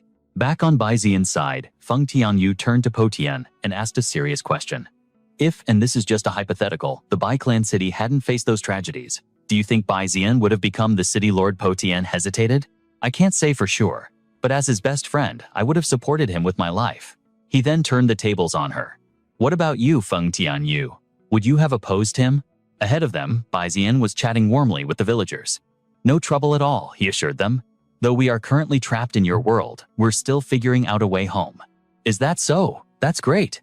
Feng Tianyu fell silent for a moment before answering Po Tian. "I don't know." She gazed at Baijian, who was laughing carefree in the distance. "I always saw him as a rival. I only looked for his weaknesses to crush him." Her expression softened. "But after everything we've been through, I see potential in him now. The potential of a true leader." Realizing what she just admitted, she panicked and quickly backpedaled. "Just because I praised him doesn't mean I acknowledge him or anything. But I don't hate him either." Her voice dropped to a whisper. "Maybe just a little." Po Tian gave her a knowing thumbs up his face, saying, "I see how it is. I got it. It's that kind of vibe, right?" Moments later, Baijian finished his conversation and walked back to them. "I have 2 pieces of news," he announced. "One, good, one, bad. Which one do you want first?" Feng Tianyu looked at him confused. "Huh, what is it?" Noticing her flushed face, Baijian asked with genuine concern. "Feng Tianyu, are you okay? Your face is completely red. Are you feeling sick?" His question only made her blush harder. She stammered, I'm fine. Just tell us the good news first." Baijian nodded and dropped the bombshell. "The good news is, before the civilization collapsed, the city of Rie possessed interspatial technology. We just need to reach the ruins of Rie City, and we can find a teleportation device. The three of them stood in a circle as the gravity of the situation set in. Bai Zian continued, "Now for the bad news." He pointed downwards. "Where we are standing right now is technically the planet's underground, the deep-sea trench. The ancient city of Rie is on the surface. We need to find an ancient orbital elevator to get there." He paused. "And right now that elevator is the nest of the soulless." Bai Zian laid out the tactical problem. Normally with a red pilot, the soulless wouldn't be a threat. But Xiao Dongli is the last red pilot of this region. She must stay here to protect this land. He turned to face his companions, his eyes burning with determination. "So we have to rely on our own strength." The group moved out, arriving at a dark, ominous location. "This should be the place," Bai Zian whispered. Feng Tianyu, trailing behind, spotted a corpse on the ground. "Judging by the gear, looks like a lost mercenary." Bai Zian showed no fear as he shoved the heavy doors open. "They might have beaten us here. Stay sharp." Suddenly, he froze. "Wait." He stared at the scene unfolding before him. Xiaohe stood amidst the carnage, weapon in hand, stepping on a pile of defeated monsters like a queen of war. She smirked arrogantly. "Is this all you've got? How boring." It was a grinding scene straight out of a manhwa recap. Bai Zian went on high alert instantly. Xiaohe glanced over and smiled. "Well, if it isn't?" Little brother Bai Zian. Suddenly, guards armed with guns rushed in, aiming straight at the group. "Freeze. Hands in the air, behave yourselves." As they were marched forward, Bai Zian sighed. Hey, now isn't the time to play cops and robbers?" Xiaohe, seeing this from her elevated position, snapped. "You two, stand down immediately." She scolded the soldiers with fury. "We are trapped in this world. Did your master from the Bai clan teach you nothing about situational awareness?" Seeing the gunmen retreat, Bai Zian smirked. "Sister Qi, you're more reasonable than I thought. I assumed everyone from the upper realm was just a brainless war junkie." She walked up to Bai Zian, pointing a finger at his chest, her voice cold. "First, I don't care about your opinion of the upper realm. As I said before, I have my own mission. I have no interest in getting tangled up in the Bai clan's mess." She looked down at him, but Bai Zian held her gaze without flinching. Second, in a flash, she wrapped her arm around his neck in a playful chokehold. "You are the first beast tamer to ever defeat me. So I'm actually quite interested in you." Bai Zian struggled against the suffocating grip, his voice straining as he yelled, "You call this interesting? What the hell are you doing? Unhand me this instant." Feng Tianyu witnessed the chaos and roared Bai Zian. The soldiers averted their gaze or scratched their heads in confusion, while Po Tian stood frozen, not daring to intervene in the fierce woman's wrath. Suddenly, the atmosphere shifted. Both of them froze. Bai Zian shouted, "What is the meaning of this?" A terrifying pressure descended as a bizarre entity materialized before them. Qi Xiaoheng instantly released Bai Zian, shoving him behind her protectively. Her voice turned icy. "Fall back. I will handle this." Looming ahead was a colossal nightmare of a monster. Bai Zian's eyes went wide as he stared at the monstrosity. What in the world is that? He immediately activated his cheat ability. "God's eye, show me the truth." The abomination was a gigantic dark green carnivorous flower, its limbs tipped with deadly drills. Under the gaze of the God's eye, the data of this leveling manhwa boss instantly flooded his vision. Target Star Beast Ray Star, Kin Rank Primary Diamond Skill Void Howl. The system screen glowed with ominous red text. Attribute: Psychic Force State Star Corruption. A mutant beast hatched from the spores of the alien realm. Its specialty: devastating mental attacks. Yan Yan had attempted an aerial ambush, but the beast's senses were too sharp. It countered instantly. She crossed her arms, summoning a spiritual shield, just in time to block the crushing blow. She was sent flying, skidding violently across the ground. Digging her weapon into the earth to break, she smirked, wiping dirt from her face. Heh, that actually had some kick to it. Suddenly, a chilling voice cut through the air. How fascinating. A soldier standing nearby looked at the hooded figure in confusion. "Hey, what are you doing?" The man discarded his mask, letting it clatter to the ground. As he strolled toward the danger, he spoke with arrogant calm. "I only came to see if you, outsiders, were in league with the Moon-Hidden sect." Unbelievable. It was Diego, the third priest of the Demon Spider sect. Yan Yan narrowed her eyes at the intruder. "Hold it right there. Who the hell are you?" Diego didn't even spare her a glance. To him, she was nothing but air. He marched toward the Star Beast with fanatical glee. "To think I'd find such a rare specimen here." He hurled his golden sword forward, screaming, "Now submit and serve your new master." The blade streaked through the air like a bolt of golden lightning, slamming directly into the Star Beast. It pierced the creature's hide, causing strange golden ichor to gush out like a fountain. In seconds, the beast's dark green skin morphed into a corrupted black and gold. The system interface flickered, the monster's status was being forcibly rewritten. Venom B parasitism. It was a forced control technique. Even a beast with immense psychic power couldn't resist. Bai Zian recognized the technique instantly, his face paling. That's the parasitic bee. Why is the demon spider sect here Potian? Trembled in pure terror, his voice cracking. Bai Zian, have you been fighting monsters like this for the past 6 months? Upon hearing the name Demon Spider Sect, Yan Yan's aura exploded with rage. She charged forward like a berserker, roaring demon spider scum. Prepare to die. She clashed head-on with the corrupted beast, swinging her weapon with earth-shattering force, unleashing a slash meant to cleave the world in two. Yet Diego stood casually on the star beast's shoulder, completely unfazed. He tilted his head, smiling. My dear lady, we've never met. Why do you look like you have a personal vendetta against me? Yan Yan's fury peaked. Don't play dumb with me. Do I need to use my spear to jog your memory? Realization dawned on Diego's face. Ah, that demon flame technique. Are you perhaps his subordinate? Before he could finish, a beam of destruction blasted toward him, but against his golden barrier, the attack was useless. It shattered into sparks upon impact. Diego glanced down with a sneer, his voice dripping with disdain. I almost forgot. There's still another rat trying to interfere. Below, Bai Zian had already flashed to Yan Yan's side. He pointed a finger straight at the villain. Parasitic bee. I don't care how you resurrected, but we have unfinished business. He glanced sideways at Yan Yan, thinking, it seems Miss Chi has a blood feud with this guy too. Perfect. Yan Yan caught his gaze, sensing a mutual understanding. Meanwhile, Diego laughed maniacally atop the charging beast. Excellent. I'll use you worms to test my new pet's power. Yan Yan shifted her stance, eyes locked on the enemy. Since we both want him dead, Bai Zian finished her sentence, a cunning grin spreading across his face. We might as well team up. Yan Yan smirked back, their killing intent syncing perfectly. Great minds think alike. The brief chat was over. The star beast had finished gathering its energy. A massive beam of annihilation erupted from its maw, wreathed in blinding golden lightning. Diego watched the destruction with twisted satisfaction. Magnificent. The blast carved a trench through the earth like a dried-up riverbed, leaving nothing but destruction and a cloud of choking dust in its wake.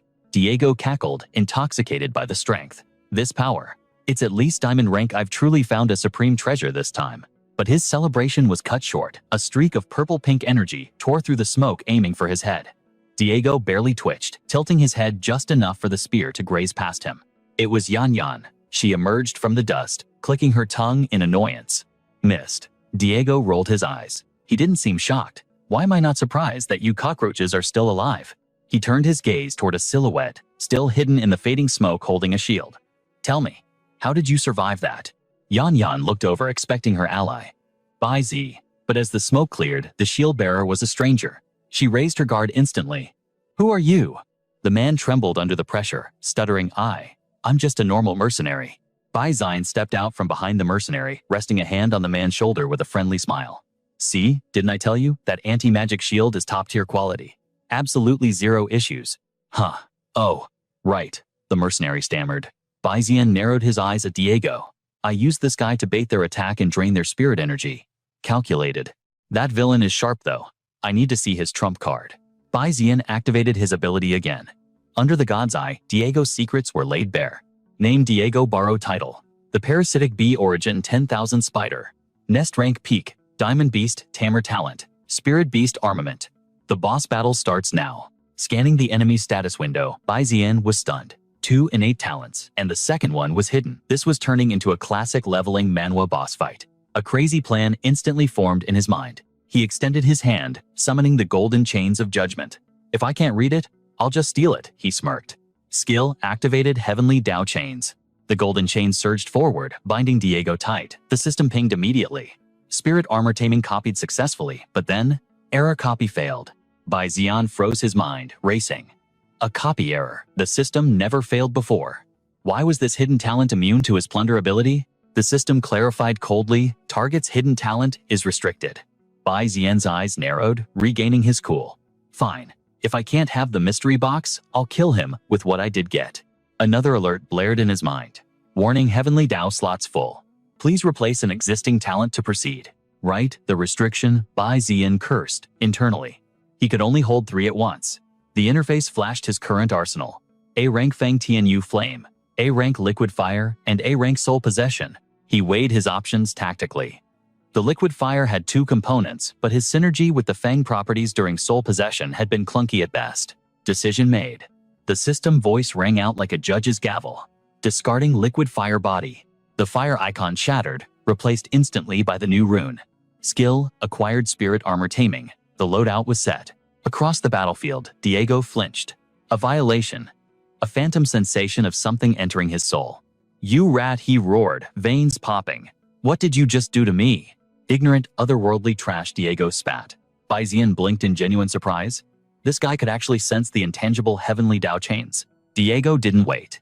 He forced his will onto the star beast. The creature erupted with bioelectricity, sending waves of neon green and yellow energy pulsating outward. The energy surged into the earth, awakening the ancient flora slumbering beneath. The ground cracked as massive mutated roots exploded onto the surface surrounding the party. The mycelium network, Yan screamed in horror. "It's alive!" Before anyone could react, vines shot up, wrapping around a mercenary's leg, crackling with that deadly bioelectricity. The mercenary didn't stand a chance. The roots constricted instantly, bypassing his defenses and tearing him limb from limb in a shower of gore. Bai Ziyan analyzed the carnage coldly. Pure physical damage. He's targeting the mercenaries with anti-magic barriers first, to thin the herd. Calculated and ruthless, but the battlefield waits for no one. While he analyzed, a massive root coiled silently behind him, ready to strike. By the time he sensed the killing intent, it was too late. Shit, but the impact never came. A flash of steel severed the vines in the blink of an eye. Bai Ziyan looked up stunned. Hovering above was Feng Tianyu and her golden eagle. She smirked, flipping her hair. Well, Bai Ziyan. Never thought I'd see the day you'd need my charity." Ignoring her toxicity completely, Bai Ziyan just gave a thumbs up. Much appreciated. Nice timing. His chill reaction just pissed her off more. "Hey, you're supposed to argue back. Stop ignoring me." Meanwhile, Po Tien was cowering beneath his massive armored gorilla, using it as a living shield. "Save me. Tank the damage," Po Tien shrieked, clutching his head while his spirit beast took the hits. Bai Ziyan's tactical mind went into overdrive. Diego wiped the physical shields first, which means his main play is a massive magical bombardment. "We're pinned down. We need a counteroffensive." He analyzed the monster's biology. That thing was born from slime mold. Fungus hates heat. We need fire. We need the Lee flame. Plan set. Bai Ziyan bellowed across the battlefield. "Hey Feng Tianyu, I've got a play, but I need your firepower." Feng Tianyu blinked, taken aback. Huh, the lone wolf is actually asking for help. But Bai Ziyan didn't stop there. "You too, Monkey Boy." Po Tien peeked out confused. "Me, what can I do?" Bai Ziyan turned to the last ally. "And you, Miss Crimson." Yan smiled, her aura flaring. "Oh, finally putting me to use." High above, Diego watched the team rally, his expression twisting into a scowl. "Pathetic insects," Diego sneered. "Without those anti-magic shields, you're just kindling for the fire.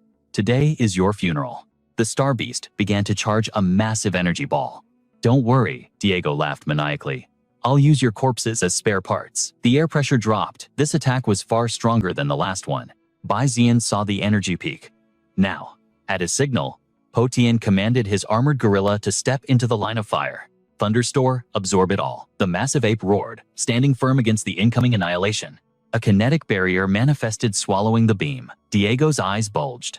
What? That stupid monkey absorbed the energy. The armored gorilla glowed with unstable power muscles bulging as it reached critical mass. It wasn't just blocking, it was reloading. Release. The beast slammed its fists into the earth, discharging the stored energy in a cataclysmic shockwave that shattered the bedrock. The opening was created. Feng Tianyu lighted up, Bai Ziyan commanded. Feng Tianyu grinned, the thrill of the hunt taking over. "Don't order me around, jerk." Despite her words, she synced perfectly. Skill Scorching Sunflow, the Red Crow, and Golden Eagle unleashed a dual torrent of hellfire straight at the Star Beast. It was a type advantage massacre. The plant-based abomination shrieked as the flames incinerated its cellular structure instantly. While the beast burned, Yan began her ritual. One hand raised to the heavens, she began to chant the ancient aria. The gods know. Even the truest prophecies fall on deaf ears of the wicked. The netherworld drums. The impure 3,000 worlds. Chaos reigns. Her mana spiraled out of control. "If reincarnation exists, I choose the path of the demon." Her eyes snapped open, glowing with violet light. "This is the Asura road. I am the devil, heed my call." From the abyss, a creature of violet flame and darkness emerged, wielding a scythe made of shadows, to sever reality itself. The summoning circle shattered, revealing a majestic bird with ash-gray plumage wreathed in purple fire. Yan Yan pointed her blade forward. "Feast my night patrol demon crow." As the legendary beast took flight, the system window popped up, revealing its terrifying stats to the world. Behold, the Nightstalker Demon Fire Raven, a diamond tier variant of the winged raven lineage. It possesses 3 legendary stances: Demon Fire, Karmic Flame, and the terrifying Asura stance. Its combat style shifts fluidly like a martial artist, a truly ultra-rare specimen. Bai Ziyan watched his jaw practically hitting the floor. Are you kidding me? A spirit beast of that caliber? Its movement patterns were unlike anything he'd seen in a standard leveling manhwa. Stance skills. Bai Ziyan analyzed its footwork intensely. Could it be? Does it mimic human martial arts stances? By shifting forms, it generates completely different combat effects. The raven vaulted into the air, locking onto Diego. Demon Fire stance. Diego shrieked as the shadow of death loomed over him. The Demon Fire Raven. That species should be extinct. He froze, paralyzed by disbelief. In that split second, the raven's talons tore through the astral beast, inflicting a critical hit. Strike and retreat. The raven backflipped, creating perfect spacing from the abomination. Wings retracted, violet-pink mana surged, concentrating in its feathers. The astral beast saw an opening and began charging a breath attack in desperation. Too late. The raven unleashed Karmic Flame stance gold, and violet energy beams collided in a cataclysmic boom. Watching the shockwaves, Bai Ziyan gasped. That's the Karma Rakshasa technique. The clash of spiritual energy reached its climax. The raven's beam completely overwhelmed the astral beast, vaporizing its resistance. The victor touched down. Instantaneously, purple flames erupted beneath its talons, claiming the battlefield. Yan Yan, silent until now, finished her incantation. So this is the raw power of a high-tier variant. Bai Ziyan realized the road ahead was paved with monsters. She truly reflects the danger of this world. The raven stood imperious amidst a sea of violet fire, its sharp gaze piercing through the smoke. Diego stumbled out of the debris, broken and battered. He muttered like a madman. Purify the senses. Cleanse the soul. Even an otherworld creature can't defeat a mythic beast. Greed flickered in his eyes. If I could just tame it. His fantasy was cut short by a cold steel spear tip hovering inches from his nose. Backed by her raven, Yan Yan's voice was ice cold. Scum from the demon spider sect will never earn the raven's recognition. Prepare to die. Diego's eyes widened in horror. I see now. You're the legendary successor of the demon flame. To think I'd fall to you? Yan Yan didn't let him finish. She waved her hand, unleashing a wave of violet pressure. Silence. Bai Ziyan broke into a cold sweat. Is this the standard for the upper realm? A legendary beast paired with a tamer of that caliber. He studied her imposing silhouette. Honestly, her combat power might even exceed my grandfather's. Bai Ziyan clenched his fists, determination burning in his eyes. After this incident, the upper realm won't stay quiet. I need to level up before that storm hits. As he watched, Yan Yan, a dozen theories about this world raced through his mind. But the level cap in the 10,000 spider nest is locked. To break through, I have to reach the origin star in the upper realm. But that's a problem for later. Qi Yan hoisted her heavy sword onto her shoulder and swaggered toward the group. You lot look like young masters from the great clans, she noted. Gazing at Feng Tianyu, she added, and you must be the current awakener of the Feng Tianyu flame. Bai Ziyan blinked. How does she know everyone's dossier? She turned to him. Starseed Dragon, you're Bai Ziyan of the Bai family, grandson of the exile. Your old man really stirred up a storm in the upper realm back in his prime. And the Yuan family, Ice Mountain Thunder. Your ancestors were the vanguard generals who conquered the Star Sea. Yan Yan smirked confidently, placing a hand over her heart. Now allow me to formally introduce myself. Infernal Heaven Fire. I am Qi Yan of the Qi clan, current wielder of the Demon Flame. Apologies for the rough display earlier. I have zero interest in your petty clan feuds. I'm only here on orders from above to explore this new world. I was just testing my spear against the local wildlife. Her expression darkened. But as you can see, the teleportation coordinates were scrambled. Now my mission is completely stalled. Bai Ziyan's face fell. Wait, does that mean Miss Qi is trapped in this dungeon too? She scratched her head, laughing awkwardly. Hate to admit it, but yes. Bai Ziyan clapped his hands, beaming. Perfect, then you should join our party. Feng Tianyu exploded from the background. Hey, don't just invite people without consulting the team, Bai Ziyan, are you insane? She's from the upper realm, the tragedy at Whitescale City. My family suffered because of people like her. Bai Ziyan patted her shoulder, flashing a reassuring smile. Have you forgotten my S-rank talent super intuition? Trust my gut on this. Feng Tianyu blushed and swatted his hand away. Fine. Yeah, stop flexing your S-rank. Bai Zian chuckled internally. If only she knew it's actually a mythic grade system talent. As they exited the dungeon, Bai Zian teased, so I'll take that as a yes. Feng Tianyu dodged the question. Just hurry up to the surface. They emerged at the ruins of Ri City. Bai Zian gazed up at a looming shadowy castle, its walls choked with ancient moss. Yan Yan hummed. The architecture here rivals our own civilization. Bai Zian's lip twitched. If it's so advanced, why does it look like a haunted house, even in daylight? Despite the gloom, the weathered statues hinted that Ri was once a majestic empire. They scanned the horizon. Bai Zian sighed. It all looks the same. How are we supposed to find the teleportation device in this mess? Feng Tianyu smirked, seizing the chance to roast him. Oh, what happened to that S-rank intuition you're so proud of? Bai Zian's eyes snapped open. That's it. The teleportation device requires high-grade materials treasure. If I use my God Eye treasure hunting function, I can track the energy signature directly. Bai Zian shut his eyes tight, channeling his focus. God's Eye activate. Scan for high-tier treasures within effective range. The system acknowledged the command immediately. Scanning in progress. The God's Eye returned the data, but it was fragmented. Because these artifacts belonged to another dimension, they defied normal analysis. The best the system could do was pinpoint a rough location. His mind raced with possibilities. A throne. Could this be the legendary castle or imperial palace mentioned in the ancient texts? Bai Zian narrowed his eyes, suspicion clouding his gaze. But what is the connection between the throne and the teleportation device? Only one way to find out. He surveyed the gloom surrounding him, hesitation flickering for a second. This truly felt like searching for a needle in the bottom of the ocean. The scene shifts to a suffocating darkness. Twisted roots coiled everywhere, pierced by glowing blue crystals like jagged teeth.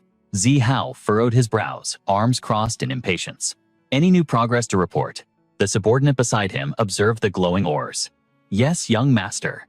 He held up a scanning device, his voice trembling with awe.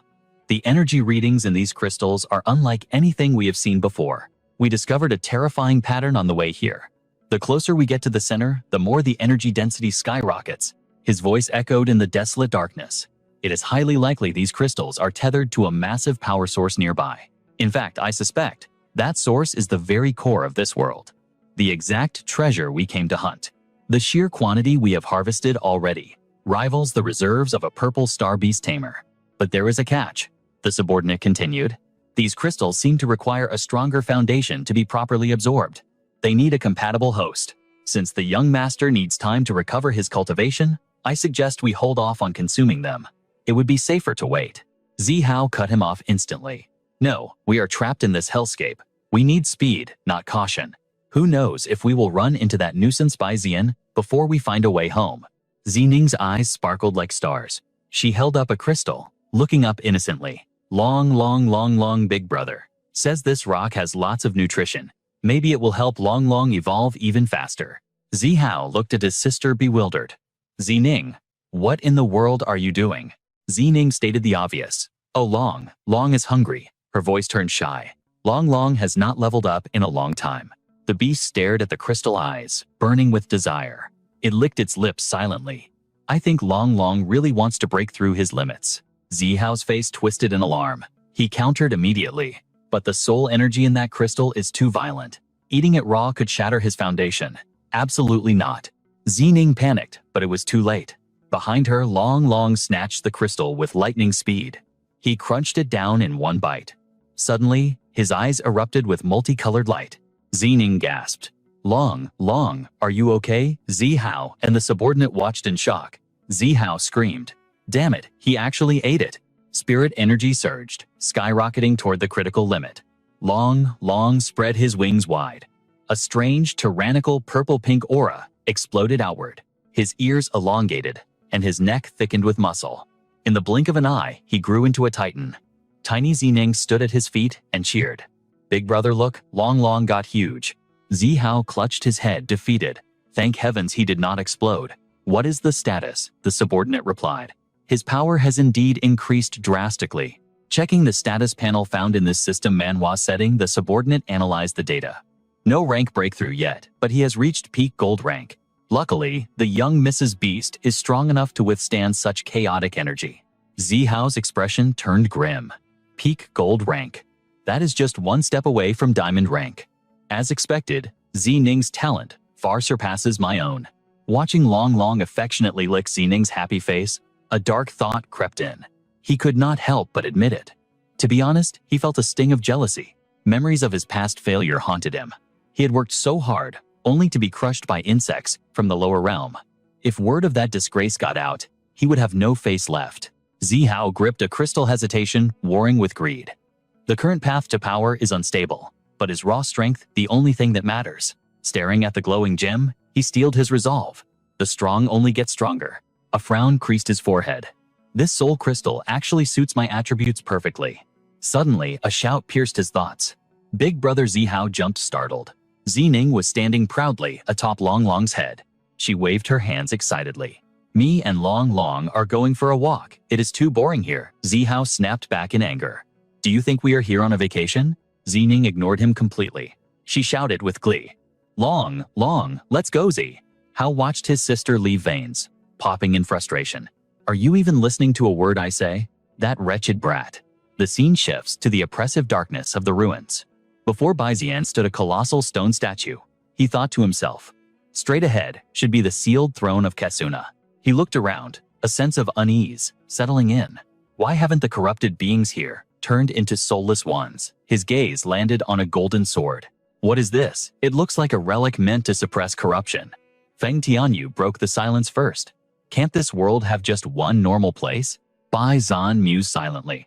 It seems these statues are the heroes who sacrificed themselves to seal Kasuna. He frowned tense. But what exactly is that object? He commanded mentally, God's eye, tell me the truth. The interface, typical of a classic leveling manhwa, projected the data. Otherworldly metal. Specific stats unknown. A high-level alchemy product from our city's special technology capable of absorbing souls. The people of our city use this to seal corruption and infected creatures. By absorbing a massive amount of souls, it gains the power to continuously reinforce the seal. However, over long periods, the intensity degrades. Bai Zian quickly connected the dots. That means these special R-City citizens sacrificed their own souls to power this device. No wonder they didn't become soulless ones despite the corruption. Their souls were already gone. Just as Bai Zian reached out to touch the sword, a thunderous voice erupted. Hey, don't touch that. Feng Tianyu spun around, weapons ready, her instinct screaming danger. She demanded. Who spoke just now? Yan Yan replied, confused. I don't know, but it sounded close. Bai Zian broke into a cold sweat. Everyone heard it. That means it wasn't an hallucination. The blue soul crystal on the hilt gripped the blade tighter. It spoke again. What are you things, outsiders? Feng Tianyu pointed at it and screamed. It's that thing. Yan Yan agreed instantly. No mistake, it is definitely that object. Po Tian nodded. I heard it too. Bai Zian spread his arms to hold them back. Don't be impulsive. That is a divine artifact, used to seal the corruption. Suddenly, something squirmed out from the body of the sword.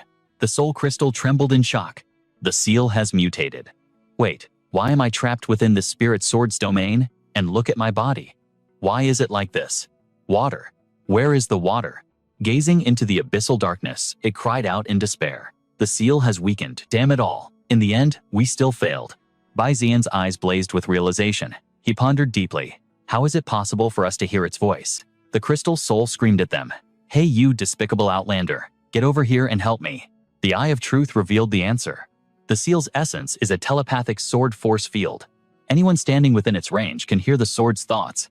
Bai Zian continued to listen to the crystal soul's plea. Hurry up and destroy this sword. Existing in this pathetic state serves no purpose. But a second later, he shouted, wait, you haven't failed yet. Accessing his past memories, he began to explain the truth to the spirit. Your descendants still survive in this oceanic trench. It is a harsh life, but hope remains. The crystal soul scoffed, unconvinced. The seal failed to stop the corruption of the demonic beasts. Complete corruption will consume this world. It is only a matter of time. Bai Zian retorted instantly. I refuse to accept that outcome. Behind him, Yan Yan muttered repeatedly. Powerless. We are powerless. Bai Zian ignored her, focusing on the spirit. We came for the teleportation device, not to waste time with a stubborn antique, over 500 years old. The crystal soul gazed back at them cautious. You seek the teleporter. Does that mean you intend to enter the Grand Hall? Recalling a terrifying memory of a colossal shadow, it warned, do not enter. Kasuna is sealed within. If you enter, you will awaken the corrupted avatar of Kasuna. Bai Xian rejected the warning immediately. I don't care if she's a corrupted avatar or a god. There is a city waiting for me to save it. If she dares to stop me, I'll step over her corpse. The crystal soul embraced the blade, and a surge of azure energy began to concentrate around it. It sneered, you damn outlander. Perhaps you are right. The seal will break sooner or later anyway. Come pick me up. Bai Xian turned listening, with a skeptical expression. If your resolve is set. The corrupted parts of the sword split into 3. From the cracks, the green crystal soul slithered out, extending the blade's length. A blinding light erupted, consuming the withered husk and transforming it into a spiritual flame. The emerald sections of the blade sharpened into deadly points, burning the soul as fuel to ignite a brilliant spiritual fire. The hilt transformed into the likeness of an eye, the final mission of this body. Bai Xian thought in amazement. It can actually shapeshift. The sword plunged deep into the ground. Come, the spirit commanded. Lift the sword, outlander. He stepped forward and grasped the hilt, adding a warning. You said it yourself. Don't you dare regret this later. The spirit grew impatient. Stop stalling and hurry up. The moment he lifted the weapon, turquoise energy exploded from the blade, saturating the air. All matter is void. All events are empty. All things possess a spirit. All causes have effects. The way of beast taming. The way of heaven. The way of spirit control is the supreme path. The sword was ripped from the earth, tearing a massive fissure in the ground. As Bai Xian raised the blade, the jade energy intensified, weaving through the corruption. Here and now, I forge a contract with you. I will finish what you could not until your soul returns to the void. With the pact sealed, Bai Xian smiled with satisfaction. Good. The contract is complete. The crystal soul asked in total bewilderment. Wait, what kind of ritual was that? He replied casually. A contract, obviously. Didn't you want to come with me? Suddenly, a green cyclone engulfed the 4 of them. Bai Xian shouted. An earthquake? Is it a faceless one? The crystal soul denied it. No, that is not a faceless one. This aura, it feels very similar to you outlanders. Suddenly, a pillar of violet-pink light erupted from the ground, threatening to tear the very fabric of space. Bai Xian looked up, his eyes widening in shock. Is that a dragon? The Eye of Truth instantly displayed the creature's data. A classic trope in this leveling manhwa. Species jade skin dragon. Type scaled fish. Subspecies 4-legged wyvern. Rank peak gold tier. Talents windbind emerald secret. Skills pale bone moon reversal. Pure jade sword / chaotic snow dance of the marsh. A variant of the 4-legged wyvern, it belongs to the gem dragon subspecies. Surprisingly, it possesses the playful behavior and cute appearance of a cat. But do not be fooled. Its combat power betrays its cute exterior. Because of this, it is highly coveted by female beast tamers. Zining exclaimed in delight. Finally, some open space. Sitting atop Longlong's head, she looked down and spotted the group of 4 below. Zining squinted. Wait, is that Bai Xian? She gasped in surprise. Yan Yan, the powerhouse of the Qi family, sighed. Great. It's that dim-witted girl from the Bai family. Zining ignored the insult and shouted, You are clearly from the upper realm. Why are you traveling with that idiot, Bai Xian, from the lower realm? Yan Yan rolled her eyes. Didn't I already explain? The higher-ups only ordered me to enter the portal with you all. They never said I had to work with you. Zining crossed her arms, annoyed. My big brother said Bai Xian's grandfather was a scumbag who did evil things. That means Bai Xian is also a scumbag. And since you are helping him, you are a scumbag too. Zining screamed from atop the jade dragon, shattering the silence. That makes you the Qi family musclehead, a total scumbag. Today, on behalf of my brother, I will punish all of you scumbags. Bai Xian looked baffled. What kind of twisted logic is that? Yan Yan replied coolly. Ignore her. Your cousin is just an idiot. Sweat rolled down Bai Xian's face as he laughed awkwardly. It seems I've dragged Miss Qi into my mess. My apologies. She remained unfazed. No matter. I cut ties with that Bai family trash long ago. I speak, of course, of the upper realms Bai family. With a wave of her hand, Yan Yan commanded the blazing smile mad tiger. The beast crossed its arms arrogantly, flames roaring from its back, radiating pure power. Blazing smile, she ordered. Burn it all down. Bai Xian looked at his new weapon. Sorry, looks like we have to stay a bit longer. The crystal soul was shocked. Huh, you intend to use me to fight that brat? I am a spirit, running on fumes. Don't waste my energy on trivialities. But the blazing smile mad tiger smirked, bowing its head to reassure Bai Xian. Little brother, don't worry. We can handle this. Hearing the beast speak, Bai Xian couldn't help but let out a surprised yelp. He locked eyes with Yan Yan, guilt heavy in his voice. This war, it began with me. But she waved him off, eyes blazing with confidence. Stop talking. Don't you have a destiny to fulfill? A purple blade materialized in her grip, radiating elegance. Handle your business first. Once I crush this brat, I'll be right behind you. Xining barked a command. Long destroy her. The dragon's eyes shifted from innocent to pure malevolent slaughter. The beast's massive foot descended like Judgment Day. The ground detonated, sending debris flying skyward. But then, a single hand caught the calamity. Xining screamed in disbelief. Impossible. It was Yan Xiao. The flame tiger had arrived perfectly to shield his master. The tiger scoffed. Is that all you've got? Energy condensed around his fist, burning brighter than the sun, as his expression turned grim. Taste this, unleashing the tiger roar fist. He landed a direct, devastating blow on the jade dragon's foot without even looking. Yan Yan didn't look back. Go now, he nodded, his voice grim. Watch yourself. That dragon is no ordinary beast. He rallied his team. Feng Tianyu, Yuan Po Tian, move out. But the crystal soul within his weapon whispered a dire warning. Outlander, my soul energy is fading. You have exactly 2 strikes left. Bai Xian smirked. 2. I only need 1 to end this. He raised the blade, arrogance dancing in his eyes.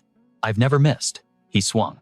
A line of pure light severed the earth, slicing through the corrupted mass.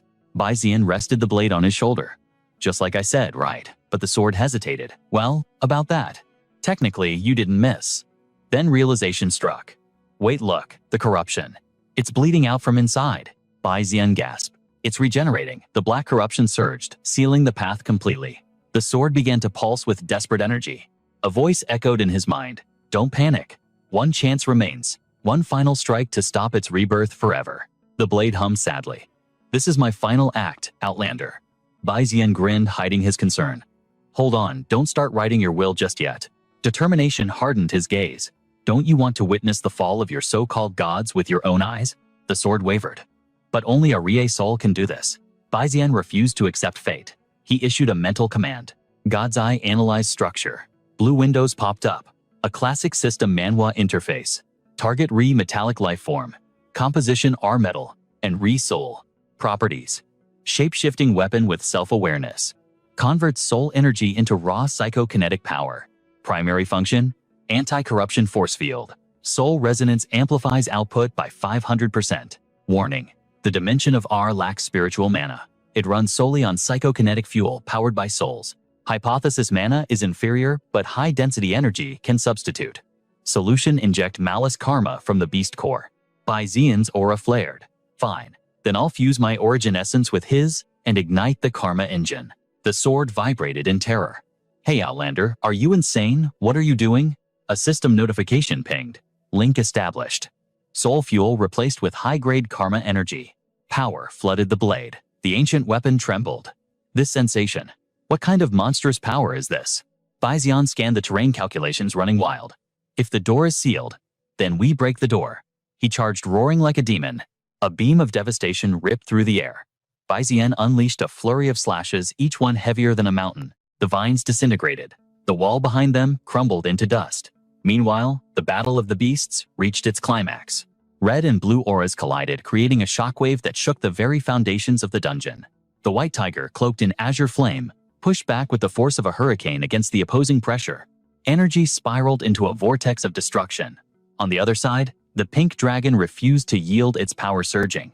Xining pointed a trembling finger. You're the Academy's top genius. Why throw it all away for the spawn of a criminal? Yan Yan's expression remained colder than ice. Those titles mean absolutely nothing to me. Her eyes sharpened. I follow the way of the beast. Mana isn't just power.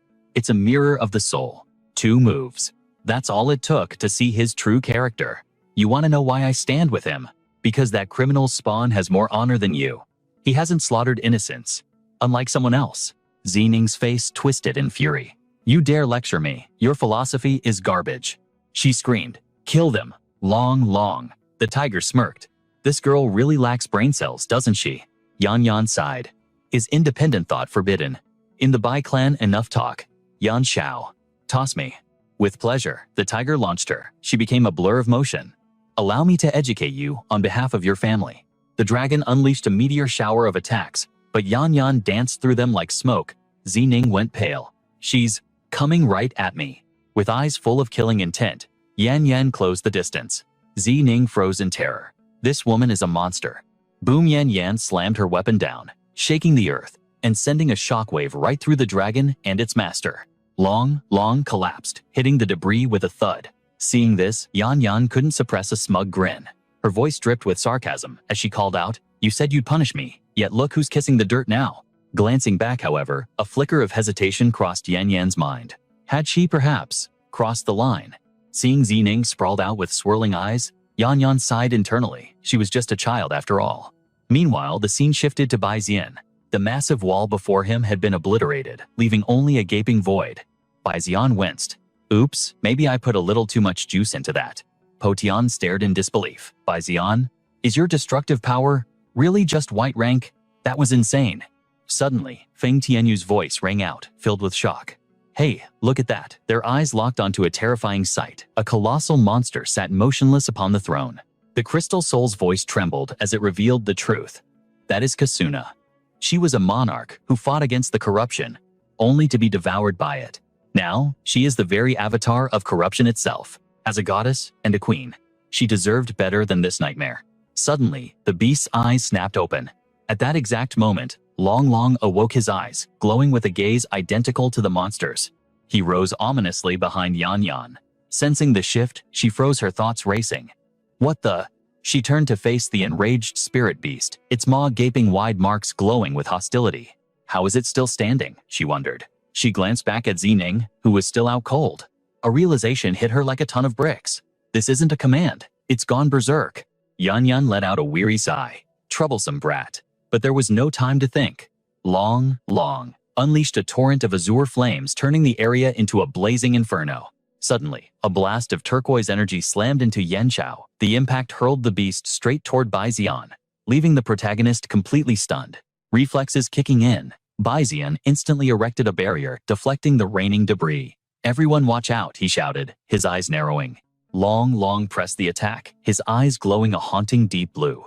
Seeing Yan Yan and Zining cradled in Yan Xiao's protective grasp, Bai Xian muttered, "Miss Yan, what on earth is going on here?" The crystal soul intervened sharply.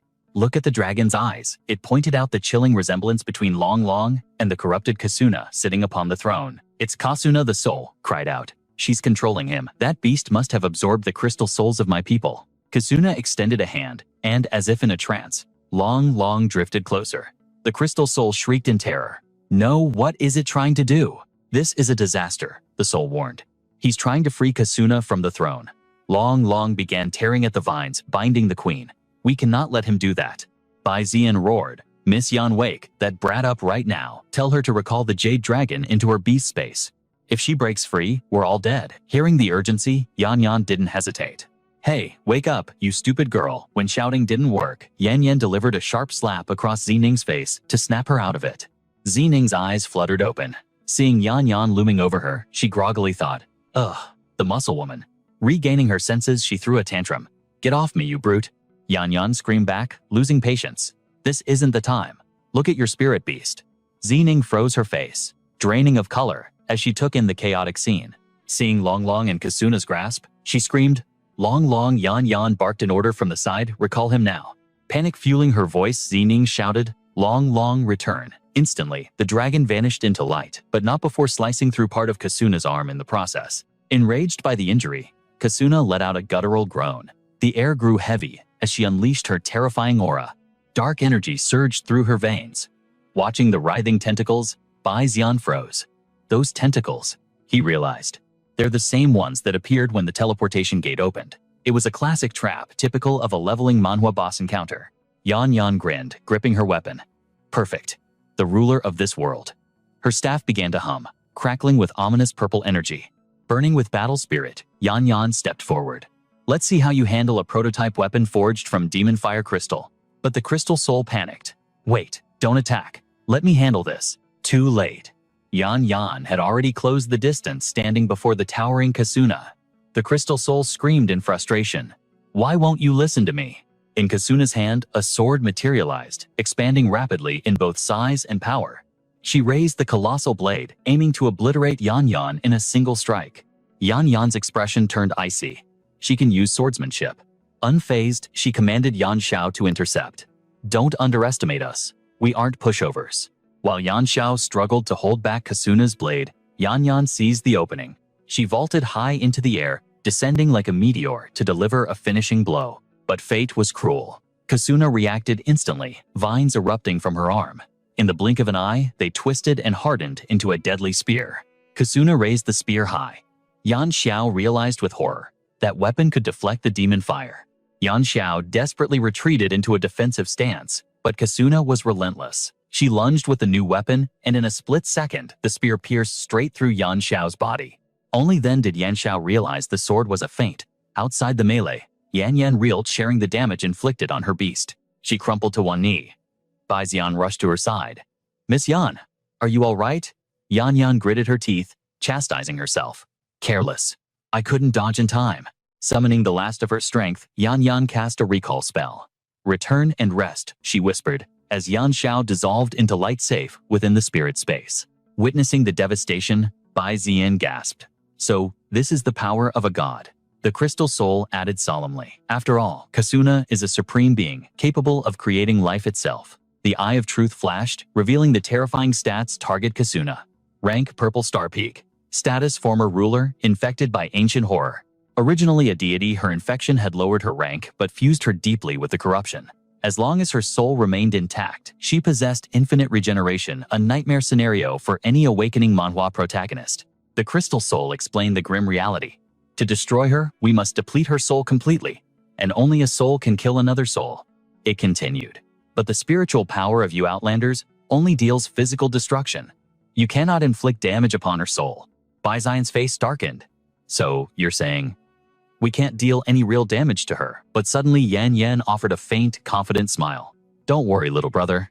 Forcing her trembling body upright, she declared, "Let me try again." Bai Zian stepped in to stop her. "Are you crazy? Your beast was just critically injured. That proves her strength is on a whole different level." Yan's eyes burned with resolve. "She's worthy of being my opponent, just like you." Wounded but unbroken, her fighting spirit roared. She knew one strike with that spear would prove her truth to the arrogant overseers. Bai Zian sighed unimpressed. Total battle maniac. Does the word fear even exist in her dictionary? Then it hit him. Wait, fear. He replayed the battle in his mind. The monster regenerated from every single blow. Every blow except hers. It actively blocked the spear. Was the beast terrified of that weapon? His system interface flashed. Analysis Demon Fire Crystal. Forged in the hellish pressure of hypergravity environments. Properties Total Elemental Combustion. Capable of striking both the material world and the ethereal plane. Legend. A god-slayer weapon capable of extinguishing the soul itself. Bai Zian smirked. Bingo. That spear deals true soul damage. The spirit crystal was confused. Say what now? It's the only thing that can end Kasuna. He rushed to Yan Yan's side. "Lady Yan," she cut him off before he could finish. "I heard your analysis genius," she snapped. Bai Zian nodded. "Fine, I'll handle the crowd control. You take the shot." Yan Yan grinned, bloodthirsty. "And I'll deliver the killing blow," she chuckled. "If not for my planet's stupid laws, we'd actually make a great team." "Agreed," Bai Zian replied. "It's an honor to fight alongside you, Lady Yan." The alliance was set. Bai Zian's eyes narrowed. Time to stop holding back. Let's show them hell. The soul sword trembled. "Outsider, what is this energy?" Instantly magic surged, weaving a suit of armor around him. He stood transformed a steel warlord, looking like the protagonist of a high-tier leveling manhwa. System Beast, Spirit Armor activated. Capabilities adaptive based on host's elemental resonance. "Is this the parasitic bee's gift?" Bai Zian wondered. The sword gasped. "Outsider, since when could you do that?" Even the blade morphed, evolving into a higher form. "Hey, stop admiring the drip, it's charging." Kasuna materialized like a phantom, its massive blade raised for a world-ending strike. Boom!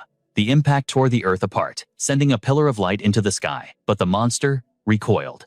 "Sorry about that," Bai Zian's voice rang out.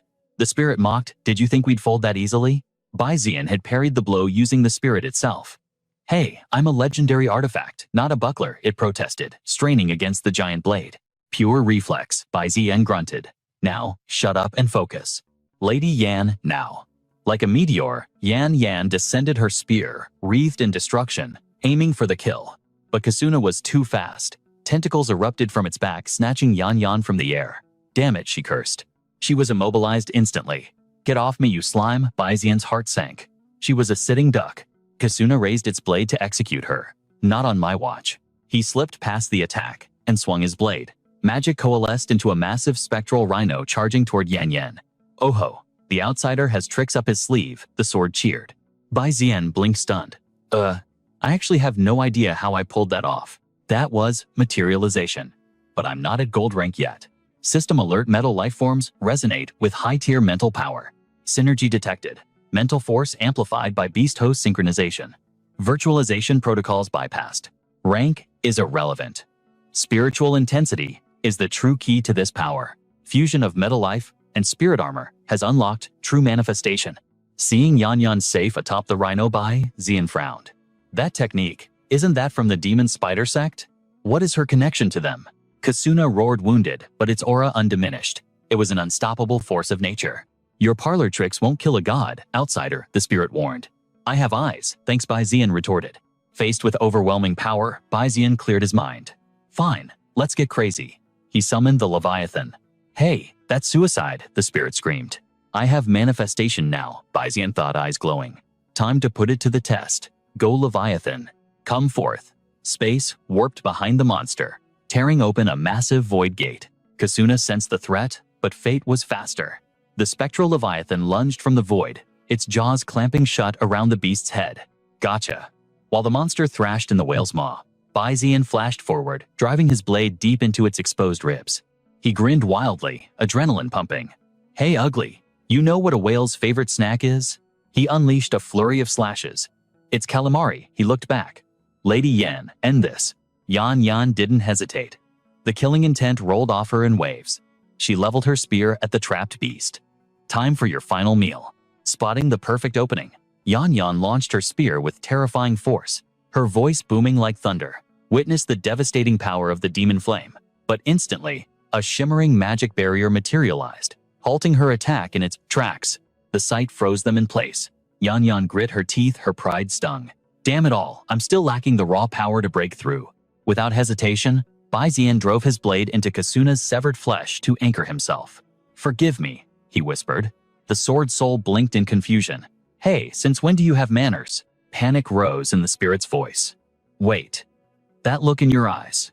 What are you planning? Baizian hopped lightly onto the flat of the blade. Just need to borrow your face as a springboard for a second.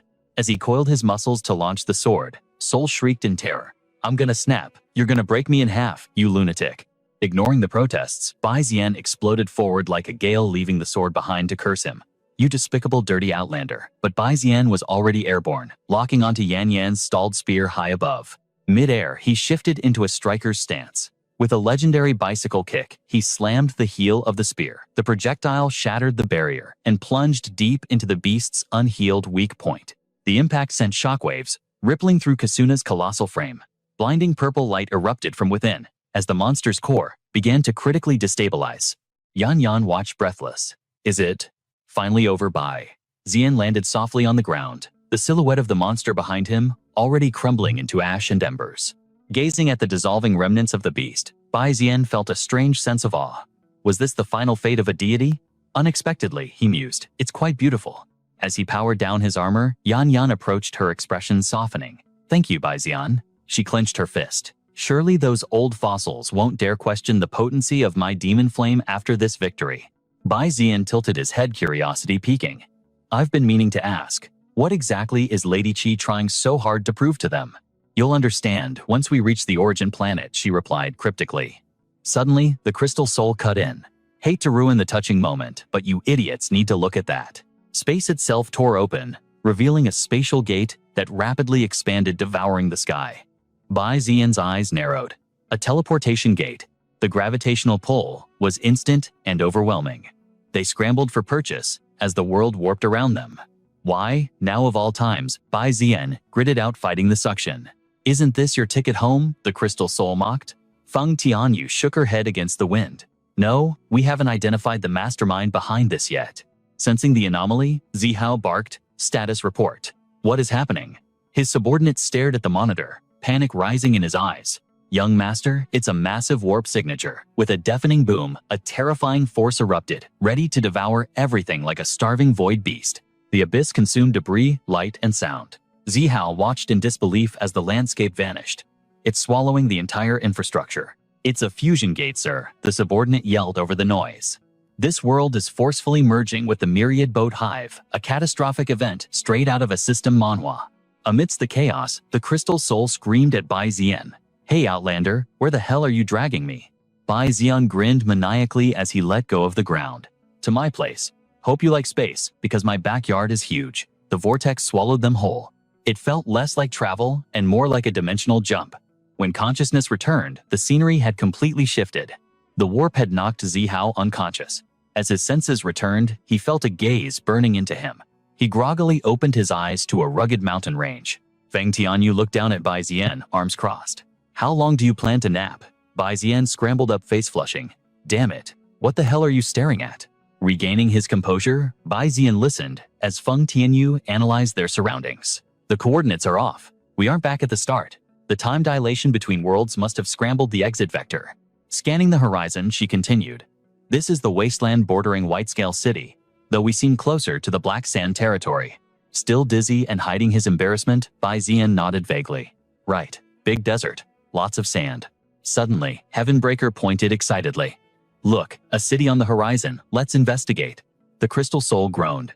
Hey, Outlander, I thought you said house. Why is your home a dried-up husk? We fought for hours, it whined.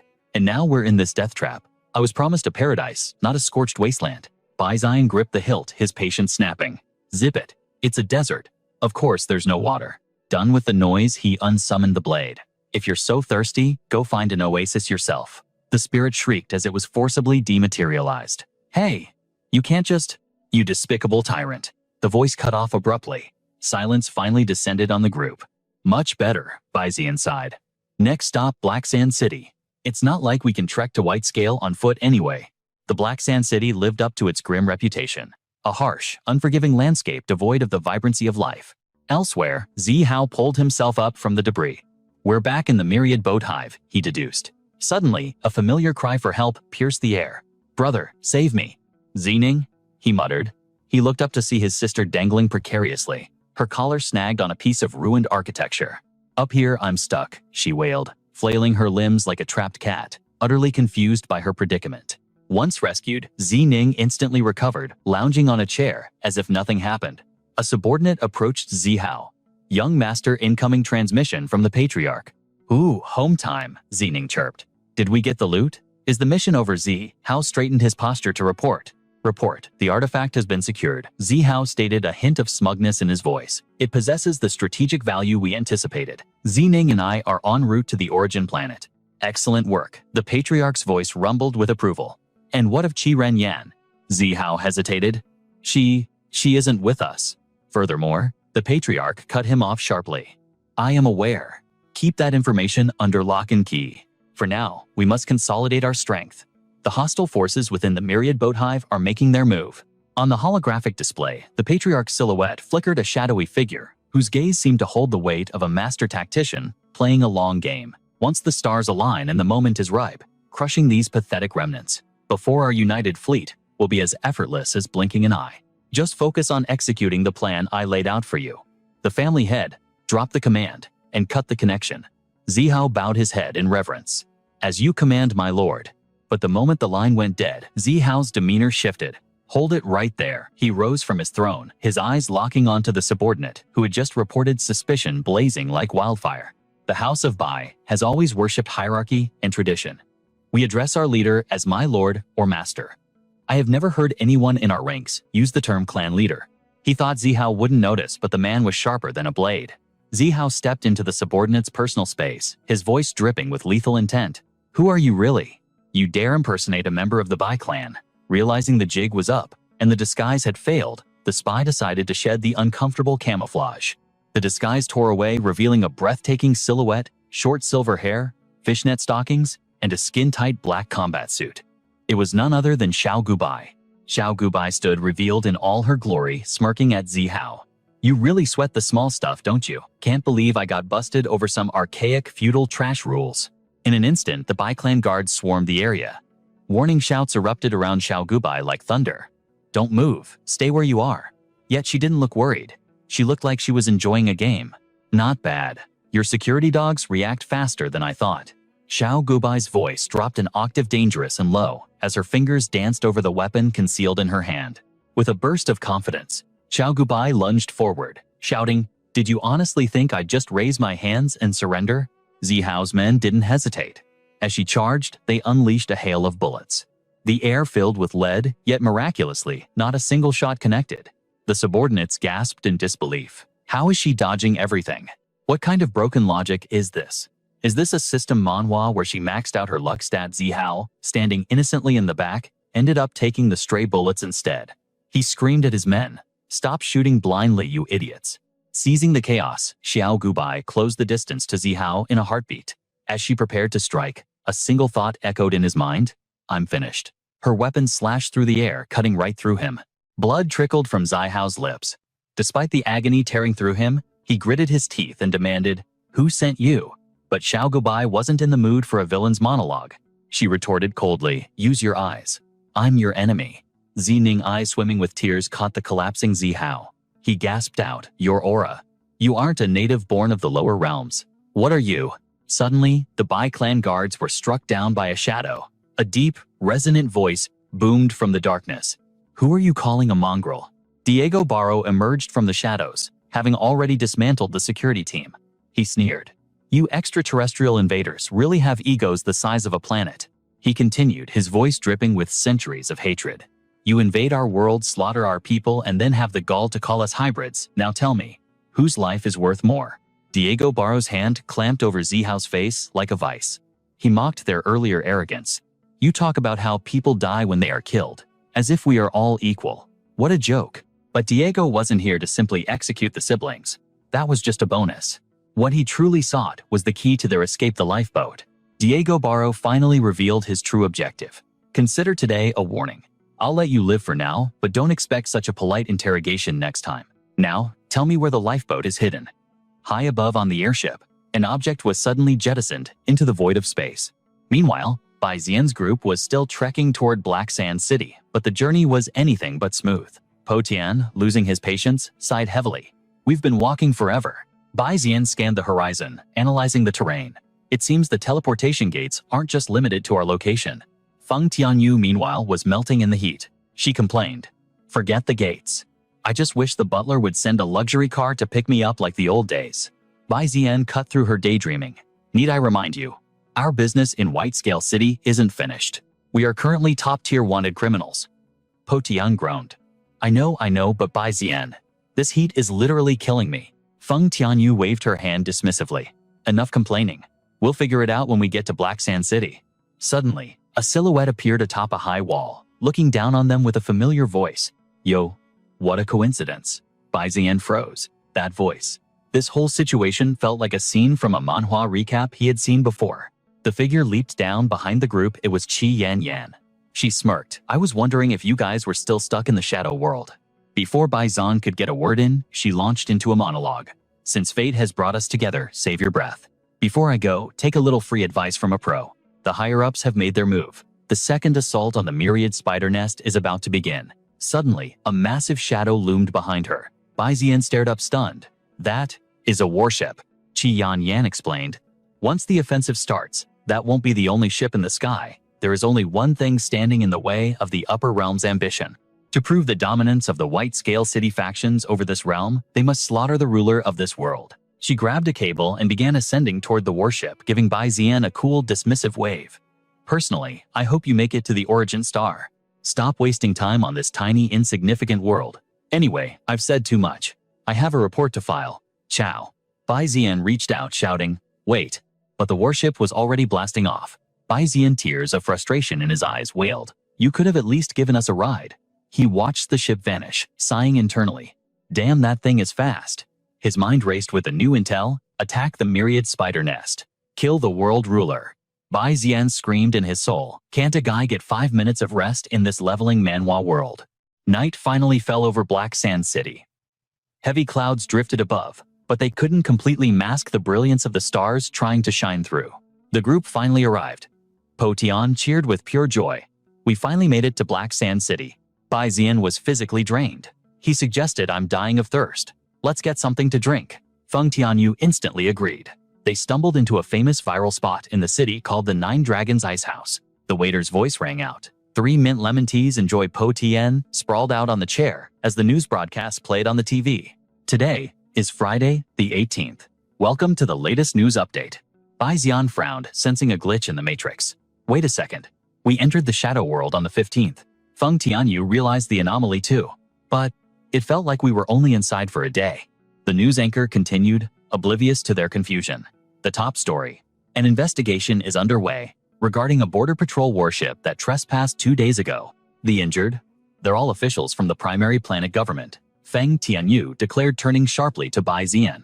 That implies the time dilation effect is severe. 1 day inside equals 3 days in the myriad boat hive.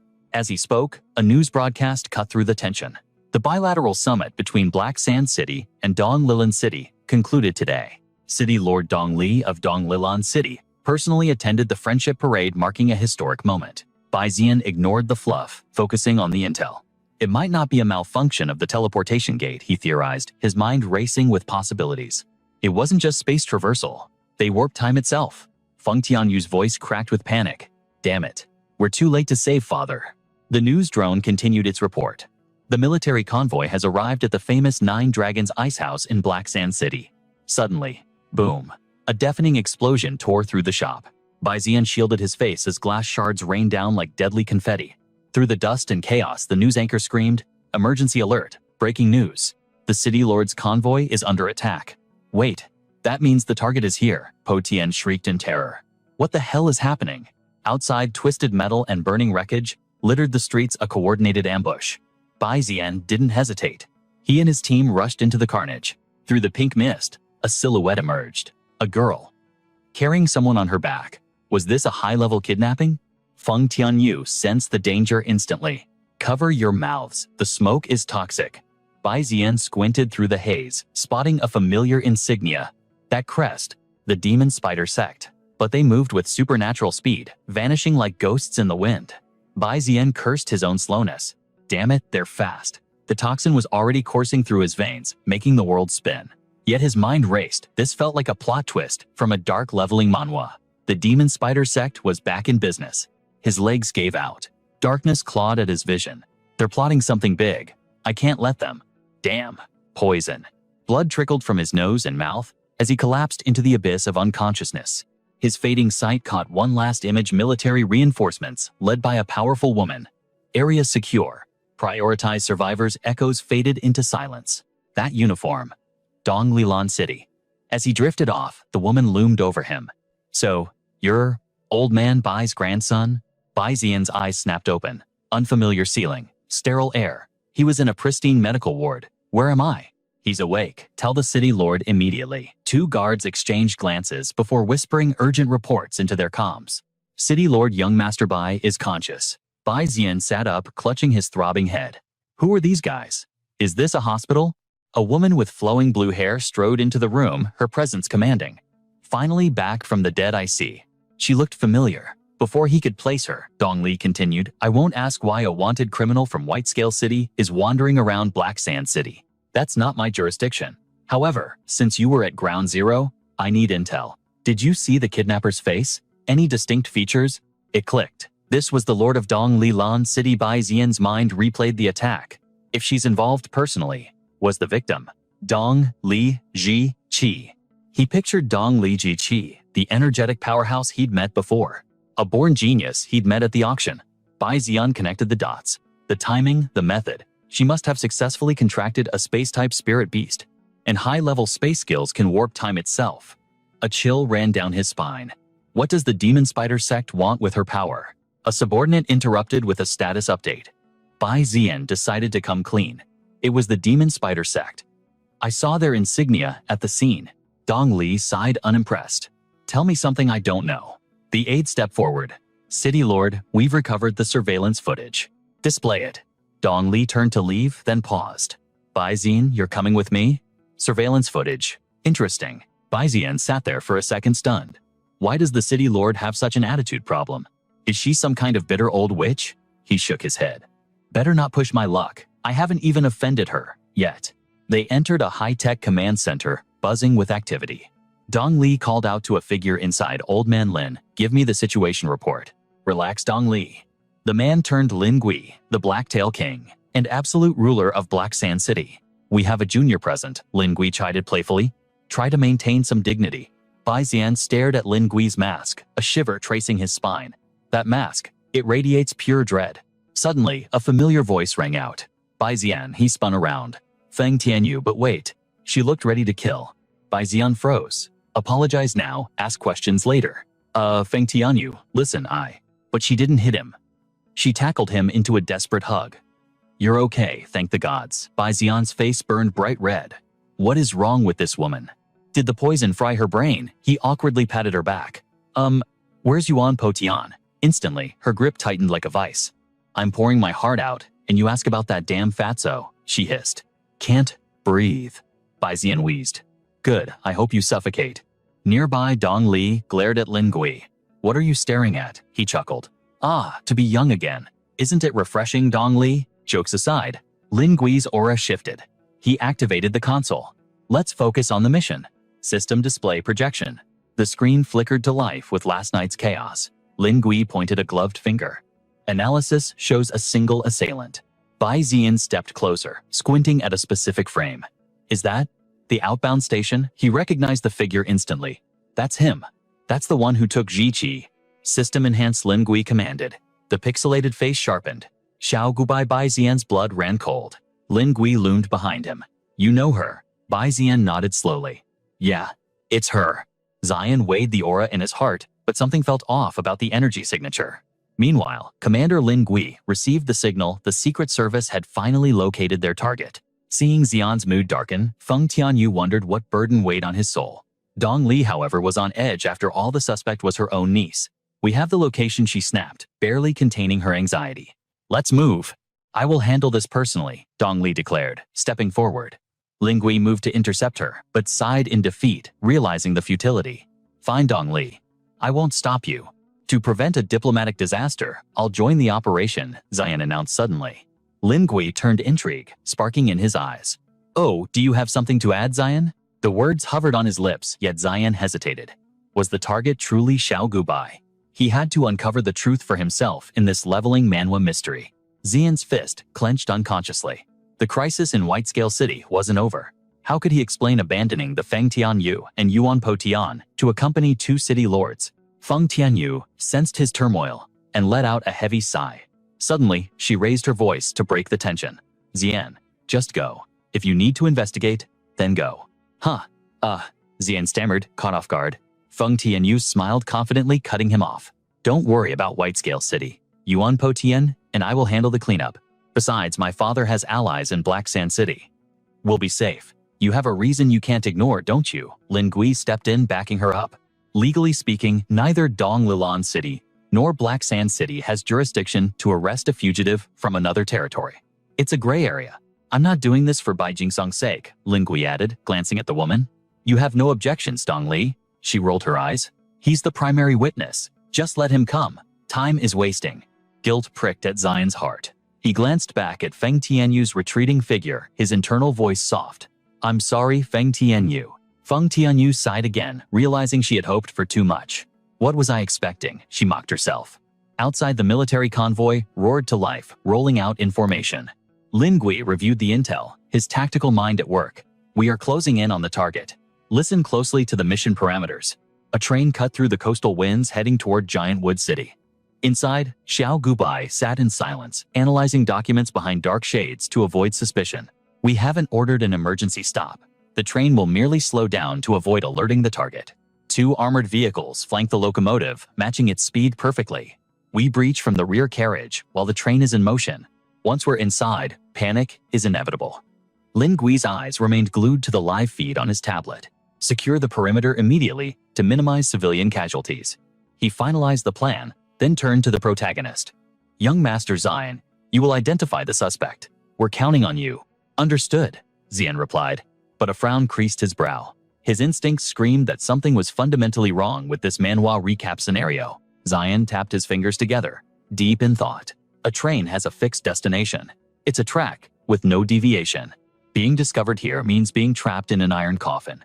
As the train pierced through the desolate wasteland, his anxiety spiked. Why choose such a restrictive escape route? Is that really Xiao Gubai? His thoughts were cut short. Commander, the driver announced. We're in position. Lin Gui signaled instantly. Execute. 3 elite operatives armed to the teeth landed silently on the train's roof, breaching from the flank. Inside, Xiao Gubai remained eerily calm, tracking their footsteps. Her eyes narrowed behind the lenses, a cold mocking smile playing on her lips. Civilian located, a soldier whispered, raising his rifle. He moved to secure the target slowly. Routine inspection, please stay. The seat was empty. Where is she? Before he could react, she descended from the luggage rack disguise, discarded, striking like a viper. Too late. Xiao Gubai landed her long legs, locking around his neck in a death grip, her eyes burning with pure killing intent. Open fire, the squad screamed. But she defied gravity, bending backward while maintaining the chokehold, dodging the hail of bullets effortlessly. Bullets slammed into their comrade, but his heavy armor absorbed the impact, saving him from the friendly fire. With a burst of strength, Xiao Gubai backflipped, launching a devastating kick that sent the surrounding soldiers flying. Violet lightning crackled from her fingertips. Damn it, she's too fast. The soldiers collapsed one by one, helpless against the power of a high-level beast tamer in this awakening manhwa battle. As the last operative hit the floor, Xiao Gubai smoothed her hair. She looked down at the elite squad with utter disdain. Pathetic. That wasn't even a warm-up. Xiao Gubai. A hesitant voice broke the silence. She tilted her head, her smile sharp. Oh, 1 rat remains. Is that you? Zian stammered. Xiao Gubai, she replied, her voice ice cold. Behind him, Dong Li roared. What are you waiting for, kid? Attack her. But Lin Gui held Dong Li back. Wait, calm down. The boy knows her. Xiao Gubai's aura shifted, becoming razor sharp. The unlucky child you're looking for, she's gone, she taunted. The woman standing there possessed none of the previous Xiao Gubai's innocence. What do you mean, gone? Zian demanded, confusion clouding his mind. Her eyes flashed crimson, glowing with demonic fire. You really know nothing, she sneered. That weak, unlucky orphan. Who do you think protected her all these years? She pressed a slender finger to her lips, a gesture of chilling playfulness. It was me. A secret even she isn't privy to. Zian's eyes widened in horror. Dual personality. The image of the trembling, desperate Xiao Gubai flashed in his mind. Whenever she faced mortal danger, this alter ego took over the body to survive. Zion steeled his resolve, staring down the entity. Even so, why are you aiding the demon spider cult? Simple. Profit. The alter ego shrugged indifferently.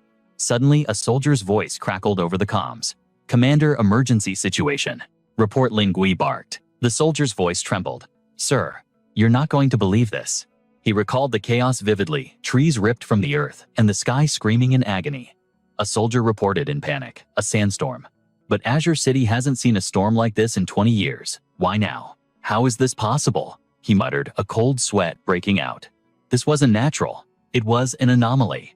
But before he could process it, the soldier's voice spiked with terror. Wait, there's something else. The storm raged with apocalyptic fury. Then they saw a shadow moving beneath the dunes. The earth trembled violently, the shockwaves hitting the train tracks like a hammer. The ground exploded. A colossal beast erupted from the sand, its skin like armored rock, and a razor-sharp horn piercing the sky. Debris rained down like shrapnel.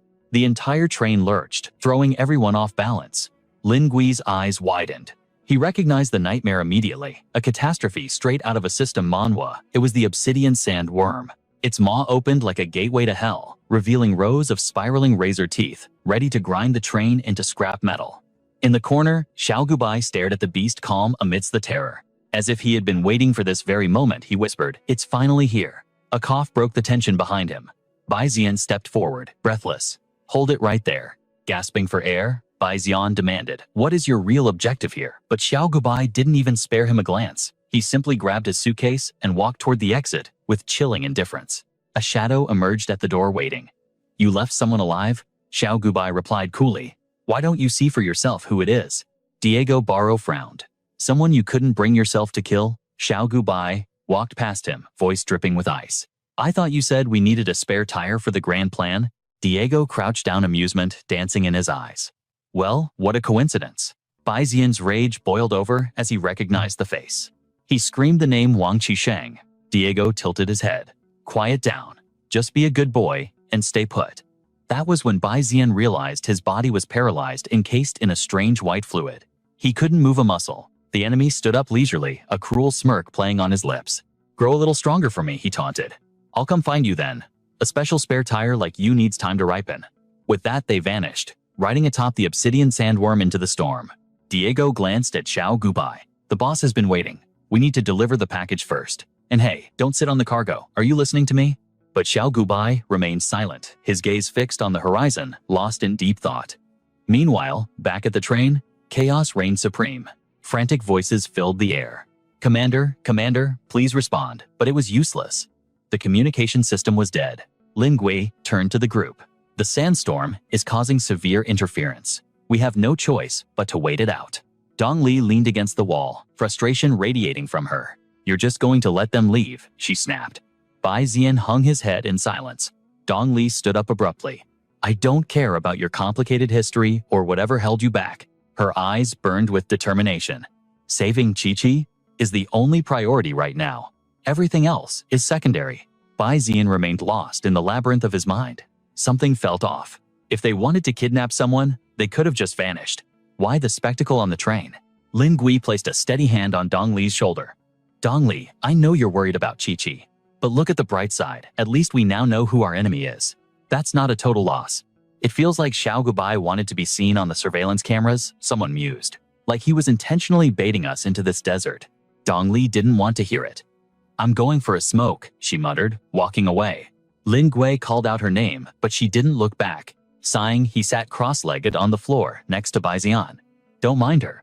The city lord is just lashing out because she's terrified for Chi-Chi. Bai Xian shot him a sharp glare. Why are you suddenly acting like a wise uncle? Lin Gui chuckled softly. I just hope you understand her position. Lin Gui stared into the distance. Seeing you so dejected.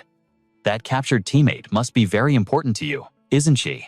Bai Xian blinked. Wait, does this old guy think I'm depressed? Before he could correct him, Lin Gui lit a cigarette, the smoke curling like the intro to a classic manhwa recap backstory. It's a story from a long time ago, back before I became the Lord of Black Sand City. Bai Xian groaned internally.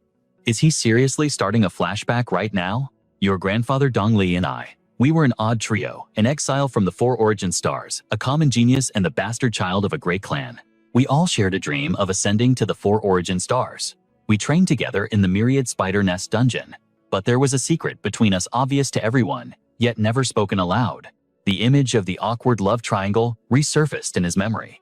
It was obvious, Dong Li had deep feelings for your grandfather back then. But just as we were about to reach our peak, your grandfather suddenly abandoned us without a word. By the time we crossed paths again, the gap between us was an ocean. He had become the Lord of Whitescale City, looking at us like we were complete strangers. He continued, his voice heavy with nostalgia, as he spoke of the beautiful woman Dong Li. She was scouted by the Azure City's Dong Li family. She ended up marrying their eldest son, a man everyone called a waste. But fate is funny. After her husband died, she rose from the ashes to become Azure City's first female lord. As for me, I simply inherited Black Sand City from my father. He glanced at Bai Xian, sensing the young man's impatience.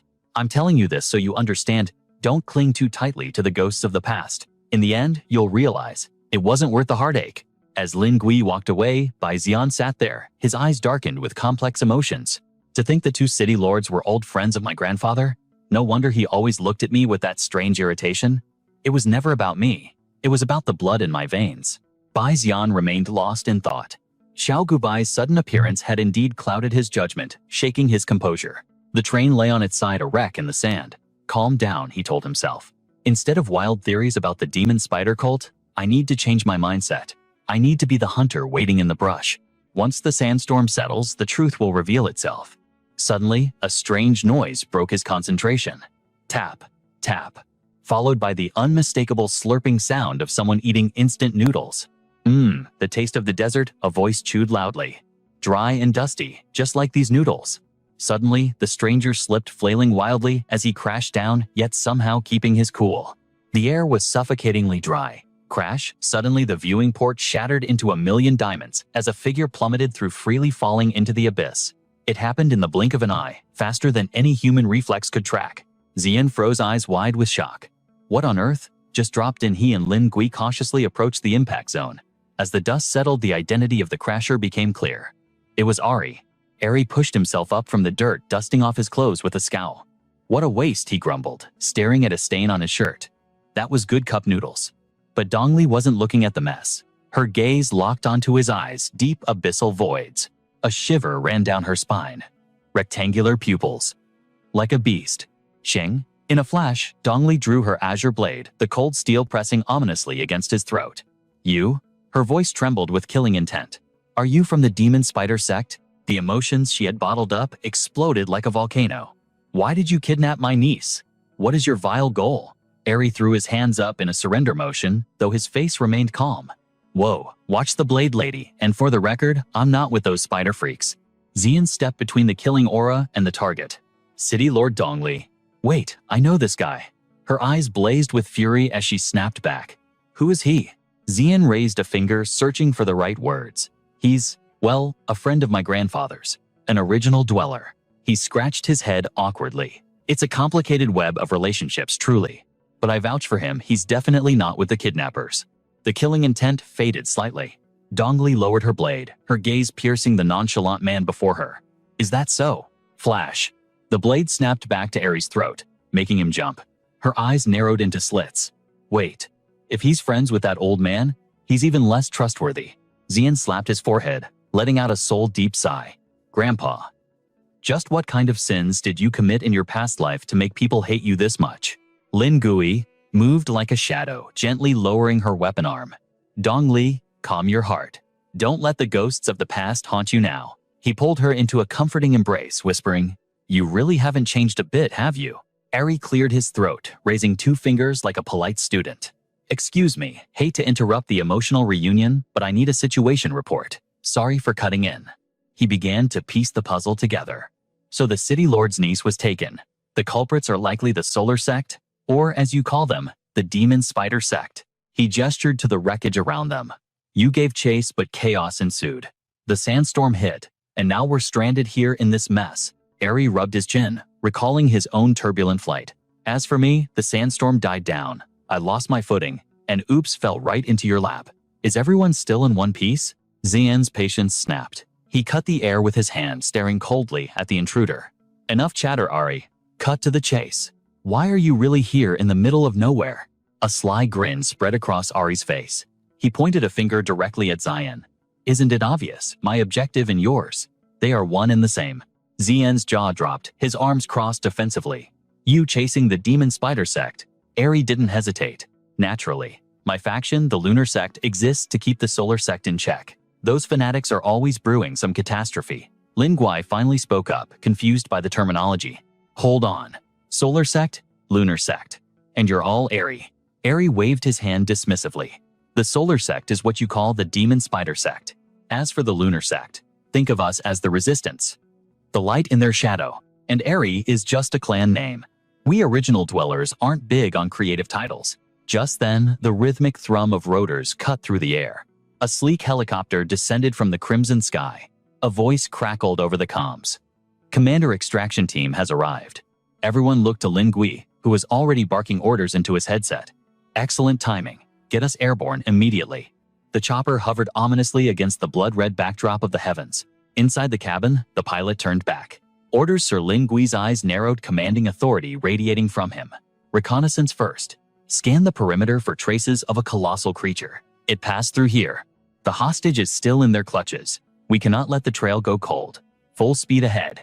In the passenger bay, Zian settled next to Dongli, turning his attention to the mysterious original dweller. Ari, you wouldn't be out here without a lead. What do you know? You wouldn't expose yourself to this wasteland for nothing. Ari met his gaze, raising a finger enigmatically. Sharp as ever. I do possess critical intelligence. And surprisingly, it revolves around you. Zian pointed at himself, bewildered. Ari nodded gravely, ticking off points on his fingers. Think back. 6 months ago. The incident at the Azure Wood Forest and Giant Wood City. A cold smirk played on Zian's lips as the memories resurfaced. The clash with Arthur and Asmodin. Wait, you mean those 2 so-called high priests of the spider sect? Ari's expression darkened. Precisely. He leaned in, lowering his voice. Let me tell you the consequences of that battle. The Solar Sect is desperate. Their combat power was crippled because you slaughtered their high priests. Now they're racing to find the Spider Queen before we do. They need her blessing to restore their strength. It's a desperate gambit triggered by your actions, Xian. Dongli gasped, her eyes widening in disbelief. What Lin Gui looked equally stunned, staring at the young man.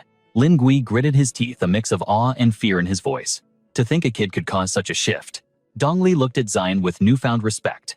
That is the power of a diamond rank powerhouse. Xian scratched the back of his head, laughing awkwardly. Ah, come on. It was just dumb luck, really. But internally, his mind was racing, analyzing the threat. This complicates everything. Gears turned in his mind as he plotted their next move on this precarious chessboard. Yan Wei said father is already mobilizing the army to crush the Spider Queen. But Chi-Chi, she's made her move. Xian realized the danger. If she traces her lineage, she'll lead us straight to the queen. We might end up fighting the demon spider sect and the queen simultaneously. There are too many variables, but one question burned brighter than the rest. Dongli clenched her fists, her knuckles turning white. I don't understand. What does the Spider Queen have to do with my niece? Why take her? That Ari admitted is the million-dollar question. Usually, they kidnap the talentless regular civilians for fodder. Wait, a bolt of lightning struck Xian's mind. The oracle's prophecy about Chi-Chi. The pieces of the puzzle slammed together. He turned to Dongli, his gaze intense. City Lord, your daughter. Is she a beast tamer? Does she possess a rare talent? Dongli nodded slowly, the memory surfacing. Yes, it happened during the calamity at Black Sand City. Chi-Chi, she awakened her talent spontaneously. It was like a scene from an awakening manhwa. No awakening stone, no ritual, just raw power surging forth for all to see. Lin Gui rubbed his temples. I remember. The chaos was absolute. We couldn't even perform a proper appraisal. And the scouts reported a dimensional rift opening in the desert. Xian shrugged, a knowing smirk playing on his lips. A rift? Hardly. He thought to himself, that was just the convergence of two worlds. When Chi-Chi's talent finally awakened, the air shimmered, and a magnificent blue divine beast materialized right beside her. The sheer power of it left everyone in shock. Even more insane, a legendary spatial xenomorph, a creature of myth, voluntarily formed a pact with Chi-Chi. This was an unprecedented event in the history of any awakening manhwa. R.A. shot up from his seat, startling the rest of the team. He pointed a trembling finger, his voice booming. That's it. That's the one. Ari frowned, anxiety etched on his face as he explained. Spatial xenomorphs are higher dimensional beings, capable of tearing open portals between worlds at will. The Solar Flare sect intends to exploit this very power. He paused, his expression darkening. That's why their first move is to control the one who holds the pact. Meanwhile, Chi-Chi stood before a gate crackling with eerie purple lightning. Her mission was clear: use the teleportation gate to locate Her Highness. Ari urged everyone to move, panic rising in his voice. We're running out of time. Just then, a helicopter soaring above the desert spotted a massive trench scarring the earth below. Commander, I've got visuals, the pilot shouted over the comms. Lin Gui rushed to the window, gripping the railing as the pilot continued. Those tracks. They definitely belong to the Black Sand earthworms. Follow those tracks, now, Lin Gui commanded, his eyes narrowing. The sky began to darken ominously as twilight approached. We're losing daylight, speed up. As the chopper pursued the trail, the scene shifted to a cavern draped in thick ancient spiderwebs. Xiao Gubai trailed closely behind Diego, her steps light. She let out a mocking laugh, breaking the silence. You think our footprints won't be detected in the sand? She sneered. This is hardly professional work, is it? Diego stopped and shot her, a deadly glare. I have my own plans. His voice dropped to a growl. And just like you, I know you're plotting something behind my back. Xiao Gubai remained unfazed, practically daring him with a smirk. Oh, why don't you spill it then? Don't go slandering people without proof. Diego frowned, pointing a finger right in her face. I don't care about your little schemes. Just remember one thing: do not get in my way. The air crackled with tension. Diego's eyes bulged as he roughly grabbed Xiao Gubai's chin, forcing her to look at him. Have you forgotten? Without me, you'd still be rotting in that mine. Yet Xiao Gubai showed zero fear. She simply smiled, treating his violent threat like a playful joke. Should I be thanking you then? She teased. Frustrated by her brazen attitude, Diego released her and turned away. Just watch yourself. Don't cross the line. Xiao Gubai rubbed her neck, her luggage in hand, staring daggers at his retreating back. Diego glanced over his shoulder with a final order. And keep that insider alive. He is essential to the mission. Night consumed the desert, the red horizons fading into black. The helicopter finally arrived at a desolate zone filled with gray, abandoned structures. A system notification beeped in the cockpit. "Commander, the tracks vanish right here." Lin Gui leaned out of the bay door, the wind whipping his hair. "This is the abandoned research institute of Black Sand City." He signaled the team. "Let's go inside and investigate." Bai Xian asked, "What was this place used for?" Lin Gui explained. "It was a facility designed to control the sandstorms." Dong Li immediately countered skeptical. "But Azure City's technology already solved the sandstorm crisis for Black Sand City. At least, that's what history tells us." Bai Xian raised his hand, channeling his spiritual energy. The Eye of Revelation should pick up something within this range. He silently activated his ocular power to scan the area. His eyes flashed with light. "There's something beneath us." He placed his hand on the ground, analyzing the feedback. "Strange. I'm detecting the kinetic reaction of a spirit stone." Suddenly, a rectangular structure rose from the earth beneath his feet. An elevator. He was baffled. Why is there a working elevator out here in the wasteland? Bai Xian stepped back accidentally, triggering a hidden mechanism. The ground rumbled as the underground elevator fully revealed itself. Ari jumped back in fright. He fell on his butt, cursing loudly. "What the hell?" The four of them gathered around the elevator doors. Dong Li turned to Lin Gui, her suspicion evident. "Old man Lin, you'd better have an explanation for this." But Lin Gui looked just as shocked, scratching his head in genuine confusion. Dong Li narrowed her eyes. "It seems this lab wasn't abandoned after all." R regained his composure, peeking into the shaft. "This is extremely suspicious. I suggest we scout it out." Without hesitation, the group stepped into the elevator, ready for whatever lay below. Lin Gui tried to stay optimistic. "Well, this elevator proves we're on the right track." Bai Xian rubbed his chin deep in thought.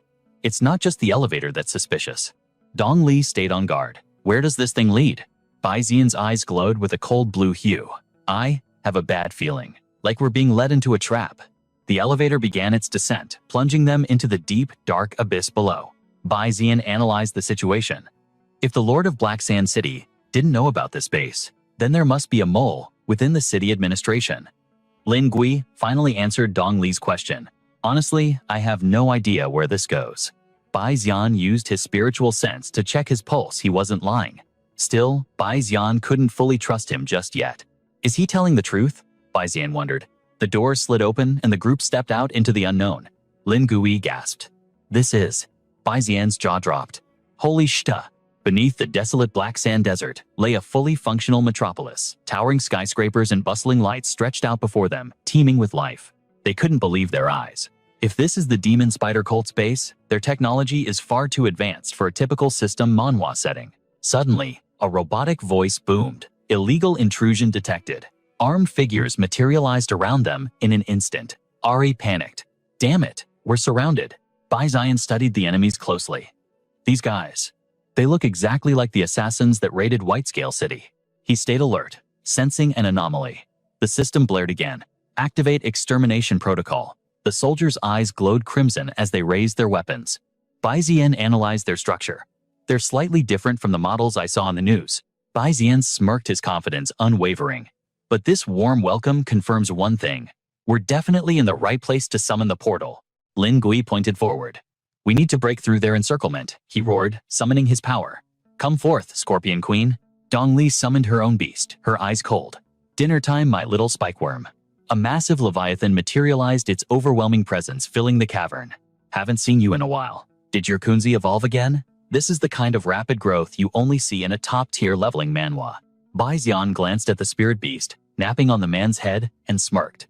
"Yeah, unlike your mochi matcha. Hasn't changed a bit, has he?"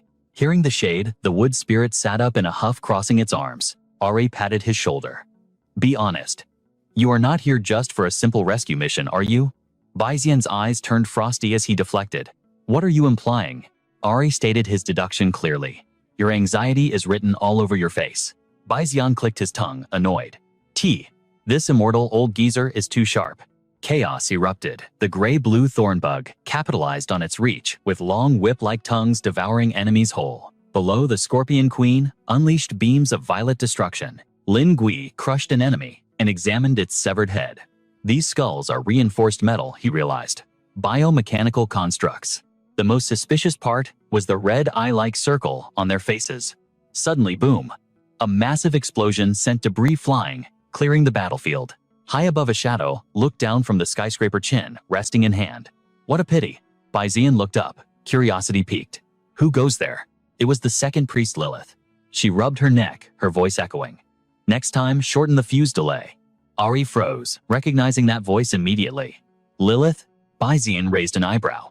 Another acquaintance, the wood spirit, locked onto the target, entering combat stance. R frowned confused. But, before he could finish, Lilith cut him off. You want to say I died 20 years ago, right? Teacher Ara trembled, muttering, impossible. I killed you with my own hands. Bai Zian glanced between them. Ari's student. While Kunzi tore through the cyborgs, she began to recount the tale of 2 decades past. I stand here thanks to extraterrestrial technology. I was rebuilt like a puppet. She spread her arms, summoning her beast. Come forth, Baphomet demon race diamond rank peak. A colossal monstrosity materialized. Lilith commanded. Catching up ends now. Let us get to business. Bai Zian snapped his fingers, his eyes radiating danger. Another titan enters the fray. Kunzi let us wreck it. But just as he prepared to charge, a hand stopped him. Wait, the voice commanded. Bai Zian's eyes widened. Huh, it was Ari. His expression was dark, teeth gritted in resolve. Do not interfere. Leave this to me. He set the wood spirit down and shouted, Son, reveal your true form. Instantly, a 6-armed emerald avatar manifested, radiating ancient power. The wood spirit Dharma body. Desolate god race. Diamond rank peak. He projected his voice to Bai Zian. This is our fight. Leaving Bai Zian stunned, he soared into the sky, leaving a trail of white mist. Halfway up, Ara glanced back with an apologetic look. Bai Zian, this is between us. Truthfully, I shouldn't have dragged you into this. Bai Zian cut him off sharply. Hold on. Wait a damn minute. Bai Zian visualized the cliché script and shouted, Next, are you going to tell me to run away alone or find a safe place to hide? Is that it? He recalled past battles, waving his hand dismissively. Exactly. Too many fights lately have involved you old-timers, he clarified. It is not that I do not respect my elders. But then he roared, rage flaring in his eyes, but stop treating me like a child caught in the crossfire. He slapped his chest, his voice booming with conviction. I have my own judgment. I do not need you making decisions for me. Frowning, he pointed at himself. Let us get one thing straight, seniors. Whether it is saving Zichi or crushing the spider cult from the start, this has been my plan, so wipe that guilty look off your face. With unwavering determination, he gave a thumbs up. I make my own choices and I handle my own problems. Dong Li, busy dismantling cyborgs, laughed in admiration. That kid has got a mouth on him. Wonder who he learned that from. Lin Gui chimed in between strikes. It is obvious. That personality is a carbon copy of our esteemed city lord Bai. Baphomet lunged at Ari and Bai Zian, but they stood their ground. Ari shrugged, asking, So what is your play? Bai Zian smirked. They are blocking us here, which means Zichi is close. The wood spirit Dharma body stepped in 6 arms, shielding them from the massive Baphomet. Bai Zian laid out the strategy. My beast has the speed advantage. You hold the line here, and I will break the encirclement to find Zichi. Hearing this, Dong Li and Lin Gui nodded. Makes sense. Under the circumstances, it is our only move. Lilith kicked high, launching a shockwave at Bai Zian, furious. You are shouting your plan right in front of me. Do I not exist to you? Bai Zian kept his cool face, waiting for the bite. He looked up at her. Of course I am telling you. How else would you take the bait? Seizing the opening, R raised his blade toward Lilith. Blade raised, his voice wavered with regret. Lilith, I do not want to kill you a second time. Her eyes flashed a dangerous crimson. The Lilith of the past is dead, teacher Ari. Amidst the neon glow of the city, Ari slashed down, but she dodged effortlessly. He shouted back, Cut the cryptic talk. I have one request. Whatever your goal is, do not kill the Spider Queen. Bai Zian internalized the request. That is a tall order. If the queen lives, the fleet will flatten the 10,000 spider nest dungeon. He could not promise that. Rubbing his neck, he gave a non-committal answer. I will make the right choice. Turning his back on their duel, he waved. Kunzi, let us go. Bai Zian hopped onto Kunzi's back, asking, Is this going to be okay? Kunzi reassured him. No problem at all. Just hold on tight. Bai Zian grinned, steering Kunzi toward the army of mechs. Fly. Lightning crackled as Bai Zian and Kunzi obliterated every obstacle in their path. Adrenaline pumping, he shouted, Sorry boys, I am out of time. They broke free from the chaos below, soaring high above the skyscrapers. Bai Zian shielded his eyes, stunned by the vista. This underground space, it is massive. Much bigger than I imagined. Kunzi agreed. It feels exactly like Master's Beast space. But that was the problem. Bai Ziyan frowned, calculating. If it is, this huge finding, Ziqi with naked eyes, is going to be like finding a needle in a haystack. The God's Eye scanning function was limited in range, but its treasure detection capabilities were massive, a classic mechanic you'd expect in a system manhwa. His mind flashed back to that glittering stone from before. That's right, he had gifted Ziqi, a rare artifact in the past.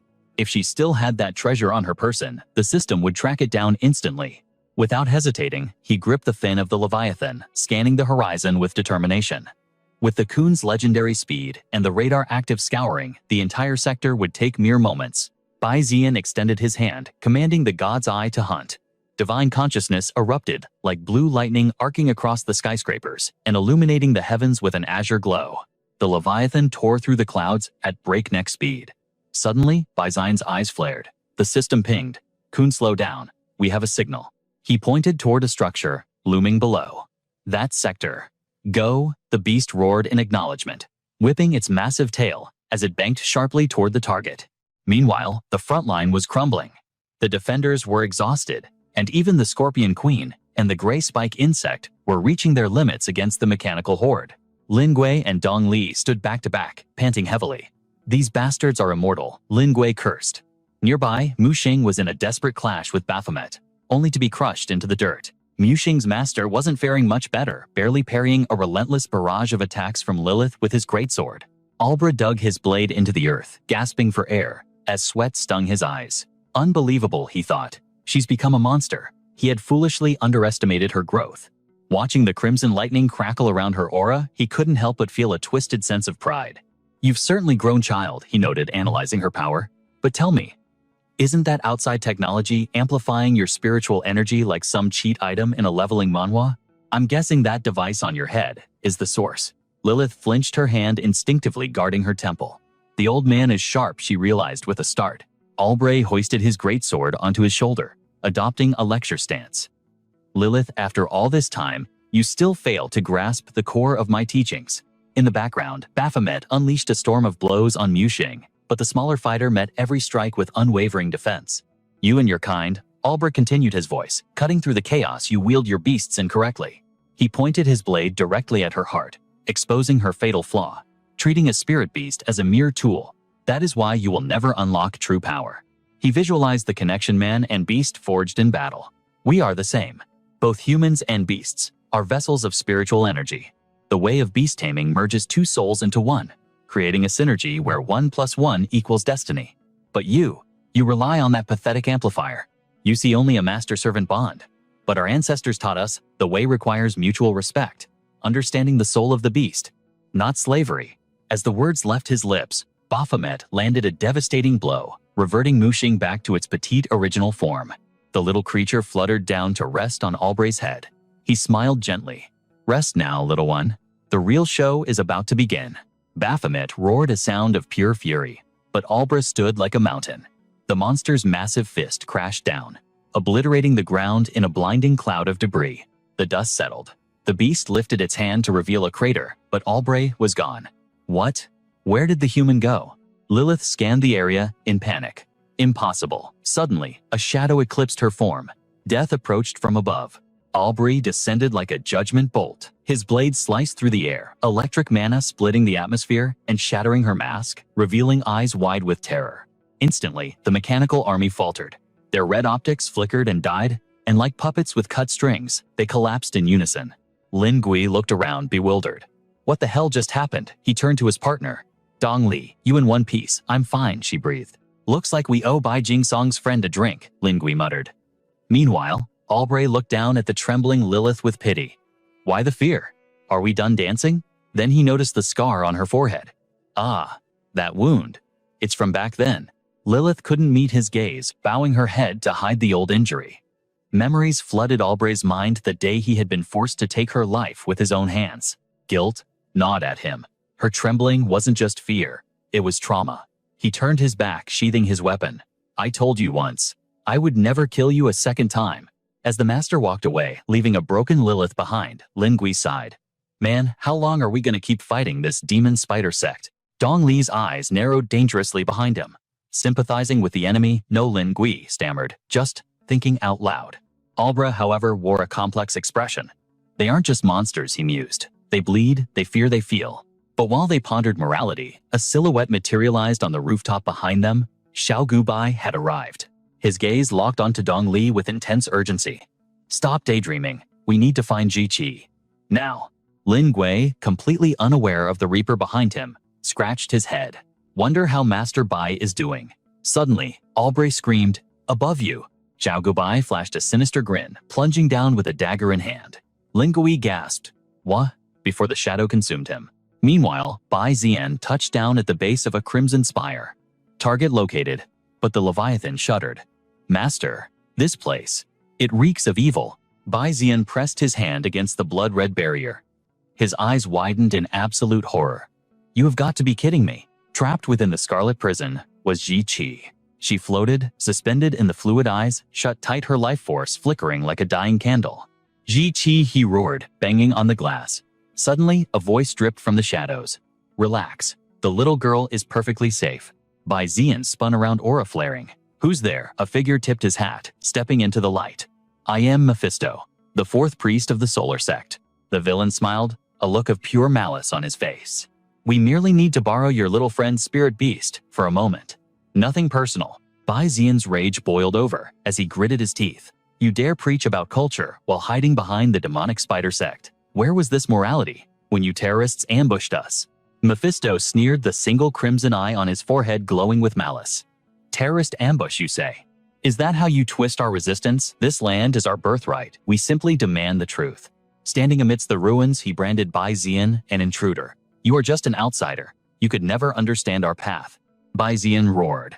"Even if I understood, I'd never accept your twisted methods. Release Qi Qi immediately." Beside him, Jingzi recoiled from the area's oppressive aura. The pressure was immense. Jingzi hovered, charging spiritual energy, while Bai Zian prepared to risk everything to save Qi Qi. "Or you'll end up like Asmodan and Arthur." Mephisto's eye widened in recognition. "So it was you." Behind him, a nightmare materialized in purple flames. A dark aura exploded. Then blood must be spilled. Bai Zian and Jingzi froze, eyes widening in disbelief. "Master, it can't be. Why her?" Sharp features, ancient markings, and metallic armor clinging to a sculpted form, the figure was terrifyingly beautiful. Mephisto's contracted spirit had arrived. The evil spirit queen, a ferocious beast of the Diamond Peak, rank a true boss monster in this leveling manhwa. A chimera born of forbidden alchemy. Nature forbids such power. Only dark experimentation could force an evolution to this realm. Bai Zian's mind raced. An alchemical abomination. How did he forge a pact with such an unstable creature? Mephisto revealed his palm, a sinister eye embedded in the flesh, pulsing with absolute control over the beast.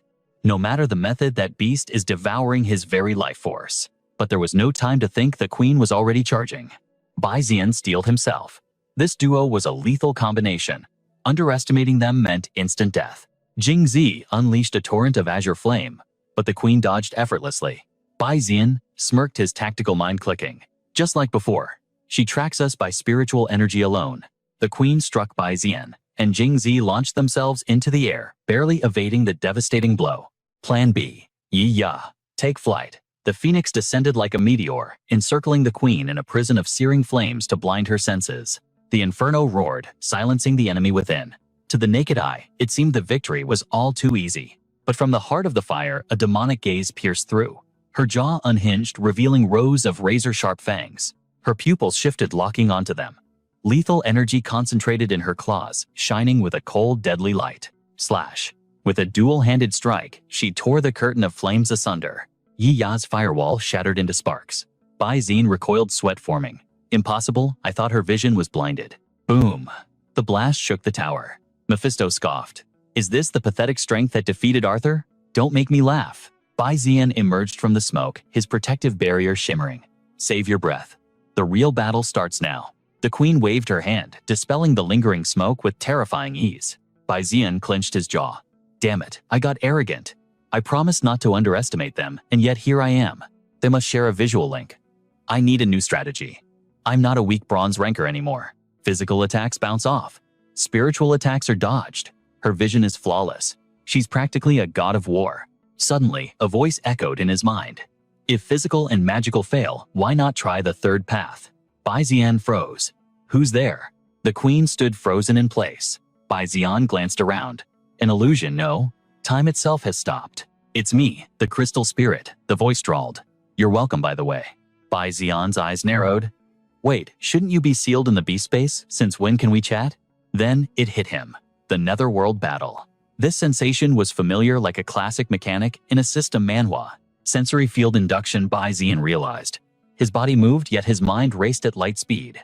In this state, seconds stretched into eternity. His physical body was sluggish compared to his hyper-accelerated consciousness. You amplified my cognitive speed, Bai Zian deduced. This is your doing. Not bad, kid, the spirit chuckled. This field creates a thought space, a dimension purely for the mind. In here, their physical forms are irrelevant. Only intent matters. It links your consciousness with your beasts. Jingzi and Yi Ya are connected to this mental web. Bai Zian crossed his arms. So what's this third damage type? The spirit sighed. I just called you smart, don't prove me wrong now. In this thought space, we transcend the physical. We exist as pure souls. And this space, it bridges your souls together. Your beasts are behind you. The enemy is in front. Connect the dots. Realization struck Bai Zian like lightning. Soul damage. Thank you. Reality snapped back. The evil spirit queen lunged jaws wide, ready to tear Bai Zian apart. The wraith queen lunged her claws, crackling with violet lightning, desperate to tear him apart. But an impenetrable barrier materialized instantly. Inside the dome, Bai Zian stood calm, his blade forming the absolute defense. Hey, didn't I explicitly tell you not to use me as a meat shield? The sword spirit grumbled. Bai Zian ignored the complaint, turning to his two spirit beasts with a smirk. Didn't you guys have shields too? Winged Fang Jing returned to the beast space immediately. Winged Fang drifted closer, shooting him a glare that could cut glass. Excuse me, I just got out to stretch my wings and you're already stuffing me back in. Jing intervened, its voice soothing. Cool your jets. Master definitely has a strategy.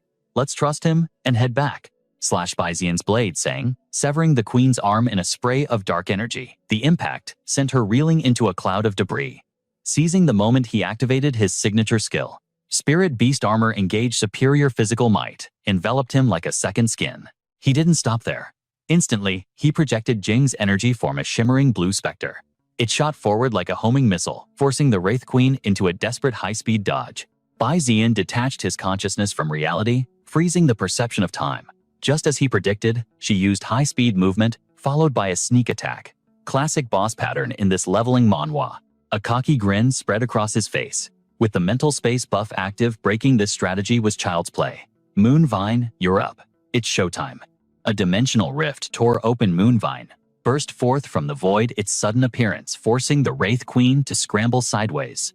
Massive roots erupted, lashing out at her. Exploiting the slowed time of the mental space, Moonvine struck exactly when she was vulnerable. Snap! The vines coiled around her, locking her in a vice grip. Moonvine's shape-shifting ability created an inescapable net. With her mobility stats nerfed to 0, the only thing left to crush was her insane physical defense. Bai Zian fused his own soul into the Spirit Beast armor to shatter her physical shell. It was time to unleash the spiritual destruction derived from Jing's soul essence. Let's end this, he roared, channeling every ounce of his energy. Soul manifestation. This was the ultimate technique, manifesting the soul after perfect synchronization between Beast Tamer and Spirit Beast. A high-tier soul skill rarely seen in an awakening manhwa. Bai Zian raised his blade before the trapped queen. By infusing the manifestation's spiritual body into the steel, he utilized field resonance to convert the attack into pure, unadulterated soul energy. Power surged. Blue and red lightning crackled in a twin helix around the blade. This was soul resonance, a slash born from the absolute bond between master and beast. He slammed the sword into the earth. A devastating wave of energy rippled toward her. Moonvine dodge. Drop the bind now. The vines retracted instantly. The wave of force arrived a millisecond later, slicing through the Wraith Queen's torso like a hot knife through butter. The lethal energy exploded on impact. The Wraith Queen, once terrifying, crumbled to the ground, her HP bar finally hitting 0. Returning to his physical body, the ancient sword chimed in. Not bad, Outlander. I didn't think an antique like me would be useful in your world. But this trash is far weaker than a true deity. We used to slay gods for breakfast, remember? Bai Zian rolled his eyes. You have terrible timing.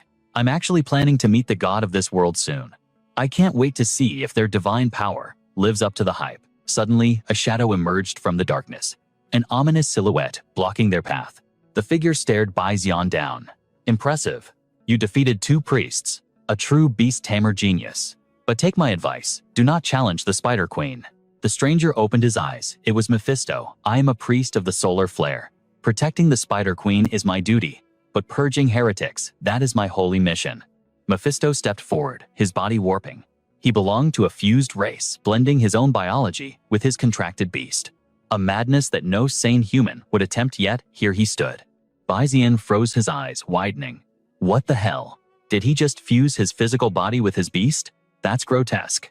The sword snorted. Honestly, even by my world standards, that guy is ugly as sin. 0 style points. Before Bai Xian could laugh, Mephisto launched a barrage of tentacles. Whoosh, the scene shifted to another street. The air was dead silent. Cold, terrifying. Suddenly, a voice shattered the stillness like a gunshot. This wasn't part of the deal. It was Dong Li. She clutched her stomach, blood seeping through her fingers.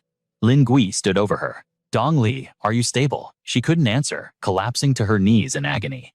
Lin Gui stepped in front of her, shielding her from the man ahead. Xiao Gubai. You said we had an agreement. Is this how you honor a partnership? Xiao Gubai raised his hands in a mock surrender, looking bored out of his mind. Hey, my orders didn't come with extra conditions. I'm just a corporate wage slave. I don't ask questions. Lin Gui turned his back to the enemy, looking down at his teammate. Dong Li. I'm sorry. She stared at him, betrayal washing over her. You're working with the demon spider cult. Why, Lin Gui? I have my reasons. Burdens you wouldn't understand. Fueled by rage, Dong Li forced herself up and delivered a haymaker to his jaw. Pow! His hat went flying into the darkness.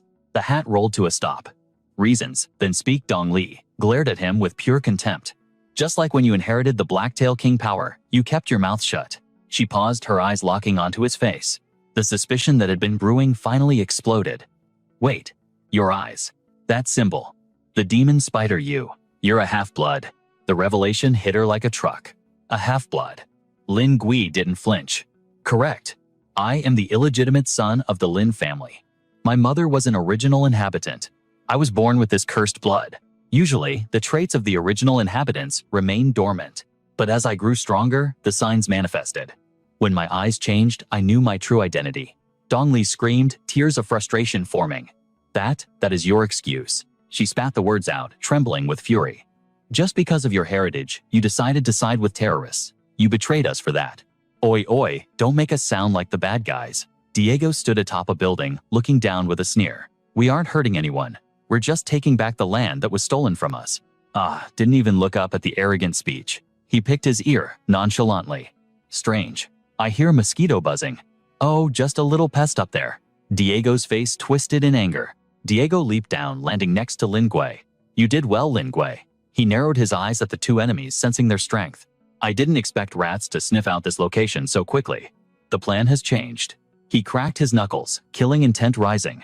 We can't have witnesses. You all die here. Lin Gui looked panicked. Changed. That wasn't the deal. Diego ignored him, charging up energy to fight. Lin Gui screamed, Hold it, Diego. Lin Gui adjusted his mask, his voice turning cold.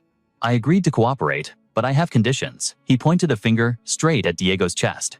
You rats built a fortress beneath my city and nearly sent Dong Li to her grave. Dong Li clutched her wounded side, her face pale as she glared at them. Lin Gui kept rambling, but Xiao Gubai and Diego were speechless. They shared one thought. Does this old man have any clue what is actually happening? He shot a cold glance, his voice dripping with impatience. Didn't you say you wanted to end this war? Then coordinate with us. Diego roared, launching himself at Ari, his arms glowing with lethal energy. As the blade slashed down, Lin Gui rushed to Dong Li's side. He knelt, hands trembling, desperate to explain himself. Dong Li, listen to me. Yes, I helped them. But only to stop this meaningless slaughter, he whispered frantically. The Origin Star faction always deceived us. That is why I played their game. The revelation hit Dong Li like a physical blow. Do you realize what you have done? Lin Gui stammered. Don't worry, Chi-Chi is safe. But behind him, Xiao Gubai twirled her blade with menacing grace. Hey old man, you heard him. Move. Dong Li gritted her teeth. You are not a native. Why aid these monsters? Xiao Gubai gripped her hilt, a cruel smile playing on her lips. Everyone asks that. It is just business. Suddenly, Ari leaped high, radiating arrogance.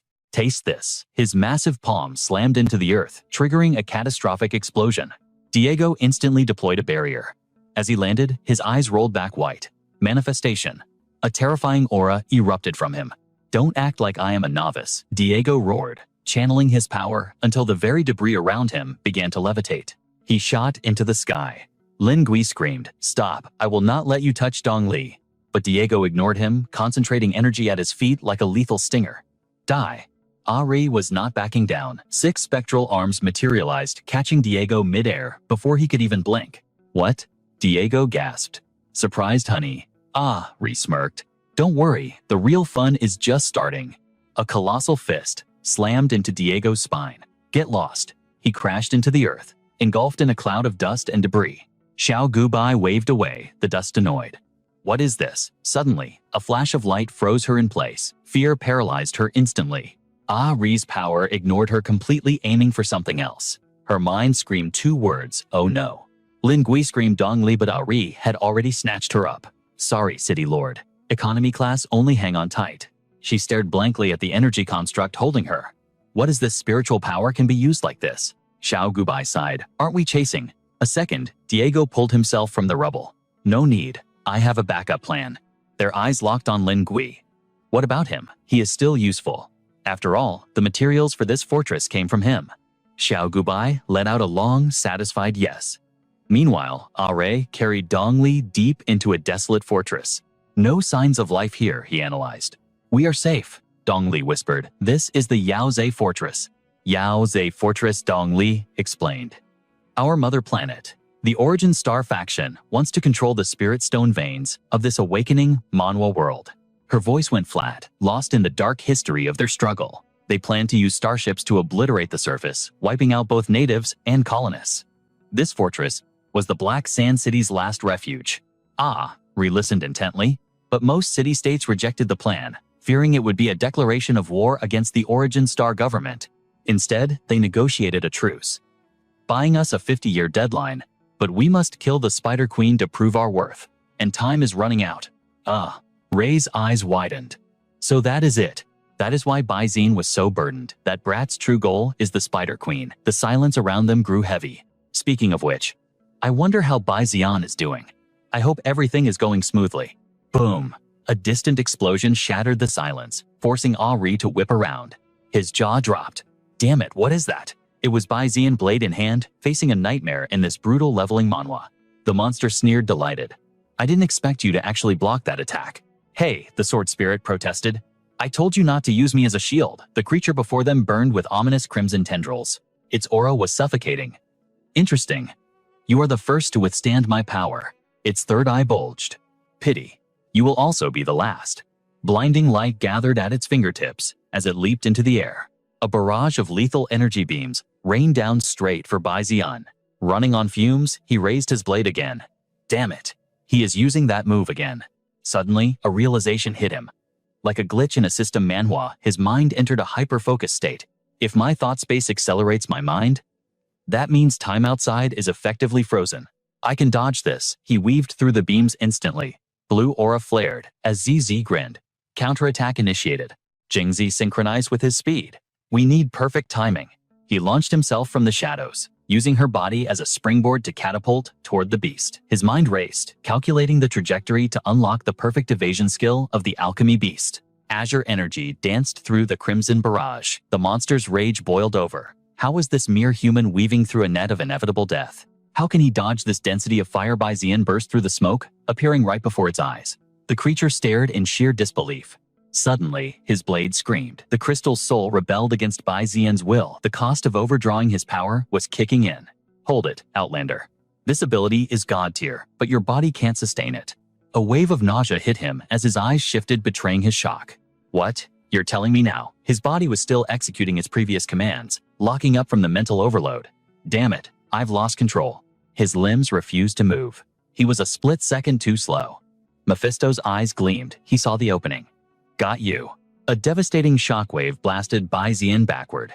He skidded to a halt, the crystal soul's voice echoing in his mind to explain the glitch. What the hell just happened? Your mortal vessel cannot handle the thought dimension for that long.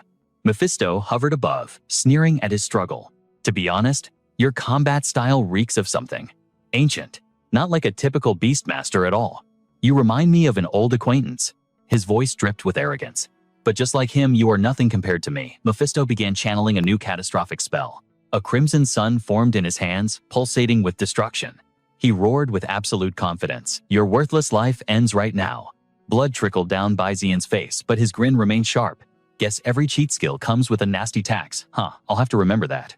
The red beam tore through the sky, a physical manifestation of the beast's fury. The impact was apocalyptic, bathing the entire wasteland in blinding crimson light.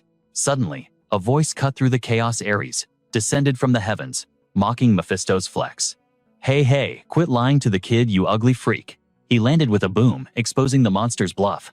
If I recall correctly, I was the one who kicked your ass. Mephisto's face twisted in pure terror. Ares Bai Zian scrambled up, relieved to see his savior. Perfect timing. This guy is a total pain to deal with. But before he could finish, cold steel pressed against his throat. Bai Zian froze, eyes widening as the savior turned executioner. In a heartbeat, the ally became the threat. Ares' voice was devoid of warmth. Answer me. Is your goal to slaughter the Spider Queen? Bai Zian felt the pressure rise. He barked back, blood mixing with the sweat on his face. Is this really the time? And didn't I already tell you? The blade bit into his skin.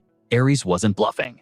He demanded a clear answer, noticing Bai Zian had been skirting the truth. I don't want excuses. I want a yes or a no. Do you intend to kill the Spider Queen? Bai Zian gritted his teeth, glaring at the man. Why was he doing this now? The battlefield was chaotic, but Ares' madness was the real danger. What is this immortal geezer thinking? But the logic was sound. To stop the Origin Star event, the Spider Queen had to die. The killing intent vanished. Ares sheathed his sword as suddenly as he drew it. Bai Zian finally found his voice. Yeah, I plan to kill her. Ares' response was chillingly calm, as if he expected it.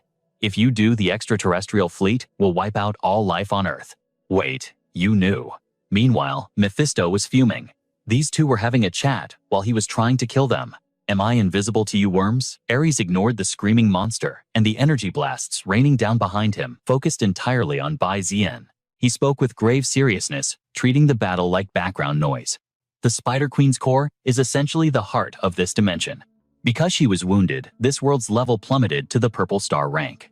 They stood amidst the chaos, discussing metaphysics like it was a tea party. Mephisto's rage whipped up a hurricane, but they didn't flinch. It is hard to predict the cataclysm that will follow if the queen falls. Bai Zian's mind raced. Memories of the past flashed before his eyes. The tension in his face eased, replaced by grim determination. If that happens, the myriad spider nest might end up like the ghost shadow realm forcibly merged into another world. They turned, finally ready to cooperate. The conversation wasn't over, but the enemy was waiting. Grim expression set in. So killing her destroys the world. Correct. Bai Zian spun around, his signature roguish grin returning. It seemed Ares had pulled that stunt just to test him and to drill the gravity of the situation into his skull. Couldn't you just say that straight up? You were worried that because I treat this like a leveling manhwa game, I wouldn't care if this world burned right. Their strategy meeting was cut short. Someone was desperate to die. They locked eyes, paused the chat, and lunged forward as one. Let's do this. Bai Zian smiled wickedly. Facing an old enemy required a proper greeting, usually involving violence and insults. Mephisto tried to deflect the embarrassment. How many centuries has it been since we fought? Who cares about the dates? Energy clashed against energy. While Ares countered every strike, the beast kept babbling to cover up his past humiliation. Doesn't matter, you'll lose again, just like when I buried you in the dirt last time. Ares' eyes narrowed, his voice dropping an octave. Is that how you remember it? A savage excitement lit up Ares' face. He was itching to correct that memory. The real battle erupted. Sky-shattering skills collided as Mephisto unleashed a barrage of pure madness. Tentacles erupted like spears, aiming straight for Ari. But a smirk played on his lips, a warrior recognizing a familiar dance of death. It's been ages since I've seen that technique. The nostalgia is hitting hard. Refusing to yield, he summoned spectral arms to parry all 6 strikes in a display of absolute defense. The beast muttered an incantation, eyes cold as ice. In that split second, a millennium of history flashed between them. Your memory serves you well, mimicking our past duels perfectly. But you forgot one variable in this leveling manhwa logic. This time, I'm not fighting alone. Bai Zian and Jingzi synchronized instantly, their soul-locking crystal sword blasting a pillar of azure energy into the heavens. A calculated move that stunned even the beast. With a confident grin, the MC issued the command. Jingzi, unleash it. Understanding his intent perfectly, she responded with a playful growl. That move it is. Bai Zian leaped, with the grace of a master, a maneuver honed through countless battles. Gravity reversed as they descended activation twin moon reflection pillar. The azure beam sliced through the air, severing Mephisto's 6 tentacles in a single breath. The impact sent the creature hurtling backward. Seizing the opening, Bai Zian drove his blade into Mephisto's core, intent on cleaving him in two. The recoil threw him back, but his spirit was soaring. He landed with a wild grin. White Scale City team. Nice shot. Jingzi lunged, jaws gaping wide to devour the enemy. Mephisto's eyes widened in terror, sensing the overwhelming power looming behind him amidst the dust. In a flash of predatory instinct, she swallowed Mephisto whole. Bai Zian charged back in his sword, humming, eyes glowing with the thrill of the hunt. The enemy was on death's door. Meanwhile, R rushed over, sword in hand, looking utterly annoyed by the noise. What are you screaming for? Having too much fun. In perfect unison, they slashed from above and below, sending the monster's head flying. Bai Zian immediately scolded her. Jingzi spit it out. That thing has a pact with a spirit beast. Eating it is bad for your digestion. She obediently regurgitated the carcass. After their long separation, the gap between them had finally closed. They stood as equals once more. Kid, you've leveled up, haven't you? If you knew where I've been, my strength wouldn't surprise you. R smirked, the tease dancing in his eyes. Be honest. That fighting style. You copied me, didn't you? Bai Zian shot back instantly, refusing to lose the verbal spar. Who would learn from an immortal relic like you? Meanwhile, the monster's severed head flew through the air, wailing. Damn it, they actually got me. Suddenly, a hand snatched the head from midair. Panic flooded the beast's eyes. Recognizing the terrifying aura, he averted his gaze in pure submission. Apologies, I failed you. A voice chilled the air behind RA, shattering their celebration. I never expected our paths to cross again so soon. Solaris emerged from the shadows, her gaze dripping with disdain. Tell me, R, do you still choose to stand with these invaders? Her brow furrowed, fury radiating from her like heat waves. She pointed an accusing finger, her voice booming with pressure that caught Bai Zian off guard. You bow to invaders, but slaughter your own kind. Solaris demands to know how many more of your brethren must die to satisfy you. Her face twisted in rage. Traitor, crimson lightning crackled around her as the wind howled, the sheer pressure forcing Bai Zian and RA to brace themselves. Solaris's power was in a league of its own. They struggled to stand, minds racing for a counter strategy. This spiritual pressure, it's suffocating. Ari stood his ground, his expression pained but resolute. Stop this, Solaris violence won't save us. Keep this up, and the myriad spider nest will be destroyed by your own hands. Solaris cast aside her cloak, revealing a form honed for war. Do you even hear yourself? The only ones destroying the nest are those invaders. R was left speechless by her conviction. Solaris glared her words, striking like daggers of ice. Have you forgotten? We once wore the same uniform. We stood on the same battle lines. R's expression darkened. Solaris was terrifying, not just in power, but in truth. Her words alone drew blood. Back then, you showed no mercy, not even to children. You completed every mission no matter the cost. She began her psychological assault, aiming to shatter his will before the physical battle even began. Do you remember the mountain of corpses you left behind? History remembers you by another name, the Solar Butcher. Bai Zian froze the revelation, shaking him to his core. Wait, Ara was part of the demon spider sect. The truth hit him like a physical blow. The silhouette of a man, burdened by sin, stood tall. Life and death, sun and moon cycles of light and shadow. Anger flickered in his eyes as he spoke, his voice heavy with hard-won wisdom. In the past, I chased the blazing crimson Sunday. I believed the solar path was the only way to end the war. He discarded his own cloak, his brow furrowed in concentration. But now I follow the rising moon tide. The path of the hidden moon is the only hope for our future. I may have betrayed my creed, but I will never betray this crumbling world. He glanced back, his resolve hardened. He had already decided to face Solaris alone. Bai Zian, handle the small fry for me.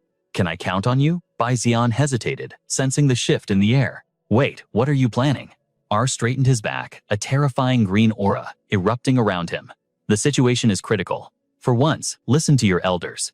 A reckless grin spread across Ari's face, arrogance radiating from him as he mocked the danger. Bai Zian, consider this a lesson in trust. As a junior, you should learn to indulge your seniors every now and then. R turned to face the true threat, the wood spirit hovering above him. His smile was sharp as a blade. Wood spirit. Looks like today is going to be one hell of a busy shift, isn't it? The atmosphere was heavy, with a suffocating gloom. Solaris stood amidst the shadows, her gaze drifting downward in deep contemplation. A faint nostalgic smile curved her lips, a mask concealing a storm of memories. She stood at the epicenter of a ruined city, now completely swallowed by a choking veil of gray mist. With arrogant grace, Solaris looked down upon Aura. Remember the old days, Aura, the blood pact we swore back then. Above her head, a crimson dimensional gate tore open, crackling with chaotic energy. Responding to her call, a flame demon emerged, its expression twisted with malicious glee. Awaken flame demon. As the beast descended onto Solaris's hand, a blazing crimson aura erupted, wrapping its body in pure destructive power. Her eyes locked onto the creature as she revealed the truth. The wood spirit of the earth and the flame demon of the abyss. They are two sides of the same coin. Eons ago, deep within the emerald forests, 5 pristine souls gathered upon a sacred stone. Born from the very breath of heaven and earth, they were the purest existences in the world. But time is a cruel master. We witness the heartbreaking evolution of the wood spirit and flame demon, transforming from purity into the monsters of the present. Through endless cycles of tempering, the primordial spirit fractured. From that same origin, fate diverged, birthing the gentle wood spirit and the destructive flame demon. Back in the present, the atmosphere turned ice cold. Ari stared daggers at Solaris, his voice void of emotion. Just like you and me. Solaris let out a chilling laugh. We've crossed the point of no return. Suddenly, her spiritual energy detonated, unleashing a terrifying pressure that shook the heavens. Her blade ignited with hellfire. As she screamed, Flame/Ara didn't flinch. A tempest of wind and azure lightning exploded from his sword to meet her. Ara entered his battle stance. Wind domain Solaris, charged with blinding speed, her hand reaching out to crush him, while Ara braced himself for the clash of a lifetime. Steel slammed against steel. A blinding supernova erupted upon impact, sending a massive pillar of energy piercing through the sky. The shockwave obliterated everything in its path. Yet, amidst the smoke, Solaris's eyes burned with manic excitement, while Auri remained a statue of cold determination. In perfect unison, they roared Avatar Manifestation. The smoke cleared to reveal the majestic wood spirit avatar and the terrifying flame demon avatar towering over the battlefield. The flame demon roared as 4 extra arms burst from its back. With 6 arms ready for slaughter, the 2 titanic avatars charged into a cataclysmic collision. The battle raged on 2 fronts. As the avatars locked their 6 arms in a contest of brute strength, the very ground cracked under the pressure. Below, the masters abandoned their weapons for brutal hand-to-hand combat. Solaris landed a heavy blow, sneering, I assume you've already met with El. Even your own disciple has turned against you, so tell me, what exactly are you fighting for? R deflected her strike, his eyes narrowing. Keep her name out of your mouth. But Solaris, fueled by rage over Asuma and El, screamed, you preached peace with the outsiders for the sake of our people. But look around. All we got was suffering and death. Do you honestly believe those monsters will ever agree to coexist with us? Aur's gaze sharpened like a blade. His conviction remained unshaken. That day will come. While the titans clashed, Baizian saw his opening. Now's my chance. He sprinted toward the crimson pillar of light where Chi-Chi was imprisoned. Pointing at the barrier, he shouted, Jing, smash that pillar to pieces. The beast obeyed instantly, launching itself with the force of a tidal wave.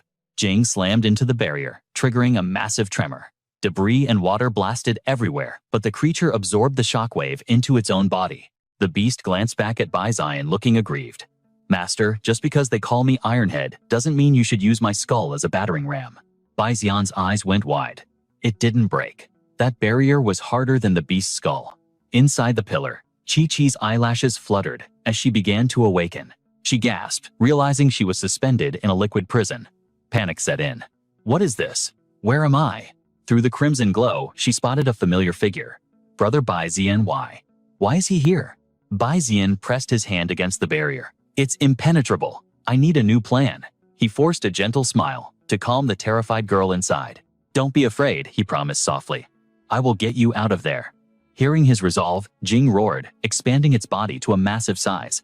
Baizian's expression hardened into a scowl. He pointed a trembling finger at the prison.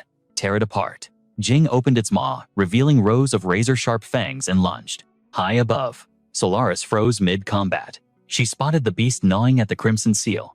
A sinister smile curled her lips. She realized their ploy. I see. So that was your plan all along. Trying to interrupt the ritual.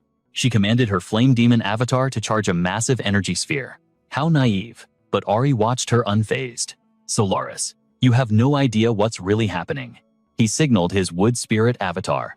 It instantly conjured a titanic sphere of nature energy to counter her attack.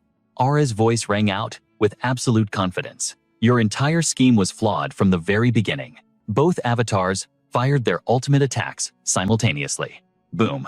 The energies collided, triggering a cataclysmic earthquake. The blinding light swallowed the battlefield, but the chaotic energy began to creep dangerously close to the wood spirit. The wood spirit was buckling under the pressure. The flame demon's destructive power was overwhelming it completely. Ari gritted his teeth, shielding his eyes from the searing light. Damn it, I can't hold on much longer. A second later, devastation. The resulting explosion obliterated everything, shattering the red pillar and sending Jing flying. The world dissolved into a white void of smoke and ruin. When the dust settled, only Solaris and her flame demon remained standing. Hands on her hips, she looked down at the wreckage. Ari, you never stood a chance against me. The massive flame demon shrank back into a tiny spirit, hovering obediently over her palm. She began a slow, victorious walk toward the fallen Ari. Her expression darkened a mix of anger and pity in her eyes. She delivered the final verdict of this awakening manhwa world. If you refuse to fight, you lose absolutely everything. Do you still not grasp the simple truth of this world? Bai Ziyan collapsed, his body broken and drained of all strength. He leaned against Jingzi, fighting to keep his eyes open through the pain. With a ragged breath, he asked Ray, "Why does this high priest seem to have a personal vendetta against you?" Ray slowly rose from the swirling dust like a phantom. Beneath him, Muling had reverted to its original form, gazing up at its master with eyes full of trembling concern. Blood stained his face, yet a gentle smile played on his lips. His eyes were heavy, but he managed to quip, "Just wait until you get a girlfriend, then you'll understand the horror." As Solaris approached, they forced their broken bodies to stand one last time. Bai Ziyan staggered to his feet, refusing to yield.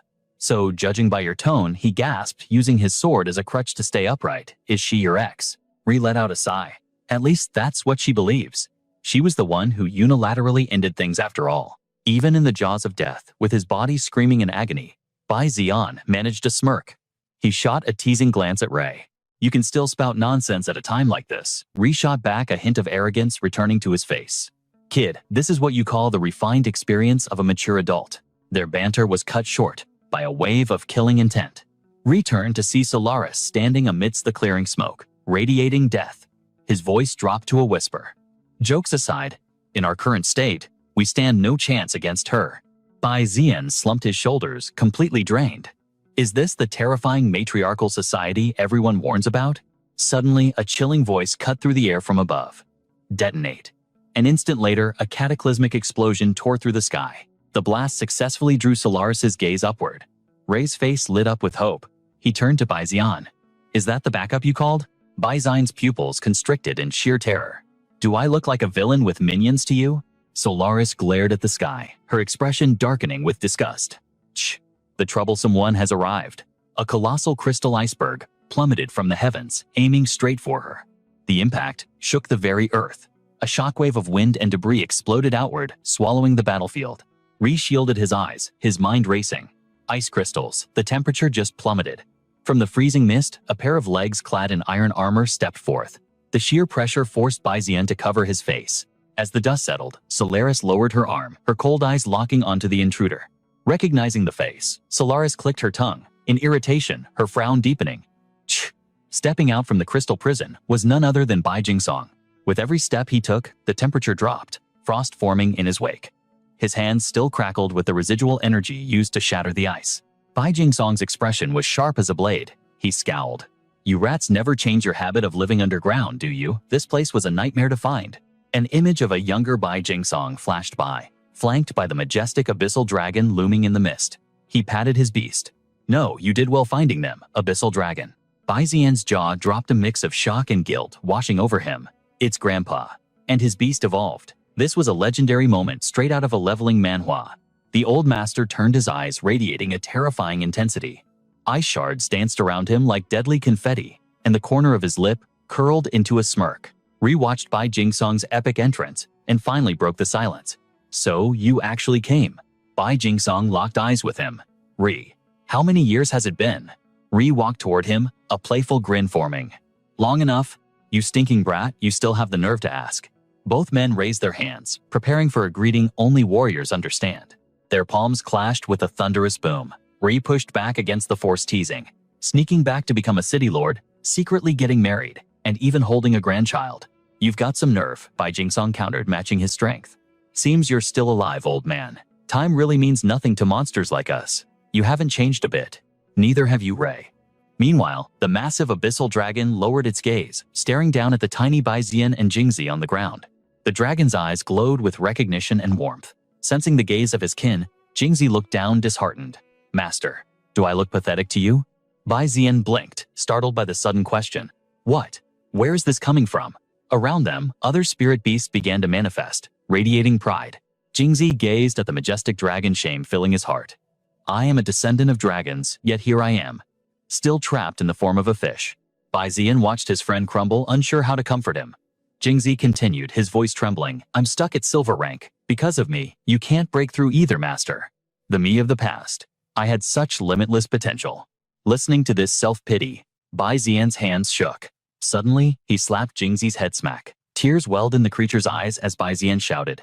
What kind of nonsense are you spouting? He grabbed Jingzi's face, forcing him to look. Listen to me. Bai Zian's expression softened. Never blame yourself for this. And never ever feel depressed just because you haven't become a dragon yet. Jingzi couldn't shake the shadow in his heart.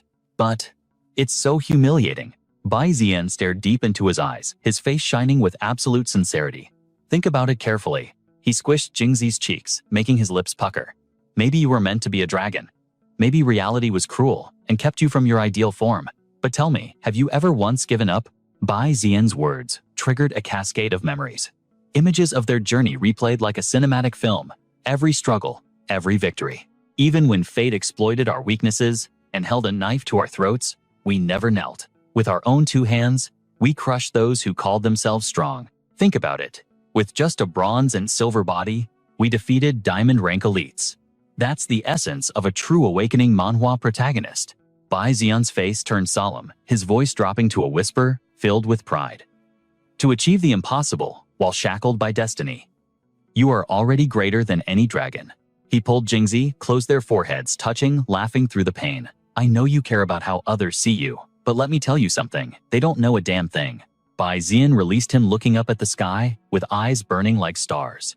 Those who think they are right, just because they were born flying on clouds, they have no idea what it means to walk the long, dangerous road of true power. Memories of the past resurfaced, two souls fighting as one, their blades dancing in perfect harmony to annihilate every foe. As you said, with bodies forged in fire and shackles turned into razor-sharp blades, we have severed countless injustices and chains of arrogance. Having spoken his piece, he turned with a radiant grin, delivering the final blow to her ego. With spirit like that, how could you ever lose face? Bathed in his sincere gaze and acknowledgement, the creature responded, to form a contract with you is my eternal honor, master. Bai Zian's words struck a chord deep within Jingzi's soul, causing her eyes to glow with absolute loyalty. Meanwhile, Elder Bai Jingsong stood firm, an aura of bone-chilling frost swirling around him as he issued his command. Abyssal Bone Dragon, unleash your wrath. The beast obeyed instantly. A spectral blue mist gathered in its maw, coalescing into a colossal crystal of freezing ice as it soared into the sky. Solaris reacted with lightning speed, conjuring a flame shield to intercept the dragon's breath. A smirk played on her lips. She was actually enjoying this clash. With a chilling laugh, she taunted. Not bad at all. Her eyes burned crimson as she gripped her blade. But nowhere near enough to stop me. Bai Jingsong's expression darkened as he sensed a terrifying spike in spiritual pressure. What in the world is this energy? He muttered, analyzing the threat. Albrecht's face twisted in horror. She's absolutely insane. That technique, it's the forbidden super limit synchronization. Albrecht watched the erupting power with dread, explaining for the audience of this system manhwa. That technique forces a total fusion between the beast tamer and the beast's soul. It's pure torture for both of them. But the agony-fueled power Solaris's beast erupted with an energy intensity never seen before. Blinding golden light flooded the battlefield, screaming danger. This was the ultimate buff, amplifying every stat of the tamer and beast through super manifestation. Solaris's eyes rolled back, turning pure white. Her brow furrowed in pain, yet her killing intent skyrocketed to legendary levels. Her hands now wreathed in hellfire, and golden lightning raised slowly. She slammed them into the earth with a primal scream, triggering a cataclysmic shockwave. The ground shattered. Tectonic plates groaned as magma surged from the depths, threatening to swallow them whole, like a hungry beast. Ara screamed magma. Incoming elder Bai Jingsong didn't hesitate. With eyes full of defiance, he thrust his hands upward. He slammed his palms down, summoning a domain of absolute zero to counter the scorching hellscape. Massive glaciers rose from the earth, encircling him in a fortress of ice against the lava. Bai Jingsong exhaled. That should hold. For now. Caught in the crossfire, Albrecht shivered violently, hugging his arms. Damn it, this guy's ice is going to freeze me to death. Ah, my apologies, Bai Jingsong muttered. Behind him, the abyssal bone dragon arched its back, its white eyes locking onto the enemy. Bai Jingsong made a hand seal, his voice grave. Bone dragon, she's played her trump card. It's time we showed them the true power of a leveling manhwa veteran. Full power. His fists clenched, and a brilliant emerald aura, the sign of his cultivation, began to envelop his arms. The bone dragon dissolved into white mist, spiraling toward Bai Jingsong's hand. He roared abyssal bone dragon spirit weapon transformation. Instantly, the mist solidified into a majestic azure blade. Bai Jingsong gripped it tight, his stance unshakable, eyes burning with the resolve of a warrior. The blade was a masterpiece of spiritual energy, glowing with a verdant light that mirrored its master's noble spirit. A rare smile curved Bai Jingsong's lips as he whispered to his partner, "You've been itching for this, haven't you?" Crimson fire met emerald ice, a breathtaking contrast. As Solaris charged, Bai Jingsong stood his ground. Let her witness the roar of the Star Sea Dragon. Solaris' eyes blazing like demons swung her blades with a blood-curdling shriek. Die. Fire and ice collided. Red and green energies refused to mix, creating a chaotic spectacle of destruction as their blades met in a fatal strike. Boom! A pillar of energy erupted dozens of meters into the sky, sending a terrifying shockwave across the battlefield. Ari scanned the chaos, worried about the others. "Hey brat," he called out. But over by Bai Zine, something strange was happening to Jingzi. "Jingzi, what's happening?" Her form began to fade, dissolving into mist that swirled upward into a mystical vortex. The vortex glowed with a divine blue light pulsing with immense power. Bai Zian could only scream in panic, "Jingzi." But from the light emerged not a beast, but a stunning young woman with silver hair. And, wait, she had distinct curves. A complete transformation. Ari and Bai Zan stood frozen, jaws on the floor. Bai Zan, is that Jingzi? Albrecht's eye twitched. Calling that beauty Jingzi feels a bit disrespectful now. The girl looked at her own hands, stuttering. Master Ai, what is this? Bai Zian scanned her from head to toe before the realization hit him like a truck. Jingzi turned into a girl. He grabbed his head in confusion. Why does it feel like my bro just turned into a waifu? This was a classic awakening manhwa twist. Jingzi pouted. I was a girl from the very beginning, you know? Meanwhile, the battle raged on as Bai Jingsong smashed ice against the earth to block Solaris. Bai Jingsong assessed the situation, sweat forming on his brow. Damn it, we're both diamond rank, so why does her pressure feel so overwhelming? Solaris laughed maniacally. You outworlders know nothing. We are the originators of beast taming. We mastered this art centuries before you arrived. She waved her hand and her beast's aura crushed down on them. Seeing his grandfather in peril, Bai Zian's heart raced. Grandpa is in trouble, but before he could move, he was startled. Jingzi launched herself forward like a bullet, her voice firm. Leave this to me. A terrifyingly silent void materialized from nothingness. A young man with obscured features stepped forward, his heart heavy. It is still painfully cold in here, he lamented. His tall, imposing figure drifted toward the gateway. What is that guy thinking? He mused with annoyance. Does he believe chaotic orders make him a master of micromanagement? The door swung open, releasing a blinding light that erased the world behind them. He hoped this time there would finally be some progress. Two silhouettes stood face to face, identities hidden, yet the air grew heavy with a suffocating pressure. We need to talk. The voice cut through the tension. And I am not interested in discussing anything else. A massive figure stripped to the waist sat brooding in the corner's shadow. He listened as the question from before returned to haunt him. Who exactly are you?